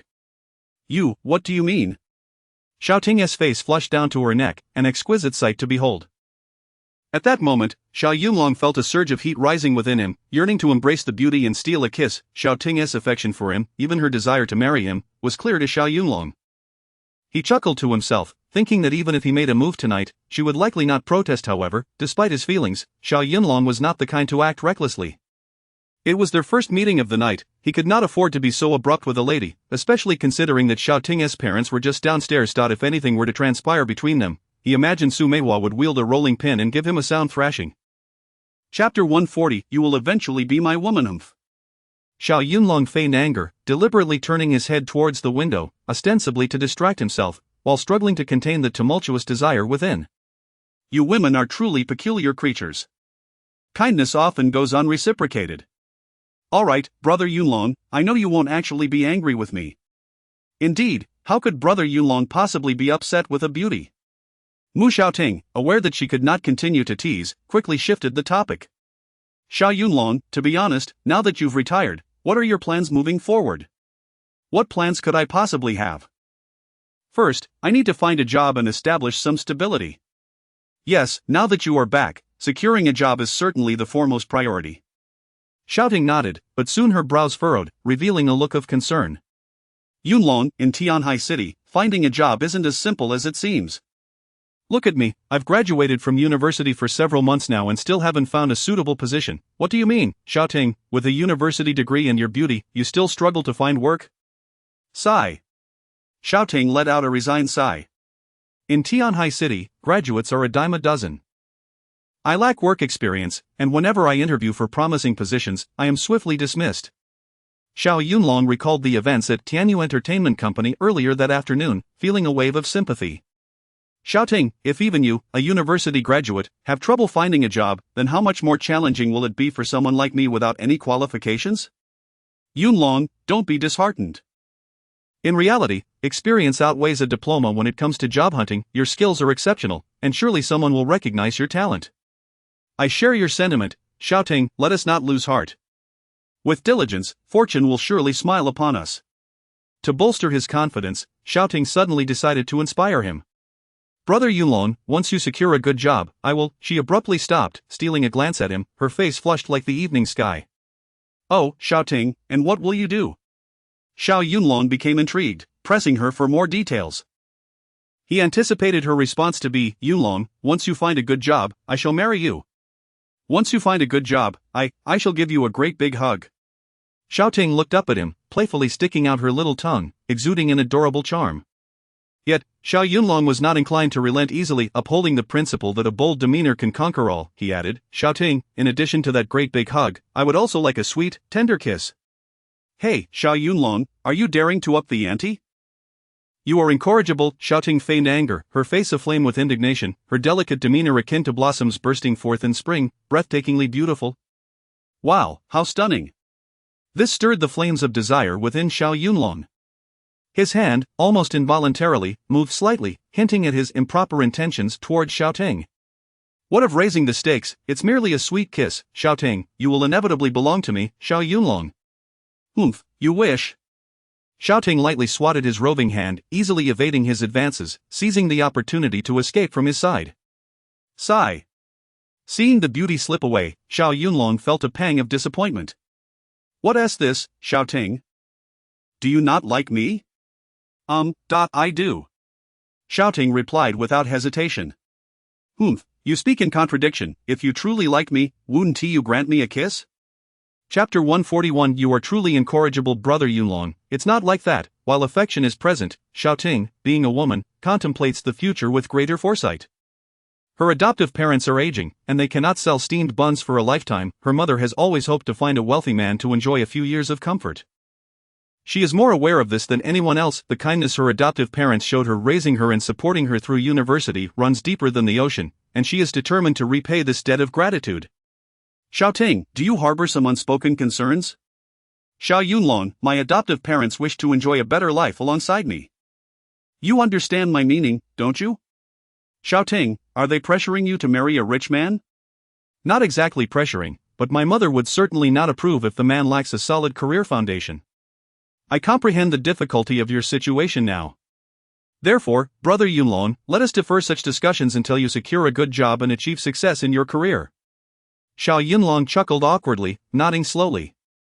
Ah, little one, it seems your brother Yunlong must work diligently to earn more money. Otherwise, my Xiao might be whisked away by someone else. Such a silver tongue. Mu Xiao playfully chided, a rosy hue blossoming on her delicate face, captivatingly radiant. Xiao Yunlong found himself momentarily entranced, memories of a fragile little figure from over a decade ago resurfacing in his mind, so thin and pitiable.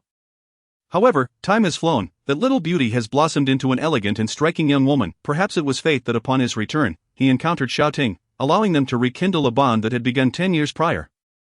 Xiao, come here, let me hold you. Just as Xiao Yunlong was lost in thought, his hand moved to embrace her slender waist when a voice echoed from downstairs. Xiao, it's nearly 10 o'clock. Mr. Xiao should be on his way. Mom, I'm coming. Seizing the moment, Mu Xiao gave him a gentle push. Brother Yunlong, hurry, my mother is calling, you should head downstairs. Xiao, don't push me. I haven't had enough time with you yet. Xiao Yunlong grinned, playfully rubbing his nose, and boldly planted a quick kiss on her cheek. Oh dear, Xiao Yunlong, you are incorrigible. If my mother sees this, what will happen? Xiao, it was merely a kiss, we haven't done anything scandalous, so what is there to fear? How can you still say that? Xiao clenched her small fist, ready to strike at his chest. Xiao, if you dare to hit me, your brother Yunlong will stay in your fragrant boudoir tonight and not leave. You won't dare. Just watch me. Shouting, Mr. Xiao, why are you still not coming down? Su Meihua's voice rang out again from below, more urgent and louder. All right, Mom, we're coming down this instant. With that, Xiao donned her trench coat, and the two descended the stairs together. Su Meihua glanced at Xiao Yunlong, offering an apologetic smile. Yunlong, please don't take it amiss, you see, our Xiao is still an unmarried young lady, and if the neighbors found out you were staying here, they would surely gossip. Auntie, I understand your concerns.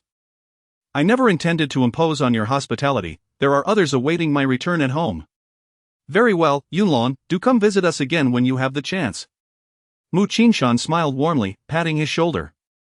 He genuinely admired Xiao Yunlong, this young man with thick eyebrows and bright eyes, skilled in martial arts, and possessing a commendable character. If Xiao Ting were to be with him, she would surely not have to endure any mistreatment in the future. Chapter 142:1 million in gifts. Alright, thank you, uncle. Xiao Yunlong said as he produced a card from his pocket and handed it to Su Meihua. Aunt, this card contains 300,000. It's not a large sum, but please accept it for now. Su Meihua was taken aback. Xiao Yunlong, what do you mean by this? Do you think that offering 300,000 is sufficient to marry our Xiao Ting? One by one, she cast inquisitive glances at her daughter and anxiously inquired, Xiao Ting, did you too just? Mom! Xiao Ting's face turned crimson with embarrassment. What are you thinking? We haven't done anything. If you haven't done anything, then why is Yunlong giving me 300,000 out of the blue? Mom, how would I know? You can ask him yourself. Xiao Yunlong, let me make this clear. The expenses for Xiao Ting's university education far exceed 300,000, not to mention the years of nurturing we have provided. Mom, what are you talking about? Xiao Ting's face flushed even deeper, feeling helpless. She never anticipated her mother would utter such words simultaneously. She couldn't comprehend why Xiao Yunlong would offer her mother 300,000. Humph. Su Meihua huffed lightly, adopting a serious demeanor. Xiao Yunlong, I must inform you that should you wish to marry our Xiao Ting, you must possess a house and a car in Tianhai City, and provide us with a gift of 1 million. Without these conditions, do not even think about pursuing Xiao Ting. Mom! Mu Xiaoting felt utterly mortified. Her mother's words seemed akin to selling her daughter. Ahem. Xiao Yunlong cleared his throat and chuckled, Aunt, you are overthinking this. I have not yet contemplated marrying Xiao Ting. Ah? Su Meihua was momentarily stunned, her surprise deepening. Then, why are you giving me 300,000? Aunt, both Xiao Ting and I are orphans who grew up together. I consider myself like an older brother to her. I wish to express my gratitude for the care you have provided her over the years. This 300,000 was merely a small token of my appreciation. Oh, I see. This revelation left Su Meihua feeling quite embarrassed, realizing that Xiao Yunlong had never intended to marry her daughter at all. Hearing this, Xiao Ting couldn't help but feel a twinge of disappointment and a hint of resentment. Xiao Yunlong, you have just returned from military service, how can you afford such a sum? After giving my mother 300,000, how will you sustain yourself? Xiao Ting, it's all right. Xiao Yunlong reassured her with a gentle pat on her shoulder, making a promise as a man. I can manage this amount. Xiao Ting, in the future, regardless of whether I marry you or not, I will ensure that I give your mother 1 million. Xiao Ting shot him a disapproving glance, her eyes betraying a hint of sorrow. Xiao Yunlong, do you even understand what you are saying? If you don't marry me, what use would my mother have for your money? Xiao Ting, this amount is merely a way to repay your parents for their nurturing, it has little to do with our relationship. Su Meihua had proposed those conditions primarily to ensure that Xiao Ting would have a good future. Very well, Xiao Yunlong, I recognize that you are a person of deep feelings, so I shall not be overly polite. Mom, you cannot accept Xiao Yunlong's money. Xiao Ting, why are you so anxious? As for this 300,000, I will accept it on your behalf. If Yunlong achieves success in the future and you marry him, this will serve as the bride price. Conversely, if you two do not end up together, I shall return the 300,000 to him. Alright, let it be as you say, Aunt. Mom, Xiao Yunlong, what are you both discussing? What do you take me for? Xiao Ting felt utterly humiliated. Chapter 143:1 day apart feels like 3 years. Dear aunt, it's settled then. Very well, Xiao Yunlong, this shall be our agreement. Once you amass great wealth and achieve success, you are welcome to marry Xiao Ting. Mom. Their conversation regarding marriage unfolded as if discussing mere objects, leaving Mu Xiaoting utterly mortified, wishing desperately for a hole to hide in. However, Yunlong, we shall set a 3-year term. Our Xiaoting is already 24, she cannot wait indefinitely. Alright, dear aunt, we shall agree on 3 years. I, Xiao Yunlong, am determined to marry your Xiaoting. Xiao Yunlong, what are you saying? Xiaoting, do not be shy. Simply be at ease in your role as my bride. Moreover, should those ruffians dare to cause trouble again, just call the police. Call the police? Indeed, call the police. But they are affiliated with the 8th master of the Qinglong gang, a powerful force. Who would dare offend them? Uncle, your perspective is flawed. We live in a law-abiding society where righteousness prevails over evil. Even those entangled in the underworld fear the might of the police. Good. Mu Xiaoting nodded. If they dare to disturb us again, we shall report them to the authorities and let the police bring them to justice. Exactly. Xiao Yunlong, do take care of yourself. I doubt they would dare to trouble me. Here, let me leave you my phone number. Should those scoundrels dare to act up again, just call me, and I, Xiao Yunlong, will ensure they have no way back. Yunlong, that would be most excellent. I truly appreciate your assistance. No need for thanks, dear uncle and aunt, Xiaoting. I must take my leave now. Do not hesitate to call if you need anything. Indeed, Xiao Yunlong, travel safely. Xiaoting gazed longingly at his receding figure, feeling a sense of loss.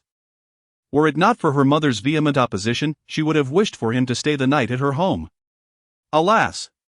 Su Meihua mused, clutching a card with 300,000 yuan, gradually developing a fondness for Xiao Yunlong. She sighed inwardly. This young man is skilled and quite suave in his dealings. If he had a bit more wealth, I would genuinely wish for Xiaoting to be with him. Having departed from Mu's bun shop, it was now 10:30 at night, and the chilly wind felt increasingly biting. He tightened his black leather jacket, pulled out a cigarette, and lit it. Smoking amidst the wind, he strode with an undeniable air of nonchalance. Little did he expect that today's fruitless job hunt would lead him to reconnect with an old acquaintance, Mu Xiaoting. Fate is indeed peculiar. Many events unfold unbeknownst to us. Nevertheless, meeting Xiaoting in Tianhai City provided him with yet another friend and family member. It's not yet 11, I should still catch the last bus. He extinguished his cigarette, exhaling a sigh of self-mockery as he made his way to the bus stop.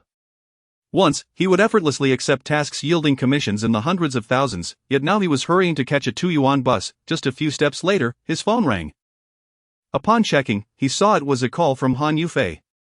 Hello, beautiful teacher, what can I do for you? Xiao Yunlong, what on earth is going on? It's so late, and you're still not back. His heart warmed. Despite having no family, there was someone in Tianhai City who cared about whether he returned home. Touched, yet unable to resist teasing her, he replied, What is this, beautiful? 1 day apart feels like 3 years. Have you already begun to miss me in such a short time? Chapter 144 of The Distressed Beauty. What's the matter? Are you so flustered that you can't even speak? The teasing remark from the man on the other end left Han Yufei feeling quite embarrassed. This insufferable man had no sense of propriety, always eager to provoke her at any moment. Humph, Xiao, stop being so vain. We all reside at the Xiaomeng household. I merely inquired out of politeness. Oh, regardless, I must express my gratitude. Hey, on a serious note, have you found a job yet? Or perhaps you've secured one and the company demands overtime? Well, it's a bit complicated to explain at the moment, my dear. Perhaps we can discuss it further when I return. Alright then, we shall continue this conversation later. I have class tomorrow, so I'll head to bed now. Good night, beautiful, wishing you sweet dreams. Enough with the chatter, it's late, hurry back, goodbye. In the brief span of this phone call, alas, he had missed the bus. By the time he arrived at the intersection, the last bus had just departed. Looks like I have no choice but to hail a taxi, he sighed. Just as he prepared to venture onto the street to flag one down, he suddenly felt an urgent need. Having restrained himself earlier at Xiaoting's home, he now longed for a place to relieve himself. Xiao Yunlong found himself on Carefree Street, a notorious bar district in Tianhai City. As the name suggests, this street was lined with bars, KTV venues, and skating rinks, entertainment establishments of all kinds. The area was a veritable den of vice, with a particularly dismal security environment. At this late hour, the street was becoming increasingly vibrant. A few aimless ruffians frequented this locale to catch the wind, extorting protection fees, preying on the unsuspecting, and wreaking havoc without remorse. Xiao Yunlong searched for a restroom but found himself in dire straits. Damn it, am I truly to be suffocated by my own bladder? Perhaps I should just relieve myself by the roadside. He was aware that such public urination was an immoral act, yet these were extenuating circumstances. He vowed it would be a rare exception. After hastily finding a relatively concealed spot to address his urgent need, he had just finished when a woman's cry for help echoed from the dimly lit alley. Help! Someone, please! Xiao Yunlong initially had no intention of getting involved. In such a place, fights and disturbances were commonplace. Help me, someone, please! The woman's voice grew weaker with each desperate plea. Could it be that something truly dire has occurred? Doubt crept into Xiao Yunlong's mind. What predicament had this woman encountered? Why was she calling for help so fervently? Faced with the potential peril of a life, he could not simply turn a blind eye. It was not in his nature to stand idly by. At the very least, he would investigate the situation before making a decision. With a sense of determination, he approached cautiously. In the dim alley, he beheld 4 men manhandling a young woman and tossing her onto a table, their faces twisted into lewd, malevolent grins. The woman, clad in an exquisite evening gown, lay atop the table, her figure tall and alluring, clutching a genuine leather handbag. It was perplexing that the men had not seized it from her. As Xiao Yunlong had suspected, this group was not after money. Their intentions were far more sinister. The woman's elongated form and flowing hair, positioned provocatively on the table, exuded an irresistible allure. Caught off guard, Xiao Yunlong felt his heart race and involuntarily swallowed hard, secretly admiring her beauty. Damn it, one needn't even see her face to know she must be a rare gem. Chapter 145. A brazen boldness. Haha. Several young men, exuding an air of arrogance, puffed on their cigarettes, twisting their necks and laughing boisterously. Then, one of the men turned to a figure behind him, who appeared to be the leader, and said with exaggerated deference, "Young Master Zhang, your taste is impeccable. This young lady from the Li family is not only beautiful but also possesses a stunning figure. To marry such a paragon of beauty as your wife, you certainly do not stand to lose." Needless to say, if she weren't beautiful, would this young master even take notice of her? Young Master Zhang, given that you instructed us to set a trap for Miss Li, I wonder how she will react when she awakens. Will she not flay our skins? She brought this upon herself. How dare she spurn my advances? Once I have had my way with her tonight, turning raw rice into cooked, I shall see how she can wriggle out of this one. Young Master Zhang, shall we assist you in carrying Miss Li to a hotel, so you may enjoy a romantic evening together? What do you think? Unnecessary. Young Master Zhang, do you intend to consummate your desires here? Why not? The heavens as our canopy, the earth as our bed. Conducting affairs in such a setting is truly exhilarating. Besides, it saves the expense of a hotel room. Goodness, to dare engage in such activities in this place, truly audacious. As long as young Master Zhang is pleased, that is all that matters. The other 4 lackeys could only chuckle in agreement. Hey, Huang Mao, is the potency of that drug sufficient? Rest assured, young master, this concoction was prepared by a skilled hand.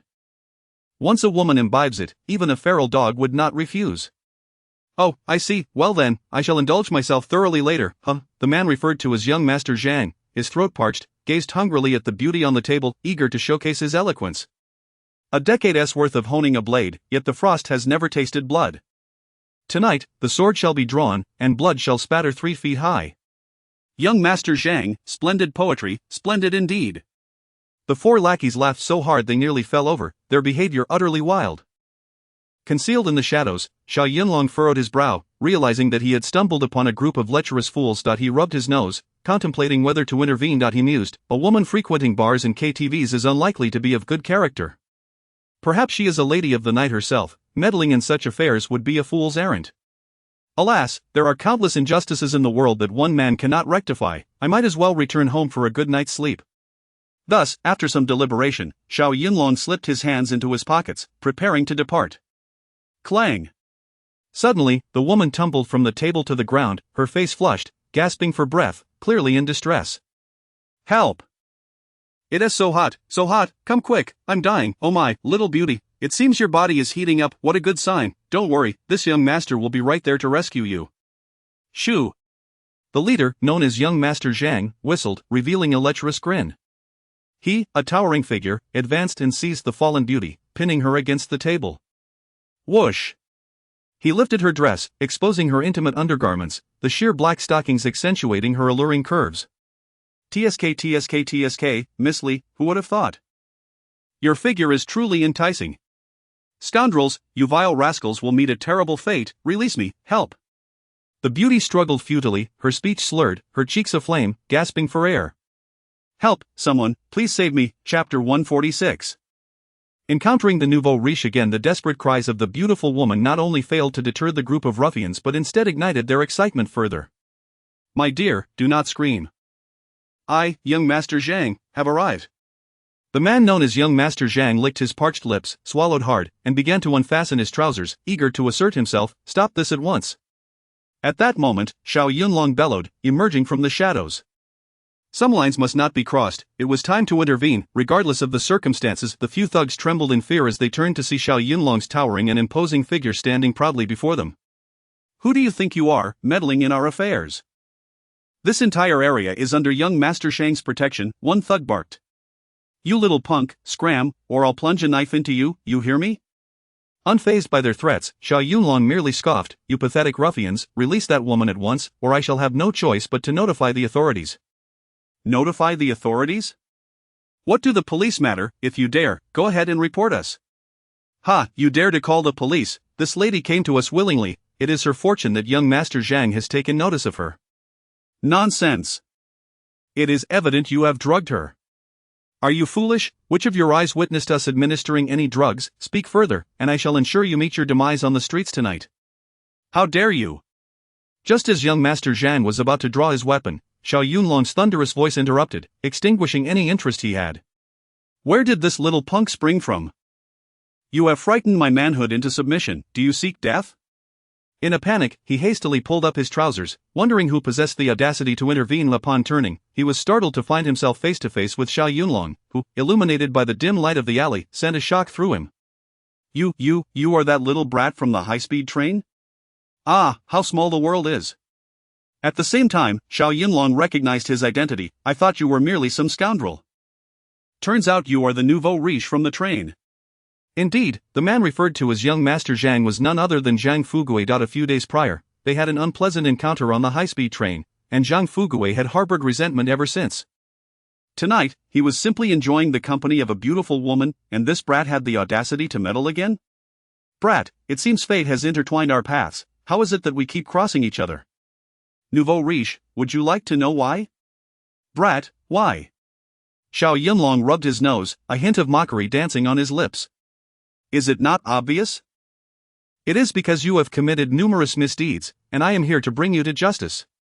Brat, do you dare mock me? Ha, this is not the first time. Why act so surprised? Zhang Fuguei, enraged but aware of his inferiority to Xiao Yunlong, reluctantly commanded his lackeys to deal with him. Get this brat for me.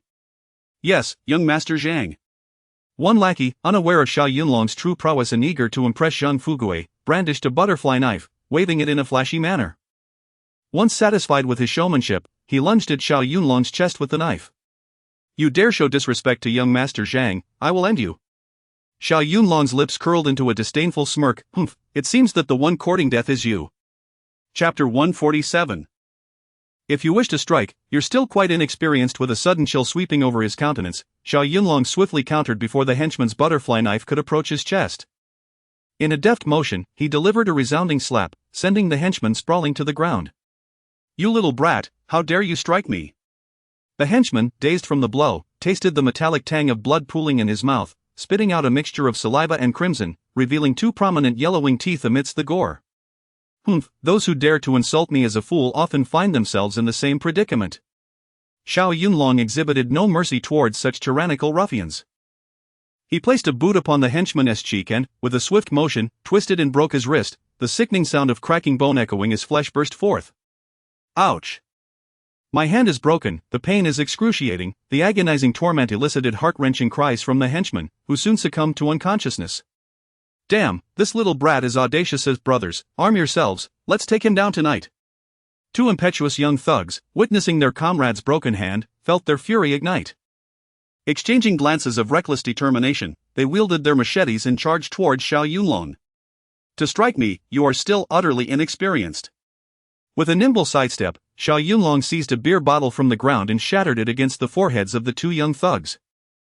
Bang, bang, the Qingdao beer bottles shattered instantly, sending shards flying, and blood began to cascade down their faces. Oh no, it's all blood. My head is a mess. In the blink of an eye, the two thugs, stars dancing before their eyes, collapsed, unable to rise again. Brat, perish! The last bald thug, taken aback by Xiao Yunlong's formidable prowess, was gripped by fear.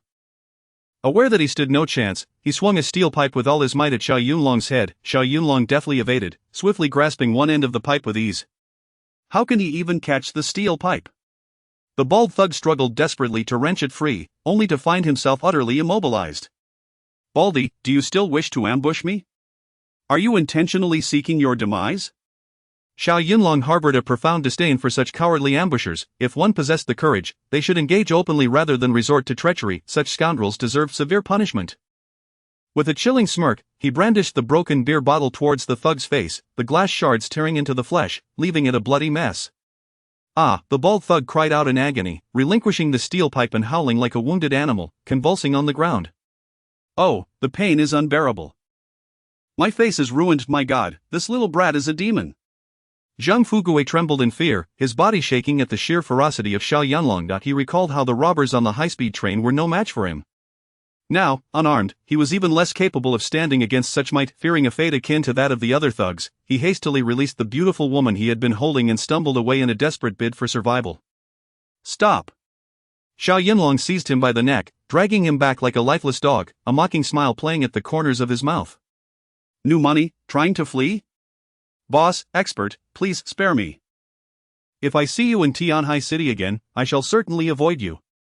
Zhang Fugui, genuinely fearful that Xiao Yunlong might end his life, fell to his knees, pleading for mercy. Have mercy, you mustn't kill me. Chapter 148. An unexpected embrace. Humph, old lecher, I won't take your life, but a lesson is certainly in order for your misdeeds. With that, a steel pipe struck squarely against his forehead, causing Zhang Fugui to collapse to the ground like a lifeless dog. TSK, nouveau riche, encountering me tonight is indeed your unfortunate fate. Help! I'm so hot all over, I need water, and I also want kisses. The beautiful woman, in a state of delirium, swayed unsteadily, her voice a continuous stream of incoherent cries. Without Zhang Fugui's support, she teetered dangerously, on the brink of falling. Watch out, beautiful! Xiao Yunlong, quick on his feet, rushed forward to steady her wobbling form. Ugh, handsome, it's so hot, I'm feeling awful, I still want a drink, the lady mumbled incoherently. Suddenly finding a pillar to lean against, she disregarded everything else and, with a soft whimper, wrapped her slender arms around Xiao Yunlong's neck like an octopus. Hey, what are you doing? He exclaimed, startled to his core. In this frigid weather, the woman was clad only in a scant evening gown, her body radiating heat as if aflame. Her temperature must have been well over 40 degrees, her breath quickening, and her face flushed like burning amber. Even her exhaled breath felt scalding, as if it could ignite at any moment. Xiao Yunlong frowned repeatedly, unsure whether to let go or to embrace her. What on earth was he to do now? Handsome, I still want a drink. Your muscles are so well developed. Hey, beautiful, don't do that, let go. Xiao Yunlong, a man of considerable stature, instantly recognized that she had been administered a potent aphrodisiac. The way she clung to him was as if she had found a lifeboat in a stormy sea, desperately grasping at a lifeline. Ugh, I feel so uncomfortable, come, touch me, kiss me. The intoxicating scent of alcohol mingled with her unique fragrance assaulted Xiao Yunlong's senses, making him feel somewhat lightheaded. Goodness, this girl is far too forward. He did not wish to take advantage of her vulnerability, but her fervent embrace proved impossible to shake off. Ugh, handsome, there is fire coursing through my veins, I feel so itchy, I want kisses. She clung to his neck, murmuring, her cherry lips pressing eagerly against his. Hey, why are you kissing me?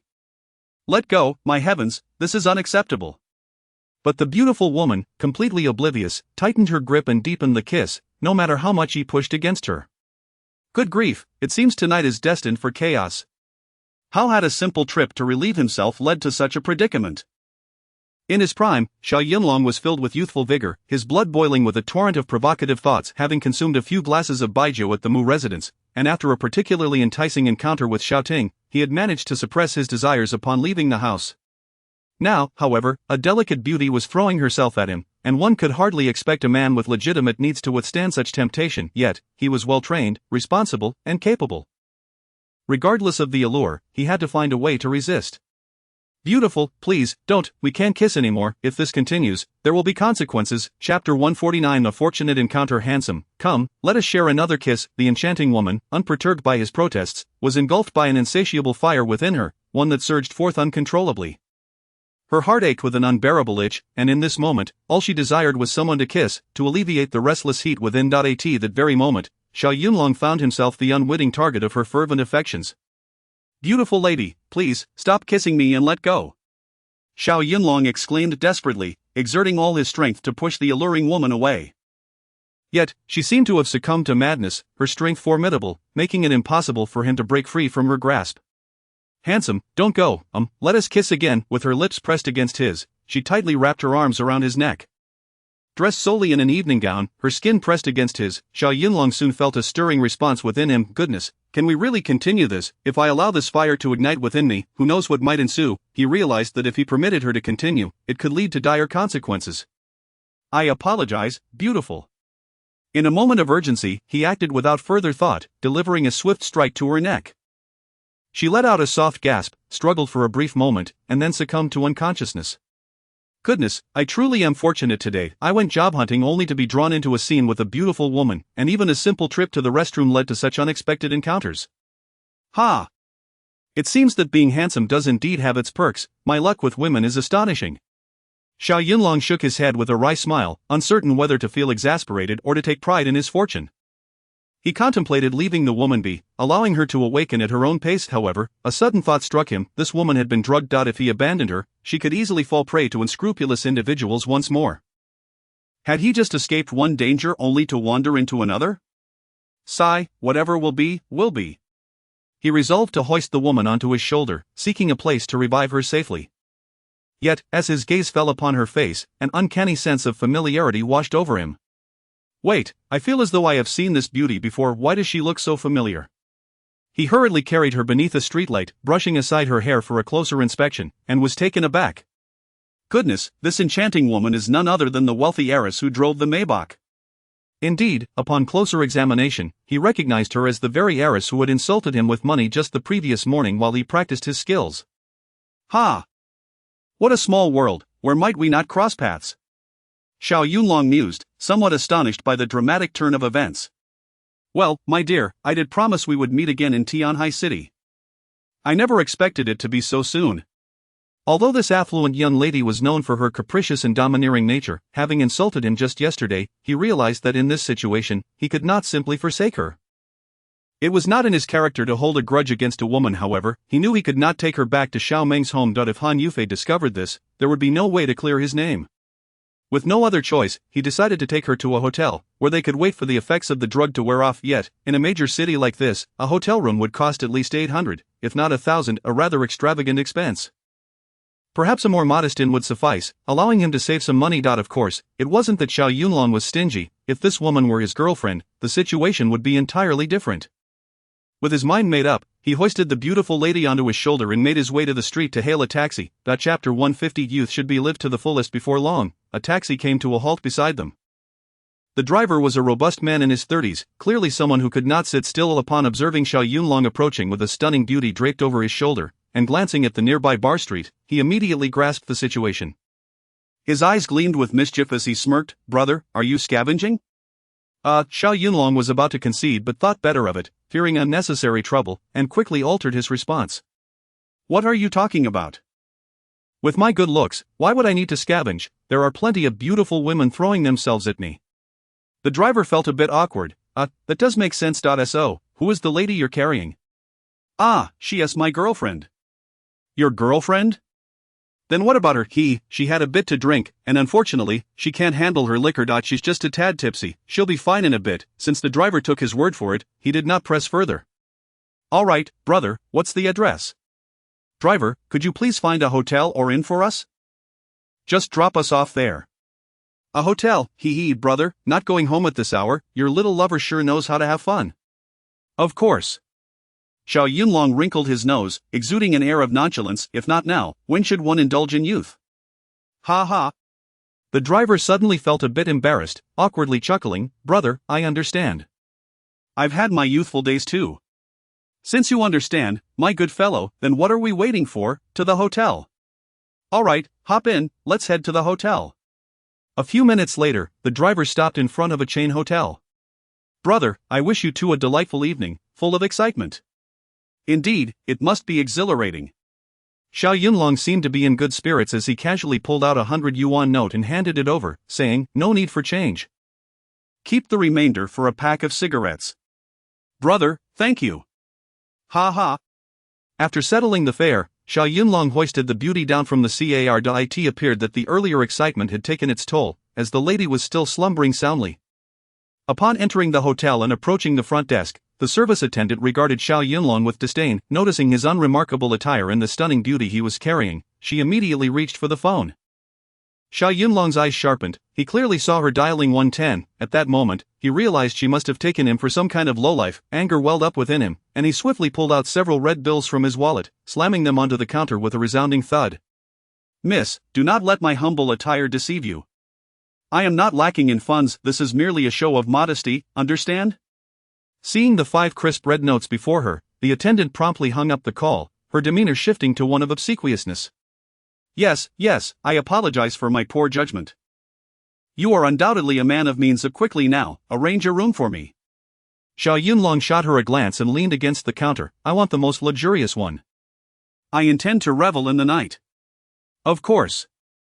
The attendant nodded eagerly, and within a minute, she handed him a room key, saying, Here you go, room 908.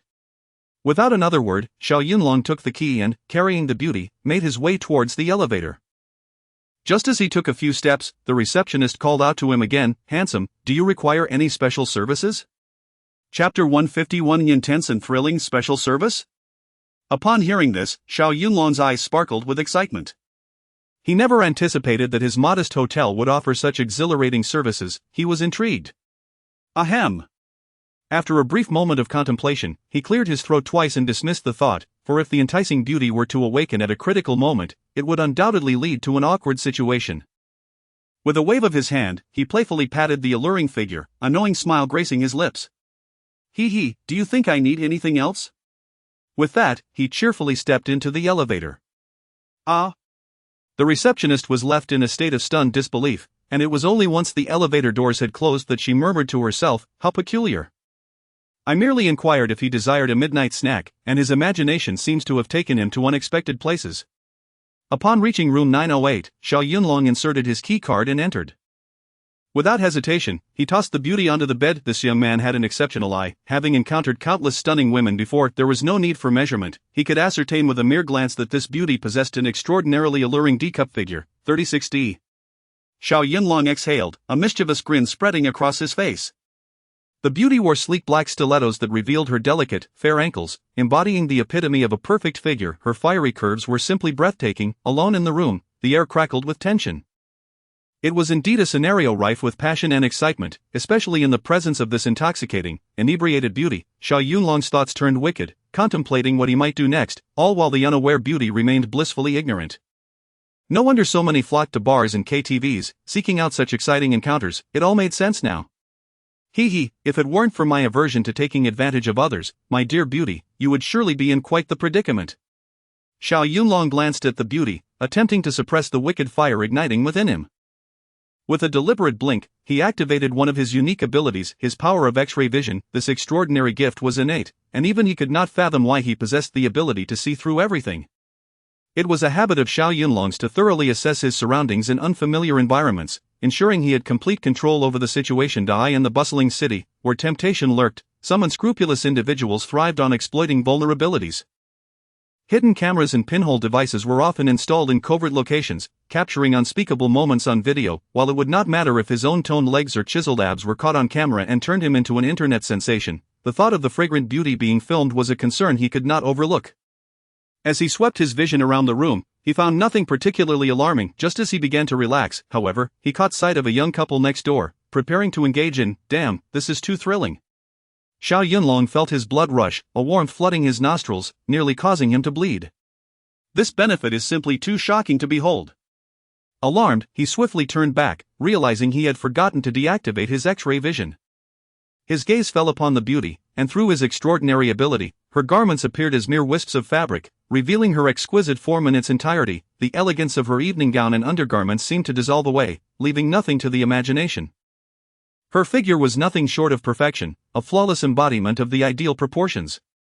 Goodness, does her physique truly need to be this perfect? Xiao Yunlong found himself involuntarily swallowing hard. A rush of warmth coursed through him, igniting a near-criminal urge. Chapter 152 The Beauty of a Hangover. Do not gaze upon the indecent, do not gaze upon the indecent. Startled, the young man hurried into the bathroom for a cold shower, hoping to quell the turmoil of desire raging within him. Goodness, must you be so alluring? In such an enticing predicament, Xiao Yunlong found himself tempted to act upon his desires, yet the beauty lay motionless upon the bed, akin to a lifeless corpse, rendering any attempt utterly uninteresting. Observing her deep slumber and fearing she might catch a chill, he, out of kindness, thoughtfully tucked her in with the blankets. Taking a deep breath, he sprawled out on the other bed. He chuckled self-deprecatingly, I have always had a way with women. Beautiful ladies inexplicably throw themselves at me. I wonder if that is a blessing or a curse? When will this beauty awaken? Regardless, I shall first indulge in a brief slumber. After a day of exertion, compounded by several additional cups of white wine at the Mu residence, fatigue began to overtake him. As sleepiness washed over him, he succumbed to slumber. However, scarcely 3 minutes had passed before he sensed an unusual commotion from the beauty. Hot, I am burning up all over. I can't stand it. I am too hot, I must remove my clothing, I need a shower, and I crave ice water. Her face glowed like amber, flushed with an intense crimson, and her breath came in rapid gasps. She kicked aside the covers, babbling incoherently, simultaneously complaining of the heat while stripping off her gown and stockings piece by piece. Hey, miss, what are you doing? Quick, put your clothes back on. My heavens, are you deliberately tempting me to commit a crime? The effects of the sedative had taken hold of her with such fervor that she could hardly hear Xiao Yunlong's protests. Furthermore, the heat was unbearable, akin to a fire raging within her body. All she desired was to hastily discard her clothing, any impediments, to find some relief from the sweltering sensation. In no time, she had shed her gown, leaving only the intimate garments that clung to her form. Oh my, this is disastrous, this beauty must be out of her mind. It seems the night will surely lead to some chaos. The young woman, around 22 or 23, was fully developed, resembling a flower poised to bloom, breathtakingly beautiful and exceedingly alluring. Her skin was porcelain-like, her figure tall and slender, with a delicate waist and long legs. Dear lady, what are you doing? With such a remarkable physique and such radiant skin, your display is nothing short of an invitation to transgression. Though Xiao Yunlong often presented himself as carefree and unruly, deep within he remained a virtuous man. He frequently flirted with women and indulged in playful banter, yet he had never truly seen a woman's body. Thus, this was, in essence, his first encounter with a woman's form, and under such an excruciatingly awkward circumstance. Virtuous as he was, awkwardness lingered. However, he was ultimately a mature man, a vigorous 25-year-old, brimming with youthful ardor. This moment of emotional upheaval, compounded by the alcohol consumed at the Mu residence, the sight of the beauty, so provocatively bare, stirred something primal within him, tightening his abdomen and causing his throat to involuntarily constrict. Steady yourself, Xiao Yunlong. You possess a strong will, do not entertain any inappropriate thoughts, you must hold firm. This is bad, I am on the verge of succumbing to temptation. Realizing the physiological response his body was exhibiting, he hastily retreated to the bathroom, dousing his head under the cold water tap. For a full minute, he let the icy water cascade over him, finally managing to temper the raging fire within. Chapter 153 Acupuncture to expel poison. On the bed, the enchanting beauty writhed her body, emitting soft moans that served as an irresistible temptation for Xiao Yunlong. The young man dared not gaze any longer, fearing that he might lose control and commit an indiscretion. Turning his head, he approached and retrieved the blanket that had fallen to the floor, wrapping it around the beauteous form. My lovely lady, please refrain from undressing. You must exercise some self-respect. Handsome, I feel so hot, my body is ablaze with fire, she exclaimed. Come, let us continue to drink and toast. No, I am too overheated, I must take a shower first. I also crave ice cream to cool down. Handsome, I desire a kiss. The beauty extended her arms, suddenly embracing Xiao Yunlong's neck, her lips fervently seeking his. Hey, beautiful, do you not fear that your enticing ways might lead me to take advantage of you? Yet, the beauty had lost all sense of awareness, tightening her embrace and deepening the kiss. Good heavens, this could lead to a grave situation. The fire within her was unbearable, surging forth as she succumbed to an overwhelming itch, longing for someone to kiss. Her breath was scorching, as if it could ignite at any moment, her eyes glazed with intoxication. There is fire within me. It is so hot, she babbled incoherently, her body exuding a delicate fragrance reminiscent of May roses. This was the unique scent released by a woman in a state of arousal, imbued with an indescribable allure. Xiao Yunlong's lips were being fervently kissed and nibbled, rendering his speech somewhat indistinct. Her arms clung tightly around his neck, resisting any attempts to break free. In his 25 years of existence, he had never encountered such a passionate and wild beauty. Standing at 6 feet tall, he was unafraid of bullets and battles, yet now he trembled in fear. Xiao Yunlong understood clearly that the beauty had ingested a potent aphrodisiac, pushing her to a state of frenzy.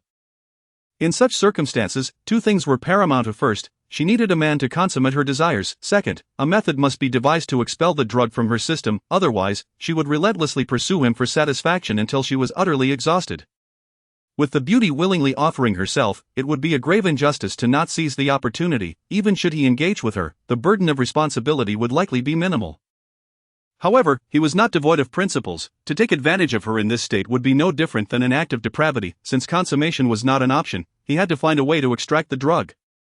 To prevent any misunderstandings should she regain consciousness, it seemed prudent to leave behind some evidence. With this thought in mind, he hastily retrieved his phone, capturing a brief video of the beauty's wild antics as she clung to him. If she were to awaken and accuse him unjustly, he would have this little video to present for her enjoyment. After recording the video, Xiao Yunlong swiftly struck the beauty unconscious once more, ignoring her form clad in revealing undergarments, her exquisite body swaying before him. He forcefully suppressed his impure thoughts and retrieved several silver needles from his belongings. Ha! He exhaled a deep breath, focusing his energy as he grasped the needles one by one. Miraculously, those slender needles straightened in his hand almost instantaneously through the application of his internal power. With deft precision, he began a series of fluid motions, directing the needles around the beauty's navel. Chapter 154. The wolf in sheep's clothing. The silver needles were meticulously arranged in a circular formation, shimmering under the illumination of the light. Each needle was inserted into various acupoints at differing depths and sizes, tailored precisely to the ailment, leaving no room for carelessness. Despite Xiao Yunlong's usual nonchalance, he now exuded an air of utmost seriousness. Focused, professional, attentive, and rigorous, he emanated an aura of authority that demanded respect and solitude. He flicked the silver needles with his fingers, causing them to vibrate and emit a low humming sound. The beautiful woman stirred slightly, beads of perspiration beginning to emerge on her forehead and body. After meticulously performing this procedure for 3 minutes, Xiao Yunlong finally halted, removing the needles and exhaling a sigh of relief. Ah, at last, the poison has been expelled. He wrapped her in a blanket, gazing blankly at the slumbering beauty, momentarily lost in thought. The effects of the medication had just begun to wear off, causing her breathing to quicken and her complexion to flush. Youthful and enchanting, she was undeniably captivating. Humph, this willful heiress is quite lovely, indeed. As he observed her, Xiao Yunlong found himself momentarily captivated, an inexplicable flutter stirring within him. A solitary man and woman confined together in a hotel, a volatile mix of tension and excitement, especially with the intoxicating beauty lying unconscious. If Xiao Yunlong's thoughts were to stray further, one could only imagine what mischief might ensue. Yet, he reminded himself that he was a man of integrity. He could not take advantage of her vulnerability. To act upon such impulses would be nothing short of disgraceful and ignoble. He chuckled at his own folly, shaking his head as he contemplated retreating to another room for rest. However, the thought of the beauty awakening to find herself inexplicably in a hotel room sent a shiver down his spine. Would she not be terrified? Never mind, I shall remain to watch over her for the night. After all, there are 2 beds, and we shall exercise restraint. After much deliberation, it was nearing midnight, and fatigue began to envelop him. He reluctantly removed his shoes and clothing, settling onto the other bed for a brief respite. At approximately 3 in the morning, he was roused by an urgent need to relieve himself. After visiting the restroom, he returned to bed, only to discover that the blanket covering the beauty had been kicked aside. The night air was rather chilly, hovering around 7 or 8 degrees. Concerned for her comfort, he approached with the intention of covering her again, yet, just as his hand gently pulled the corner of the blanket over her, she was suddenly jolted awake, her eyes flying open as she sat up abruptly. Ah, the 2 locked eyes, and the ensuing moment was steeped in embarrassment. In an instant, a piercing scream erupted, reverberating painfully against Xiao Yunlong's eardrums. The woman's voice was both high-pitched and sharp, nearly shattering the glass windows of the hotel. Who are you? I am the one who saved you. You lecherous fiend, do not come any closer, or I shall fight you. In her dazed state, she could only perceive the shadow of a man looming before her, sending her into a panic. Perish the thought, I am not a lecher. Xiao Yunlong exclaimed, catching the pillow she hurled at him with urgency, shaking his head and gesturing emphatically. Alas, your screams will draw the attention of the neighboring guests, and this will be detrimental to your reputation. Chapter 155. I want to kill him. Who in the world would ever admit to being a lecher? The beautiful woman had not finished her sentence when she suddenly fixed her incredulous gaze upon Xiao Yunlong's face. Pointing at him, she exclaimed in shock, You are that filthy rogue from yesterday morning? What do you mean by filthy rogue? Xiao Yunlong nonchalantly brushed aside her hand, a teasing smile gracing his lips. My dear lady, you keep calling me a filthy rogue. May I inquire what lewd act I have committed against you? Then why were the 2 of us in the hotel? Why? My dear, that is a question you must ponder for yourself. It must be because I soiled your clothes yesterday morning, and you, harboring a grudge, brought me to the hotel to scheme against me. Yes, that must be it. I am scheming against you, oh my dear. Why do you not consider the possibility that you yourself wish to plot against me? I wish to plot against you? The woman glared at him fiercely. Filthy rogue, as a girl, how could I possibly have such intentions towards you? Ha, my dear, when women become fervent, they can be 10 times more reckless than men. You are spouting nonsense. Am I truly? Just take a look at this, and all will be revealed. Look at what? The beauty appeared utterly perplexed. Xiao Yunlong remained silent as he retrieved his phone from the table and played the recently recorded video clip right before her eyes. In the video, the woman was clinging to Xiao Yunlong like an octopus, embracing him and showering him with kisses. I need some ice water to cool down, handsome, and I want more kisses, I feel so fiery all over, it's so hot, handsome, please take me. Shut it, turn it off. The woman had barely watched for 10 seconds before her expression changed dramatically, her face flushed with shame as if she wished to vanish into the ground. What is this abominable thing? Evidence, haha. My dear, now that you have seen this, will you still dare to call me a rogue? How could you possess such a video? Just recorded it moments ago, my dear. Now you understand why I say that when women become unhinged, they can be far more terrifying than men. You despicable wretch, taking advantage of me to record such vile footage. You are shameless. I had no choice, I merely wanted to capture this as evidence, otherwise, faced with a woman as dim-witted as you, I could jump into the Yellow River and still not clear my name. Fine, I cannot argue with you, but you must delete that video. Otherwise, I will fight you to the end. Alright, my lady, rest assured, I shall certainly delete this video. Will you truly delete it? You are not deceiving me? Trust me, it will be deleted, without a doubt. Xiao Yunlong proclaimed with utmost certainty that he would delete the video, but who would believe his words? With such stimulating content residing in his phone, when the night grew deep and solitude became unbearable, he would undoubtedly indulge in a secret viewing. What a delightful experience it would be. My dear, may I inquire how you came to be under the influence of such a substance? It must have been that old lecher Zhang Fugui's doing. I want to kill him. Zhang Fugui, my dear, so you are acquainted with this nouveau riche? This old lecher has tried every trick in the book to pursue me. I have already told him that we are incompatible, yet he remains undeterred. Last night I went to a bar for a drink, and to my surprise, he slipped that substance into my drink. Oh, so that is how it is. I finally understand. Chapter 156. You bastard, you shameless. Before me stands a wealthy young lady, somewhat headstrong and willful. However, a lecherous old man like Zhang Fugui is utterly unworthy of her. How did you come across me? How did I end up in this hotel? I happened to pass by that bar and saw a group of scoundrels attempting to harm you, so I rescued you. Oh, I see, thank you very much. This is the first genuine expression of gratitude I have heard from her. Thus far.at that time, you were heavily under the influence of a drug, and as I was unaware of your address, I had no choice but to carry you to the hotel, intending to expel the drug from your system. Expel the drug? How did you assist me in doing that? As she posed this question, the young lady instinctively wrapped herself tightly in the blanket. She was an adult, not naive, and she understood that in order to dissipate the effects of such an aphrodisiac, physical intimacy was essential. My goodness, could it be that he... Do not look at me with such fear. Rest assured, I did not use my body to help expel the poison, you shameless scoundrel. Her face flushed crimson as she urgently inquired, then how did you assist me? Acupuncture to expel the poison. Acupuncture, you know acupuncture. The young lady regarded Xiao Yunlong with disbelief. This man, with his slick demeanor and carefree attitude, how could he possibly possess such profound medical knowledge? What is so difficult about acupuncture? It is my forte. In that case, where did you insert the needles? Around your navel. Only in this manner can the drug within your body be expelled. She gasped, casting a glance at her own form beneath the blanket, clad only in scanty undergarments, suddenly struck by a thought. Are you implying that you have seen my body? Indeed, I have seen it long ago, Xiao Yunlong admitted frankly. However, I must say, your physique is nothing short of remarkable, you bastard. You shameless wretch, what bastardry or shamelessness that was necessary for expelling the poison? It was never my intention, and besides, you have already embraced me and kissed me. What difference does it make if I glance at your body? You. Enraged, the young lady trembled with fury, raising her hand to slap Xiao Yunlong across the face. I shall strike you, you shameless lecher. Strike me? Xiao Yunlong, a man of considerable skill, reacted instinctively. As her slap approached, he seized her wrist with one hand while the other pressed against the back of her hand. In a swift motion, he turned her hands over, and in an instant, his body was pressed against her back. Having just risen from bed, He wore nothing but loose shorts and a tight black tank top, exuding an air of coolness. His strong muscles and V-shaped physique, with hints of 8-pack abs, created a scene so enticing it could make one's heart race.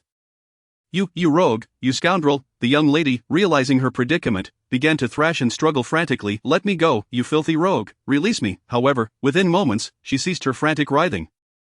Xiao Yunlong, too, sensed something amiss, feeling an overwhelming sense of embarrassment. It turned out that her incessant struggles had stirred something within him, leading to a rather indescribable state.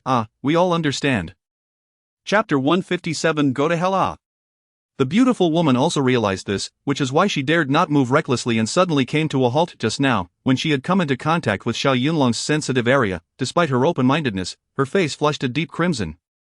Do not be deceived by the fact that this wealthy young lady is willful and headstrong. She is still a respectable and virtuous girl. It is not just that she has never experienced the world.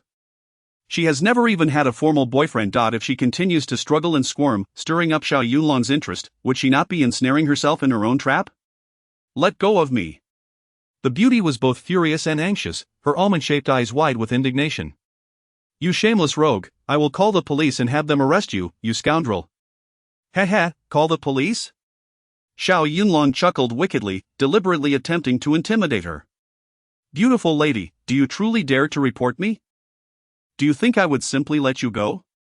What do you want from me, you filthy rogue? Although the beauty spoke defiantly, inside she felt her resolve wavering, trembling with fear. In a confined space with a man, what could he possibly do to her? He could easily take advantage of her in a heartbeat. Xiao Yunlong released her, a mischievous smile playing on his lips. My dear, I would first take advantage of you and then eliminate you to cover my tracks. That would be the most effective way to destroy evidence. Don't you dare. The beauty shrank back, clutching the blanket, appearing somewhat pitiful. Come now, beautiful, stop the theatrics. Don't come any closer, I will fight you to the death. To the death. Xiao Yunlong released her and wrinkled his nose. Last night, I didn't do anything to you, so why the dramatics?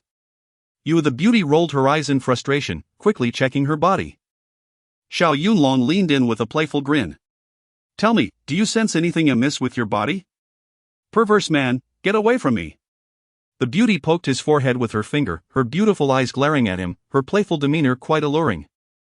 Upon realizing that she felt no discomfort below, she began to relax slightly. However, she still found it hard to believe Xiao Yunlong's words. It was well known that she was exceptionally beautiful, and her figure was beyond reproach. Faced with such a stunning beauty, especially in a state of unconsciousness, could this rogue possibly restrain himself, unless he was as virtuous as Lu Xiaohui or impotent?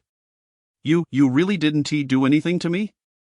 Beautiful lady, from your tone, it seems you actually wish for me to do something to you, am I right? You, go to hell. The beauty jabbed him with her finger, still simmering with anger. Xiao Yunlong felt a pang of embarrassment from her poke and naturally sought to retaliate. My dear, do not flatter yourself, I have no interest in corpses. A woman devoid of emotional connection, even if placed in my bed, would not pique my interest. You truly did not violate me? Indeed, I did not violate you. I merely glanced at your figure, which, being a 9-headed beauty, is truly beyond words. You scoundrel. The beauty's anger lessened somewhat upon hearing his compliment about her figure. Do you remember everything that transpired last night? Xiao Yunlong asked while putting on a t-shirt he had grabbed from the bedside. The beauty strained to recall her fragmented memories from the previous night, feeling both anger and a hint of regret. Alas, it is all my fault for being foolish. I went to the bar and never expected that Zhang Fugue would drug my drink. Tomorrow, I will make him pay. Chapter 158 Police Room Inspection. You, a young lady, going to a bar to drink? Isn't that just courting trouble? I'm feeling troubled and want to drown my sorrows in alcohol. Troubled? Xiao Yunlong displayed an exaggerated expression. You affluent elites have troubles too, what about us poor souls? Shouldn't we be jumping off buildings? Some matters are not resolved by wealth. Alas, I shan't elaborate, you wouldn't understand. I don't understand. It seems to me that you privileged young ladies live too comfortably, hence your discontent. I've been wronged, and you still choose to kick me while I'm down? You possess even a shred of compassion? Miss, you lack awareness of the dangers around you. Fortunately, you encountered me to rescue you, otherwise, had you fallen into the hands of that lecherous Zhang Fugue, would you still be unscathed? Thank you, handsome. From this incident, I realize you are, after all, a good person. He. Xiao Yunlong waved his hand dismissively, chuckling, no need for thanks, just don't mistake me for a rogue. All right, I shall repay you when the opportunity arises, but for now, I must take my leave. Leave? It's barely 3 in the morning, where do you intend to go? I'm going to confront that old lecher Zhang Fugue. The beauty spoke through gritted teeth, her beautiful eyes nearly ablaze with fury. In the dead of night, where will you find him? Humph, that old lecher is surely still lurking in the bar. I will undoubtedly find someone who knows him. My dear, such endeavors are baseless. If he denies it, what will you do upon finding him? What, am I to suffer such indignity in vain? You wouldn't exactly be suffering, ha. That nouveau riche received a beating from me, he won't recover for at least 3 days. Indeed, well done, that old lecher deserves to be beaten to death. Enough, vengeance need not be pursued in haste. For now, let us both get some rest, we can discuss matters in the morning. Sleep, together? The beauty stared at him in astonishment, instinctively wrapping herself tighter in the blanket. Together, my dear, you're overthinking it. Of course, we each have our own bed. You, the beauty blushed crimson, wishing she could kick the smooth-talking man to vent her frustration. All right, rest easy, I assure you, I mean you no harm. Good night. After a night filled with tumult, Xiao Yunlong found himself utterly exhausted. As he shed his t-shirt, he yearned for a peaceful slumber. Yes, rest. The beauty smiled shyly and awkwardly. Under the circumstances, she could only lie down to rest. This insufferable man claimed he would not intrude upon her, but to be safe, she could not afford to sleep too deeply. Just because Xiao Yunlong meant her no harm did not guarantee her safety. Bang, bang, bang. Just as they lay down for less than 3 minutes, a loud knocking resounded from outside the door.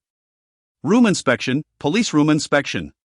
Everyone inside, please cooperate and open the door quickly. What? Could this be a mistake? At such an unfortunate hour, the police had come to inspect the room? Hey, handsome, what should we do? The beauty sat up abruptly, for she was, after all, a young lady accustomed to a life of luxury and had not faced significant challenges. Hearing the police were inspecting the room, fear was evident on her face, and her body trembled uncontrollably. Don't be afraid, stay calm. Xiao Yunlong furrowed his brow, getting out of bed and patting her shoulder in a gesture of reassurance. Handsome, what should we do now? Chapter 159. Where life brings us together. Xiao Yunlong leaned closer to her ear, lowering his voice in urgency. Quickly put on the dress. When the police come in for questioning, remember to say we are husband and wife. What? Husband and wife? The beauty had just donned the dress, unable to even zip it up at the back, and was utterly shocked by Xiao Yunlong's words, nearly frightened to death. Hey, don't get it twisted. When did we ever become husband and wife? Why are you so flustered? This is merely an act, we are not truly married, understand? As he spoke, Xiao Yunlong swiftly zipped up the back of her dress. Why must we pretend to be a couple? If we don't, both of us might be taken away by the police for a chat. Chat? What kind of chat? Chat refers to the prospect of spending time in jail. Ah, is it that serious? Indeed, it is as grave as it sounds. Handsome, don't scare me like this, what should we do now? Think of a way quickly. It is no longer possible to escape, we can only act according to the situation. My name is Xiao Yunlong, what is yours? I am Li Sisi. Li Sisi, quite a lovely name. It certainly evokes a sense of longing at first glance. Go to hell. Bang, bang, bang. Open the door. If the people inside do not comply, we will have to force our way in. Xiao Yunlong was acutely aware of the gravity of the situation. If the police burst in, they would undoubtedly be treated as patrons of a vice. A man, being taken for a chat was not a significant concern for him, but if the beauty were to be dragged into this, it would tarnish her reputation. Li Sisi, since the police have arrived and escape is futile, remain calm. When the time comes, follow my lead based on my gaze, understood? Understood, I understand. Bang, bang, bang, a series of urgent knocks reverberated, and despite his irritation, Xiao Yunlong dared not disobey. After all, they were law enforcement officers. Damn it, what a stroke of bad luck tonight. Xiao Yunlong muttered under his breath, suppressing his anger, just as he was about to brace himself and open the door. Bang! With a thunderous crash, the door was kicked open and 7 or 8 police officers stormed in, instantly surrounding the two. Don't move, we have received reports that you are involved in solicitation. We are conducting a thorough search. Well, this is quite something, they barged in without hesitation. Xiao Yunlong raised his head and locked eyes with the lead female officer. The moment their gazes met, both were taken aback in astonishment. Ah, how can this be? Beautiful officer, who would have thought we would meet again so soon? Hope you have been well. Xiao Yunlong was filled with disbelief upon recognizing the female officer. Indeed, the world is quite small. It turned out that this officer was none other than the one who had mistaken him for a robber yesterday, and this morning, had taken him for a lecher on the bus. Now, she was mistaking him for a patron of vice. The female officer also recognized Xiao Yunlong, her eyes widening in surprise. What, it's you again? Beautiful officer, truly, where in life do we not cross paths? We are currently investigating a case. You would do well to adjust your attitude, or you will face consequences. I must ask, beautiful officer, how is it that we keep running into each other over these 3 days? You work during the day and still have to work at night, do you not need any rest? The female officer was infuriated. How dare this audacious man flirt with her in front of so many police officers? She would certainly teach him a lesson later. Impudent, what I do or do not do in my personal time is none of your business, spare me your flippant remarks. Chapter 160. Young man, are you seeking death? Adjust your attitude. It turns out that this female officer is named Yao Bingbing, 25 years of age, and recently promoted to squad leader due to her exceptional skills. In her desire to prove her capabilities and to make a good impression on her superiors, she can be understood for taking on a heavier workload. Humph, what makes you think my attitude is improper? You dare to retort? Xiao Yunlong chuckled lightly, brushing his nose, deciding to tease her before continuing. Beauty, your work is of no concern to me. I am merely offering a kind reminder. Asa woman, it's wise to avoid late night shifts and sleepless nights, or else age will catch up with you. You, young man, better behave, or I shall have you handcuffed immediately. A male officer beside Yao Bingbing, incensed by Xiao Yunlong's audacity in teasing their captain, glared furiously. With a stern expression, he produced a pair of handcuffs, ready to restrain Xiao Yunlong. Attempt to handcuff me, I'm afraid you lack the skill. With a swift motion, Xiao Yunlong evaded easily. What? You dare defy the law? Defy the law? I have committed no crime. What law is there to defy? Xiao Yunlong waved his hand dismissively, unafraid. Young man, you are courting death. The male officer, humiliated and enraged, aimed the handcuffs at Xiao Yunlong's wrist once more. Stand down. Yao Bingbing barked, signaling the male officer to retreat. Captain Yao, this insolent brat dares to disrespect you. Allow me to deal with him first. Stand down, I will handle this matter. Understood, Captain Yao. Yao Bingbing's delicate features darkened as she spoke sternly. We have received reports of your involvement in prostitution. We are here to enforce the law. What, prostitution? Xiao Yunlong was at once amused and exasperated. Beautiful officer, I believe you may have misunderstood. Misunderstood? Ha, you two, alone together in a room, I would like to hear your explanation. Yao Bingbing's brows furrowed, arms crossed defiantly, her piercing gaze darting between the two, her lips curling into a sardonic smile. Xiao Yunlong replied nonchalantly, we are husband and wife, not in the manner you presume. Husband and wife? Yao Bingbing shot a glance at Xiao Yunlong, then at Li Sisi. With her years of law enforcement experience, she certainly did not believe they were truly married. If you are indeed married, why are you not at home? What business do you have here? Oh come now, beautiful officer, who says married couples cannot book a room? You. With a mischievous grin, Xiao Yunlong leaned closer to Yao Bingbing, lowering his voice deliberately. We, as husband and wife, went out for dinner and had a few drinks, and then decided to find a hotel room for a bit of romantic fun. This surely does not infringe upon your duties as officers, does it? You, shameless! Yao Bingbing's cheeks flushed, and with a cold huff she remarked, well, your excuse is rather well crafted. Of course, Yao Bingbing did not believe Xiao Yunlong's fabrications, her sharp gaze fixed intently on Li Sisi, choosing to remain silent. Li Sisi, under the weight of Yao Bingbing's scrutiny, found it difficult to bear. At 23, having never encountered such a scene, Yao Bingbing's icy glare made Li Sisi tremble beneath her formal attire. Officer, my name is Li Sisi. This man is truly my husband. Your husband? I hardly see it that way. Wife, do not fear her. Seizing the moment, Xiao Yunlong wrapped an arm around Li Sisi's shoulders, sliding the other hand around her waist. One must seize opportunities when they arise. Ha, beautiful officer, can you not discern whether I am her husband? Chapter 161 Law Enforcement. Hey, what are you doing? Yao Bingbing nearly exploded with anger. Are you deliberately obstructing the police in their duties? How dare you act so brazenly in front of so many officers?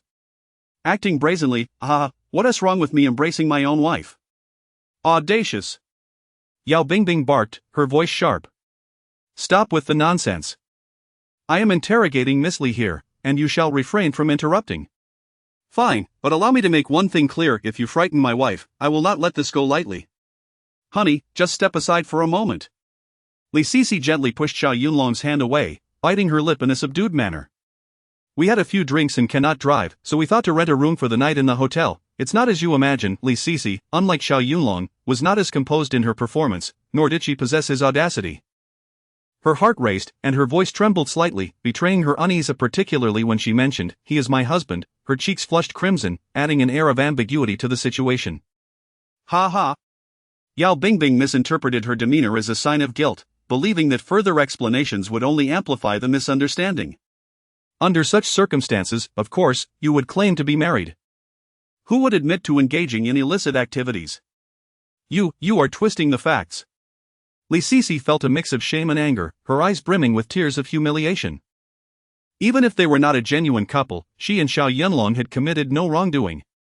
Miss, spare us the theatrics, another male officer, unable to contain himself, shouted, his gaze piercing as it fixed upon Li Sisi. Recently, Tianhai City has intensified its crackdown on illegal activities, and you choose to walk into the line of fire? Do you truly believe you can feign innocence? You are wrongly accusing good people. Li Sisi was so enraged that words escaped her. Darling, don't be afraid, the innocent shall clear their name. Enough with the excuses. Yao Bingbing interjected with a huff, shaking her phone as if it were a badge of righteousness. Given your current predicament, a solitary man and woman cohabiting in a room, I could very well escort you both to the station for a chat, understand? She promptly captured their images with her phone, which she deemed her evidence. Xiao Yunlong waved his hand dismissively, shrugging in exasperation. Had it been any other day, he might have charged forward, ready to confront, but this female officer proved to be even more formidable than her male counterparts. The petite officer before him appeared to be no more than 24 or 25, tall and strikingly attractive. To his surprise, she was sharp-tongued and executed her duties with a relentless fervor, showing no mercy. Seeing Xiao Yunlong's nonchalant demeanor, Yao Bingbing became increasingly infuriated that even 8 or so officers could not intimidate him. Handsome, beautiful, you both claim innocence. Very well, today I shall grant you an opportunity to plead your case. Pfft, an opportunity, miss, you are the one wronging us, do you not see? Enough chatter, stand against the wall. Officer, don't be so fierce. With that fierce expression, you might find it difficult to secure a boyfriend in the future. Yao Bingbing was seething, wishing she could deliver a few kicks to relieve her frustration. Keep up the jesting, and I will have you cuffed immediately. Oh, I promise I won't do it again, Xiao Yunlong replied with a mischievous grin, scrunching his nose and winking, deliberately teasing her. Where are your identification papers? Present your ID for inspection. What, you still need to check IDs? Enough nonsense, hurry up. Yao Bingbing aimed her gun at him, her eyes icy and piercing. Chapter 162 Deception, and further deception here, it's for you. In such a situation, even with exceptional skills, Xiao Yunlong could not afford to act recklessly. Otherwise, things would spiral out of control. Reluctantly, the two had no choice but to cooperate and retrieve the identification from the bag. Beautiful police flower, I assure you, this truly is my wife. Her name is Li Sisi, standing at 168 centimeters and weighing 49 kilograms. We grew up together as childhood sweethearts, and our marital bond is exceedingly strong. Hot deception, and further deception. Humph. Yao Bingbing furrowed her delicate brows and exclaimed sharply, you've rambled on quite a bit. What exactly are you trying to convey? Is it not obvious? I'm simply informing you that we are legally married. Humph, based on height and weight alone, it appears there is hardly any discrepancy. What about her measurements? Can those not be estimated as well? Hey, what do you mean by that? Yao Bingbing's cheeks flushed crimson. This man was utterly audacious. She would certainly have to discipline him later. My meaning is quite clear. If I were to disclose her precise measurements, would you then believe we are indeed husband and wife? Well, go ahead and tell me. Ahem. Xiao Yunlong deliberately cleared his throat, discreetly activating his X-ray vision. His fiery gaze swept over Li Sisi, accompanied by an expression of appreciation and satisfaction, 94-60-96, and by the way, it seems there's a red mole the size of a grain of rice located just beneath her breast. Xiao Yunlong, what are you saying? This man spoke so casually, yet he had utterly mortified Li Sisi. She had expected him to devise a clever scheme to escape their predicament, only to find him divulging her private details without reservation. The crucial point was that he had gotten everything right. How was that possible? How could he be so acutely aware of her measurements? Moreover, how did he know about that tiny red mole? Was he endowed with some sort of X-ray vision? Or had he taken the liberty of measuring her while she was unconscious? The wretched man, if that were indeed the case, she would surely have to deal with him later. Very well, Miss Li, come with me to the restroom for a thorough measurement and see if he speaks the truth. Yao Bingbing was surprisingly generous, casually pulling a measuring tape from her pocket. Wait, we really have to measure? Li Sisi's face flushed deeply, reaching the base of her neck. What on earth was happening? Even though Yao Bingbing was a woman, being measured by a stranger felt utterly humiliating. Wife, just cooperate with her. Hey, what did you just say? Li Sisi stamped her foot in exasperation. Did this man truly consider himself her husband? While she prided herself on being open-minded, this shameless man had 100 times more audacity than she. To prove our innocence, it wouldn't hurt to measure. You. Wife, what is there to fear? After all, your figure is exquisite and rivals anyone. Sigh, what nonsense is this? In such a critical moment, there was no alternative but to comply. Reluctantly, Li Sisi followed the female officer into the restroom. 3 minutes later, the two emerged, one after the other. So, how was it, police flower? Is my wife's figure not quite splendid? How does it compare to yours? Impudent! Yao Bingbing shot Xiao Yunlong a glare. She had encountered shamelessness before, but never to such an extent. Humph, not bad, your stated height and measurements are indeed quite similar. Chapter 163 Examination of the Marriage Certificate. Haha. Xiao Yunlong crossed his arms triumphantly, wearing the smile of a victor, relishing the moment when it was his turn to show off. Of course, she is my legitimate wife. I am well aware of her measurements. Do not get too complacent. That does not necessarily mean you are a married couple. Perhaps she was the one who informed you. What? Xiao Yunlong's brows knitted in anger, his fists cracking ominously.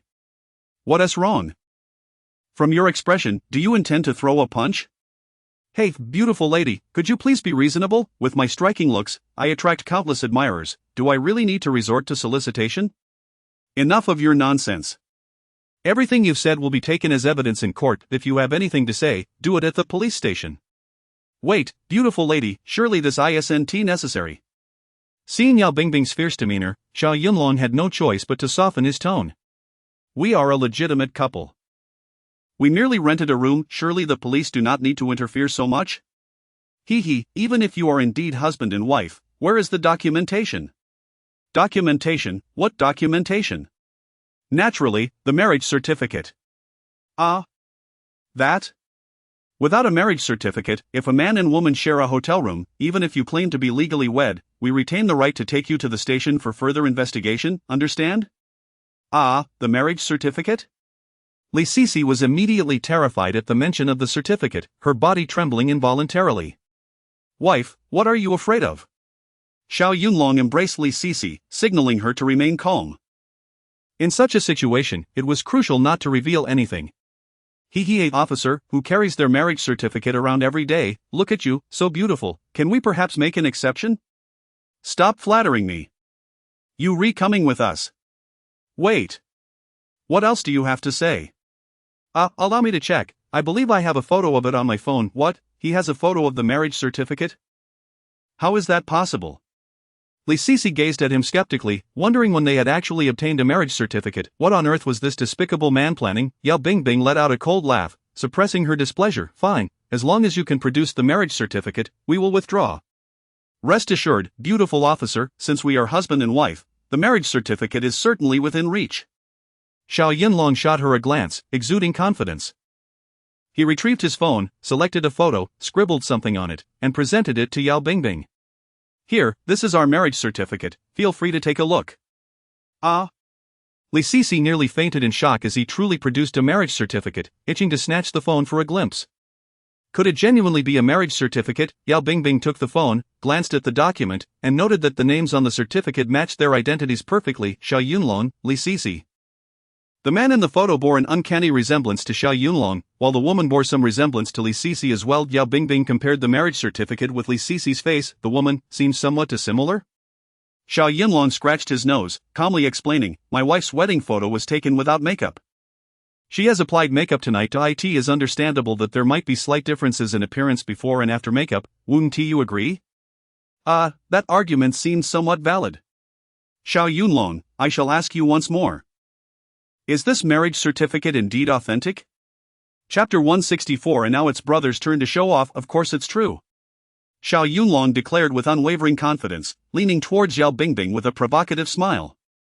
Otherwise, which woman would accompany me to obtain a fake marriage certificate without reason?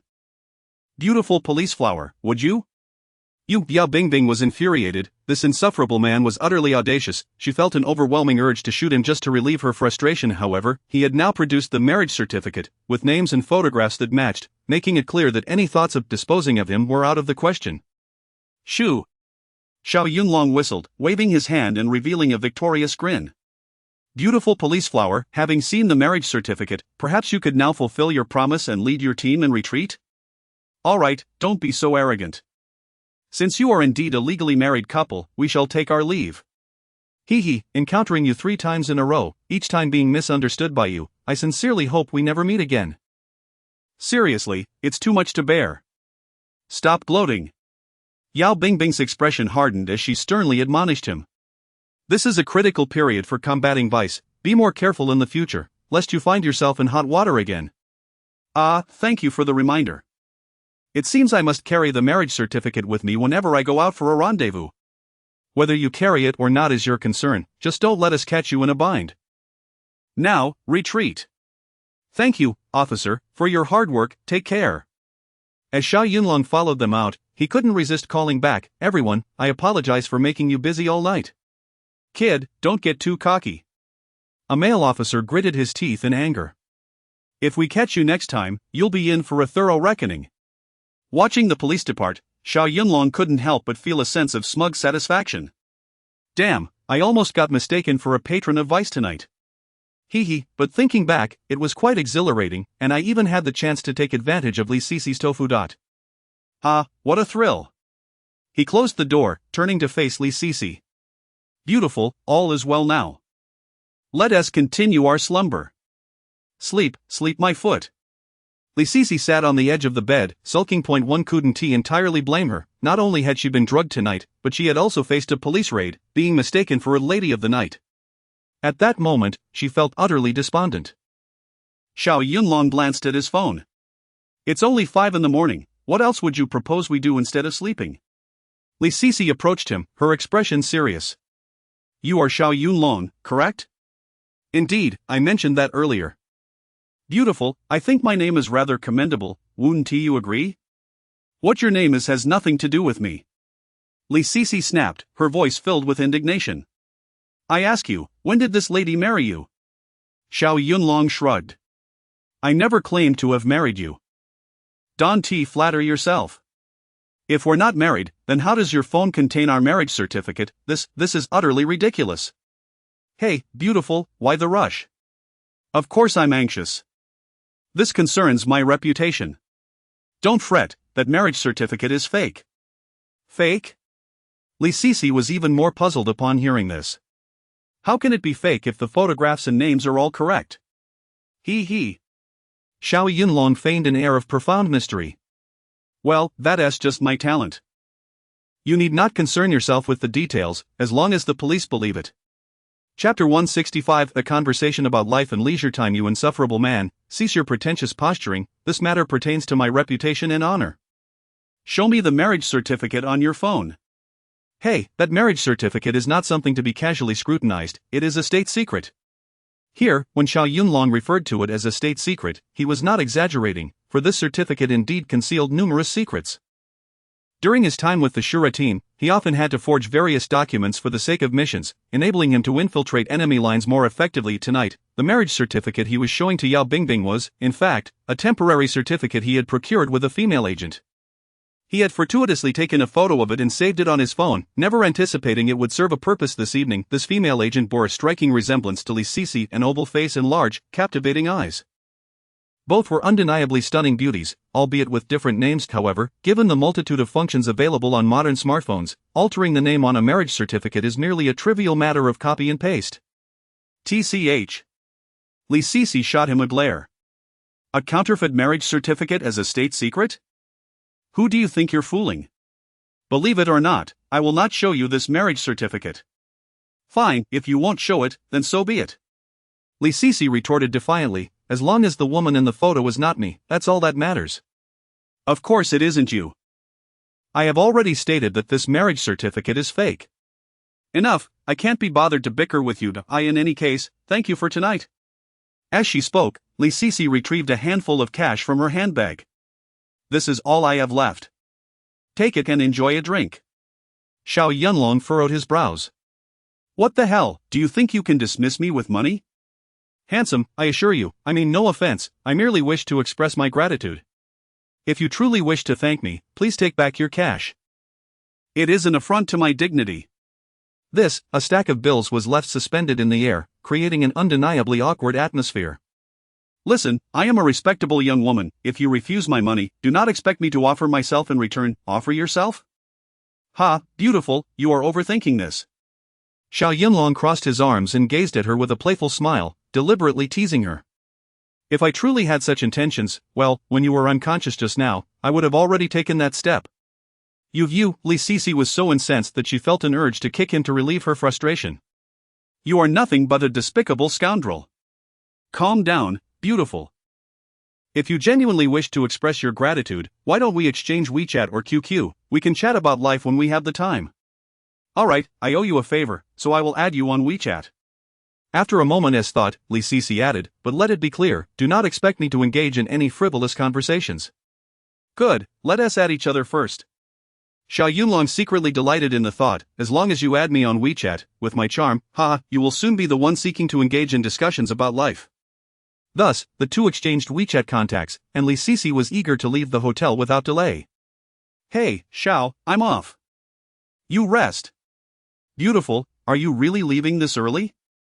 Yes, I have matters to attend to and do not wish to linger unnecessarily. Very well, since you insist on leaving, allow me to accompany you. What, are you not going to sleep? How could I sleep when a beautiful woman is leaving? It would be rather lonely for a man like me to sleep alone. Chapter 166, Seizing the Opportunity. Spare me your smooth talk, Xiao, let us go. The two tidied up briefly before stepping out of the room. In the elevator, silence enveloped them, with Li Sisi stealing a glance at Xiao Yunlong. Though this man exuded a carefree and glib demeanor, he was evidently not the most reputable individual. Yet, beneath that facade, there lingered a sense of integrity. At the very least, while she lay unconscious, he refrained from taking advantage of her vulnerability and tarnishing her purity. Upon exiting the elevator, they proceeded to the front desk to check out, one following the other. The receptionist regarded Li Sisi with intrigue, having witnessed firsthand her being carried in by Xiao Yunlong. Now, as the two descended together, their demeanor suggested a certain ambiguity. A mere thought could surmise the nature of their activities upstairs. Good morning, handsome and beautiful. Checking out so early, don't you want to catch a few more hours of sleep? Yes, we have some matters to attend to, so we're leaving a bit early. The receptionist nodded, then timidly inquired, by the way, handsome, the police raid earlier, did it cause any trouble for you? Xiao Yunlong remained silent, his piercing gaze fixed on the young attendant as he countered her question. Tell me, did you call the police? And no, handsome, that's a misunderstanding. If I had called the police, I would be digging my own grave.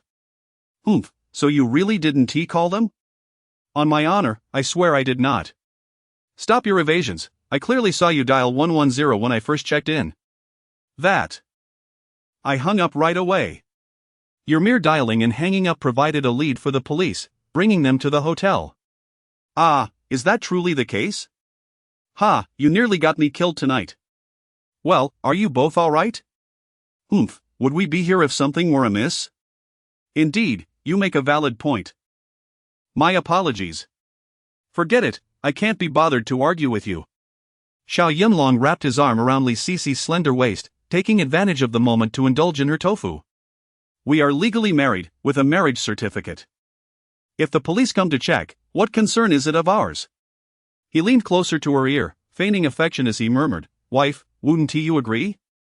Li Sisi shivered, leaning in to whisper fiercely into his ear, warning the audacious man, seizing the moment. If your hand dares venture lower again, I swear I will end you. His hand, which was about to descend, abruptly halted. Xiao Yunlong chuckled inwardly, this woman is far too sensitive, a mere tease sends her into a frenzy. After checking out, Xiao Yunlong held Li Sisi close as they made their way towards the exit, resembling a loving couple. Hey, now that we've left the hotel, you can let go of my hand, you scoundrel. He. Xiao Yunlong flashed a harmless grin, if I don't seize the moment to hold you a bit longer, once the beauty departs, I won't have another chance. Li Sisi forcefully swatted away his wandering hand, exclaiming, You shameless fiend. Ha, the beauty is blushing. Outside, the warmth had dissipated. It was the early hours of late spring, and the temperature in Haishur City hovered around 7 or 8 degrees. Brr. It's so cold.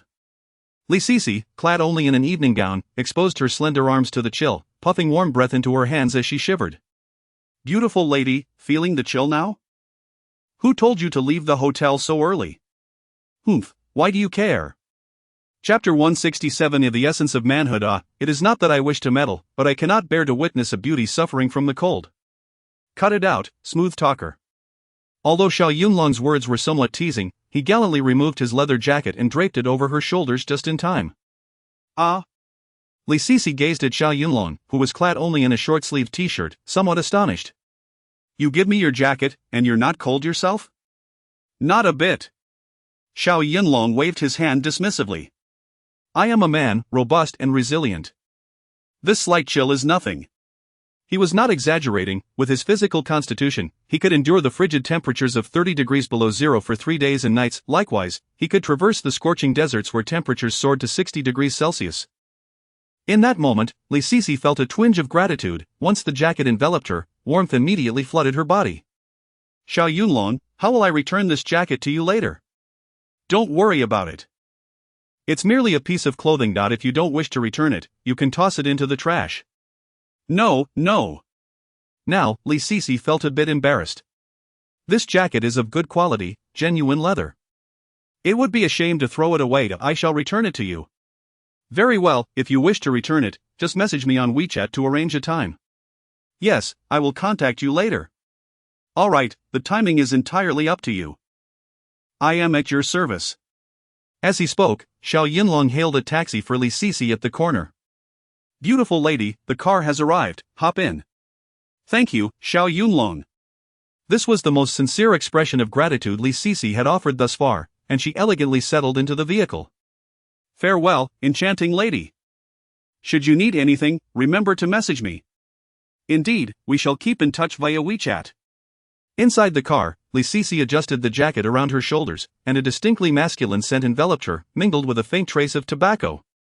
So, this is what the essence of manhood smells like. Her cheeks flushed with warmth, her heart raced uncontrollably, leaving her momentarily dizzy. Despite her appearance as a pampered young lady, somewhat willful and headstrong, she had never truly had a boyfriend. It was not for lack of suitors. In fact, a line of admirers had formed, yet none captured her interest. Encountering Xiao Yunlong by chance that night, his actions had granted her a more profound understanding of what constituted a real man. Could it be that only men like Xiao Yunlong deserved the title of true manhood? After bidding farewell to Li Sisi, Xiao Yunlong checked his phone for directions. The distance to Xiaomeng's residence was approximately 5 to 6 kilometers. Such a short distance could be covered by a brisk run in just over 10 minutes, rendering a taxi unnecessary. Hey, by taking a taxi, I could save enough for a meal. Xiao Yunlong chuckled to himself, striding forth with long strides toward Xiaomeng's home. It was still early, and the streets were relatively devoid of vehicles and pedestrians, allowing him to run freely along the sidewalk. A mere 10 minutes later, he arrived near Xiaomeng's house and sought out a breakfast shop, eager to indulge in a hearty morning meal. After a night of nearly relentless activity and scant sleep, he felt it was time to treat his stomach well. The breakfast shop had just opened its doors, and Xiao Yunlong was their very first customer. Young man, up so early? It's not that early, boss. Look, you're already open for business. Alas, we are destined to rise early, otherwise, there is no food for us. Ah, boss, you truly are amusing. Chapter 168. Off to find beauties. Young man, I see you are quite diligent, rising so early. Most youngsters enjoy their slumber, so it's impressive. Hee, I have a habit of morning exercise. I usually don't indulge in late sleeping. Exercising is indeed beneficial, no wonder you appear so robust. What will you have to eat? A plate of fried noodles, a dish of chicken feet, 2 steamer baskets of soup dumplings, a small pot of lean meat porridge, and a serving each of fried dough sticks and soybean milk. Ordering so much? The proprietor appeared somewhat astonished. Can you finish it all by yourself? Come on, boss, aren't you in the business of serving? Shouldn't you welcome a large order? That is not quite it. As long as it's enough to eat, it's a shame to waste what you can't finish. Rest assured, I will devour every morsel.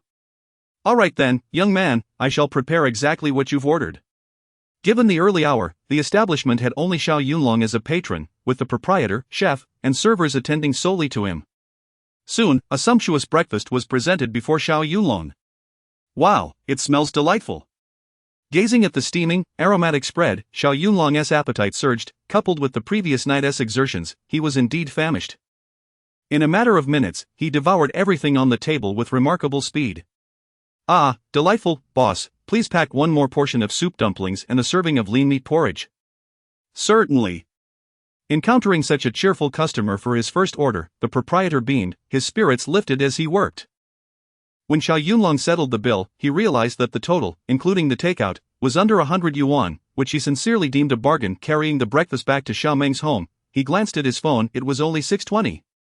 Xiao Meng stayed at the school and only returned home on weekends, leaving Han Yufei as the sole occupant at present. Miss Han is probably still asleep. At this hour, it would be unreasonable to rouse her for breakfast. He placed the meal on the table, leaving a small note beside it. Beauty, I bought you breakfast, remember to heat it up before eating. Having eaten his fill, Xiao Yunlong simply desired a shower followed by a good sleep. To avoid waking Han Yufei, he ascended the stairs with utmost care. Just as he was about to open his door to retrieve a pair of shorts for his shower, Han Yufei's door unexpectedly swung open. Dressed in her nightgown, slippers adorning her feet, and her hair cascading loosely, she stepped out, her thoughts preoccupied with whether Xiao Yunlong had returned, realizing it was nearly time for her to rise for classes. Eh? She regarded Xiao Yunlong with surprise, timidly inquiring, Xiao Yunlong, did you just come back from outside? Or are you heading out to exercise? Exercise? Xiao Yunlong chuckled self-deprecatingly, glancing at his jeans. Beauty, have you ever seen someone wear jeans to work out? Han Yufei tossed her hair back, staring at him in astonishment. Are you implying that you didn't return home all night? Indeed, I just got back from outside. What's the fuss about? What? Han Yufei appeared even more shocked. You left to seek work yesterday morning and returned only in the early hours today. What on earth did you do all night? I went to find beauties. Xiao Yunlong replied casually, curious to see her reaction. What? You actually went to find beauties? Yes. Han Yufei stood frozen, disbelief etched on her face. I never expected this of you, Xiao. Both Xiao Meng and I misjudged you. Chapter 169. No ivory from a dog's mouth. From the disdain etched on the other person's face, it was evident that Xiao Yunlong was acutely aware of Han Yufei's misunderstanding regarding his alleged rendezvous with a lady. Oh dear, how could you misjudge so terribly? Your smooth words and insidious intentions leave much to be desired. I shall no longer pay you any heed, and I will call Xiao Meng to expel you. Xiao Yunlong waved his hand, feeling quite exasperated. Humph. What sort of people inhabit this room? With that, the beautiful teacher stormed towards the stairs, her anger palpable. Hey, beautiful, why the outburst? Xiao Yunlong grasped her arm with a playful grin. Let go of me. Brother is not married. What does it matter if I indulge in the company of a beautiful woman? Why make such a fuss over it? Don't touch me, I disdain speaking to someone like you. Han, do you genuinely believe I sought out a woman last night? Humph. Spare me your jesting. With my dashing looks and charming demeanor, I am showered with attention from countless beautiful women. Why would I need to go looking elsewhere? Stop being so vain, then. Where were you last night? Why did you return only now? Well, at this moment, he needed to concoct a suitable excuse. Otherwise, he would be misjudged as a man of dubious character. When you called me last night, I intended to come back, but I ran into a childhood friend on the way. Ah, here he was, weaving yet another tale.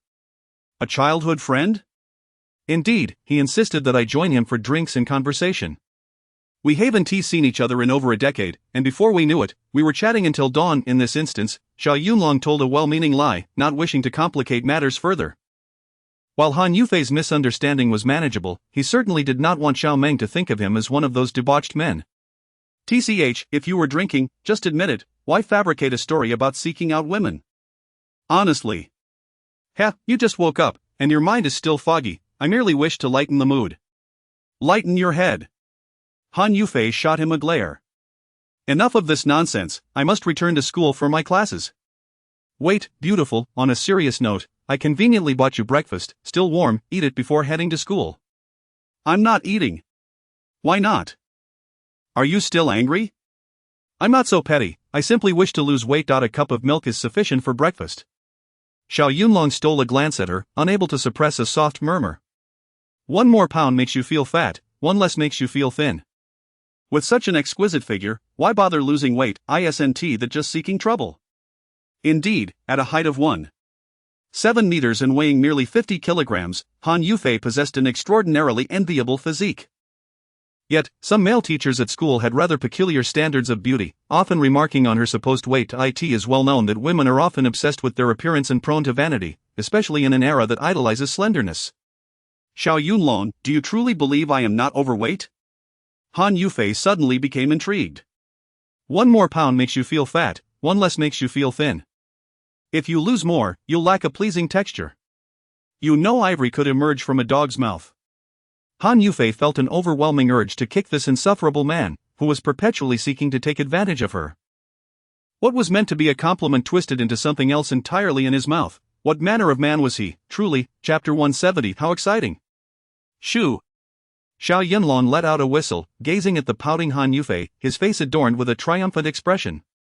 He suddenly felt that teasing a beautiful woman, whether for a reason or not, was indeed one of life's delightful pleasures. Alright, go downstairs for breakfast, I'm off to sleep. I haven't had a wink all night and I'm utterly exhausted. With a yawn, he nonchalantly retreated to his room to bathe and rest. Han Yufei returned to her room, freshened up, applied a subtle layer of makeup, and descended with her handbag in hand. Upon seeing the packed breakfast on the table, she initially had no desire to eat, yet it seemed a disservice to disregard the thoughtful gesture. Opening the bowl of lean meat porridge, she was pleasantly surprised to find it still warm. She poured herself a small bowl, savoring the comforting warmth in her mouth, which also stirred a sense of gratitude within her. Despite this insufferable man's carefree demeanor and his penchant for self-deprecation, he at least remembered to bring her breakfast. After finishing her meal, Han Yufei drove her beloved car to school for her classes. Meanwhile, in the room, Xiao Yunlong was soundly asleep, having exhausted himself the previous night, and awoke to find it was nearly 4 in the afternoon. My heavens, I actually slept for so long? Xiao Yunlong lamented, pondering whether his return to the city had truly led him to abandon all principles.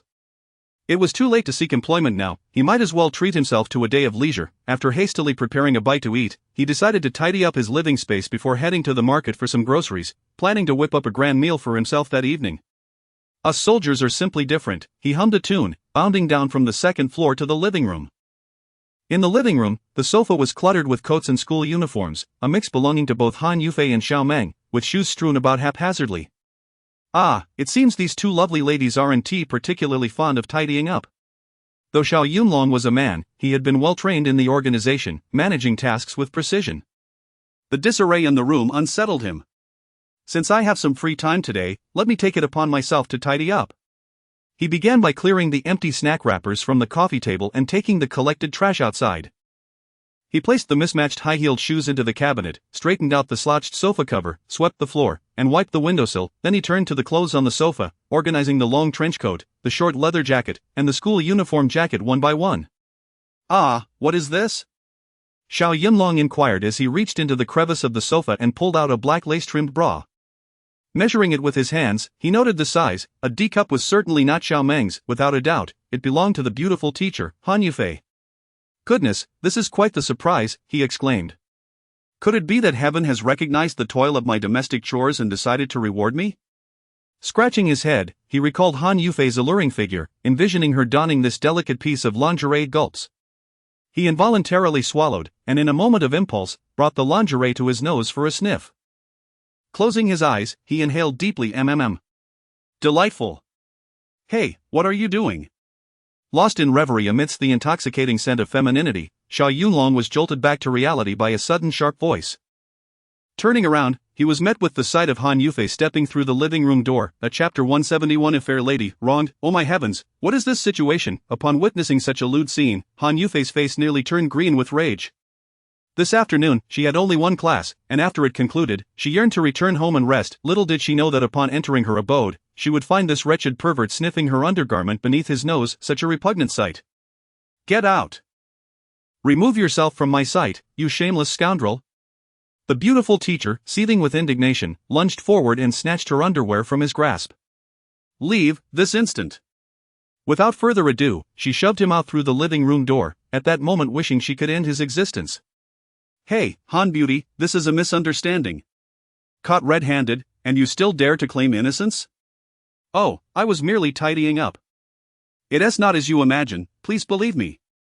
Xiao Yunlong found himself unceremoniously thrust outside, clad only in a short t-shirt, while the chill of the evening air enveloped him. His body was cold, but his heart felt even colder, his complexion alternating between shades of green and white. Utterly mortified, what an unfortunate day he was having. After expending so much energy on household chores, he was exhausted.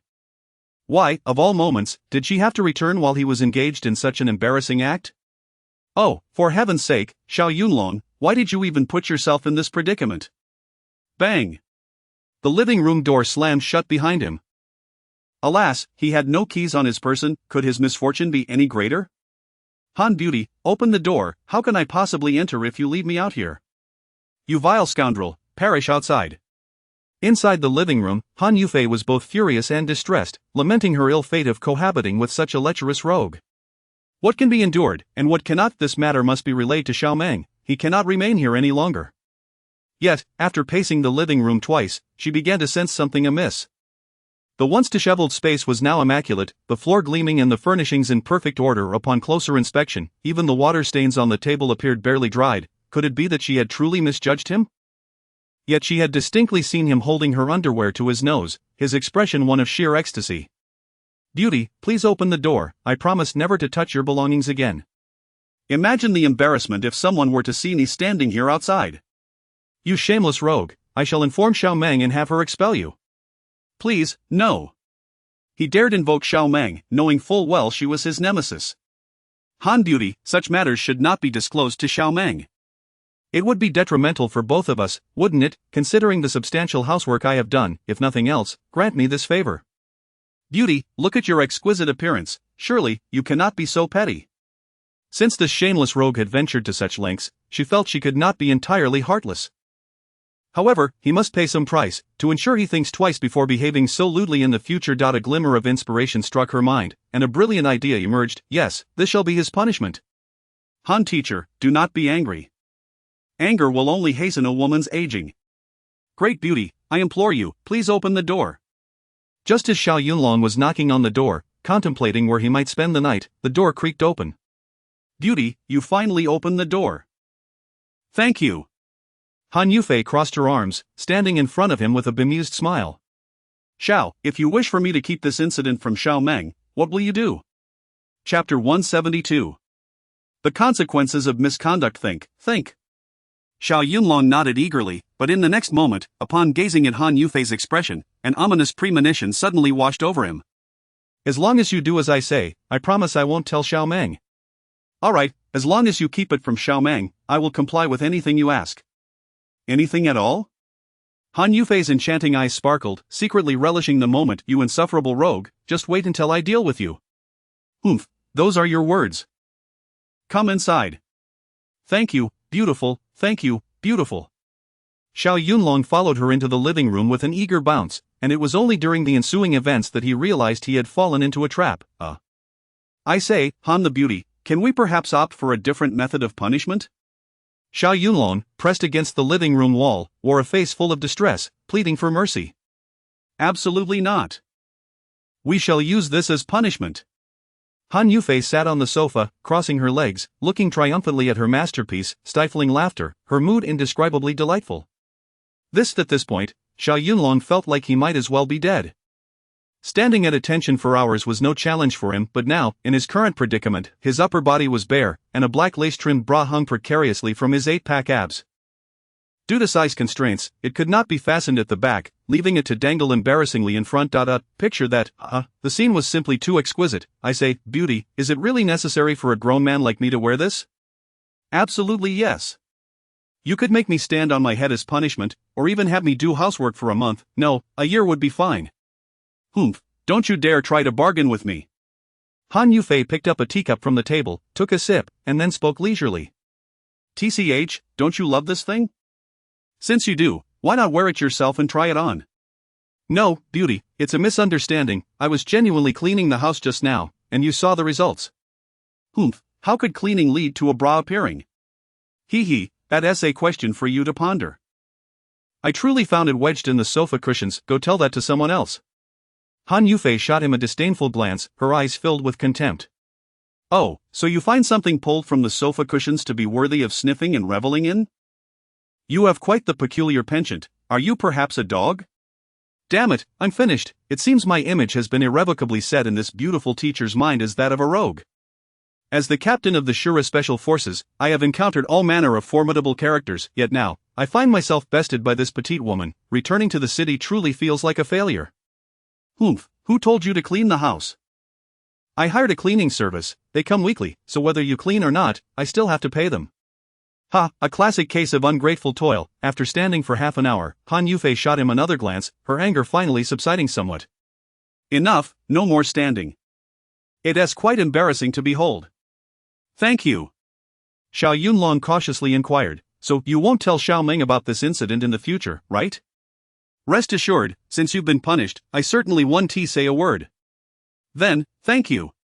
Don't get too complacent. Remember, if you dare to offend again, your fate will be 100 times worse than this. Chapter 173 of The Prodigal Son. Goodness, there's going to be a next time. This ordeal has nearly cost me my life. Ha! Xiao Yunlong donned his clothing, finally exhaling a long sigh, his knuckles cracking as he clenched his fists, vowing silently within. From now on, I shall never engage in such domestic duties again. Anyone who does so must be a fool.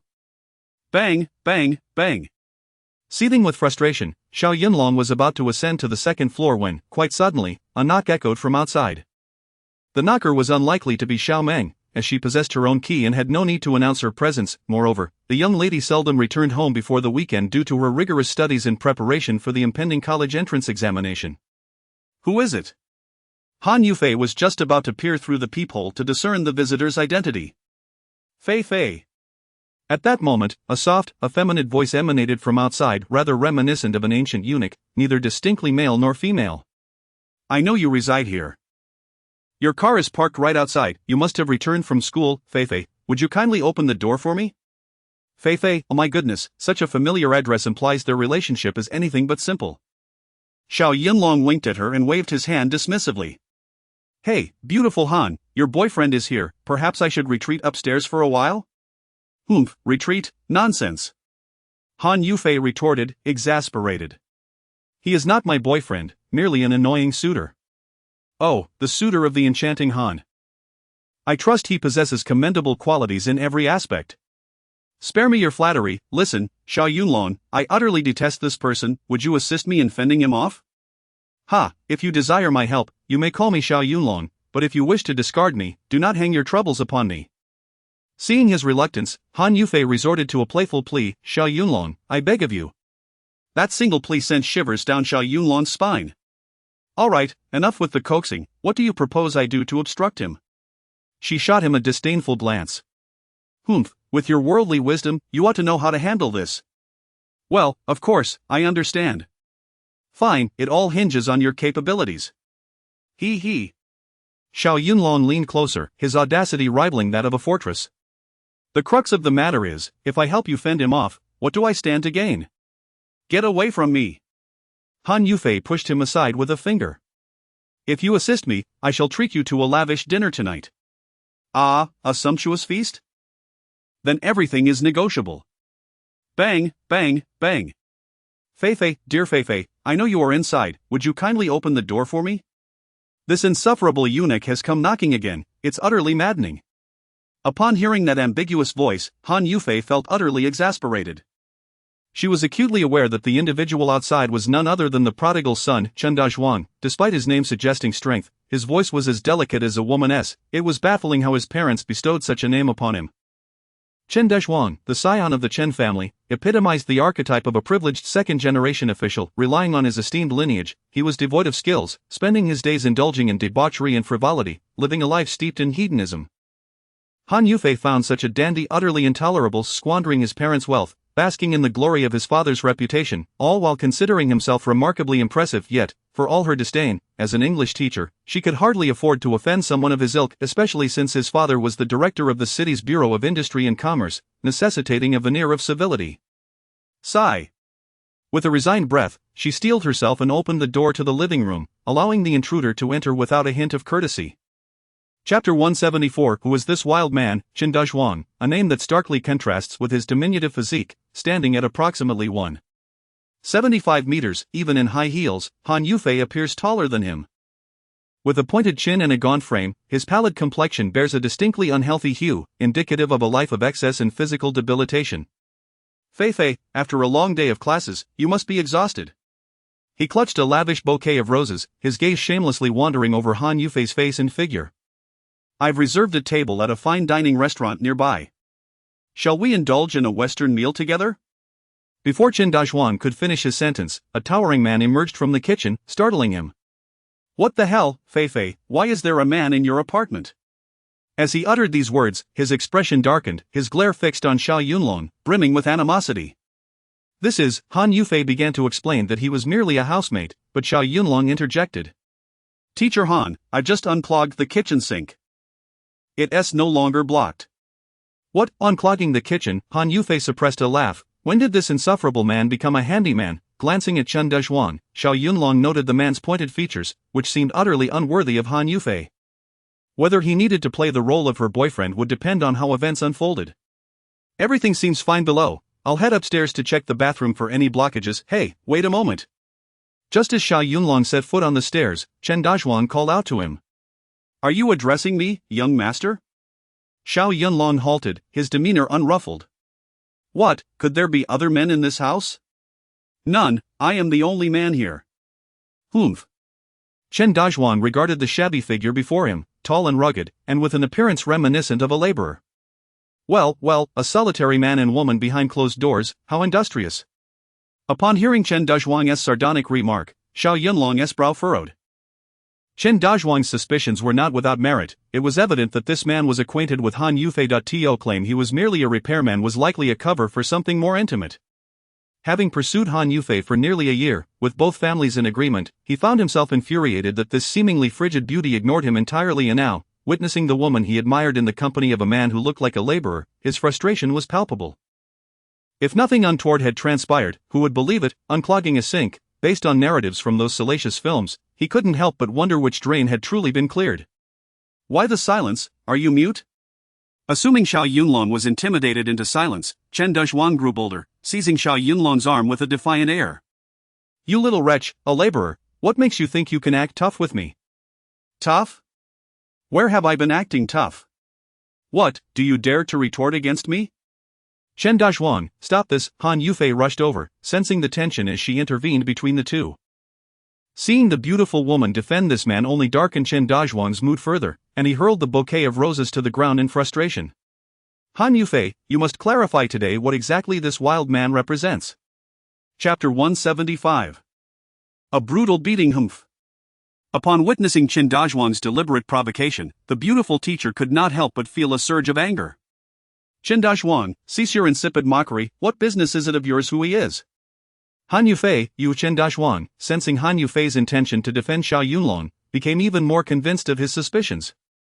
How dare this little vixen, who pretended to be pure and aloof in front of him, allow a rugged stranger to encroach upon his territory? It was intolerable, he could bear it no longer. What do you mean, what? Xiao Yunlong coolly disengaged from Chen Dazhuang's grasp, a look of disdain etched upon his face as he retrieved a cigarette from his pocket and lit it. Master Chen, you claim I am diligent in my work. Ha, are you not equally industrious? Look, the beauty has practically thrown herself at you, yet you still linger here? Just look at that lecherous expression of yours. One must wonder how many vile thoughts fester within that mind of yours. Aren't you afraid of impotence? Chen Dazhuang was utterly taken aback. This laborer had the audacity to challenge him, particularly when the mention of impotence struck a nerve, igniting his fury. You little brat, who do you think you are? After saying this, he glared fiercely at Han Yufei, his eyes practically ablaze with rage. You little harlot, even if you refuse to be my girlfriend, you need not demean yourself by scavenging for a man amidst filth. Heh, this is amusing. Xiao Yunlong squinted at the incessantly babbling Chen Dazhuang. In all his years, it was the first time someone dared to speak to him in such a manner. Remaining silent, he extinguished his cigarette, flicking the ash away, and then, in a swift motion, he seized Chen Dazhuang's head and violently slammed it against the corner of the wall. Everything unfolded too quickly. Almost in the blink of an eye, Chen Dazhuang felt a shadow flash before him, and an immense force propelled him backward. Bang! His head collided brutally with the wall. Ow! Chen Dazhuang grimaced in pain, his vision exploding with stars, feeling as though his head had been severed from his body. Humph! Xiao Yunlong remained silent, releasing his grip, causing Chen Dazhuang to collapse to the ground like a heap of refuse, gasping for breath. My heavens, he actually struck him! Han Yufei was left speechless. She was well aware of Xiao Yunlong's formidable skills, but did he dare to lay hands on the son of the bureau chief? Xiao Yunlong regarded Chen Dazhuang with contempt, deliberately stepping on a rose. In his mind, such a despicable individual, riddled with sordid thoughts, was unworthy of presenting flowers to Han Yufei. He flexed his hands, the joints cracking loudly as he prepared himself. I give you 3 seconds to vacate the premises. Humph, I came to find my girlfriend. Why should I be the one to leave? How bold of you to still speak defiantly after taking a beating. You little brat, do not be so arrogant. Chen Dazhuang, gazing up at Xiao Yunlong, who towered over him, fell silent, genuinely fearful of receiving another thrashing. Leave. Fine, I shall depart, country bumpkin. Just you wait, I will not let this pair of dog lovers escape my wrath. Chen Dazhuang's eyes burned with hatred, capable of killing, yet understanding the prowess of his opponent, he ultimately dared not provoke him further. In a desperate bid for survival, he scrambled to his feet and scurried out of the Su family's gate, rolling and crawling in haste. Chapter 176 of The Lonely Man. That wretched eunuch has finally departed. Xiao Yunlong remarked, casting a glance at the crushed roses strewn across the ground, deliberately displaying a feigned apologetic smile. My apologies, beautiful, your boyfriend's flowers were inadvertently trampled by me. TCH, Han Yufei shot him a disdainful look, retorting, Hey, Xiao, you did that on purpose, didn't you? Oh come now, I've sent your boyfriend fleeing and ruined his flowers, how about I compensate you with a bouquet of roses instead? Humph, Han Yufei delivered a swift kick to him, exclaiming in frustration, Who said that wretched eunuch is my boyfriend? You're driving me mad. Fine, if you say he isn't, then he isn't, he chuckled, but honestly, such a man hardly deserves you. Xiao Yunlong, do you even realize whom you've struck today? A foul-mouthed, morally depraved miscreant who deserved it. Alas, Han Yufei sighed, her tone turning serious. You've struck the son of the city's Bureau of Industry and Commerce director. I fear this may cause you some trouble in the future. Fear not, Xiao Yunlong replied, undaunted, I wouldn't hesitate to confront even the son of a higher official if it displeases me. Xiao Yunlong, don't let your arrogance get the better of you. Han Yufei, being a woman and a teacher, contemplated matters more thoroughly than he. You ultimately need to navigate life in Tianhai City, so it would be wise to remain low-key and not offend too many people, understand? Understood, thank you for the advice, beautiful. I shall endeavor to refrain from violence in the future. TCH, still so cocky, Han Yufei shot him another look, feeling an inexplicable mix of affection and exasperation towards him. At times, she wished to kick him to the curb, yet at other moments, she found his presence indispensable. Hey, Xiao Yunlong, enough with the banter, let us discuss something of substance. What constitutes a serious topic? For instance, how's your job search coming along? Alas, Xiao Yunlong sighed, a hint of dejection in his voice, let us not even go there, the boss dismissed me for lacking an educational background. Lower your expectations a bit, beautiful, I have no expectations and nowadays, even a security job requires at least a college diploma. While Han Yufei inquired cautiously, what is your educational background? I possess no educational qualifications whatsoever. Han Yufei was taken aback. In her view, in this day and age, one should at least have an associate degree. Xiao Yunlong, what do you mean by having no education? Xiao Yunlong shrugged, a self-deprecating smile crossing his face. No education means I haven't attended school, I hold no diplomas or certificates. You've never been to school? Han Yufei was even more astonished. How could that be? Education is free for 9 years now. Why didn't your parents send you? I've never seen my parents since childhood. and I don't know why they didn't send me to school then. Where are your parents? Alas, if only I knew. Xiao Yunlong gazed out the window, a fleeting expression of melancholy crossing his face, mingled with feelings of solitude and helplessness. I grew up in an orphanage, attended only a few years of elementary school, and never set foot in a classroom again. Only elementary school? How is that possible? Han Yufei looked at him, lost in thought. This man seemed capable of anything. How could he have never been educated? Xiao Yunlong, how do you know so much? You can even treat ailments with acupuncture. This is utterly perplexing. Chapter 177. Xiao Yunlong, you seek death. There's nothing peculiar about it. All of these skills were taught to me by my master later on. As Xiao Yunlong spoke, memories surged unbidden in his mind, stirring a deep sense of nostalgia. Your master? Indeed, my master. When one witnesses and practices something repeatedly, proficiency naturally follows. Formal education is not the only pathway to understanding. It turned out that he had grown up as an orphan, bereft of parents, with a plethora of untold experiences. I understand. Han Yufei gazed quietly at the man before her, feeling a mixture of admiration and a twinge of sorrow. Xiao Yunlong, take it easy. Academic qualifications and diplomas are merely formalities. As long as you possess genuine skills and knowledge, there will inevitably come a time when they will be of use. You're absolutely right. Xiao Yunlong responded, somewhat moved. I've long since come to terms with it, but I still appreciate your guidance, Teacher Han. Since we share the same roof, we might as well consider ourselves friends. There's no need for such formality. Agreed, we are friends living together, like a family. Being overly polite would only make things cumbersome. Xiao Yunlong, how about this? I could ask my father to arrange a job for you at his company. What? Have your father arrange a job for me? Why the surprise? My father is the chairman, he owns the company. Arranging a job for you is merely a matter of a single word. No, absolutely not. Why, do you disagree? Xiao Yunlong replied sternly, I'm a man. Having you arrange a job for me makes it seem as though I am living off your kindness. Living off kindness? Han Yufei shot him a bemused glance, amusement dancing in her eyes. Look at you, here we go again. Beautiful Han, let me find a job for myself. At least it will allow me to reclaim a semblance of my dignity as a man. Very well, do as you see fit. However, remember, as long as you possess the capability, there will always be those who recognize your worth. I think the same. Xiao Yunlong laughed heartily, but suddenly his laughter ceased, and he stared blankly at Han Yufei. Feeling a bit flustered under his gaze, Han Yufei touched her flushed cheeks and playfully scolded him, Hey, what are you staring at? Is there something dirty on my face, or is something amiss? You're stunningly beautiful, with an alluring figure, and so understanding. Xiao Yunlong snapped his fingers, his expression serious as he enumerated each trait. If your personality were a tad more gentle, like Xiao Meng's, perhaps I would gradually find myself falling for you. Hey, you're asking for a beating. Having exchanged only a few earnest words, this insufferable man was back to his teasing ways. Han Yufei, feeling irked by Xiao Yunlong's deliberate provocation, seized a goose-down pillow from the sofa and hurled it at him. Xiao, you can go to hell. Whoa, is the young lady throwing a fit again?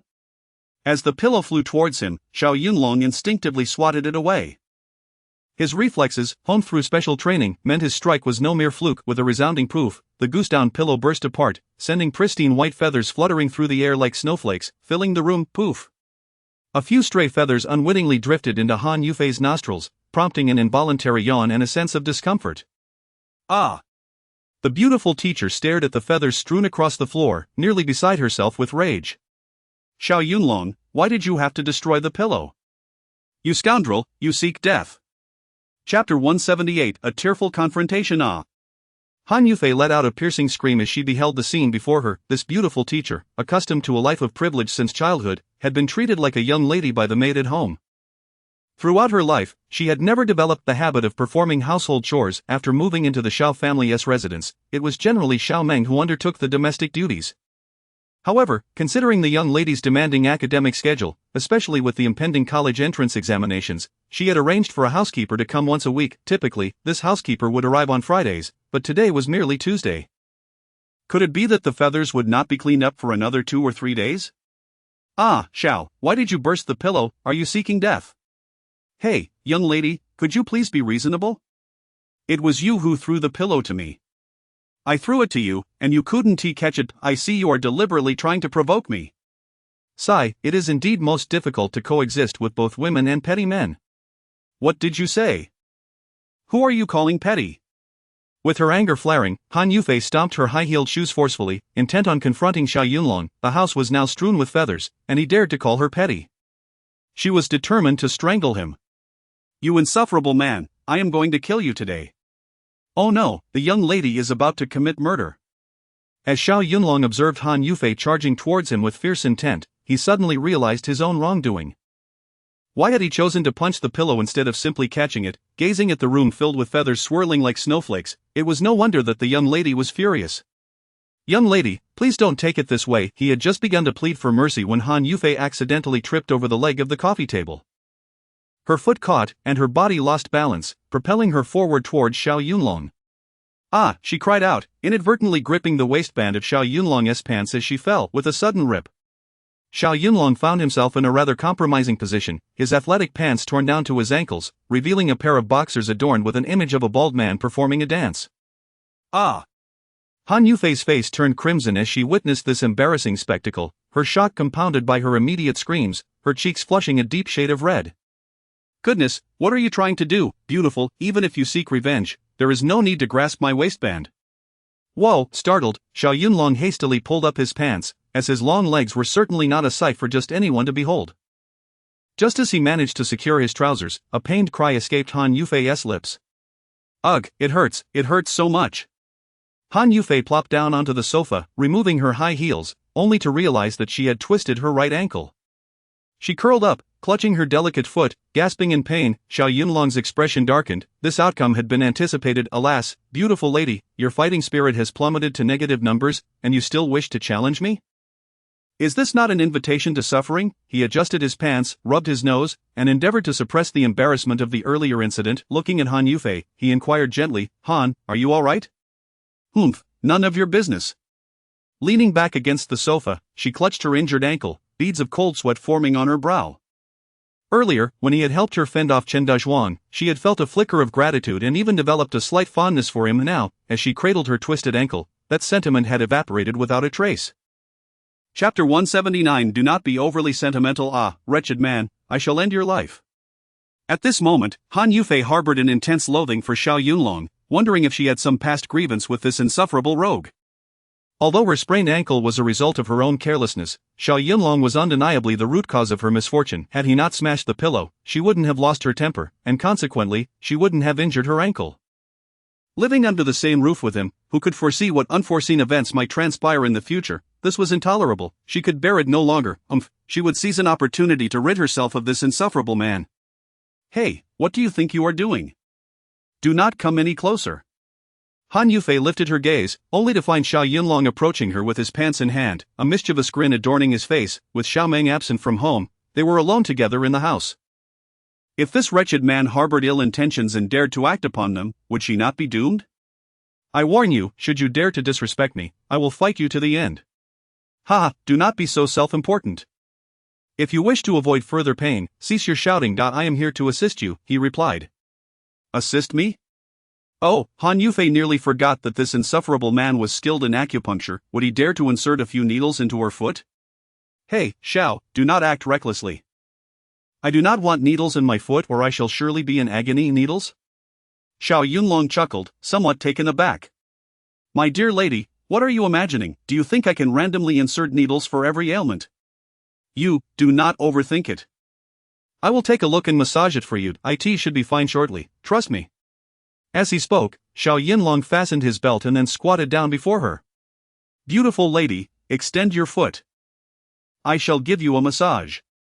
Hey, what are you doing? Did I not say I would help you with a massage? Why ask again? As he spoke, he grasped Han Yufei's silky foot and rolled up her black trousers, gently rotating it in a clockwise motion. Ah, do not be reckless, or I shall tell Xiao Meng. How audacious to use Xiao Meng as a shield. How about a bit more originality, my lady? Han Yufei's cheeks flushed crimson. Since she became aware of such matters, her body had never been so intimately close to a man. As Xiao Yunlong held her foot, her heart raced wildly, beating like a drum. Gradually, a warm sensation emanated from Xiao Yunlong's palm, enveloping her delicate foot. This warmth worked to dissipate the bruising and gradually eased the ache in her ankle. That feels delightful. Han Yufei slowly closed her eyes, exhaling softly, letting out a sigh of relief in her heart. Xiao Yunlong was well aware of his exceptional massage skills. They surpassed those of any professional masseuse. My dear lady, after this session, you will undoubtedly seek me out for more massages. He stole a glance at Han Yufei, noticing her eyes half closed, a look of bliss gracing her features. TCH. Xiao Yunlong silently chuckled. This woman was far too easy to please. A few casual strokes, and she was reduced to such a state of comfort? With her exquisite features, captivating eyes, and skin so delicate it seemed to be made of porcelain, she was like a swan, her elegant neck accentuating her aloof demeanor. Xiao Yunlong's gaze subtly drifted toward her slender calves, long and straight, fair and tender. He would give those beautiful legs a score of 99. After all, a perfect score might lead her to become vain. Chapter 180 of the beautiful jade legs. Ah, how delightful! A warm sensation, both soothing and ticklish, began to spread from the tender soles of her feet. Han Yufei slowly opened her eyes and stole a glance at Xiao Yunlong, only to find him deeply focused on massaging her feet, devoid of any lascivious intent. Could it be that this insufferable man is actually a masseur?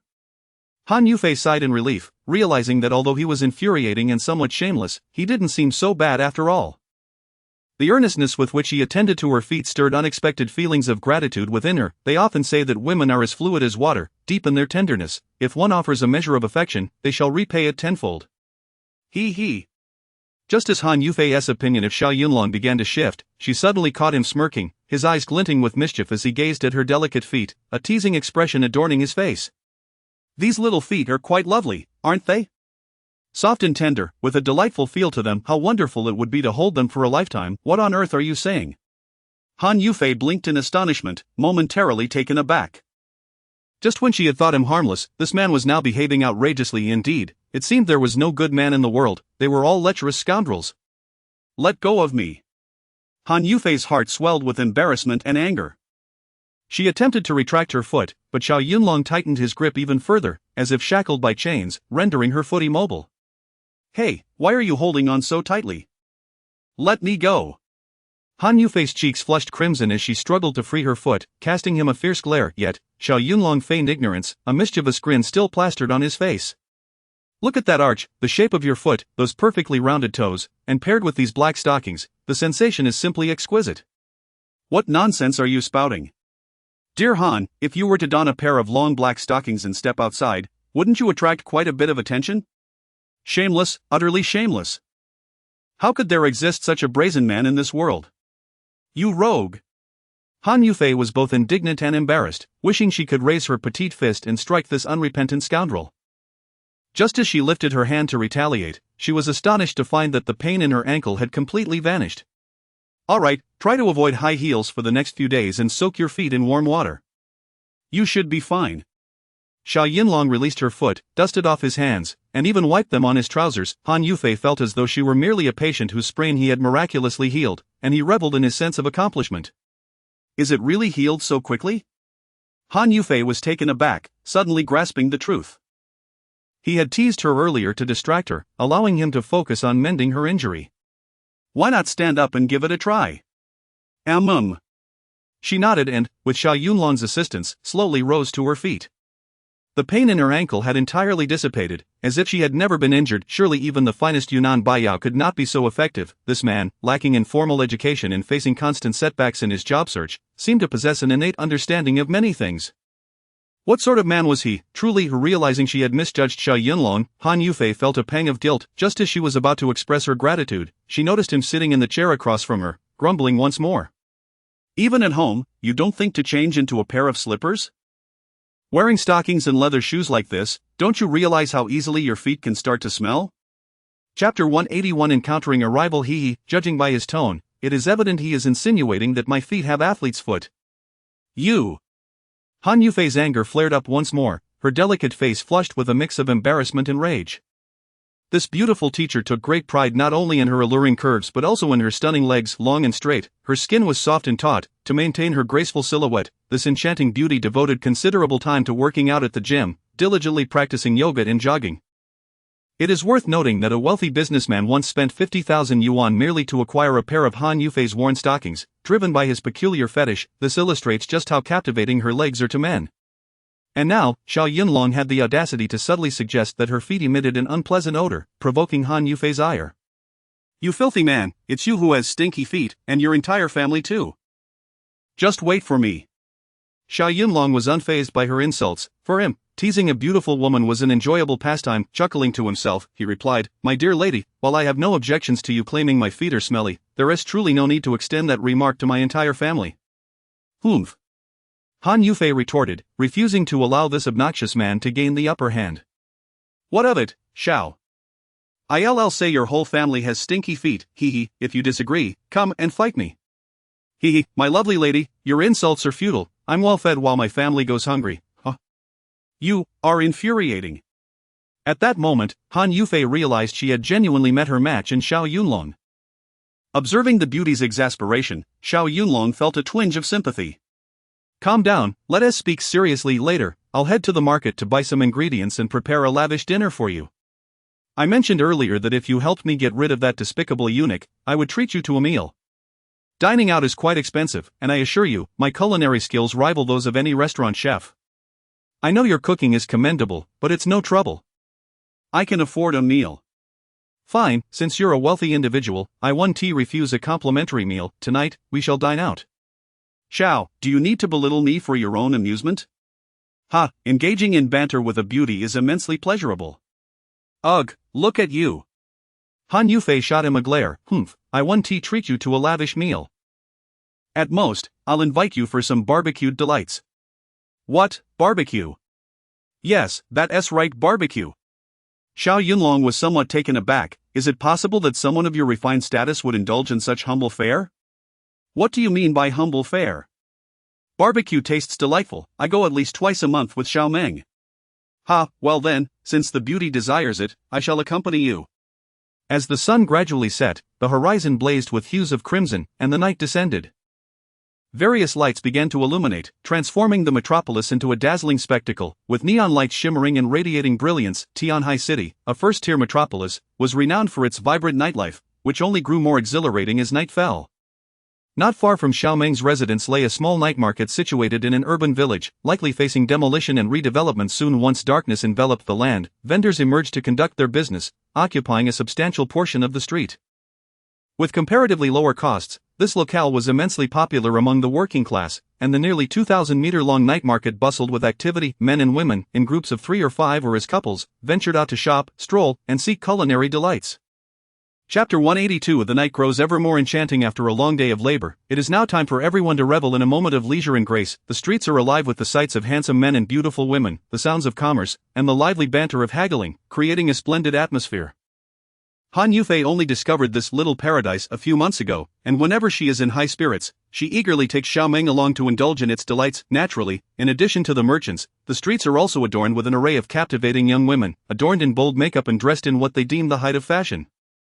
Their minuscule skirts and fitted jackets accentuate their alluring figures, revealing a pair of enticingly long legs clad in sheer stockings, leaving onlookers utterly entranced. In essence, women gaze with envy, while men are stirred with fervor, nearly overwhelmed by their excitement. It must be noted, however, that while some are enamored by such attire, others regard it with disdain. After all, discerning men prefer the thrill of conquest, relishing the thought of gradually peeling away a woman's garments, for therein lies true accomplishment. Shoo! Shoo! A few men of modest means and dubious experience whistle at the passing beauties. The women cast flirtatious glances in response, signaling their mutual understanding. What follows is a cascade of wealth flowing like the mighty Yangtze River, but only those in the know truly comprehend the intricacies at play. Alas, those who harbor bold ambitions yet lack the means can only swallow their envy in silence. With a chuckle, they retreat homeward, clutching their phones, dreaming of viewing tantalizing films from exotic lands. At 8 in the evening, Han Yufei led Xiao Yunlong to the bustling street of food stalls. They strolled leisurely, as their residence was not far, rendering a car unnecessary and parking a hassle. "Ah, welcome, handsome and beautiful. Here for some barbecue, please, take a seat." Upon arriving at a barbecue stall, a warm invitation immediately reached their ears. Behind the stall, an elderly man and a young girl were busily tending to the grill.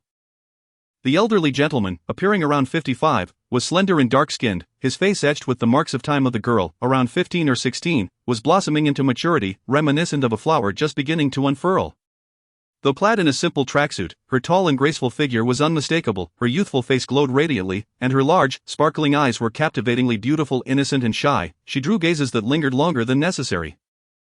The man expertly flipped chicken wings and legs, skillfully brushed lamb skewers, and sprinkled an array of seasonings over eggplants, corn, and ham. His deft movements revealed years of experience in this trade. What would you like to order, esteemed guests? Boss, we would like 8 chicken wings, 30 lamb skewers, a dozen oysters, and a few of both eggplants and corn. Please bring us 2 bottles of beer and a bottle of orange soda as well, Han Yufei ordered with the ease of a regular patron, having frequented this establishment with Xiao Meng on numerous occasions. Certainly. Thank you for your patronage, handsome and beautiful. Please wait a few moments while I prepare your meal, the proprietor responded cheerfully, energized by the arrival of such esteemed customers. On this late spring evening, with temperatures hovering around 10 degrees, it was neither cold nor hot, perfect weather for indulging in barbecue. It smells divine. As they settled into their seats, the tantalizing aroma of barbecued delicacies made Xiao Yunlong instinctively twitch his nose, embodying the essence of a true gourmand.